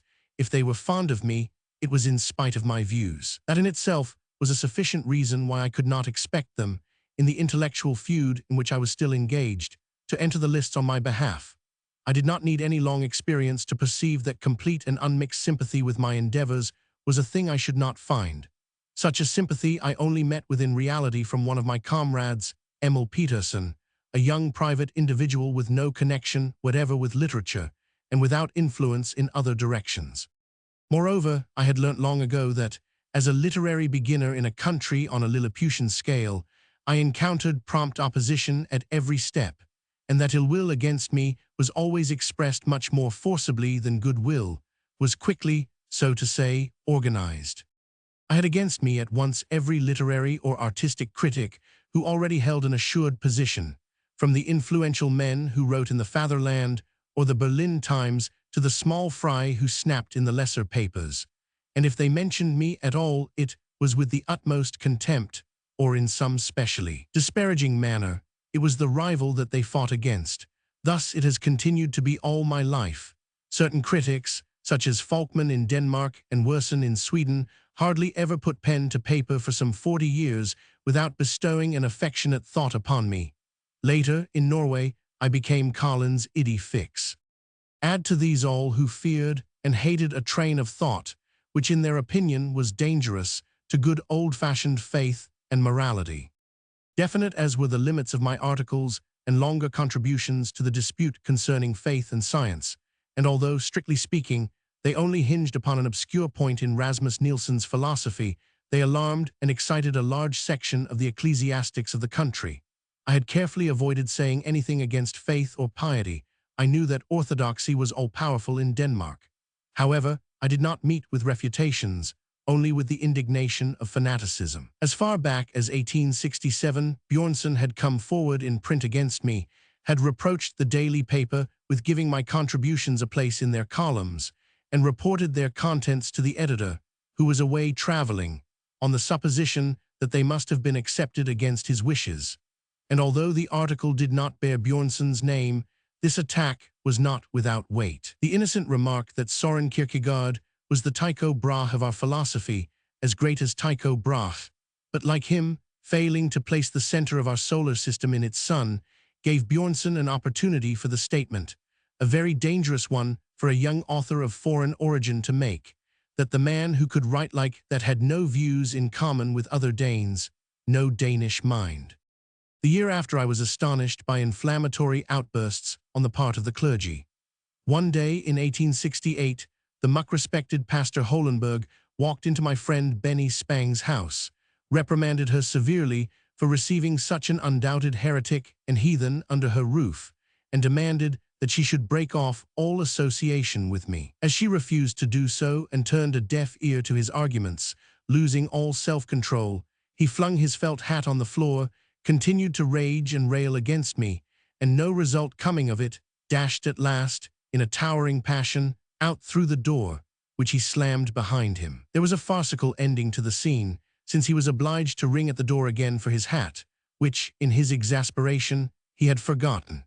This was a kind of private prologue to the ecclesiastical drama which from the year 1871 upwards was enacted in most of the pulpits of the country. Only the parsons, instead of flinging their hats upon the floor, beat their hands against the pulpit. But what surprised me, a literary beginner still more, was the gift I discovered in myself of hypnotizing, by my mere existence, an ever-increasing number of my contemporaries till they became as though possessed by a hatred which lasted, sometimes a number of years, sometimes a whole life long, and was the essential determining factor in their careers and actions. By degrees, in this negative manner, I succeeded in engaging the attentions of more than a score of persons. For the time being, I encountered the phenomenon in the person of one solitary genius-mad individual. For a failure of a poet and philosopher with whom I had nothing to do, and who did not interest me in the least, I became the one enemy it was his business to attack. Rudolf Schmidt, who was a passionate admirer of Rasmus Nielsen, in whose examination lectures he coached freshmen, was enraged beyond measure by the objections, perfectly respectful, for that matter, in form, which I had raised against one of the main points in Nielsen's philosophy. In 1866, he published a pamphlet on the subject. In 1867, a second, which so possessed was he by his fury against his opponent, he signed with the latter's own initials, G.B. And from this time forth, for at least a generation, it became this wretch's task in life to persecute me under every possible pseudonym, and when his own powers were not sufficient, to get up conspiracies against me. In particular, he did all he could against me in Germany.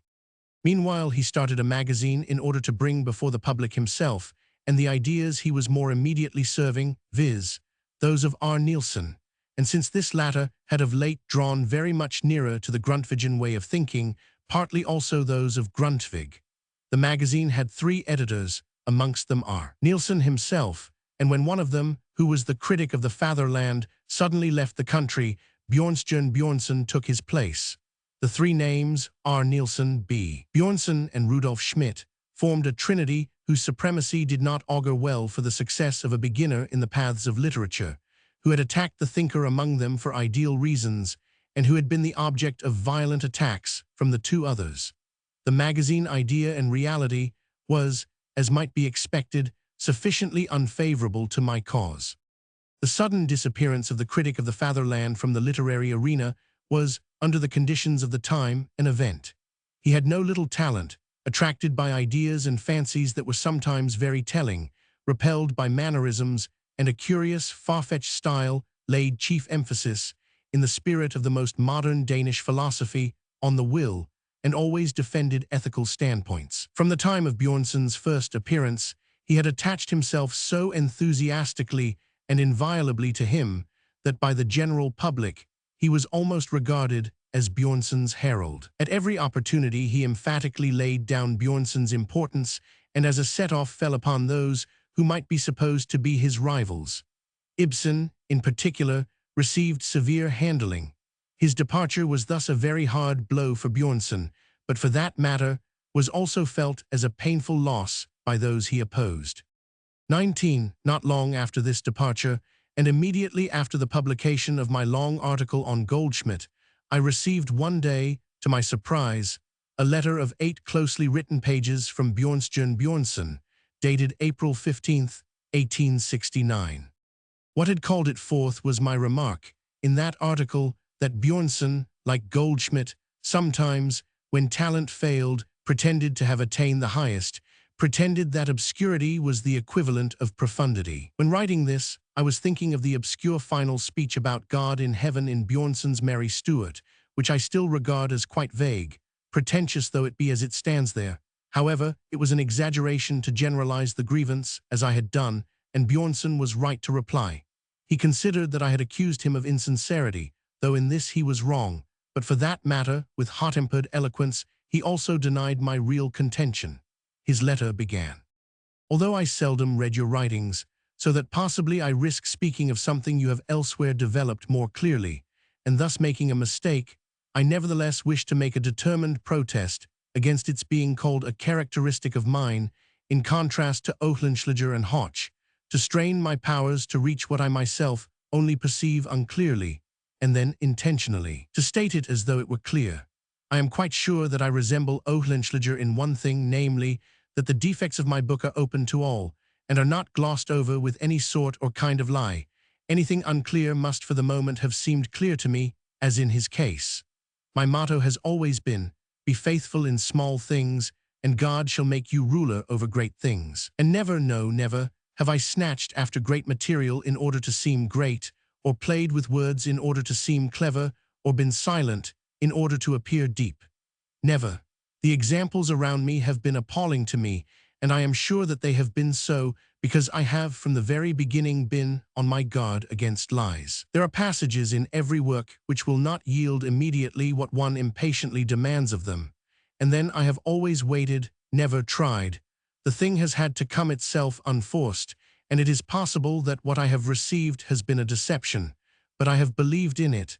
To me, it has been no deception. Before I finally conclude, I always, it is true, go over again what I have written, as in the case of Sinov, and a happy boy between the fights, etc. I wish to have the advantage of a better perception. Thus far, in what I have gone through, I have seen weak places which I can no longer correct, lies I have never found. Unfortunately, one is often exposed to the danger of being untrue, but it is in moments of surprise and absolute passion, when something happens to one's eye or one's tongue, that one feels is half mad, but when the beast of prey within one, which shrinks at nothing, is the stronger. Untrue in one's beautiful, poetic calm, one's confessional silence, at one's work, I think very few are. This summing up, which does honor to Björnson, and is not only a striking self-verdict, but a valuable contribution to poetic psychology in general, in its indication of the strength of the creative imagination and its possibilities of error, was followed by a coordinate attempt at a characterization and appreciation of Goldschmidt. You are likewise unjust to Goldschmidt on this point, that I know with certainty. Goldschmidt is of a naive disposition, susceptible of every noble emotion.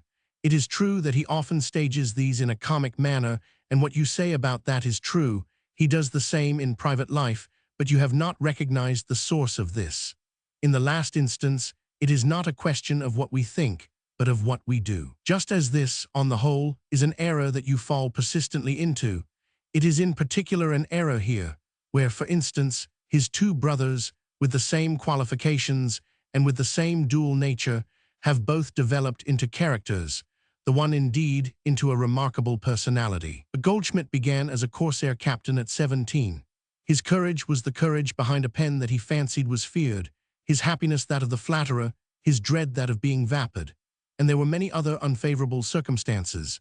For that matter, he is now striving hard towards what he feels has, during his life, been wasted in his ability, both moral and intellectual qualities, and for my part, I respect this endeavor more than his decisive success within narrow limits.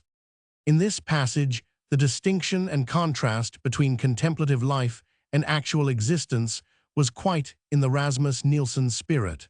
The use that was made of it here was strange. One would suppose that the example adduced established that similar natural qualifications, similar family and other conditions, in other words, the actual essential conditions of life, were of small importance compared with one's mode of thought, since the brothers could be so different. Björnson wished to establish hereby that the mode of life was more important than the mode of thought, although the former must depend on the latter. For the rest, he alluded to Goldschmidt's weak points, even if in somewhat too superior a manner, and without laying stress upon his great artistic importance, with leniency and goodwill. But if in other things he touched upon, he had an eye for essentials, this failed him sadly when the letter proceeded to a characterization of the addressee, in which he mixed up true and false in inextricable confusion. Amongst other things, he wrote, "Here I doubtless touch upon a point that is distinctive of your criticism, It is an absolute beauty worship. With that you can quickly traverse our little literature and benefit no one greatly. For the poet is only benefited by the man who approaches him with affection and from his own standpoint. The other he does not understand, and the public will, likely enough, pass with you through this unraveling of the thousand threads, and believe they are growing. But no man or woman who is sound and good lays down a criticism of this nature without a feeling of emptiness. I chanced to read one of your travel descriptions, which really became a pronouncement upon some of the greatest painters. It was their nature in their works, not their history or their lives so much as their natural dispositions that you pointed out, also the influence of their time upon them, but this only in passing, and you compared these painters, one with another. In itself, much of this mode of procedure is correct, but the result is merely racy. A single one of them, seized largely and affectionately, shown in such manner that the different paintings and figures became a description of himself, but were simultaneously the unfolding of a culture, would have been 5 times as understandable. A contrast can be drawn in when opportunity arises, but that is not the essential task. Yes, this is an illustration of the form of your criticism. It is an everlasting, and often very painful, juxtaposition of things appertaining and contrasting, but just as poetry itself is an absorption in the one thing that it has extracted from the many, so comprehension of it is dependent on the same conditions. The individual work, or the individual author whom you have treated of, you have in the same way not brought together, but disintegrated, and the whole has become merely a piquant piece of effectiveness. Hitherto one might have said that it was at least good-natured, but of late there have supervened flippant expressions, paradoxical sentences, crude definitions, a definite contumacy and disgust, which is now and again succeeded by an outburst of delight over the thing that is peculiarly Danish or peculiarly beautiful. I cannot help thinking of P50, Mahler, as I knew him in Paris. There are 1,000 things between heaven and earth that you understand better than one, but for that very reason you can listen to me. It seems to me now as if the one half of your powers were undoing what the other half accomplishes. I, too, am a man with intellectual interests, but I feel no cooperation. Might there not be other tasks that you were more fitted for than that of criticism? I mean, that would be less of a temptation to you and would build up on your personality at the same time as you yourself were building. It strikes me that even if you do choose criticism, it should be more strongly in the direction of our educating responsibilities, and less as the arranger of technicalities, the spire out of small things, the dragger together of all and everything which can be brought forward as a witness for or against the author, which is all frightfully welcome in a contemporary critical epidemic in Copenhagen. But God help me, is nothing and accomplishes nothing.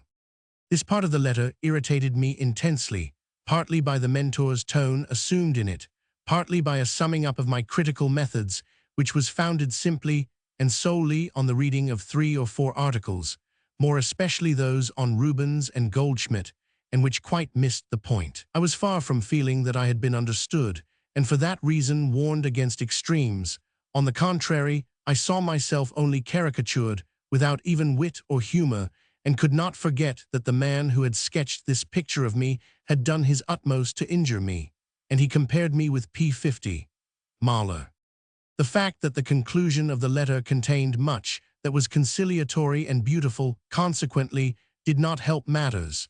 Bjornson wrote, "When you write about the Jews, although I am not in agreement with you, altogether in agreement, you yet seem to me to touch upon a domain where you might have much to offer us, many beautiful prospects to open to us. In the same way, when you interpret Shakespeare, not when you make poetry by the side of him, when you tranquilly expound, I seem to see the beginnings of greater works, in any case of powers, which I could imagine essentially contributing to the introduction into our culture of greater breadth of view, greater moral responsibility, more affection." When I now read these words, I am obliged to transport myself violently back into the feelings and to the intellectual standpoint that were mine at the time, in order to understand how they could to such a pitch incense me. It was not only that, like all young people of any account, I was irritable, sensitive, and proud, and unwilling to be treated as a pupil, but more than that, as the way of youth is, I confused what I knew myself capable of accomplishing with what I had already accomplished, felt myself rich, exuberantly rich already, and was indignant at perceiving myself deemed still so small. But the last straw was a sentence which followed.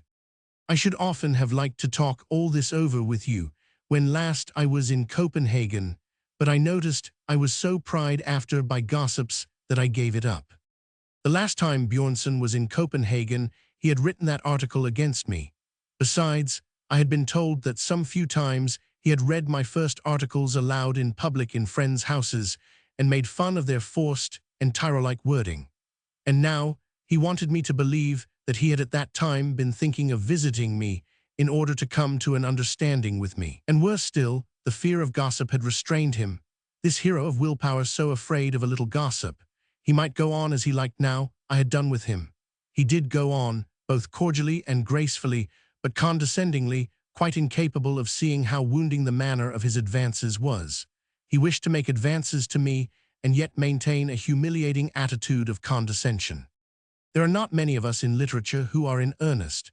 The few who ought not to be daunted by the accidental separation that opposed opinions can produce when there is a large field for mutual understanding and cooperation. I sometimes get violently irate for a moment. If this in lesser men, in whom there really is something base, brings about a lifelong separation, it does not greatly afflict me. But I should be very sorry if it should influence the individuals in whom I feel there are both ability and will. And as far as you are concerned, I have such a strong feeling that you must be standing at a parting of the ways, that by continuing your path further you will go astray, that I want to talk to you, and consequently am speaking from my heart to you now. If you do not understand, I am sorry. That is all I can say. In the summer I am going to Finnmark, and involuntarily, as I write this, the thought occurs to me what a journey it would be for you, away from everything petty and artificial to a scenery which in its magnificent loneliness is without parallel in the world, and where the wealth of birds above us and fish beneath us wails, and shoals of herrings, cod and capelands, often so close together that you can take them up in your hands, or they press against the sides of the boat, are marvel upon marvel, in the light of a sun that does not set, while human beings up there live quiet and cowed by nature. If you will come with me and meet me, say, at Trondheim, I know that you would not regret it. And then I should get conversation again. Here there are not many who hit upon just that which I should like them to. Think about it. A paragraph relating to Magdalene Thorsen followed, but what is here cited is the essential part of the letter. Had its recipient known Bjornson better, he would in this have found a foundation to build upon. But as things were, I altogether overlooked the honestly meant friendliness in it and merely seized upon the no small portion of it that could not do other than wound. My reply, icy, sharp, and in the deeper sense of the word, worthless, was a refusal. I did not believe in Bjornson, saw in the letter nothing but an attempt to use me as a critic, now that he had lost his former advocate in the press. The prospect of the journey to the north did not tempt me. In Bjornson's eyes, it would have been Thor's journey with Loki, and I neither was Loki nor wished to be. But even had I been capable of rising to a more correct and a fuller estimate of Bjornson's character, there was too much dividing us at this time for any real friendship to have been established. Bjornson was then still an orthodox Protestant, and in many ways hampered by his youthful impressions. I myself was still too brusque to be able to adapt myself to so difficult and masterful a personality. 8 years elapsed before the much that separated me from Bjornson crumbled away. But then, when of his own accord, he expressed his regret on a public occasion at the rupture between us, and spoke of me with unprejudiced comprehension and goodwill, I seized with warmth and gratitude the hand stretched out to me. A hearty friendship, bringing with it an active and confidential correspondence, was established between us and remained unshaken for the next 10 years, when it broke down, this time through no fault of mine, but through distrust on Bjornson's part, just as our intimacy had been hindered the first time through distrust on mine. The year 1869 passed in steady hard work. Among the many smaller articles I wrote, one with the title of The Infinitely Small and the Infinitely Great in Poetry, starting with a representment of Shakespeare's Harry Percy, contained a criticism of the hitherto recognized tendency of Danish dramatic poetry and pointed out into the future. the paper on H100. Anderson, which came into being towards midsummer and was read aloud in a clover field to a solitary listener, was representative of my critical abilities and aims at that date. I had then known Anderson socially for a considerable time. My cordial recognition of his genius drew us more closely together. He often came to see me and was very ready to read his new works aloud to me. It is hardly saying too much to declare that this paper secured me his friendship.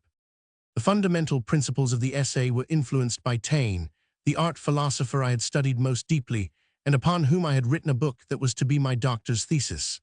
Lightly and rapidly, though my shorter articles came into being, this larger task was very long in hand. Not that I had little heart for my work. On the contrary, no question interested me more than those on which my book hinged, but there were only certain of them with which, as yet, I was equal to dealing. First and foremost came the question of the nature of the producing mind, the possibility of showing a connection between its faculties and deriving them from one solitary dominating faculty, which would thus necessarily reveal itself in every aspect of the mind. It puzzled me, for example, how I was to find the source whence Pascal's taste, both for mathematics and religious philosophy, sprang. Next came the question of the possibility of a universally applicable scientific method of criticism, regarded as intellectual optics. If one were to define the critic's task as that of understanding, through the discovery and elucidation of the dependent and conditional contingencies that occur in the intellectual world, then there was a danger that he might approve everything, not only every form and tendency of art that had arisen historically, but each separate work within each artistic section. If it were no less the critic's task to distinguish between the genuine and the spurious, he must at any rate possess a technical standard by which to determine greater or lesser value, or he must be so specially and extraordinarily gifted that his instinct and tact estimate infallibly. Further, there was the question of genius, the point on which Taine's theory roused decisive opposition in me. He regarded genius as a summing up, not as a new starting point. According to him, it was the assemblage of the original aptitudes of a race and of the peculiarities of a period in which these aptitudes were properly able to display themselves. He overlooked the originality of the man of genius, which could not be explained from his surroundings, the new element which, in genius, was combined with the summarizing of surrounding particles. Before, when studying Hegel, I had been repelled by the suggestion that what spoke to us through the artist was only the universally valid, the universal mind, which, as it were, burnt out the originality of the individual. In Taine's teaching, nation and period were the new although more concrete abstractions in the place of the universally valid, but here, too, the particularity of the individual was immaterial. The kernel of my work was a protest against this theory. I was even more actively interested in the fundamental question raised by a scientific view of history. For some years, I had been eagerly searching Kant and Litter, Buckle, Mill, and Taine for their opinions on the philosophy of history. Here, too, though in another form, the question of the importance of the individual versus the masses presented itself. Statistics had proved to what extent conscious actions were subordinated to uniform laws. We could foresee from one year to another how many murders would be committed, and how many with each kind of instrument. The differences between men and men neutralized each other if we took the average of a very large number. But this did not prove that the individual was not of considerable importance. If the victory of Salamis depended on Themistocles, then the entire civilization of Europe henceforth depended on him. Another aspect of the question was, did the consistent determinism of modern science, the discovery of an unalterable interdependency in the intellectual as in the physical worlds, allow scope for actions proceeding otherwise than merely illusorily from the free purpose or determination of the individual? Very difficult the question was, and I did not feel confident of solving it, but it was some consolation to reflect that the doubt as to the possibility of demonstrating a full application of the law in the domain in which chance has sway and ethics its sphere was comparatively infinitesimal in the case of those domains in which men make themselves felt by virtue of genius or talent as producers of literary and artistic works. Here, where natural gifts and their necessary deployment were of such extraordinary weight, the probability of a demonstration of natural laws was, of course, much greater. The general fundamental question was, given a literature, a philosophy, an art, or a branch of art, what is the attitude of mind that produces it? What are its sufficing and necessary conditions? What, for instance, causes England in the 16th century to acquire a dramatic poetry of the first rank, or Holland in the 17th century a painting art of the first rank, without any of the other branches of art simultaneously bearing equally fine fruit in the same country? My deliberations resulted, for the time being, in the conviction that all profound historical research was psychical research.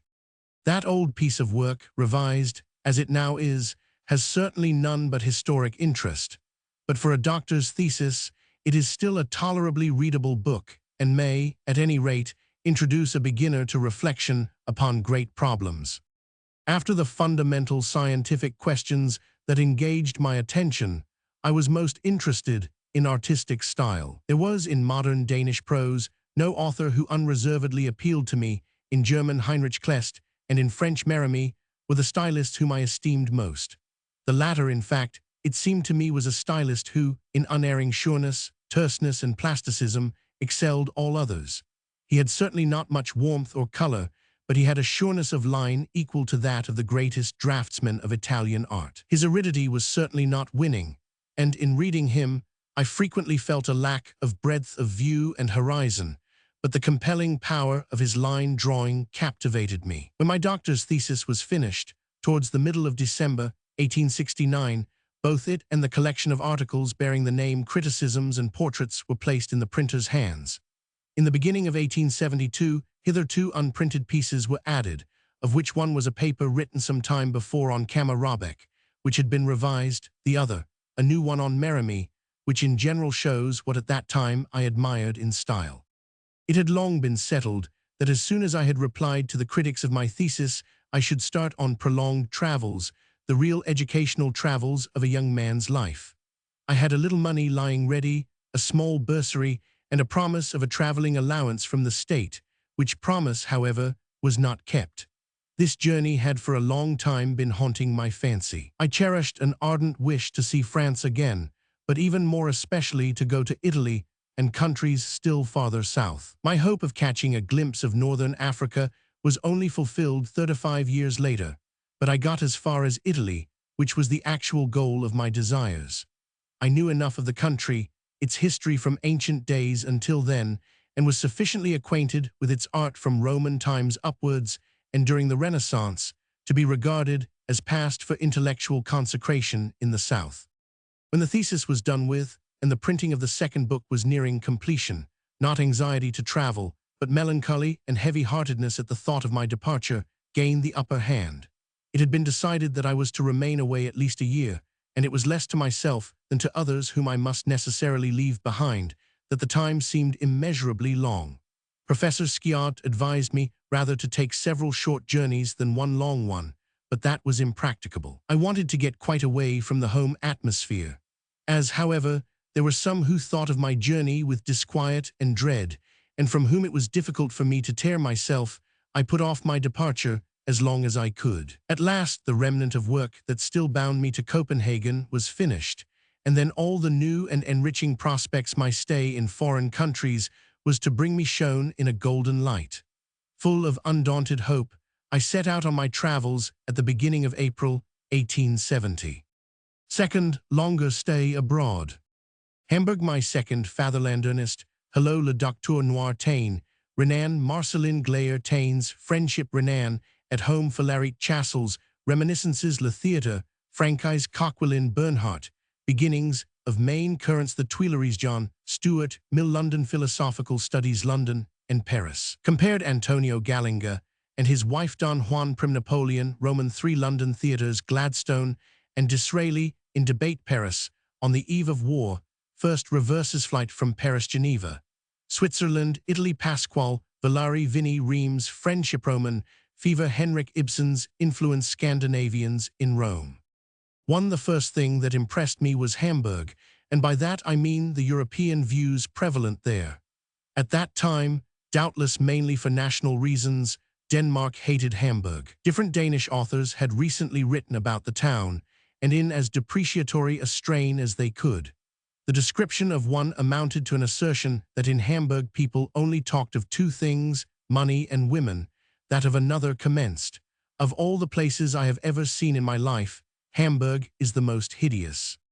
The situation of the town could not be compared with that of Copenhagen, but the Ulster quarter was attractive, the architecture and the street life not uninteresting.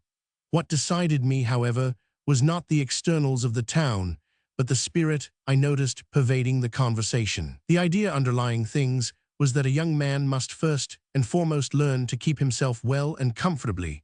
If he could not do this in Hamburg, then as soon as possible he must set off to some place across the sea, to Rio or New York, to the Argentine or Cape Colony, and there make his way and earn a fortune. The sons of the families I was invited to visit or heard talked about had long been away. In the houses I went to, the head of the family had seen other parts of the world. The contrast with Copenhagen was obvious. There the young sons of the middle classes were a burden on their families sometimes until they were 30, had no enterprise, no money of their own to dispose of, were often glued, as it were, to the one town, where there was no promotion to look forward to and no wide prospect of any sort. It was a long time since I had been so much struck by anything as by an expression that a Hamburg lady, who had been to Copenhagen and had stayed there some time, used about the young Danish men, namely, that they had l'apparence chétive. I tried to persuade her that life in Copenhagen had only accidentally appeared so wretched to her, but I did not convince her in the least. She demonstrated to me, by numerous examples, to what an extent enterprise was lacking in Denmark, and I was obliged to restrict myself to explaining that the tremendous pressure of political pettiness and weakness had brought a general slackness with it, without people feeling or suspecting it, and had robbed nearly every one of daring and success. The result of the conversation was that Denmark was shown to me in a fresh light. A Hamburg merchant who had lived for a long time in Mexico invited me to dinner, and at his house I had the same impression of apparent happiness, comfort, enterprise, and wide outlook, in contrast to the cares and the narrowness at home, where only the few had traveled far or collected material which might by comparison offer new points of view and give one a comprehensive experience of life. My psychological education in Danish literature, with its idolizing of thoroughness, had imprinted on my mind that whoever thoroughly understood how to observe a man, woman, and child in a Copenhagen backyard had quite sufficient material whence to brew a knowledge of human nature. It now dawned upon me that comparative observation of a Mexican and a North German family, together with their opinions and prejudices, might nevertheless considerably advance one's knowledge of human nature, should such comparisons constantly obtrude themselves upon one. The same man let fall an observation which set me thinking. When the conversation turned upon the strained relations between France and Prussia since the Battle of Königgrätz, and I expressed myself confident that, in the event of a war, France would be victorious, as she generally was victorious everywhere, he expressed well-supported doubts. Prussia was a comparatively young state, extremely well organized and carefully prepared for war. Antiquated routine held great sway in the French army. The emperor himself, the esteem in which he was held, and his management were on the downgrade. These were words that I had never heard in Denmark. The possibility of France being defeated in a war with Prussia was not even entertained there. This merchant showed me an original photograph of the execution of the Emperor Maximilian, taken on the spot a moment before the word to fire was given, and a second taken immediately afterwards. The calm bearing of the emperor and the two generals compelled admiration. This was the first time I had seen photography taken into the service of history. In the Hamburg Zoological Gardens, I was fascinated by the aquarium, with its multitudes of aquatic animals and fish. There, for the first time in my life, I saw an elephant and did not tire of gazing at the mighty beast. I was struck by the strange caprice with which the great being we call nature goes to work, or more correctly, by the contrast between the human point of view and nature's mode of operations. To us, the elephant's trunk was burlesque, its walk risibly clumsy. The eagle and the kite seemed to us, as they sat, to have a severe appearance and a haughty glance. The apes, picking lice from one another and eating the vermin, were to our eyes contemptible and ridiculous at the same time. But nature took everything equally seriously, neither sought nor avoided beauty, and to her one being was not more central than another. That must be deemed nature's central point, which is equidistant from the lowest and from the highest being. It was not impossible, for instance, that the harefish, a great, thick, odd-looking creature, was the real center of terrestrial existence, in the same way as our celestial sphere has its center through which a line reaches the pole of the zodiac in the constellation of the dragon. And I smiled as I thought of R. Nielsen and his pupils always speaking as if they stood on the most intimate footing with the central point of existence, and pouring contempt on others who, it was to be supposed, could not approach it. I was very unfavorably impressed in Hamburg by German drama and German dramatic art. At the town theater, Hebel's Judith was being performed, with Clara Ziegler in the leading part. At that time, this lady enjoyed a considerable reputation in Germany, and was, too, a tall, splendid-looking female, with a powerful voice, a good mimic, and all the rest of it, but a mere word machine. The acting showed up the want of taste in the piece. Holofernes weltered knee-deep in gore and bragged incessantly. Judith fell in love with his virility, and when he had made her the guardian of his slumbers, murdered him, from a long disremembered loyalty to the God of Israel. At the Thalia Theatre, Rawpatch's The School of Life was being produced, a lot of silly stuff, the theme of it, for that matter, allied to the one dealt with later by Dratchman in Once Upon a Time. A princess is hard-hearted and capricious. To punish her, the king, her father, shuts a man into her bedroom, makes a feigned accusation against her, and actually drives her out of the castle. She becomes a waiting maid, and passes through various stages of civil life. The King of Navarre, whose suit she had haughtily rejected, disguised as a goldsmith, marries her, then arrays himself in silks and velvets to tempt her to infidelity. When she refuses, he allows every possible injustice to be heaped upon her, to try her, makes her believe that the king, on a false accusation, has had her husband's eyes put out, and then himself goes about with a bandage before his eyes and lets her beg.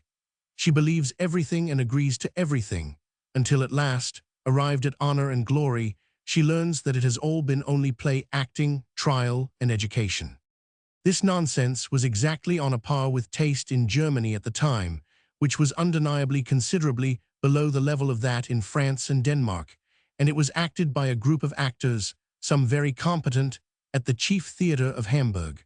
Slowly, though business life pulsated in Denmark, we were superior to Germany in artistic perception. The low stage of artistic development at which Hamburg had then arrived could not, however, efface the impression its superiority over Copenhagen in other respects had made upon me. Take it all together, my few days in Hamburg were well spent. And then I set foot once more in the country which I regarded as my second fatherland, and the overflowing happiness of once more feeling French ground under my feet returned undiminished and unchanged. I had had all my letters sent to Emil, Louise's address, so fetched them shortly after my arrival, and saw the girl again. Her family invited me to dinner several times during the very first week, and I was associated with French men and women immediately upon my arrival. They were well brought up, good-natured, hospitable bourgeois, very narrow in their views, not in the sense that they took no interest in politics and literature, but in that questions for them were decided once and for all in the clerical spirit. They did not regard this as a party standpoint, did not look upon themselves as adherents of a party. Their way of thinking was the right one. Those who did not agree with them held opinions they ought to be ashamed of, and which they probably, in private, were ashamed of holding and expressing. Louise had a cousin whom she used to speak of as a warm-hearted man with peculiar opinions, eager and impetuous, who would like to make the acquaintance of her friend from the north. The aunts called him a passionate Catholic and an energetic writer in the service of the church militant.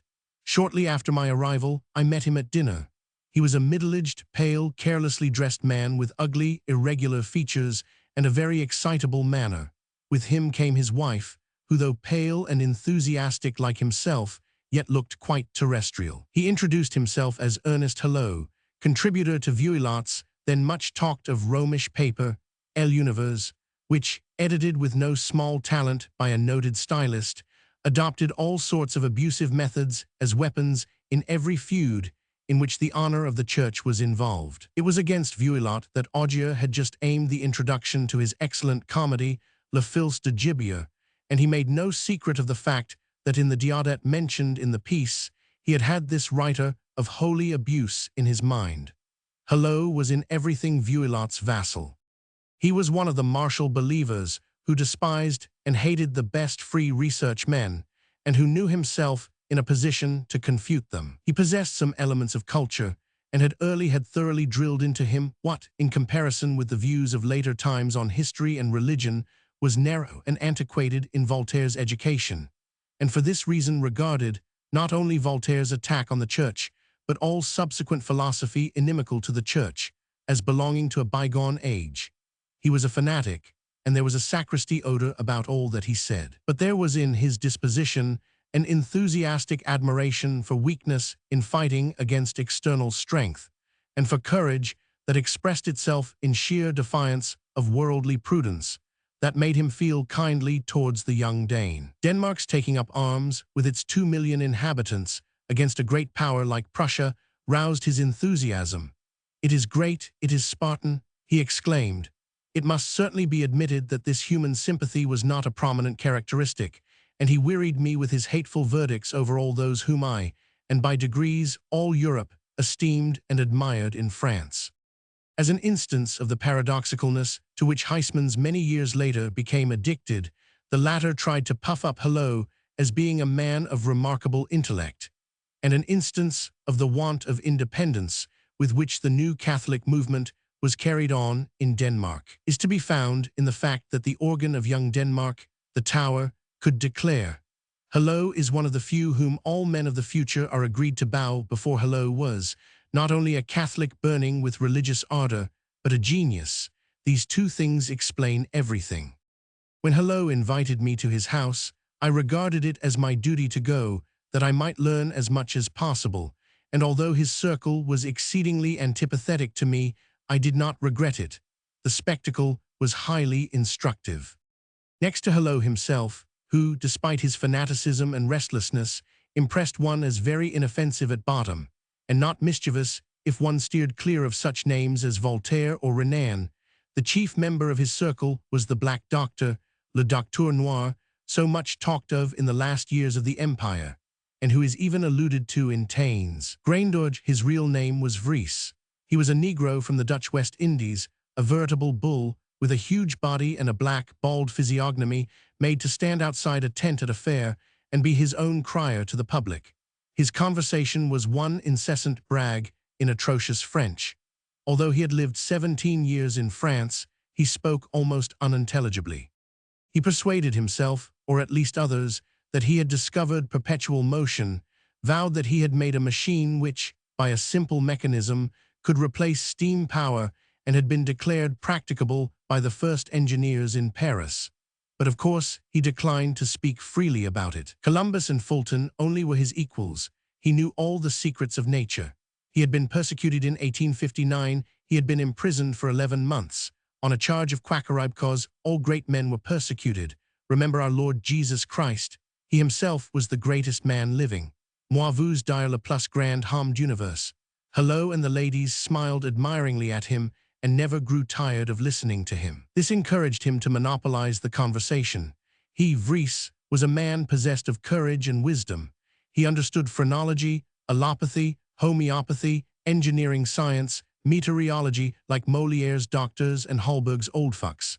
His greatest and most special gift was that of curing cancer. Like writing masters, who hang out specimens of how people wrote when they came to them, and of their calligraphy after they had benefited by their instruction, he had his cancer patients photographed before and after his treatment, looking ghastly the first time, and as fresh as a flower the second, and these pictures hung on view in his house. No wonder, therefore, that Napoleon Iso Vries said had his portrait in an album containing, besides, only portraits of European sovereigns. He pretended that he had made many important prophecies. This was a bond between him and Hello, who claimed the same extraordinary power and had foretold all sorts of singular events. He performed miraculous cures. This appealed to Hello, who was suspicious of all rational science and ready to believe any mortal thing. He could read everybody's characters in their faces. This was a pretext for the most barefaced flattery of Hello, his wife, and their friends of both sexes, and of course everything was swallowed with alacrity. To me he said, "Monsieur is gentle, very calm, very indulgent, and readily forgives an injury." Hideous though he was, his powerful brutality had a great effect on the ladies of the circle. They literally hung upon his words. He seized them by the wrists and slid his black paws up their bare arms. The married women whispered languishingly, "You have a marvelous power over women." The husbands looked on smilingly. Now when Hello and he and their friends and the ladies began to talk about religious matters and got steam up, it was a veritable witches' Sabbath, and no mistake, every voice being raised in virulent cheap jack denunciation of freedom and common sense. Satan himself had dictated Voltaire's works. Now Voltaire was burning in everlasting fire. Unbelievers ought to be exterminated. It would serve them right. Renan ought to be hanged on the first tree that would bear him. The Black Doctor even maintained that in Manila he would have been shot long ago. It was always the doctor who started the subject of the persecution of heretics. Hello himself persecuted heretics with patronizing scorn, but was already ready to drop into a hymn of praise to the Madonna. I had then read 2 of Hello's books, Le Style and 1000, Renan, El Allemagne et l'Atheisme au 19e siècle. Such productions are called books because there is no other name for them. As a matter of fact, idle talk and gallimations of the sort are in no wise literature. Hello never wrote anything but Roman Catholic sermons, full of theological sophistries and abuse of thinking men. In those years his books, with their odor of incense, made the small, flat inhabitants of the sacristy wainscoting venture out of their chinks in the wall in delight, but they obtained no applause elsewhere. It was only after his death that it could occur to a morbid seeker after originality, with a bitter almond in place of a heart, like Huysmans, to make his half-mad hero, des Essence, who is terrified of the light, find satisfaction in the challenges to common sense that Hello wrote. Hello was a poor wretch, who, in the insane conviction that he himself was a genius, filled his writings with assertions concerning the marvelous, incomprehensible nature of genius, and always took up the cudgels on its behalf. During the Empire, his voice was drowned. It was only a score of years later that the new Catholic reaction found it to their advantage to take him at his word and see in him the genius that he had given himself out to be. He was as much a genius as the madman in the asylum is the emperor. A few days after my arrival, I called upon Taine and was cordially received. He presented me with one of his books and promised me his great work, De l'intelligence, which was to come out in a few days, conversed with me for an hour, and invited me to tea the following evening. He had been married since I had last been at his house, and his wife, a young, clear-skinned lady with black plaits, brown eyes, and an extremely graceful figure, was as fresh as a rose, and talked with the outspoken freedom of youth, though expressing herself in carefully selected words. After a few days, Taine, who was generally very formal with strangers, treated me with conspicuous friendliness. He offered at once to introduce me to Renan, and urgently advised me to remain 6 months in Paris in order to master the language thoroughly, so that I might enlighten Frenchmen on the state of things in the north, as well as picture the French to my fellow countrymen. Why should I not make French my auxiliary language, like Turgenev and Hillebrand? Taine knew nothing of German belles letters. As far as philosophy was concerned, he despised German aesthetics altogether, and laughed at me for believing in aesthetics at all, even one day introducing me to a stranger as a young Dane who does not believe in much, but is weak enough to believe in aesthetics. I was not precisely overburdened by the belief, but a German aesthetic, according to Taine's definition, was a man absolutely devoid of artistic perception and sense of style, who lived only in definitions. If you took him to the theater to see a sad piece, he would tear his hair with delight and exclaim, "Voilà des tragiques." Of the more modern German authors, Taine knew only Heine, of whom he was a passionate admirer, and whom, by reason of his intensity of feeling, he compared with Dante. A poem like The Pilgrimage to Kevlar roused his enthusiasm. Goethe's shorter poems, on the other hand, he could not appreciate, chiefly no doubt because he did not know German sufficiently well. He was not even acquainted with the very best of Goethe's short things, and one day that I asked him to read one poem aloud, the words in his mouth rang very French. Lieber der Leden macht mich Schlag, also viel Freuden des Lebens Ertrag, was intended to be. Lieber durch Leiden macht ich mich schlagen, also viel Freuden des Lebens Ertragen. Goethe's prose he did not consider good, but heavy and prolix, and lacking in descriptive power. He would praise Voltaire's prose at his expense. You perceive the figure and its movements far more clearly, he said. The German romanticists disgusted him. Their style also was too inartistic for him. Ils ne savent pas écrire, cela me dégoûte du. I frequently met friends at his house, amongst others, Marcelin, who had been his friend from boyhood, and upon whom, many years later, he wrote a melancholy obituary. This man, the proprietor of that supremely worldly paper, La Vie Parisienne, was a powerful, broad-shouldered, ruddy-cheeked man, who looked the incarnation of health, and very unlike one's preconception of the editor of the most frivolous and fashionable weekly in Paris. He was a draftsman and an author, had studied the history of the last few centuries in engravings, and himself owned a collection of no fewer than 300,000.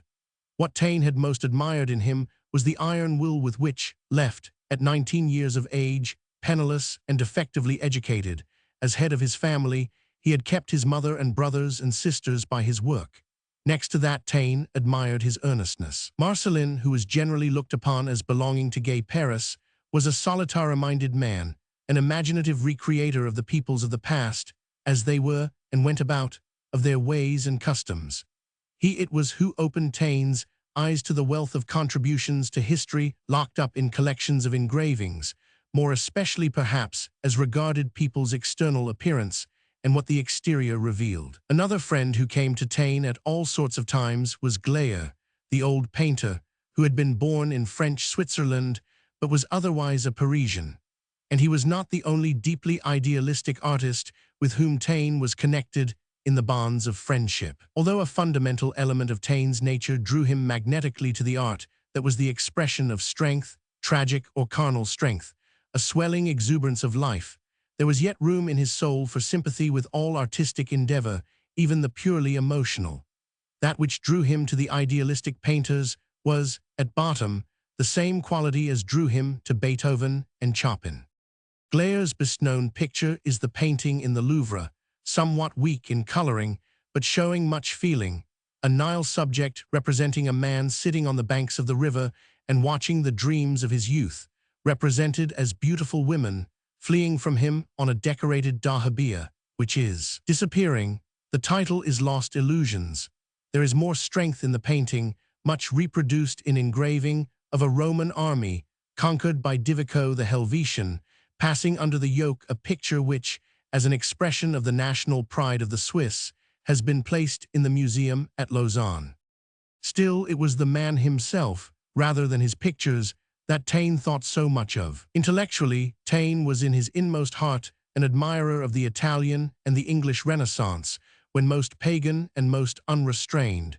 His intellectual home was the Venice of the 16th century. He would have been in his right place at one of the festivals painted by Veronese, and should have worn the rich and tasteful costume of that period. But socially, and as a citizen, he was quite different, was affectionate and subdued and calm, excessively conventional, temperate in all his judgments as in his life. If I succeeded in winning his goodwill, it was most emphatically not because I had written a book about him, which, for that matter, he could not understand. He barely glanced through it. He read, at most, the appreciative little review that Gaston Paris did me the honor to write upon it in the Review Critique. But it appealed to him that I had come to France from pure love of knowledge, that I might become acquainted with men and women and intellectual life, and that I had spent my youth in study. He grew fond of me, advised me as a father or an elder brother might have done, and smiled at my imprudences, for instance, when I almost killed myself by taking too strong a sleeping draught. Eats imprudent, say de votre age. He sometimes reproached me with not jotting down every day, as he did, whatever had struck me. He talked to me about his work, about the projected essay on Schiller that came to nothing on account of the war, of his notes Sur l'Angleterre, which he wrote in a little out-of-the-way summer house containing nothing save the 4 bare whitewashed walls, but a little table and a chair. He introduced into the book a few details that I had mentioned to him after my stay in England. When we walked in the garden at his country house at Chatenay, he sometimes flung his arm round my neck an act which roused great astonishment in the Frenchmen present, who could scarcely believe their eyes. They knew how reserved he usually was. It quite irritated Taine that the Danish minister did nothing for me and introduced me nowhere, although he had had to procure me a free pass to the theatre. Again and again he reverted to this, though I had never mentioned either the minister or the legation to him. But the revolutionary blood in him was excited at what he regarded as a slight to intellectual aristocracy. "What do you call a man like that? A junker?" I said. "No, never mind. It is all the same. One feels that in your country you have had no revolution like ours, and know nothing about equality. A fellow like that, who has not made himself known in any way whatever, looks down on you as unworthy to sit at his table and does not move a finger on your behalf, although that is what he is there for.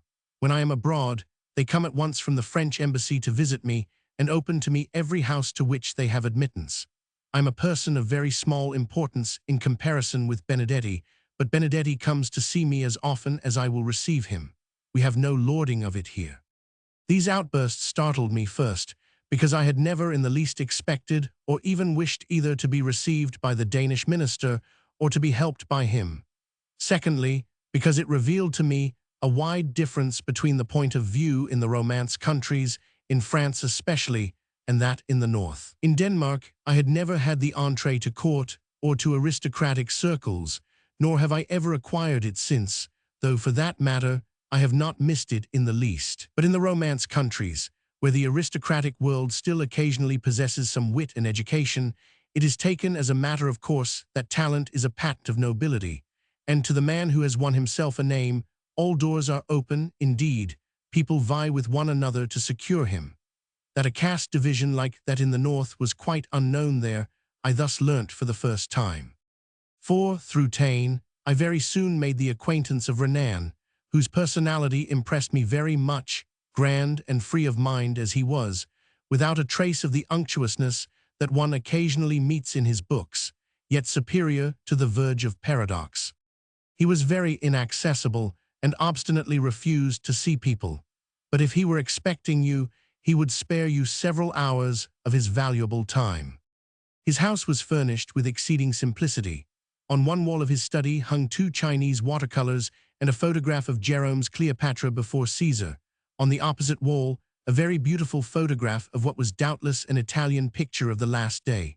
That was all the ornamentation. On his table, there always lay a Virgil and a Horace in a pocket edition, and for a long time a French translation of Sir Walter Scott. What surprised me most in Renan's bearing was that there was nothing solemn about it and absolutely nothing sentimental. He impressed one as being exceptionally clever and a man that the opposition he had met with had left as it found him. He inquired about the state of things in the north. When I spoke, without reserve, of the slight prospect that existed of my coming to the front with my opinions, he maintained that victory was sure. Vous l'emporterez, vous l'emporterez. Like all foreigners, he marveled that the 3 Scandinavian countries did not try to unite, or at any rate to form an indissoluble union. In the time of Gustavus Adolphus, he said, they had been of some political importance. Since then they had retired completely from the historical stage. The reason for it must very probably be sought for in their insane internecine feuds. Renan used to live, at that time, from the spring onwards, at his house in the country at Severs. So utterly unaffected was the world-renowned man, then already 47 years of age, that he often walked from his house to the station with me and wandered up and down the platform till the train came. His wife, who shared his thoughts and worshipped him, had chosen her husband herself, and being of German family, had not been married after the French manner. Still, she did not criticize it, as she thought it was perhaps adapted to the French people, and she had seen among her intimate acquaintances many happy marriages entered into for reasons of convenience. They had 2 children, a son, Ari, who died in 1900 after having made a name for himself as a painter, and written beautiful poems which, however, were only published after his death, and a daughter, Nomi Madame Sichari, who, faithfully preserving the intellectual heritage she has received from her great father, has become one of the centers of highest Paris, a soul of fire, who fights for justice and truth and social ideas with burning enthusiasm. 5. A source of very much pleasure to me was my acquaintance with the old author and College de France professor, Frédéric Chasles. Gregoire introduced me to him, and I gradually became at home, as it were, in his house, was always a welcome visitor, and was constantly invited there. In his old age, he was not a man to be taken very seriously, being diffusive, vague, and vain. But there was no one else so communicative, few so entertaining, and for the space of 50 years he had known everybody who had been of any mark in France. He was born in 1798.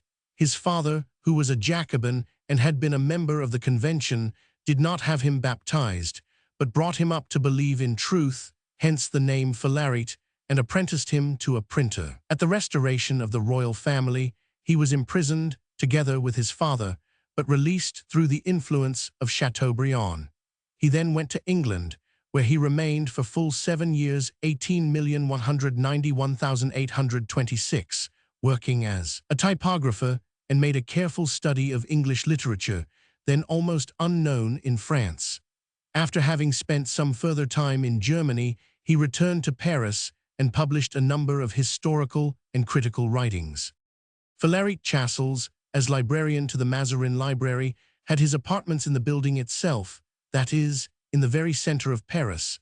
In the summer he lived in the country at Meudon, where he had had his veranda decorated with pictures of Pompeian mosaic. He was having a handsome new house with a tower built nearby. He needed room, for he had a library of 40,000 volumes. His niece kept house for him. She was married to a German from Cologne, Schulz by name, who was a painter on glass. The pair lived apart.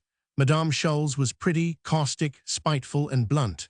Her daughter, the 14-year-old Nanny, was enchantingly lovely, as developed and mischievous as a girl of 18. Everyone who came to the house was charmed with her, and it was always full of guests, young students from Alsace and Provence, young Negroes from Haiti, young ladies from Jerusalem, and poetesses who would have liked to read their poems aloud, and would have liked still better to induce Chasles to make them known by an article.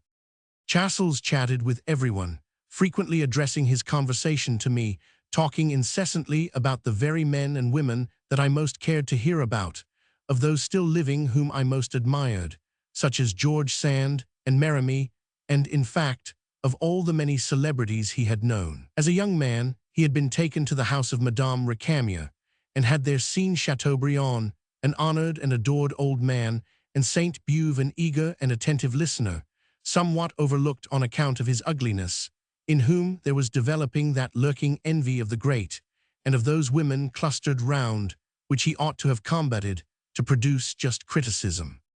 Chasles had known personally Michelet and Guizot, the elder Dumas and Bayle, Cousin and Villemain, Musset and Balzac. He knew the Comtesse d'Agoult, for so many years the friend of Liszt, and Madame Collet, the mistress first of Cousin, then of Musset, and finally of Flaubert, of whom my French uncle, who had met her on his travels, had drawn me a very unattractive picture. Chasles was on terms of daily intimacy with Jules Sandeau. Even as an old man, he could not forget George Sand, who had filched the greater part of his name and made it more illustrious than the whole became. Sandeau loved her still, 40 years after she had left him. Chasles was able, in a few words, to conjure up very vividly the images of the persons he was describing to his listener, and his anecdotes about them were inexhaustible. He took me behind the scenes of literature, and I saw the stage from all its sides. The personal history of his contemporaries was, it is quite true, more particularly its chronicle of scandals, but his information completed for me the severe and graceful restraint of all Taine said. And side by side with his inclination for gay and malicious gossip, Chasles had a way of sketching out great synopses of intellectual history, which made one realize, as one reflected, the progress of development of the literatures with which one was familiar. Those were pleasant evenings, those moonlight spring evenings in the open veranda out there at Meudon, when the old man with the sharpened beard and the little skull cap on one side of his head was spokesman. He had the aptest and most amusing way of putting things. For instance, to my question as to whether Guizot had really been as austere by nature as he was in manner, he replied, "It is hard to say. When one wishes to impress, one cannot behave like a harlequin." Although I had a keen enough eye for Philaric Chassel's weaknesses, I felt exceedingly happy in his house. There I could obtain without difficulty the information I wished for, and have the feeling of being thoroughly in Paris. Paris was and still is the only city in the world that is, and wishes to be the capital not only of its own country, but of Europe. The only one that takes upon itself as a duty, not merely to meet the visitor halfway by opening museums, collections, buildings to him, but the only one where people habitually, in conversation, initiate the foreigner in search of knowledge into the ancient, deep culture of the nation, so that its position with regard to that of other races and countries is made clear to one. 6. I had not let a single day elapse before I took my seat again in the Theatre Francais, to which I had free admission for an indefinite period. The first time I arrived, the doorkeeper at the theatre merely called the sub-officials together. They looked at me, noted my appearance, and for the future I might take my seat wherever I liked, when the man at the entrance had called out his entree. They were anything but particular, and in the middle of the summer, after a visit of a month to London, I found my seat reserved for me as before. The first evening after my arrival, I sat, quietly enjoying Hernani, the lyric beauty of which always rejoiced my heart, with Mounet Sully in the leading role, Besant as Charles V, and as Dona Sol M. Lloyd, a minor actress, who, however, at the conclusion of the piece, rose to the level of the poetry. The audience were so much in sympathy with the spirit of the piece that a voice from the gallery shouted indignantly, "Le roi est un lâche." Afterwards, during the same evening, I saw, in a transport of delight, Mme. de Girardin's charming little piece, La Joie faite pour. A certain family believe that their son, who is a young naval officer fallen in the Far East, has been cruelly put to death. He comes back, unannounced, to his broken-hearted mother, his despairing bride, his sister, and an old man-servant. This old, bent, faithful retainer, a stock dramatic part, was played by Regnier with the consummate art that is nature itself staged. He has hidden the returned son behind a curtain for fear that his mother, seeing him unexpectedly, should die of joy. The sister comes in. Humming, the servant begins to dust, to prevent her going near the curtain. But unconsciously, in his delight, his humming grows louder and louder, until, in a hymn of jubilation, tratara, he flings the broom up over his head, then stops short suddenly, noticing that the poor child is standing there, mute with astonishment, not knowing what to think. Capital, too, was the acting of a now-forgotten actress, M. Dubois, who played the young girl. Her exclamation as she suddenly sees her brother, "Gni pas pour va," was uttered so lightly and gaily that all the people round me, and I myself too, burst into tears. I was much impressed by Edmond Thierry, then director of the Theatre Francais. I thought him the most refined man I had so far met, possessed of all the old French courtesy, which seemed to have died out in Paris. A conversation with him was a regular course in dramaturgy, and although a young foreigner like myself must necessarily have been troublesome to him, he let nothing of this be perceptible.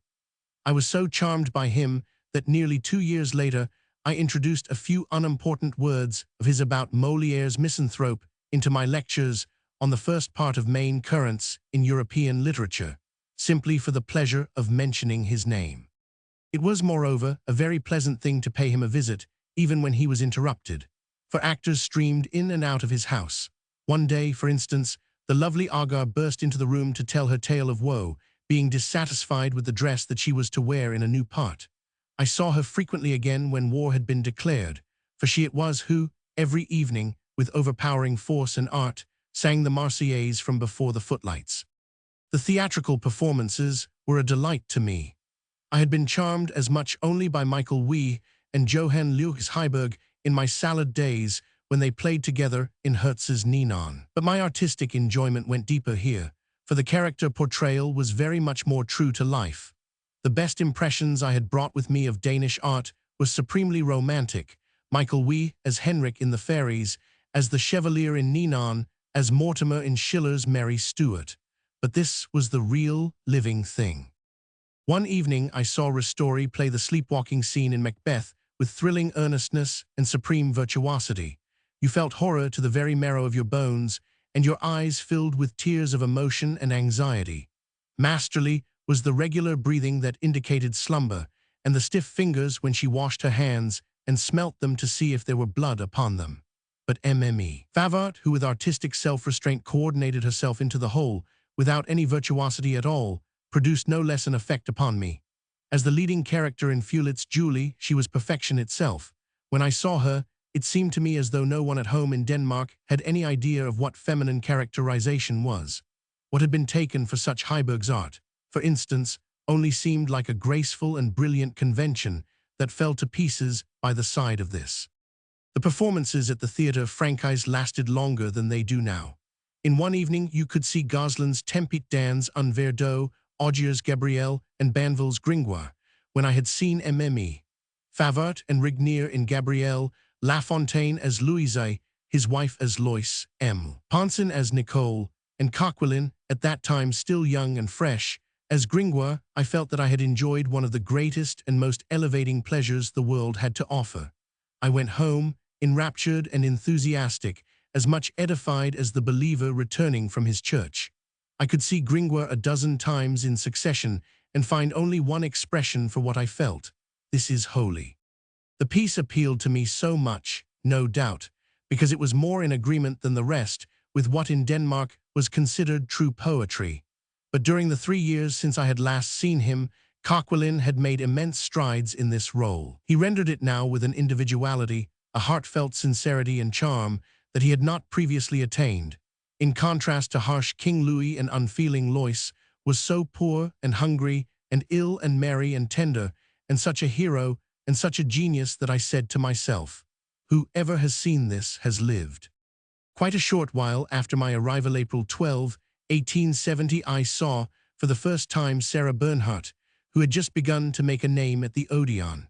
She was playing in George Sand's beautiful and mutinous drama Eloter, from which the great grandmother in Björnson's Leonarda is derived. The piece is a plea for the freedom of love, or rather, for indulgence with regard to what are branded by society as the sins of love.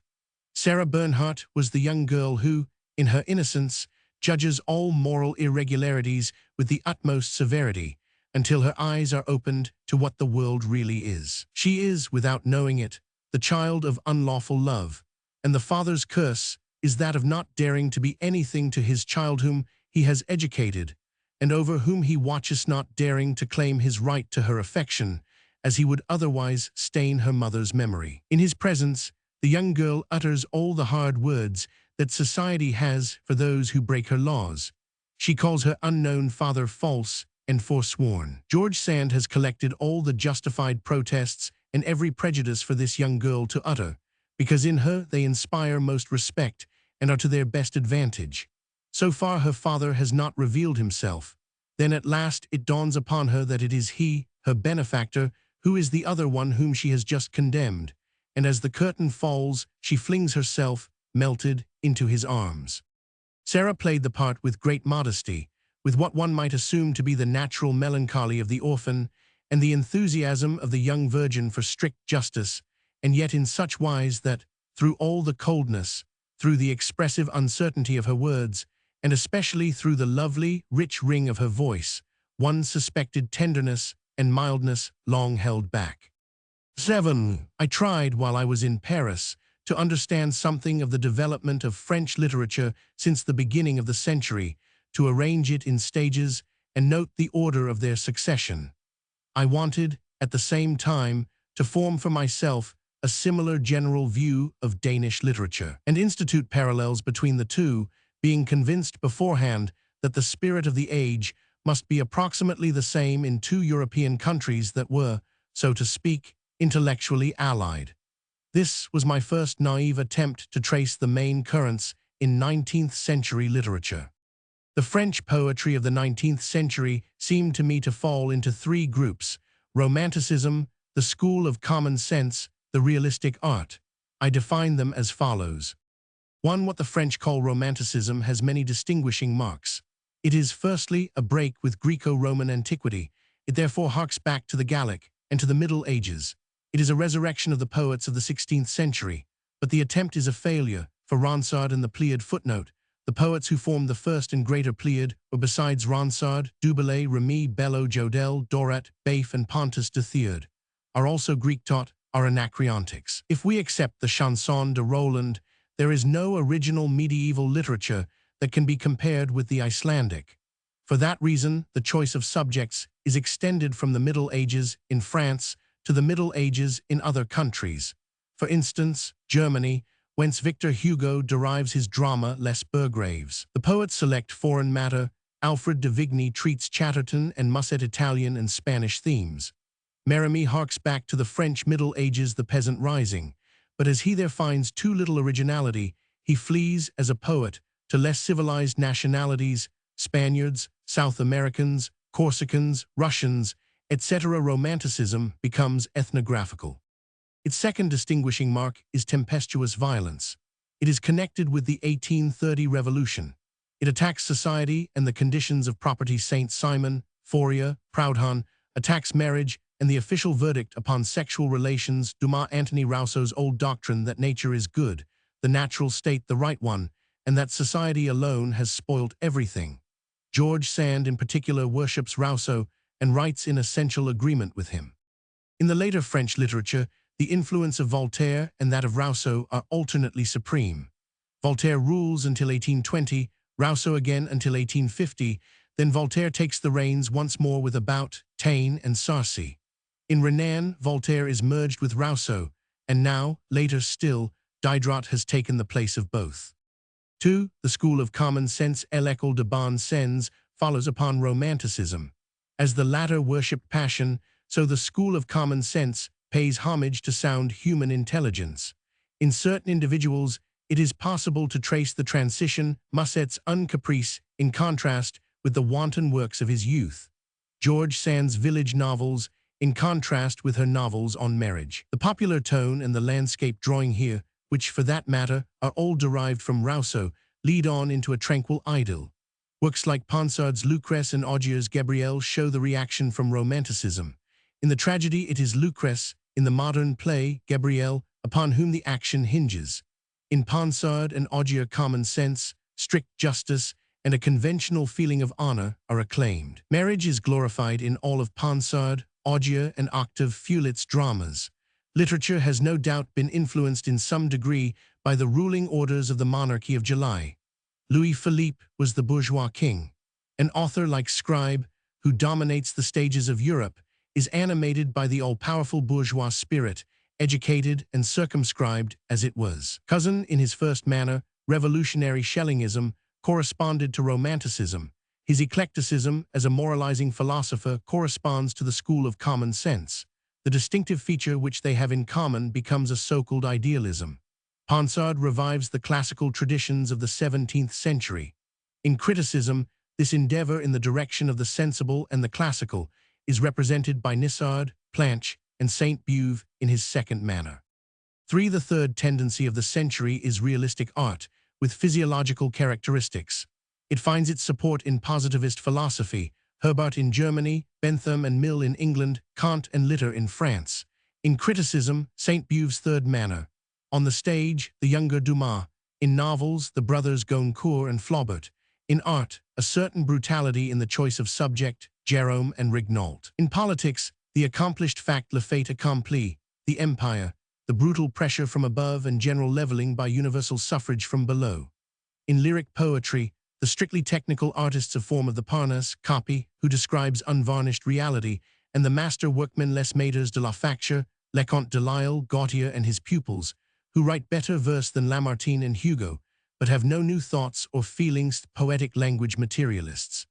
In conclusion, a great many indistinct beginnings, of which it is as yet impossible to say whither they are tending. This, my first attempt to formulate for myself a general survey of one of the great literatures of the 19th century, contained much that was true enough, but revealed very plainly the beginner's lack of ability to estimate the importance of phenomena, an inclination to overestimate purely evanescent apparitions, and a tendency to include that which was merely externally similar under one heading. The insignificant school of common sense could not by any means be regarded as marking an epoch. Neither, with any justice, could men like Audier and Dumas be placed in different groups. The attempt to point out realism in the lyric art was likewise exceedingly audacious. However, this division and grouping seemed to me at that time to be a great discovery, and great was my disappointment when one day I consulted Chasles on the subject, and he thought it too forced, and another day submitted it to Renan, who restricted himself to the reply, "No, no, things do not proceed so systematically." As this survey of the literature of France was also intended to guide me with regard to the Danish, I groped my way forward in the following manner. 1. Romanticism. Oehlenschläger's attitude towards the past corresponds exactly to Victor Hugo's, only that the resurrection of the Middle Ages in poetry is much more successful. Earl Hacken, The Gods of the North, by reason of the fresh originality in Snorre and the Edda. Grundtvig's scenes from the lives of the warriors of the North likewise owes all its value to the Edda and the sagas. Oehlenschläger's Aladdin is the northern pendant to Hugo's Les Orientals. Gautier, as a poet, Delacroix as a painter, affect the East, as Oehlenschläger does in Ali and Gulhindi. Stephens and Sibbern, as influenced by Schelling, correspond to Cousin.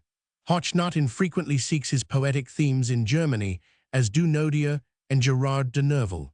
In Gemmen's weak historical novels correspond to the French imitations of Sir Walter Scott. Alfred de Vigny's Cinq-Mars, Dumas Musketeers. Oehlenschläger's tragedies correspond to the dramas of Victor Hugo. With the Danes, as with the French, hatred of intelligence, as cold, only that the Danes glorify imagination and enthusiasm, the French, passion. Romanticism lasts in Denmark without revolutions and restorations until about 1848, as in France.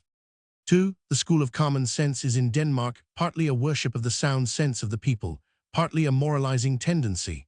Grundtvig, with his popular manner, his appreciation of the unsophisticated peasant nature, had points of contact with the pupils of Rousseau. Moralizing works are Heiberg's A Soul After Death, Paludan Muller's Adam Homo, and Kierkegaard's Either Or. The funny thing about the defense of marriage contained in this last book is that it defends what no one in Denmark attacks. It can only be understood from the contemporary movement in the intellectual life of Europe, which is now asserting the universal validity of morality, as it formerly did the right of passion. Its defense of Protestantism corresponds to Octave Feuillet's defense of Catholicism, only that Feuillet is conciliatory, Kierkegaard vehement. Bjørnson's peasant novels, which are a continuation of Grundtvig and Blicher, are, by their harmony and their peaceable relations to all that is, an outcome of love of common sense. They have the same antibyronic stamp as the school of common sense. The movement comes to us 10 years later, but Bjørnson has simultaneously something of romanticism and something of realism. We have not men to place separately in the various frames. 3. Realistic art. There is so far only an attempt at a realistic art. Thus, in Bjørnson's Arne and Sigurd Slemb. Note also an attempt in Bergsøe's clumsy use of realistic features and in his seeking after effect. Richard corresponds in our lyric art as an artist in language to the poets of the Parnasse, while Heiberg's philosophy and most of his poetry may be included in the school of common sense. Brochner's ideal realism forms the transitional stage to the philosophy of reality. Ibsen's attack upon the existing state of things corresponds to realism in the French drama. He is Dumas on northern soil. In the love comedy, as a scoffer he is inharmonious. In Peer Gynt, he continues in the moralizing tendency with an inclination to coarse and brutal realistic affects relations with Anitra. In Germany, we find ourselves at the second stage still, sinking deeper and deeper into dialect and popular subjects from Auerbach to Klaus Groth and Fritz Reuter. It is unnecessary to point out to readers of the present day how incomplete and arbitrary this attempt at a dissection of Danish literature was. I started from the conviction that modern intellectual life in Europe, in different countries, must necessarily, in all essentials, traverse the same stages. And as I was able to find various unimportant points of similarity in support of this view, I quite overlooked the fact that the counterbalancing weight of dissimilarities rendered the whole comparison futile. 9. As during my first stay in Paris, I had frequently visited Madame Victorine, the widow of my deceased uncle, and her children. Very cordial relations had since existed between us, especially after my uncle's faithless friend had been compelled to disgorge the sums sent from Denmark for her support, which he had so high-handedly kept back. There were only faint traces left of the great beauty that had once been hers. Life had dealt hardly with her. She was good and tender-hearted, an affectionate mother, but without other education than was usual in the Parisian small bourgeois class to which she belonged. All her opinions, her ideas of honor, of propriety, of comfort and happiness were typical of her class.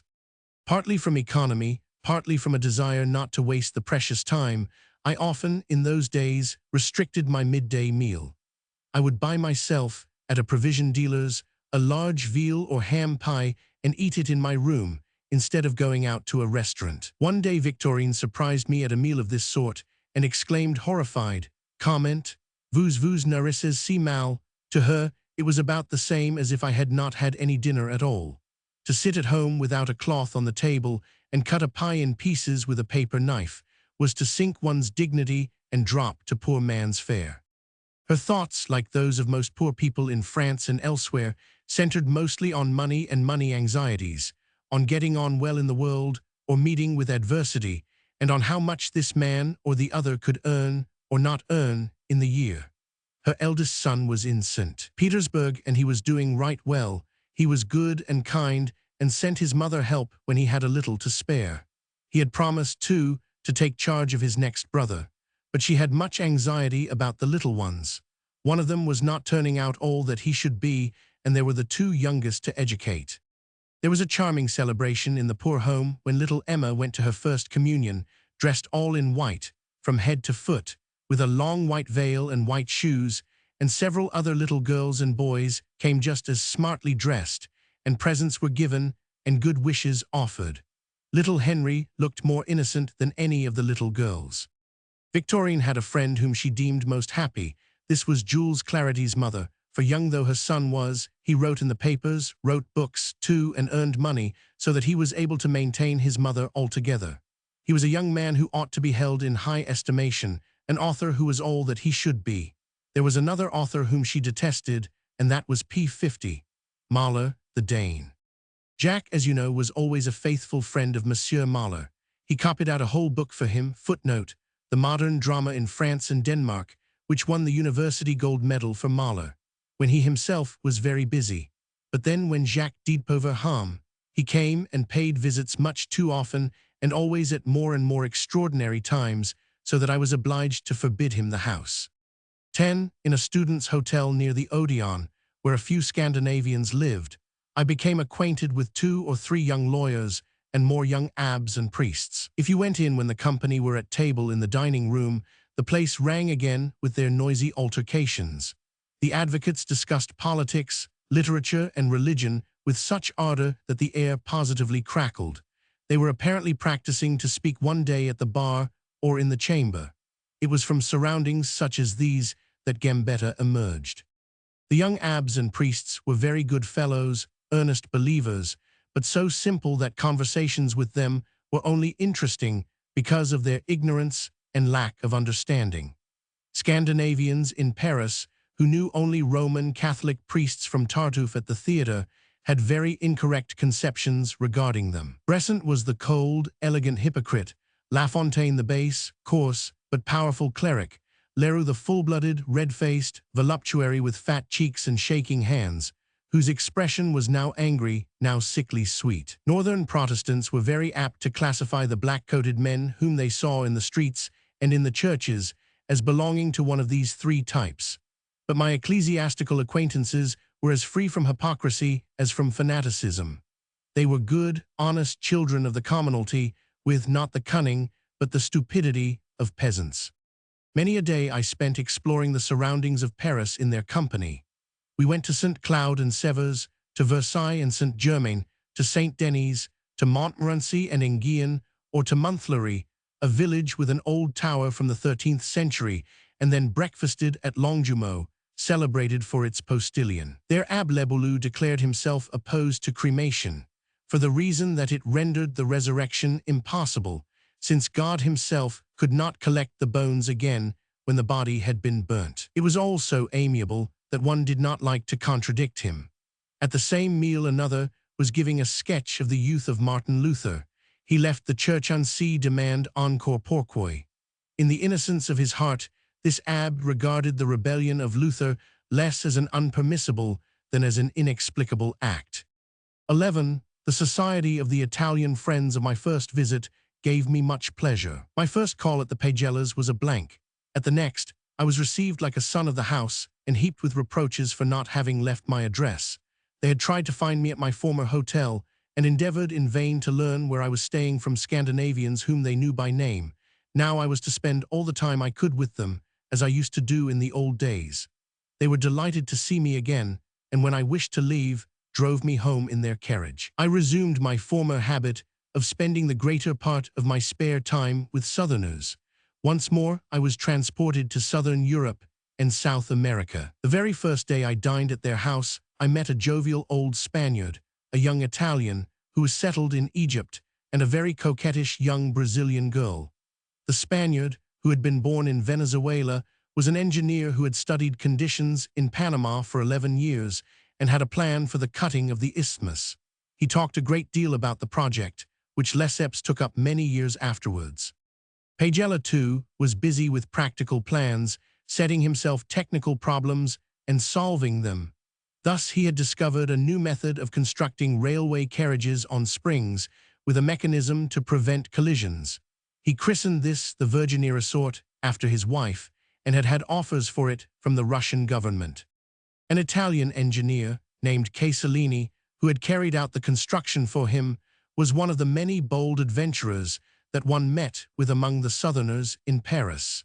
He had been sent to Spain the year before by Napoleon Roman III to direct the counter-revolution there. Being an engineer, he knew the whole country and had been in constant communication with Queen Isabella and the Spanish court in Paris. He gave illuminating accounts of Spanish corruptibility.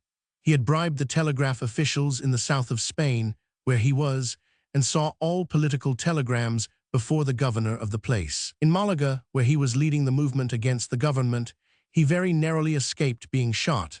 He had been arrested, his dispatches intercepted, and 1,500 rifles seized, but he bribed the officials to allow him to make selection from the dispatches and destroy those that committed him. In Madrid, he had had an audience of Serrano. After this, latter had forbidden the transmission from the town of any telegrams that were not government telegrams. He had taken with him a telegram drawn up by the French party, which sounded like an ordinary business letter, and secured its being sent off, together with the government dispatches. Casalini had wished to pay for the telegram, but Serrano had dismissed the suggestion with a wave of his hand, rung a bell, and given the telegram to a servant. It was just as in Scribe's Queen Marguerite's novels, the commission was executed by the enemy himself. Such romantic adventures did not seem to be rare in Spain. Prim himself had told the Pagellas how at the time of the failure of the first insurrection he had always, in his flight, in spite of his defective education, he was more magnanimous and noble-minded than any king, provided for the soldiers who were sent out after him, ordered food and drink for them in every inn he vacated, and paid for everything beforehand, whereas the government let their poor soldiers starve as soon as they were 8 or 10 miles from Madrid. I often met a very queer, distinguished-looking old Spaniard named Don José Gelwairent, who had been married to a sister of King Francis, the husband of King Isabella, but had been separated from her after, as he declared, she had tried to cut his throat. As witness to his connubial difficulties, he showed a large scar across his throat. He was well-read, and amongst other things, enthusiastically admired Scandinavian literature because it had produced the world's greatest poet, Ossian, with whom he had become acquainted in Cesaretti's Italian translation. It was useless to attempt to explain to him the difference between Scandinavia and Scotland. They are both in the north, he would reply. 12. A young American named Alcott, who visited Chasles and occasionally looked me up, brought with him a breath from the universities of the great North American Republic. A young German doctor. Goldschmidt, a distinguished Sanskrit scholar, a man of more means than I, who had a pretty flat with a view over the place du Châtelet and dined at good restaurants, came, as it were, athwart the many impressions I had received of Romance nature and Romance intellectual life, with his violent German national feeling and his thorough knowledge. As early as the spring, he believed there would be war between Germany and France and wished in that event to be a soldier, as all other German students, so he declared, passionately wished. He was a powerfully built, energetic, well-informed man of the world, with something of the rich man's habit of command. He seemed destined to long life and quite able to stand fatigue. Nevertheless, his life was short. He went through the whole of the war in France without a scratch. After the conclusion of peace, was appointed professor of Sanskrit at the University of conquered Strasbourg, but died of illness shortly afterwards. A striking contrast to his reticent nature was afforded by the young Frenchman of the same age whom I often met. A very rich and very enthusiastic young man, Marc de Rossignol, was a kind of leader to them. He had 200,000 francs a year, and with this money had founded a weekly publication called L'Impartial, as a common organ for the students of Brussels and Paris. The paper's name, L'Impartial, must be understood in the sense that it admitted the expression of every opinion, with the exception of defense of so-called revealed religion. The editorial staff was positivist. Michelet and Chassels were patrons of the paper, and behind the whole stood Victor Hugo as a kind of honorary director. The weekly preached hatred of the empire and of theology and seemed firmly established, yet was only one of the 100 ephemeral papers that are born and die every day in the Latin Quarter. When it had been in existence a month, the war broke out and swept it away, like so many other and greater things. 13. Of course, I witnessed all that was accessible to me of Parisian public life. I fairly often found my way, as I had done in 1866, to the Palais de Justice to hear the great advocates plead. The man I enjoyed listening to most was Jules Favre, whose name was soon to be on everyone's lips. The younger generation admired in him the high-principled and steadfast opponent of the empire in the chamber, and he was regarded as well-nigh the most eloquent man in France. As an advocate, he was incomparable. His unusual handsomeness, his beautiful face under a helmet of gray hair, and his upright carriage were great points in his favor. His eloquence was real, penetrating, convincing, inasmuch as he piled up fact upon fact, and was at the same time, as the French manner is, dramatic, with large gesticulations that made his gown flutter restlessly about him like the wings of a bat. It was a depressing fact that afterwards, as the minister opposed to Bismarck, he was so unequal to his position. I was present at the Theatre Francais on the occasion of the unveiling of Ponsard's bust. To the Romanticists, Ponsard was nothing less than the ass's jawbone with which the Philistines attempted to slay Hugo. But Émile Chassels, a son of my old friend, gave a lecture upon him, and afterwards Le Lion Amoureux was played, a very tolerable little piece from the Revolutionary period, in which, for one thing, Napoleon appears as a young man. There are some very fine revolutionary tirades in it, of which Princess Mathilda, after its first representation, said that they made her republican heart palpitate. The ceremony in honor of this little antipope to Victor Hugo was quite a pretty one. Once, too, I received a ticket for a reception at the French Academy. The poet Auguste Barbier was being inaugurated, and Sylvester de Sacy welcomed him, in academic fashion, in a fairly indiscreet speech. Barbier's Jamba was one of the books of poems that I had loved for years, and I knew many of the strophes by heart. For instance, the celebrated ones on freedom and on Napoleon. I had also noticed how Barbier's vigor had subsided in subsequent collections of poems. In reality, he was still living on his reputation from the year 1831, and without a doubt, most people believed him to be dead. And now there he stood, a shriveled old man in his palm uniform, his speech revealing neither satiric power nor lofty intellect. It was undoubtedly owing to his detestation of Napoleon vidi his poem Elidal that the Academy, who were always agitating against the empire, had now, so late in the day, cast their eyes upon him. Bald little Sylvester de Sacy, the tiny son of an important father, reproached him for his verses on freedom, as the bold woman of the people who was not afraid to shed blood. "That is not freedom as I understand it," piped the little man, and one believed him, but could not refrain from murmuring with the poet.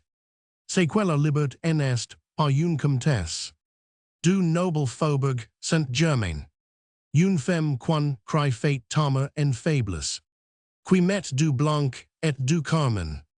C'est une forte femme." 14. A very instructive resort, even for a layman, was the Record Office, for there one could run through the whole history of France in the most entertaining manner with the help of the manuscripts placed on view, from the most ancient papyrus rolls to the days of parchment and paper. You saw the documents of the feudal lords and priests' conspiracies under the Merovingians and the Capites, the decree of divorce between Philip Augustus and Georg, and letters from the most notable personages of the Middle Ages and the autocracy. The period of the Revolution and the First Empire came before one with a special vividness. There was Charlemagne's monogram stenciled in tin, and that of Robert of Paris, reproduced in the same manner those of Louis XIV, and Molière, of Francis the Catholic and Mary Stuart. There were letters from Robespierre and Danton, requests for money and death warrants from the Reign of Terror, Charlotte Corday's last letters from prison, and the original letters of Napoleon from St. Helena. In June, I saw the annual races at Longchamps for the first time. Great was the splendor. From 2 o'clock in the afternoon to 6, there was an uninterrupted stream of carriages, 5 or 6 abreast, along the Champs-Élysées.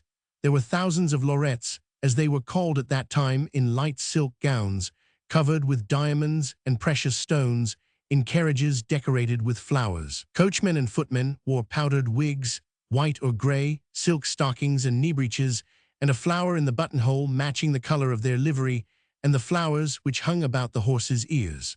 Some of the carriages had no coachman's box or driver, but were harnessed to 4 horses ridden by postilions in green satin or scarlet velvet, with white feathers in their caps. The only great demi-mondaine of whom I had hitherto caught a glimpse was the renowned Madame de Pava, who had a little palace by the side of the house in which Frolic the painter lived, in the Champs-Élysées. Her connection with Count Henkel V. Donnersmarck permitted her to surround herself with regal magnificence, and to the indignation of Princess Mathilda, men like Gautier and Renan, Saint-Beuve and Goncourt, Saint Victor and Taine sat at her table. The ladies here were younger and prettier, but socially of lower rank. The gentlemen went about among the carriages, said too without any preamble to the women, and squeezed their hands, while their manservants sat stolid, like wood, seeming neither to hear nor see. This race day was the last under the Empire. It is the one described in Zola's Nana. The prize for the third race was 100,000 francs. After English horses had been victorious for several years in succession, the prize was carried off in 1870 as in Nanaby, a native airborne horse, and the jubilation was great. It was a serious satisfaction to national vanity. At that time, the Tuileries were still standing, and I was fond of walking about the gardens near closing time, when the guard beat the drums to turn the people out. It was pleasant to hear the rolling of the drums, which were beaten by 2 of the Grenadier Guard drummers and a turco. Goldschmidt had already written his clever and linguistically very fine piece of prose about this rolling of the drums and what it possibly presaged. Napoleon's own expulsion from the Tuileries and the humiliation of French grandeur before the Prussians, who might one day come and drum this grandeur out. But Goldschmidt had disfigured the pretty little piece somewhat by relating that one day when, for an experiment, he had tried to make his way into the gardens after the signal for closing had sounded, the Zouave had carelessly leveled his bayonet at him with the words, "Ni fates pas des bêtises." This leveling of the bayonet on such trivial provocation was too tremendous, so I made up my mind one evening to try myself. The soldier on guard merely remarked politely, "Firm, monsieur, on va sortir." I little dreamed that only a few months later the Empress would steal secretly out of the palace, having lost her crown, and still less that only 6 months afterwards, during the Civil War, the Tuileries would be reduced to ashes, never to rise again. 15. At that time, the eyes of the Danes were fixed upon France in hope and expectation that their national resuscitation would come from that quarter, and they made no distinction between France and the Empire. Although the shortest visit to Paris was sufficient to convince a foreigner not only that the personal popularity of the emperor was long since at an end, but that the whole government was despised, in Denmark people did not, and would not, know it. In the Danish paper with the widest circulation, the daily paper, Foreign Affairs, were dealt with by a man of the name of Proll, a wildly enthusiastic admirer of the empire, a pleasant man and a brainy, but who, on this vital point, seemed to have blinkers on. From all his numerous foreign papers, he deduced only the opinions that he held before, and his opinions were solely influenced by his wishes. He had never had any opportunity of procuring information at first hand. He said to me one day, "I am accused of allowing my views to be influenced by the foreign diplomatists here, I who have never spoken to one of them. I can honestly boast of being unacquainted with even the youngest attaché of the Portuguese ministry." His remarks, which sufficiently revealed this fact, unfortunately struck the keynote of the talk of the political wiseacres in Denmark. Though the Danes were so full of the French, it would be a pity to say that the latter returned the compliment. It struck me then, as it must have struck many others, how difficult it was to make people in France understand that Danes and Norsemen were not Germans. From the roughest to the most highly educated, they all looked upon it as an understood thing, and you could not persuade them of anything else. As soon as they had heard Northerners exchange a few words with each other and had picked up the frequently recurring "ja," they were sufficiently edified. Even many years after, I caught the most highly cultured Frenchmen, such as Edmond de Goncourt, believing that, at any rate on the stage, people spoke German in Copenhagen. One day in June, I began chatting on an omnibus with a corporal of grenadiers. When he heard that I was Danish, he remarked, "German then?" I said, "No." He persisted in his assertion and asked, cunningly, what we was in Danish. When I told him, he merely replied, philosophically, "Ah, then German is the mother tongue." It is true that when Danes, Norwegians and Swedes met abroad they felt each other to be compatriots, but this did not prevent them all being classed together as Germans. That they were not Englishmen you saw at a glance. Even when there were several of them together, they had difficulty in asserting themselves as different and independent. They were a Germanic race all the same, and people often added of second-class importance, since the race had other more pronounced representatives. The only strong expression of political opinion that was engineered in France then was the so-called plebiscite of May 1870.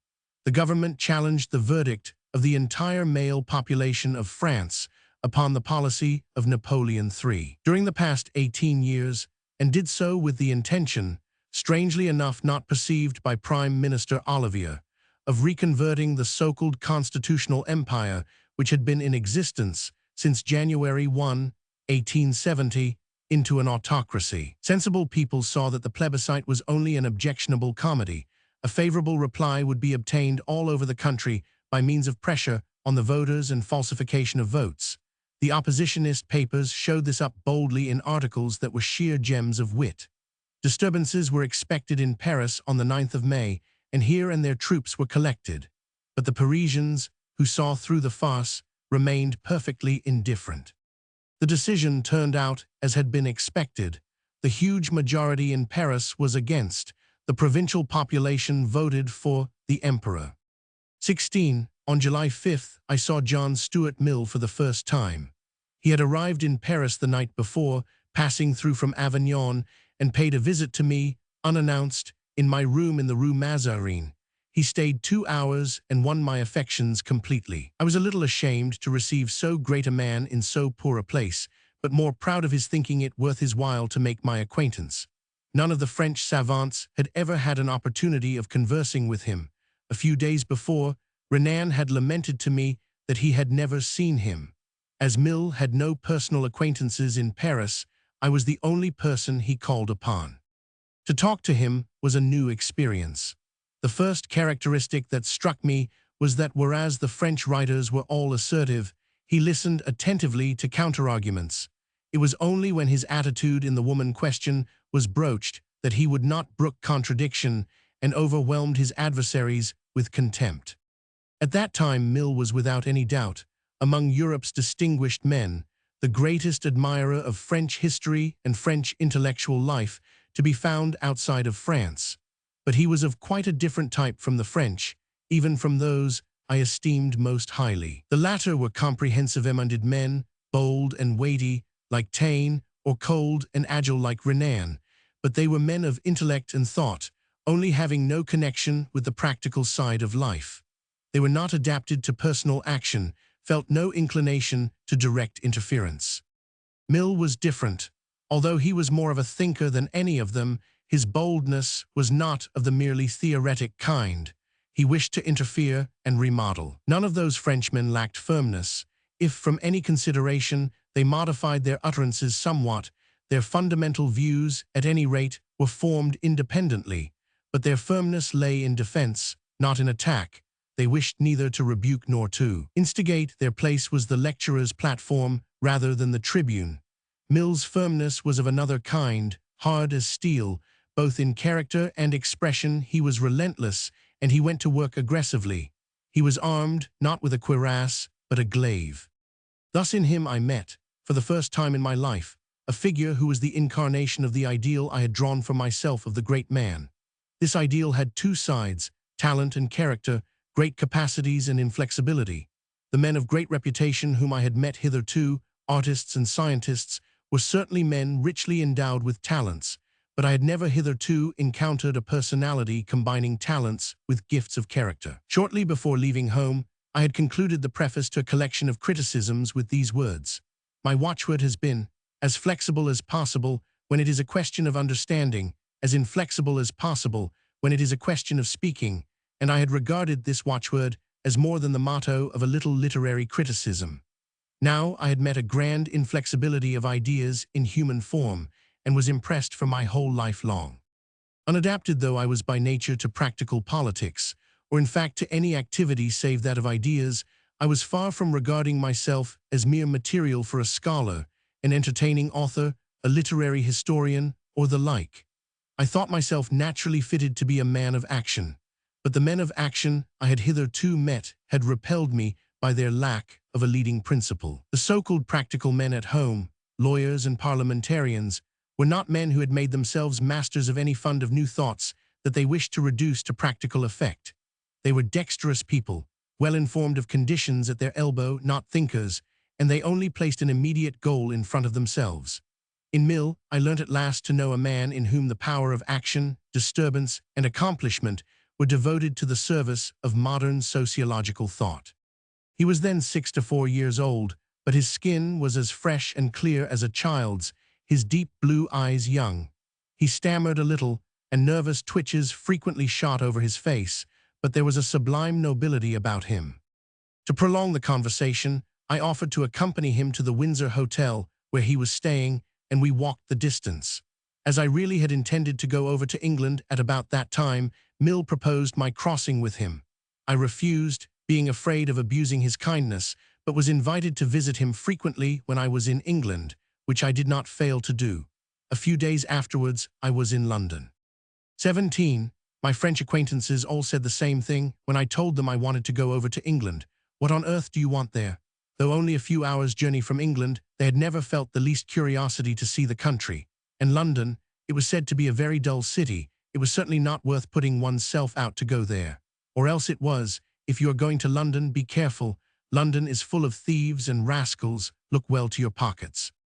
Only a few days later, the Parisians were shaken out of their calm, without, however, being shaken out of their self-satisfaction. The Duc de Gramont's speech on the 6th of July, which amounted to the statement that France was not going to stand any Hohenzollern on the throne of Spain, made the people fancy themselves deeply offended by the King of Prussia, and a current of martial exasperation ran through the irritable and misled people, who for 4 years had felt themselves humiliated by Prussia's strong position. All said and believed that in a week there would be war, and on both sides everything was so ordered that there might be. There was still hope that common sense might get the better of warlike madness in the French government, but this much was clear: there was going to be a sudden downfall of everything. Between Dover and Calais, the waves beat over the ship. From Dover, the train went at a speed of 60 miles an hour, and made one think him a great man who invented the locomotive, as great as Aristotle and Plato together. It seemed to me that John Stuart Mill was that kind of man. He opened, not roads, but railroads. His books were like iron rails, unadorned, but useful, leading to their goal. And what there was in the English locomotive that drew our train, like the driving instinct of England's character. Two things struck me on my journey across: a type of mechanical Protestant religiosity which was new to me, and the knowledge of the two languages along the coasts. A pleasant English doctor with whom I got into conversation sat reading steadily in a little Gospel of St. John that he carried with him, yawning as he read. The seamen on the ship and the coast dwellers both in England and France spoke English and French with about equal ease. It is probably the same in all border countries, but it occurred to me that what came about here quite naturally will in time be a possibility all over the world, namely, the mastery of a second and common language, in addition to a people's own. I drove into London through a sea of houses. When I had engaged a room, changed my clothes, and written a letter that I wanted to send off at once, the 18-year-old girl who waited on me informed me that no letters were accepted on Sundays. As I had some little difficulty in making out what she said, I supposed she had misunderstood my question and thought I wanted to speak to the post official, for I could not help laughing at the idea that even the letterboxes had to enjoy their Sabbath rest. But I found she was right. At the post office, even the letterbox was shut. As it was Sunday, I was obliged to put my letter in a pillar box in the street. In Paris, the summer heat had been oppressive. In London, to my surprise, the weather was fresh and cool, the air as light as it is in Denmark in autumn. My first visit was to the Greek and Assyrian collections in the British Museum. In the Kensington Museum and the Crystal Palace at Sydenham, I added to my knowledge of Michelangelo, to whom I felt drawn by a mighty affection. The admiration for his art, which was to endure undiminished all my life, was even then profound. I early felt that although Michelangelo had his human weaknesses and limitations, intellectually and as an artist, he is one of the 5 or 6 elect the world has produced, and scarcely any other great man has made such an impression on my inner life as he. In the British Museum, I was accosted by a young Dane with whom I had sometimes ridden out in the days of my riding lessons. This was Carl Betch, now a landed proprietor, and in his company I saw many of the sights of London and its environs. He knew more English than I, and could find his way anywhere. That the English are rigid in their conventions, he learnt one day to his discomfort. He had put on a pair of white trousers, and as this was opposed to the usual precedent and displeased, we were stared at by every man, woman, and child we met, as if the young man had gone out in his underclothing. I had a similar experience one day as I was walking about the National Gallery with a young German lady whose acquaintance I had made. An Englishwoman stopped her in one of the rooms to ask, "Was it you who gave up a check parasol downstairs?" And receiving an answer in the affirmative, she burst out laughing in her face and went off. On July 16th came the great daily expected news. War was declared, and in face of this astounding fact and all the possibilities it presented, people were struck dumb. The effect it had upon me personally was that I made up my mind to return as soon as possible to France, to watch the movement there. In London, where Napoleon III was hated and in a measure despised, France was included in the aversion felt for him. Everywhere, when I was asked on which side my sympathies were, they broke in at once: "We are all for Prussia." 18, as often as I could, I took the train to Blackheath to visit John Stuart 1099. He was good and great, and I felt myself exceedingly attracted by his greatness. There were fundamental features of his thought and mode of feeling that coincided with inclinations of my own. For instance, the utilitarian theory, as founded by Bentham and his father, and developed by him. I had written in 1868, "What we crave is no longer to flee from society and reality with our thoughts and desires. On the contrary, we wish to put our ideas into practice in society and life. That we may not become a nation of poetasters, we will simply strive towards actuality, the definite goal of utility, which the past generation mocked at. Who would not be glad to be even so little useful?" Thus I found myself mentally in a direction that led me towards Mill, and through many years' study of Kant and Litter, through an acquaintance with Mill's correspondence with Kant, I was prepared for philosophical conversations concerning the fundamental thoughts of empiric philosophy as opposed to speculative philosophy, conversations which, on Mill's part, tended to represent my entire university philosophical education at Copenhagen as valueless and wrong. But what drew me the most strongly to Mill was not similarity of thought, but the feeling of an opposed relationship. All my life, I had been afraid of going further in a direction towards which I inclined. I had always had a passionate desire to perfect my naturito, make good my defects.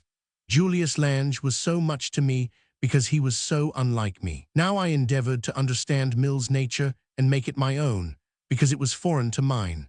By so doing, I was only obeying an inner voice that perpetually urged me.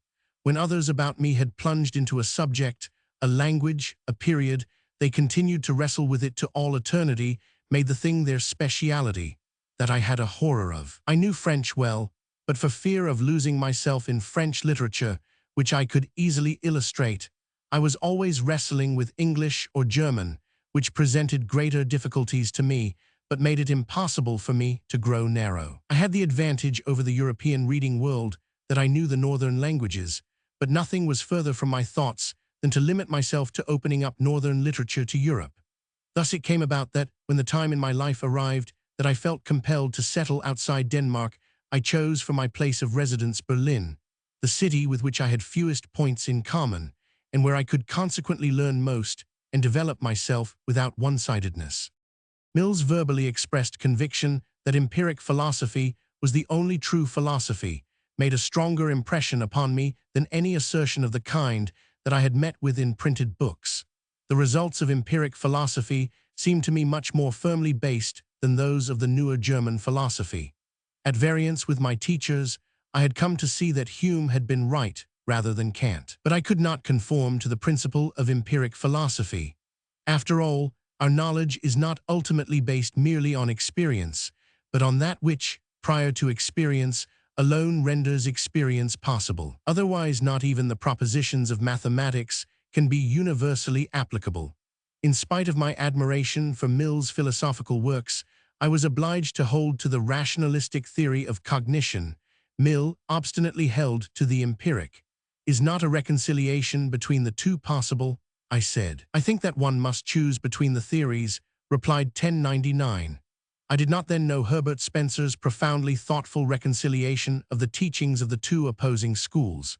He certainly maintains, as does the English school, that all our ideas have their root in experience, but he urges at the same time, with the Germans, that there are innate ideas. The conscious life of the individual that cannot be understood from the experience of the individual becomes explicable from the inherited experience of the race. Even the intellectual form, which is the condition of the individual's apprehension, is gradually made up out of the experience of the race, and consequently innate without for that reason being independent of foregoing experiences.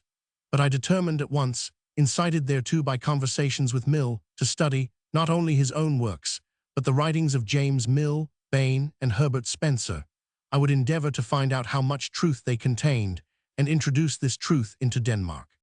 I was very much surprised when Mill informed me that he had not read a line of Hegel, either in the original or in translation, and regarded the entire Hegelian philosophy as sterile and empty sophistry. I mentally confronted this with the opinion of the man at the Copenhagen University who knew the history of philosophy best, my teacher, Hans Brochner, who knew, so to speak, nothing of contemporary English and French philosophy and did not think them worth studying. I came to the conclusion that here was a task for one who understood the thinkers of the two directions, who did not mutually understand one another. I thought that in philosophy, too, I knew what I wanted and saw a road open in front of me. However, I never traveled it.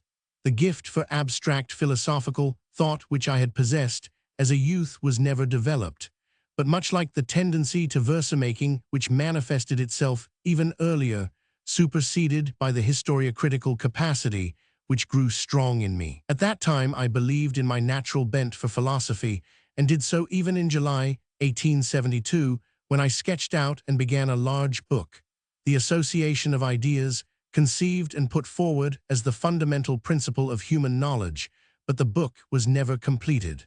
The capacity for abstraction was too weak in me. Still, if the capacity had no independent development, it had a subservient effect on all my criticism, and the conversations with Mill had a fertilizing and helpful influence on my subsequent intellectual life. 19. Some weeks passed in seeing the most important public buildings in London, reveling in the treasures of her museums and collections, and in making excursions to places in the neighborhood and to Oxford. I was absorbed by St. Paul's, saw it from end to end, and from top to bottom, stood in the crypt, where Sir Christopher Wren lies buried, see Monumentum Requiris, circumspicently compared Wellington's burial place here with that of Napoleon on the other side of the Channel. Then went up to the top of the building and looked out to every side over London, which I was already so well acquainted with that I could find my way everywhere alone, take the right omnibuses and the right trains by the Underground, without once asking my way. I spent blissful hours in the National Gallery. This choice collection of paintings, especially the Italian ones, afforded me the intense, overwhelming delight which poetry, the masterpieces of which I knew already, could no longer offer me. At the Crystal Palace I was fascinated by the tree ferns, as tall as fruit trees with us, and by the reproductions of the show buildings of the different countries, an Egyptian temple, a house from Pompeii, the lion's den from the Alhambra. Here, as everywhere, I sought out the zoological gardens, where I lingered longest near the hippopotami, who were as curious to watch when swimming as when they were on dry land. Their clumsiness was almost captivating. They reminded me of some of my enemies at home. Oxford, with the moss-grown, ivy-covered walls, with all the poetry of conservatism, fascinated me by its dignity and its country freshness. There the flower of the English nature was expressed in buildings and trees. The antiquated and non-popular instruction, however, repelled me, and the old classics were almost unrecognizable in English guise. For instance, the anglicized veni, vidi, vici, which was quoted by a student.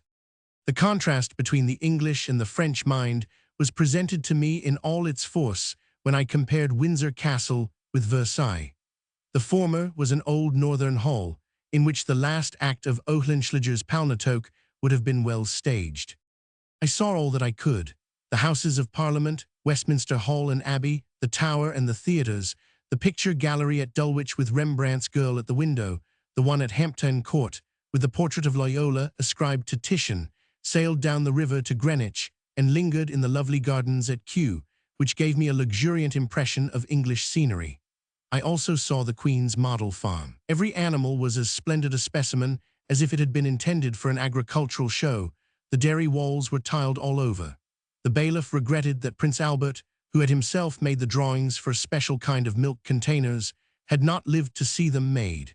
It was not without its comic aspect to hear him inform you sadly concerning an old bullock that the Queen herself had given it the name of Prince Albert. For me, accustomed to the gay and grotesque life deployed in an evening at the dancing place of the Parisian students in the Closerie des Lilas, it was instructive to compare this with a low English dancing house, the Holborn Casino, which was merely sad, stiff, and repulsive. Poverty in London was very much more conspicuous than in Paris. It spread itself out in side streets in the vicinity of the main arteries in its most pitiable form. Great troops, regular mobs of poor men, women, and children in rags, dispersed like ghosts at dawn, fled away hurriedly and vanished as soon as a policeman approached and made sign to them to pass on. There was nothing corresponding to it to be seen in Paris. Crime, too, bore a very different aspect here. In Paris, it was decked out and audacious, but retained a certain dignity. Here, in the evening, in thickly frequented streets, whole swarms of ugly, wretchedly dressed, half or wholly drunken women could be seen reeling about, falling, and often lying in the street. Both the tendency of the English to isolate themselves and their social instincts were quite different from those of the French. I was permitted to see the comfortably furnished Athenaeum Club in Pall Mall, membership of which was so much desired that people of high standing would have their names on the list for years beforehand, and these clubs corresponded to the cafés in Paris, which were open to every passer-by. I noticed that in the restaurants, the tables were often hidden behind high screens, that the different parties who were dining might not be able to see one another. 20. The house in London where I was happiest was Antonio Gallinga's. A letter from the Hotchs was my introduction there, and I was received and taken up by them as if they had known me and liked me for years. Antonio Gallinger, then a man of 70, who nevertheless gave one an impression of youthfulness, had a most eventful life behind him. He had been born at Parma, was flung into prison at the age of 20 as a conspirator under Mazzini, was banished from Piedmont, spent some time at Malta, in the United States and in England, where he earned his living as a journalist and teacher of languages, and in 1848 returned to Italy, where he was active as a liberal politician. After the Battle of Novara, he was again obliged to take refuge in London, but he was recalled to Piedmont by Cavour, who had him elected deputy for Castlemont. He wrote an Italian grammar in English, and likewise in English, the history of Piedmont, quarreled with Mazzini's adherents, withdrew from parliamentary life, and in preference to settling down permanently in Italy elected to be war correspondent to the Times. In that capacity, he took part from 1859 onwards in the campaigns in Italy, in the North American states, in Denmark, and in Spain. His little boy was still wearing the Spanish national costume. Now he had settled down in London, on the staff of the Times, and had just come into town from the country, as the paper wished him to be near, on account of the approaching war. Napoleon III, to whom Gallinger had vowed an inextinguishable hatred, had been studied so closely by him that the emperor might be regarded as his specialty. He used the energetic, violent language of the old revolutionary, was with all his heart and soul an Italian patriot, but had, through a 20 years' connection with England, acquired the practical English view of political affairs. Towards Denmark, where he had been during the most critical period of the country's history, he felt kindly, but our war methods had, of course, not been able to excite his admiration. Neither had our diplomatic negotiations during the war. Gallinger was a well-to-do man. He owned a house in the best part of London and a house in the country as well. He was a powerful man, with passionate feelings, devoid of vanity. It suited him well that the Times, as the English custom is, printed his articles unsigned. He was pleased at the increased influence they won thereby, inasmuch as they appeared as the expression of the universal paper's verdict. His wife was an Englishwoman, pleasant and well-bred, of cosmopolitan education and really erudite. Not only did she know the European languages, but she wrote and spoke Hindustani. She was a splendid specimen of the English housekeeper, and devoted herself enthusiastically to her two exceedingly beautiful children, a boy of 11 and a little girl of 9. The children spoke English, Italian, French, and German with equal facility and correctness. Mrs. Gallinger had a more composite and a deeper nature than her husband, who doubted neither the truth of his ideas nor their salutary power. She shared his and my opinions without sharing our confidence in them. When she heard me say that I intended to assert my ideas in Denmark and wage war against existing prejudices, she would say, in our long conversations, "I am very fond of Denmark. The people there seem to me to be happy, despite everything, and the country not to be overpopulated. In any case, the population finds ample means of outlet in sea life and emigration. Denmark is an idyllic little country. Now you want to declare war there." My thoughts seek down in dark places, and I ask myself whether I really believe that truth does any good, whether in my secret heart I am convinced that strife is better than stagnation. I admire Oliver Cromwell, but I sympathize with Falkland, who died with peace. Peace. Footnote: Sir Lucius Carey, 2nd Viscount Falkland, who fell at Newbury, Sept. 20, 1643, on his lips. I am afraid that you will have to bear a great deal. You will learn that the accoutrements of truth are a grievously heavy coat of mail. You will call forth reaction. Even that is the least.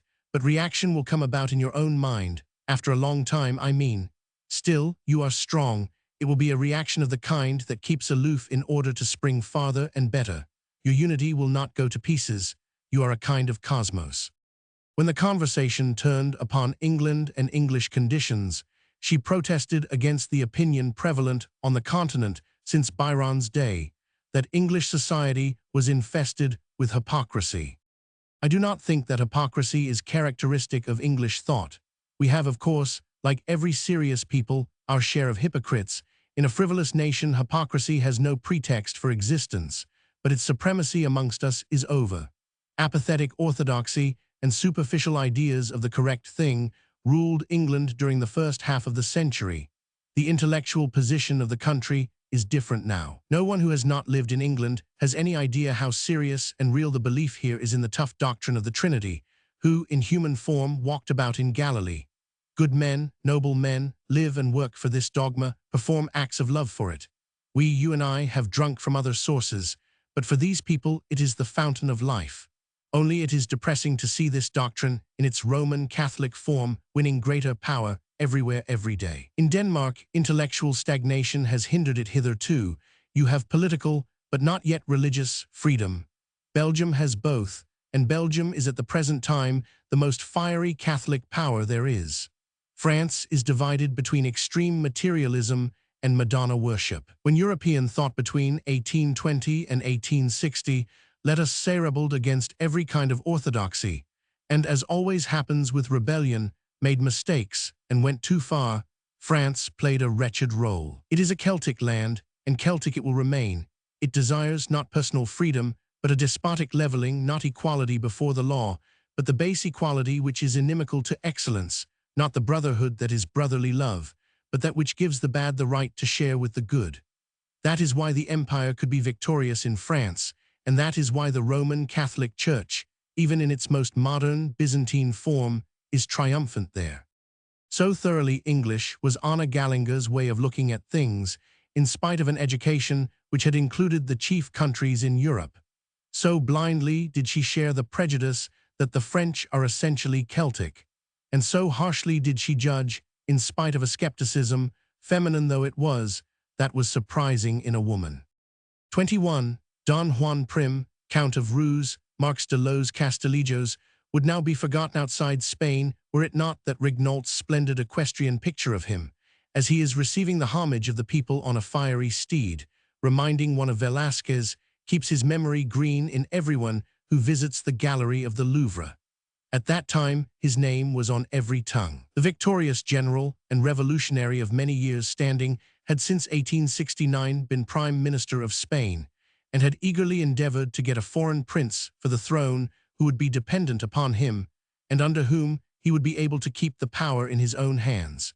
He had now offered the throne of Spain to Leopold of Hohenzollern, but without having assured himself of the consent of the powers. That of Prussia was of course safe enough, and for 6 weeks Napoleon had looked on benevolently at the negotiations, and acted as though the arrangement had his approval, which Prim had the more reason to suppose since Leopold was related to the Murat family, and the emperor had raised no objection to a Hohenzollern ascending the throne of Romania. Consequently, Prim was thunderstruck when France suddenly turned round and seized upon this trivial pretext for a breach of the peace. He was in regular correspondence with the Gallingas, whom he had seen a good deal of during the years, after the unsuccessful rebellion against Queen Isabella that he had spent in London. At that time he had been a man of 50, and with his little body and large head, had looked very strange among Englishmen. He was of modest birth, but denied the fact. He was now a Spanish grandee of the first class, but this was through a patent bestowed on him for courage in the war with Morocco. He had little education, did not know a word of English, wrote French with a purely fantastic orthography, but had excellent qualities as a liberal, an army chief, and a popular leader. Still, he was not pleased that Regnault had painted him greeted by the enthusiastic cheers of an untidy, ragged mob of rebels. He would have preferred to be receiving the acclamations of regular troops, and of the highest men and women in the nation, as now, at the conclusion of his career, he really was. Only a few months later, in December 1870, he was shot by an assassin in the streets of Madrid. In Prim's communications to Gallinga, the attitude of the French government appeared to me in a most unfavorable light. Olivier, the premier, I had long despised. It did not need much political acumen to see that he was an ambitious and conceited phrasemonger who would let himself be led by the nose by those who had disarmed him. The emperor himself was a wreck. I had had no doubt of that since I had one day seen him at very close quarters in the Louvre, where he was inspecting some recently hung decorative paintings. It was quite evident that he could not walk alone, but advanced, half-sliding, supported by 2 tall chamberlains, who each gave him an arm. His eyes were half-closed, and his gaze absolutely dulled. The dressed and waxed mustache, which ran to a needle-like point, looked doubly tasteless against his wax mask of a face. He was the incarnation of walking decrepitude, vapid, and slack. Quite evidently, he had committed the blunder of trusting to a split in Germany. In his blindness, he explained that he had come to free the Germans, who had, against their will, been incorporated into Prussia, and all Germany rose like one man against him. And in his foolish proclamation, he declared that he was waging this war for the sake of the civilizing ideals of the First Republic, as if Germany were now going to be civilized for the first time, and as if he, who had made an end of the Second Republic by a coup d'etat, could speak in the name of Republican freedom. His whole attitude was mendacious and mean, and the wretched pretext under which he declared war could not but prejudice Europe against him. In addition to this, as they knew very well in England, from the earlier wars of the Empire, he had no generals. His victories had been soldier victories. I was very deeply impressed, in the next place, by the suicide of Provost Paradol. I had studied most carefully his book, La France Nouvelle. I had seen in this friend and comrade of Taine and of Renan the political leader of the future in France. No one was so well acquainted with its resources as he. No one knew better than he what policy ought to be followed. If he had despaired, it was because he foresaw that the situation was hopeless. He had certainly made mistakes. First, in believing that in January it had been Napoleon's serious intention to abrogate personal control of the state, then that of retaining, despite the long hesitation so well known to me, his position as French envoy to North America after the plebiscite.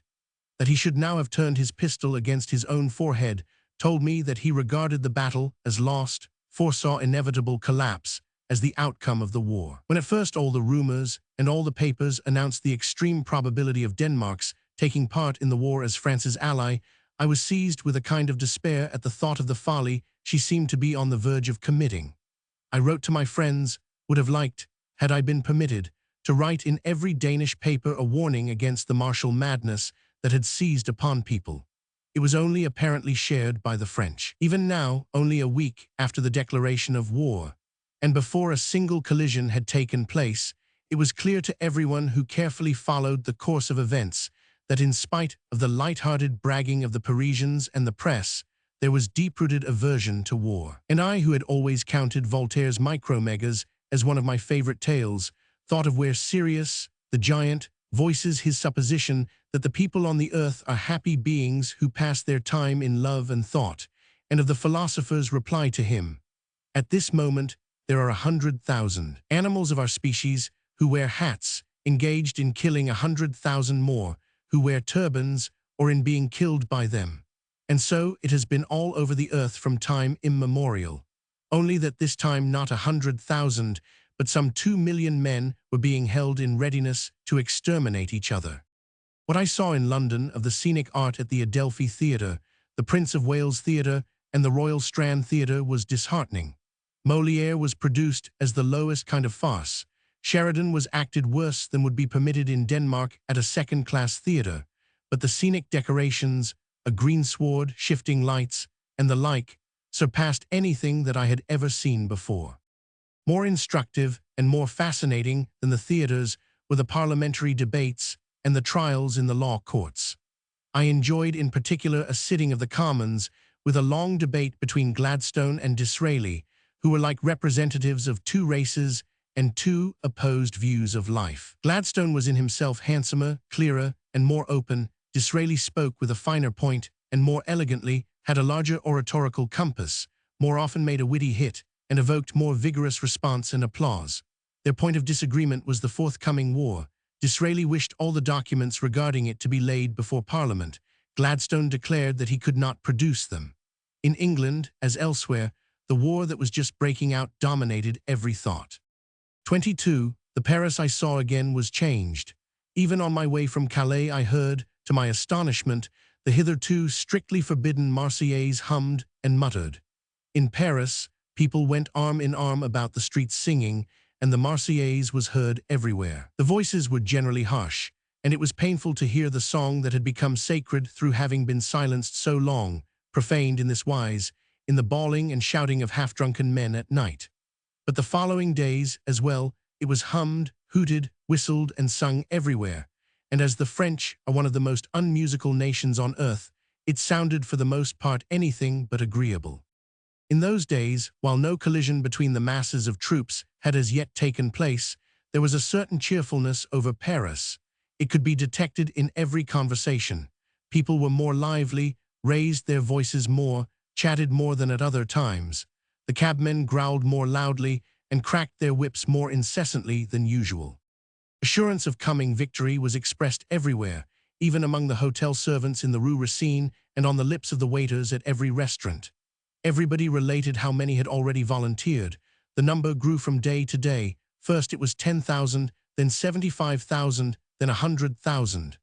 In the Quartier Latin, the students sat in their cafes, many of them in uniform, surrounded by their comrades, who were bidding them goodbye. It was characteristic that they no longer had their womenfolk with them. They had flung them aside, now that the matter was serious. Every afternoon, a long stream of carriages, filled with departing young soldiers, could be seen moving out towards the Gare du Nord. From every carriage large flags waved. Women, their old mothers, workwomen, who sat in the carriages with them, held enormous bouquets on long poles. The dense mass of people through which one drove were grave, but the soldiers for the most part retained their gaiety, made grimaces, smoked and drank. Nevertheless, the Emperor's proclamation had made a very poor impression.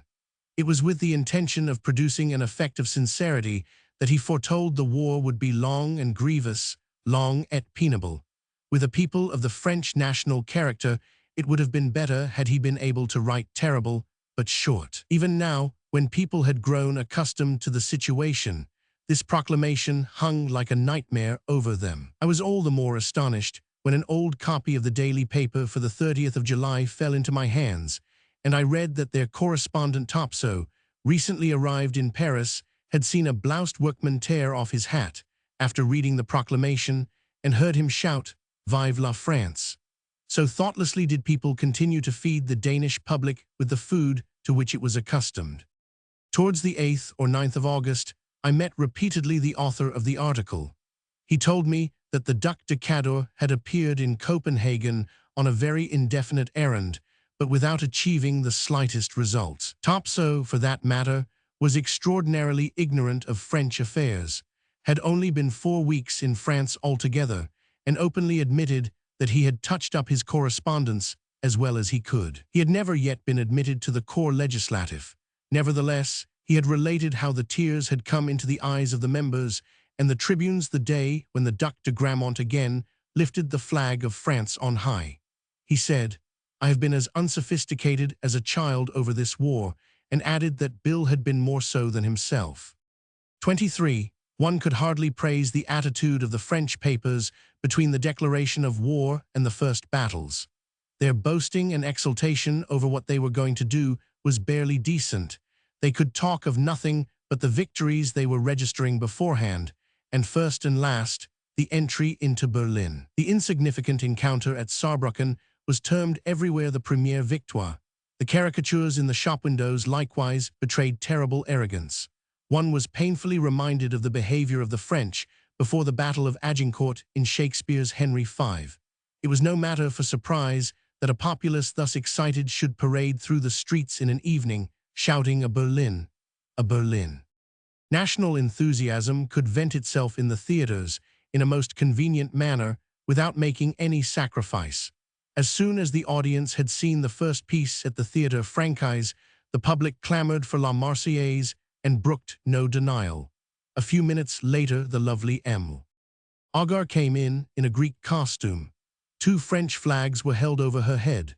She then sang, quietly, sublimely, with expression at the same time restrained and inspiring, the Marseillaise. The countless variations of her voice were in admirable keeping with her animated and yet sculptural gesticulation, and the effect was thrilling, although certain passages in the song were hardly suitable to the circumstances of the moment. For instance, the invocation of freedom, the prayer to her to fight for her defenders. When the last verse came, she seized the flag and knelt down. The audience shouted, "Debout." All rose and listened standing to the conclusion, which was followed by mad applause. People seized upon every opportunity of obtruding their patriotism. One evening, Le Lion Amoureux was given. In the long speech which concludes the second act, a young Republican describes the army which, during the Revolution, crossed the frontier for the first time and utterly destroyed the Prussian armies. The whole theater foamed like the sea. 24. Those were summer days, and in spite of the political and martial excitement, the peaceful woods and parks in the environs of Paris were tempting. From the Quartier Latin, many a couple secretly found their way to the forests of Saint-Germain or the lovely wood at Chantilly. In the morning, one bought a roast fowl and a bottle of wine, then spent the greater part of the day under the beautiful oak trees, and sat down to one's meal in the pleasant green shade. Now and again, one of the young women would make a wreath of oak leaves and twine it round her companion's straw hat, while he, bareheaded, lay gazing up at the tree-tops. For a long time, I kept just such a wreath as a remembrance, and its withered leaves roused melancholy reflections some years later, for during the war every tree of the Chantilly wood had been felled. The wreath was all that remained of the magnificent oak forest. 25. The news of the Battle of Weissenberg on August 4th was a trouble, but this chiefly manifested itself in profound astonishment. What? They had suffered a defeat, but one did not begin to be victorious at once. Victory would soon follow now. And indeed, next morning, the news of a victory ran like lightning about the town. It had been so confidently expected that people quite neglected to make inquiries as to how and to what extent it was authenticated. There was bunting everywhere. All the horses had flags on their heads. People went about with little flags in their hats. As the day wore on, it turned out to be all a false report, and the depression was great. Next evening, as I came out of the Theatre Francais, there stood the Emperor's awful telegram to read, several copies of it posted up on the columns of the porch. MacMahon has lost a battle. Frossard is retreating. Put Paris in a condition of defense as expeditiously as possible. Then, like everyone else, I understood the extent of the misfortune. Napoleon had apparently lost his head. It was very unnecessary to publish the conclusion of the telegram. Immediately afterwards was issued the Empress Proclamation, which was almost silly. I am with you. It ran a charming consolation for the Parisians. Astonishment produced a kind of paralysis. Anger looked round for an object on which to vent itself, but hardly knew whom to select. Besides, people had really insufficient information as to what had happened. The Siècle printed a fairly turbulent article at once, but no exciting language in the papers was required. Even a foreigner could perceive that if it became necessary to defend Paris after a second defeat, the empire would be at an end. The exasperation which had to vent itself was directed at first against the ministers, and ridiculously enough, the silence imposed on the press concerning the movements of the troops Le Mutisme was blamed for the defeat at Weissenberg. Then the exasperation swung back and was directed against the generals, who were dubbed negligent and incapable, until, ponderously and slowly, it turned against the emperor himself. But with the haste that characterizes French emotion, and the rapidity with which events succeeded one another, even this exasperation was of short duration. It raged for a few days, and then subsided for want of contradiction of its own accord, for the conviction spread that the emperor's day was irrevocably over and that he continued to exist only in name. A witness to the rapidity of this volte-face were 3 consecutive articles by Edmond about in Le Soir. The first, written from his estate in Saverne, near Strasbourg, was extremely bitter against the emperor. It began, Napoleon tertio feliciter regnant, as people said in the olden days, I have seen with my own eyes what I never thought to see, Alsace overrun by the enemy's troops. The next article, written some days later in the middle of August, when about had come to Paris, called the Emperor, without more ado, the last Bonaparte, and began, I see that I have been writing like a true provincial. In the provinces at the moment, people have 2 curses on their lips, one for the Prussians and one for those who began the war. In Paris, they have got much farther. There they have only 1 curse on their lips, 1 thought and 1 wish. There are names that are no more mentioned in Paris than if they belonged to the 12th century. What he wrote was, at the moment, true and correct. I was frequently asked in letters what the French now said about the government and the emperor. The only answer was that all that side of the question was antiquated in Paris. If I were to say to one of my acquaintances, bien, que dites-vous de l'empereur? The reply would be, mais mon cher, je ne dis rien de lui. Vous voyez bien que moi, qu'il n'y compte plus. C'est un homme par terre. Tout le monde le sait, la gauche même ni elle attaque plus. Even General Trochu, the governor of the capital, did not mention Napoleon's name in his proclamation to Paris. He himself hardly dared to send any messages. After having been obliged to surrender the supreme command, he followed the army like a mock emperor, a kind of onlooker, a superfluous piece on the board. People said of him, "On croit quil si promin un peu aux environs de Chalons." As can be seen from this, the deposition of the emperor had taken place in people's consciousness, and was, so to speak, publicly settled several weeks before the Battle of Sedan brought with it his surrender to the King of Prussia and the proclamation of the French Republic. The Revolution of September 4th was not an overturning of things. It was merely the ratification of a state of affairs that people were already agreed upon in the capital, and had been even before the Battle of Gravelotte. In Paris, preparations were being made with the utmost energy for the defense of the city. All men liable to bear arms were called up, and huge numbers of volunteers were drilled. It was an affecting sight to see the poor workmen drilling on the Place du Carrousel for enrollment in the volunteer corps. Really, most of them looked so bloodless and wretched that one was tempted to think they went with the rest for the sake of the franc a day and uniform. 26. Anyone whose way led him daily past the fortifications could see, however technically ignorant he might be, that they were exceedingly insignificant. Constantly, too, one heard quoted Trochu's words, "I do not delude myself into supposing that I can stop the Prussians with the matchsticks that are being planted on the ramparts." Strangely enough, Paris shut herself in with such a wall of masonry that in driving through it in the Bois de Boulogne, there was barely room for a carriage with 2 horses. They bored loopholes in these walls and ramparts, but few doubted that the German artillery would be able to destroy all their defenses with the greatest ease. Distribute arms to the civil population, as the papers unanimously demanded, from readily comprehensible reasons no one dared to do. The Empress government had to hold out for the existing state of things. Nevertheless, in Paris, certainly from about the 8th August, people were under the impression that what had been lost was lost irrevocably. I considered it would be incumbent upon my honor to return to Denmark if we were drawn into the war, and I lived with this thought before my eyes. I contemplated with certainty an approaching revolution in France. I was vexed to think that there was not one conspicuously great and energetic man among the leaders of the opposition, and that such a poor wretch as Rochefort was once more daily mentioned and dragged to the front. Of Gambetta no one as yet thought, although his name was respected, since he had made himself felt the last season as the most vehement speaker in the chamber. But it was not speakers who were wanted, and people did not know that he was a man of action. The ministry that followed Olivier's inspired me with no confidence. Palicao, the prime minister, was termed in the papers an iron man, the usual set phrase. It was said that he would not scruple to clear the boulevards with grape, but the genius needed for such a performance was not overwhelming. What he had to do was to clear France of the Germans, and that was more difficult. Renan had had to interrupt the journey to Spitzbergen, which he had undertaken in Prince Napoleon's company.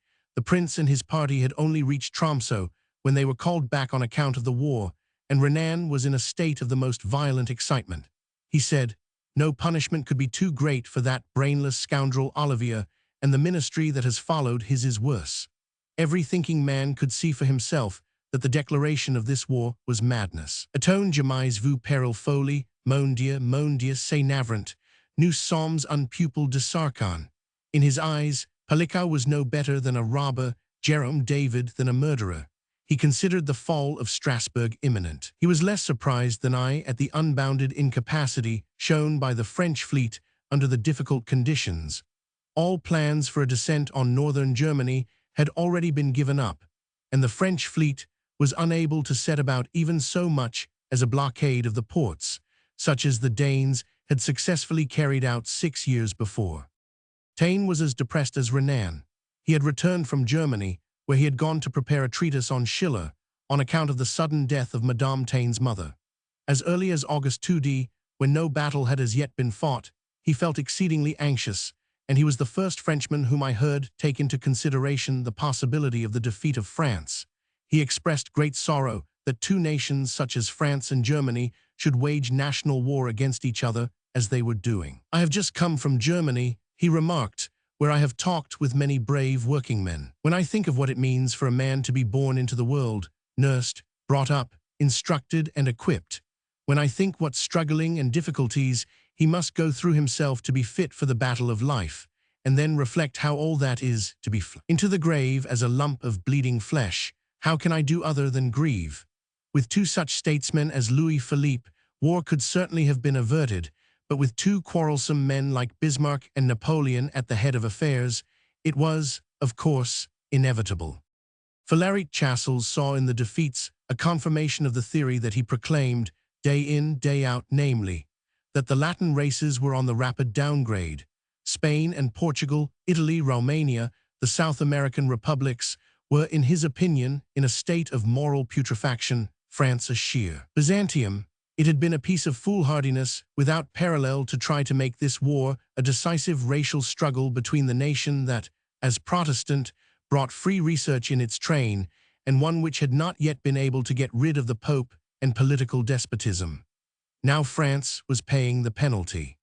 Out in the country at Meudon, where he was, there had probably from carelessness occurred repeated explosions, the last time on August 20th. 20 cases of cartridges had just been sent to Bazin, 100 still remained, which were to start the day that they were urgently required. They blew up, and no one in the town doubted that the explosion was the work of Prussian spies, for things had come to such a pass that people saw Prussian spies everywhere. During the first month of the war, all Germans were called Prussians. Importance was attached to the fact that General Frossard's nephew, a young lieutenant who lay wounded in Chasles' tower house from a sword thrust in the chest and was usually delirious, at the crash had jumped up and come to his senses, crying out, "It is treachery, it is chamber no. 6 blowing up. As a matter of fact, that was where the cartridges were. It was said that at Meudon traces had been found of the same explosive as had been used in bombs against the emperor during the first days of May, a plot that had probably been hatched by the police. The perpetrator, however, doubtless for good reasons, was not discovered. Whatever vanity there was about old Philaric Chasles left him altogether during this critical time, which seemed to make good men better still. His niece, too, who used to be loud-voiced and conceited, was quite a different person.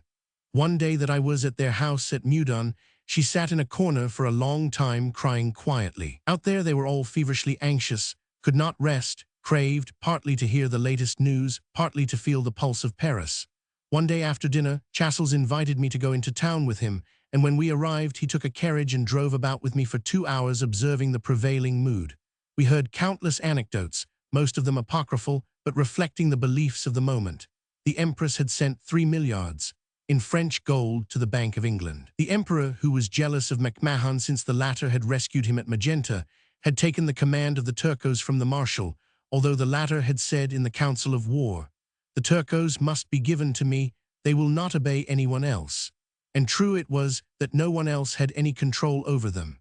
If one had committed theft or misbehaved himself in any other way, and MacMahon, whom they called only our Marshal, rode down the front of their lines and scolded them, they began to cry, rushed up and kissed his feet, and hung to his horse, like children asking for forgiveness.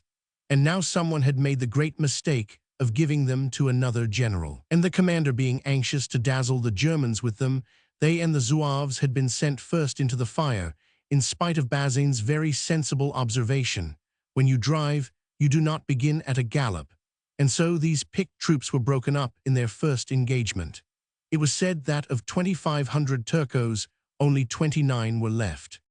An anecdote like the following, which was told to us, will serve to show how popular legends grow up.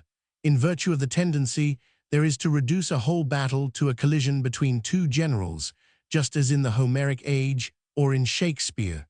The Crown Prince of Prussia was fighting very bravely at Worth, in the front ranks. That he threw the Turcos into confusion was the result of a ray of sunlight falling on the silver eagle on his helmet. The Arabs thought it a sign from heaven. MacMahon, who was shooting in the ranks, was so near the Crown Prince that the latter shouted to him in French, "Voilà un homme," but the Frenchman surpassed him in chivalrous politeness, for he saluted and replied, "Voilà un héros." 27. After my return to Paris, I had taken lessons from an excellent language teacher, Mademoiselle Gemming, an old maid who had for many years taught French to Scandinavians, and for whom I wrote descriptions and remarks on what I saw to acquire practice in written expression. She had known most of the principal northerners who had visited Paris during the last 20 years, had taught Magdalene Thorsen, amongst others, when this latter as a young woman had stayed in Paris. She was an excellent creature, an unusual woman, intellectual, sensitive, and innocent, who made an unforgettable impression upon one. Besides the appointed lesson times, we sometimes talked for hours together. How sad that the lives of such good and exceptional women should vanish and disappear, without any special thanks given to them in their lifetimes, and with no one of the many whom they have benefited to tell publicly of their value. She possessed all the refinement of the French, together with the modesty of an old maid, was both personally inexperienced, and by virtue of the much that she had seen, very experienced in worldly things. I visited her again in 1889, after the lapse of 19 years, having learned her address through Jonas Lai and his wife, who knew her. I found her older, but still more charming and touchingly humble. It cut me to the heart to hear her say, "C'est une vraie charite que vous me faites de venir me voir." Emile Gemming was profoundly affected, like everyone else, by what we were daily passing through during this time of heavy strain.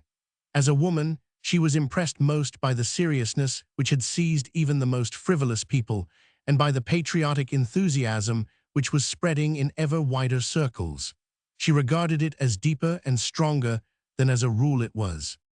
28. The temper prevailing among my Italian friends was very different. The Italians, as their way was, were just like children, laughed at the whole thing, were glad that the Prussians were drubbing the French, to whom, as good patriots, they wished every misfortune possible. The French had behaved like tyrants in Italy, now they were being paid out. Besides which, the Prussians would not come to Paris, but if they did come, they would be nice to them and invite them to dinner like friends. Sometimes I attempted to reply, but came off badly. One day that I had ventured a remark to a large and ponderous Roman lady on the ingratitude of the Italians towards the French, the good lady jumped as if a knife had been stuck into her and expatiated passionately on the infamy of the French. The Romans were, as everyone knew, the first nation on earth. The French had outraged them, had dared to prevent them making their town the capital of Italy by garrisoning it with French soldiers who had no business there, so that they had themselves asked for the nemesis which was now overtaking them, and which the Italians were watching with flashing eyes. She said this, in spite of her anger, with such dignity and such a bearing, that one could not but feel that, if she were one day called upon to adorn a throne, she would seat herself upon it as naturally, and as free from embarrassment, as though it were nothing but a Roman woman's birthright. 29. In the meantime, defeats and humiliations were beginning to confuse the good sense of the French, and to lead their instincts astray. The crowd could not conceive that such things could come about naturally. The Prussians could not possibly have won by honorable means, but must have been spying in France for years. Why else were so many Germans settled in Paris? The French were paying now not for their faults, but for their virtues, the good faith, the hospitality, the innocent welcome they had given to treacherous immigrants. They had not understood that the foreigner from the north was a crafty and deceitful enemy. It gradually became uncomfortable for a foreigner in Paris. I never went out without my passport, but even a passport was no safeguard. It was enough for someone to make some utterly unfounded accusation, express some foolish, chance suspicion for the non-Frenchman to be maltreated as a spy. Both in Metz and in Paris, in the month of August, people who were taken for Prussians were hanged or dismembered. In the latter part of August, the papers reported from the Dordogne that a mob there had seized a young man, a 1,000 de Monies, of whom a gang had asserted that he had shouted "Vive la Prusse," had stripped him, bound him with ropes, carried him out into a field, laid him on a pile of damp wood, and as this would not take fire quick enough, had pushed trusses of straw underneath all round him and burnt him alive. From the Quartier La Villette in Paris, one heard every day of similar slaughter of innocent persons who the people fancied were Prussian spies. Under such circumstances, a trifle might become fatal. One evening at the end of August, I had been hearing El Africain at the Grand Opera, and at the same time Marie Sass's delivery of the Marseillaise sang as though she had 100 fine bells in her voice, but she sang the national anthem like an aria. Outside the opera house, I hailed a cab. The coachman was asleep. A man jogged him to wake him, and he started to drive. I noticed that during the drive he looked at his watch and then drove on for all that he was worth, as fast as the harness and reins would stand. When I got to the hotel, I handed him his fare and a 4 sous tip. He bawled out that it was not enough. He had been de remise. He had taken me for someone else. Being waked so suddenly, he had been bespoken by another gentleman. I laughed and replied that that was his affair, not mine. What had it got to do with me? But as all he could demand, if he had really been de remise, was 2 sous more, and as, under the ordinances prevailing, it was impossible to tell whether he was or not, I gave him the 2 sous, but no tip with it, since he had no right to claim it, and I had not the slightest doubt that he was lying. Then he began to croak that it was a shame not to give a pourboire, and seeing that did not help matters, as I simply walked up the hotel steps, he shouted in his ill temper, first vous n'êtes pas francais, and then vous êtes Prussian. No sooner had he said it than all the hotel servants who were standing in the doorway disappeared, and the people in the street listened, stopped, and turned round. I grasped the danger and flew into a passion. In one bound I was in the road. I rushed at the cabman, seized him by the throat and shook my hand, with its knuckle-duster upon it, threateningly at his head. Then he forgot to abuse me and suddenly whined, "Ne frappez pas, monsieur," mounted his box, and drove very tamely away. In my exasperation, I called the hotel waiters together and poured scorn on them for their cowardice.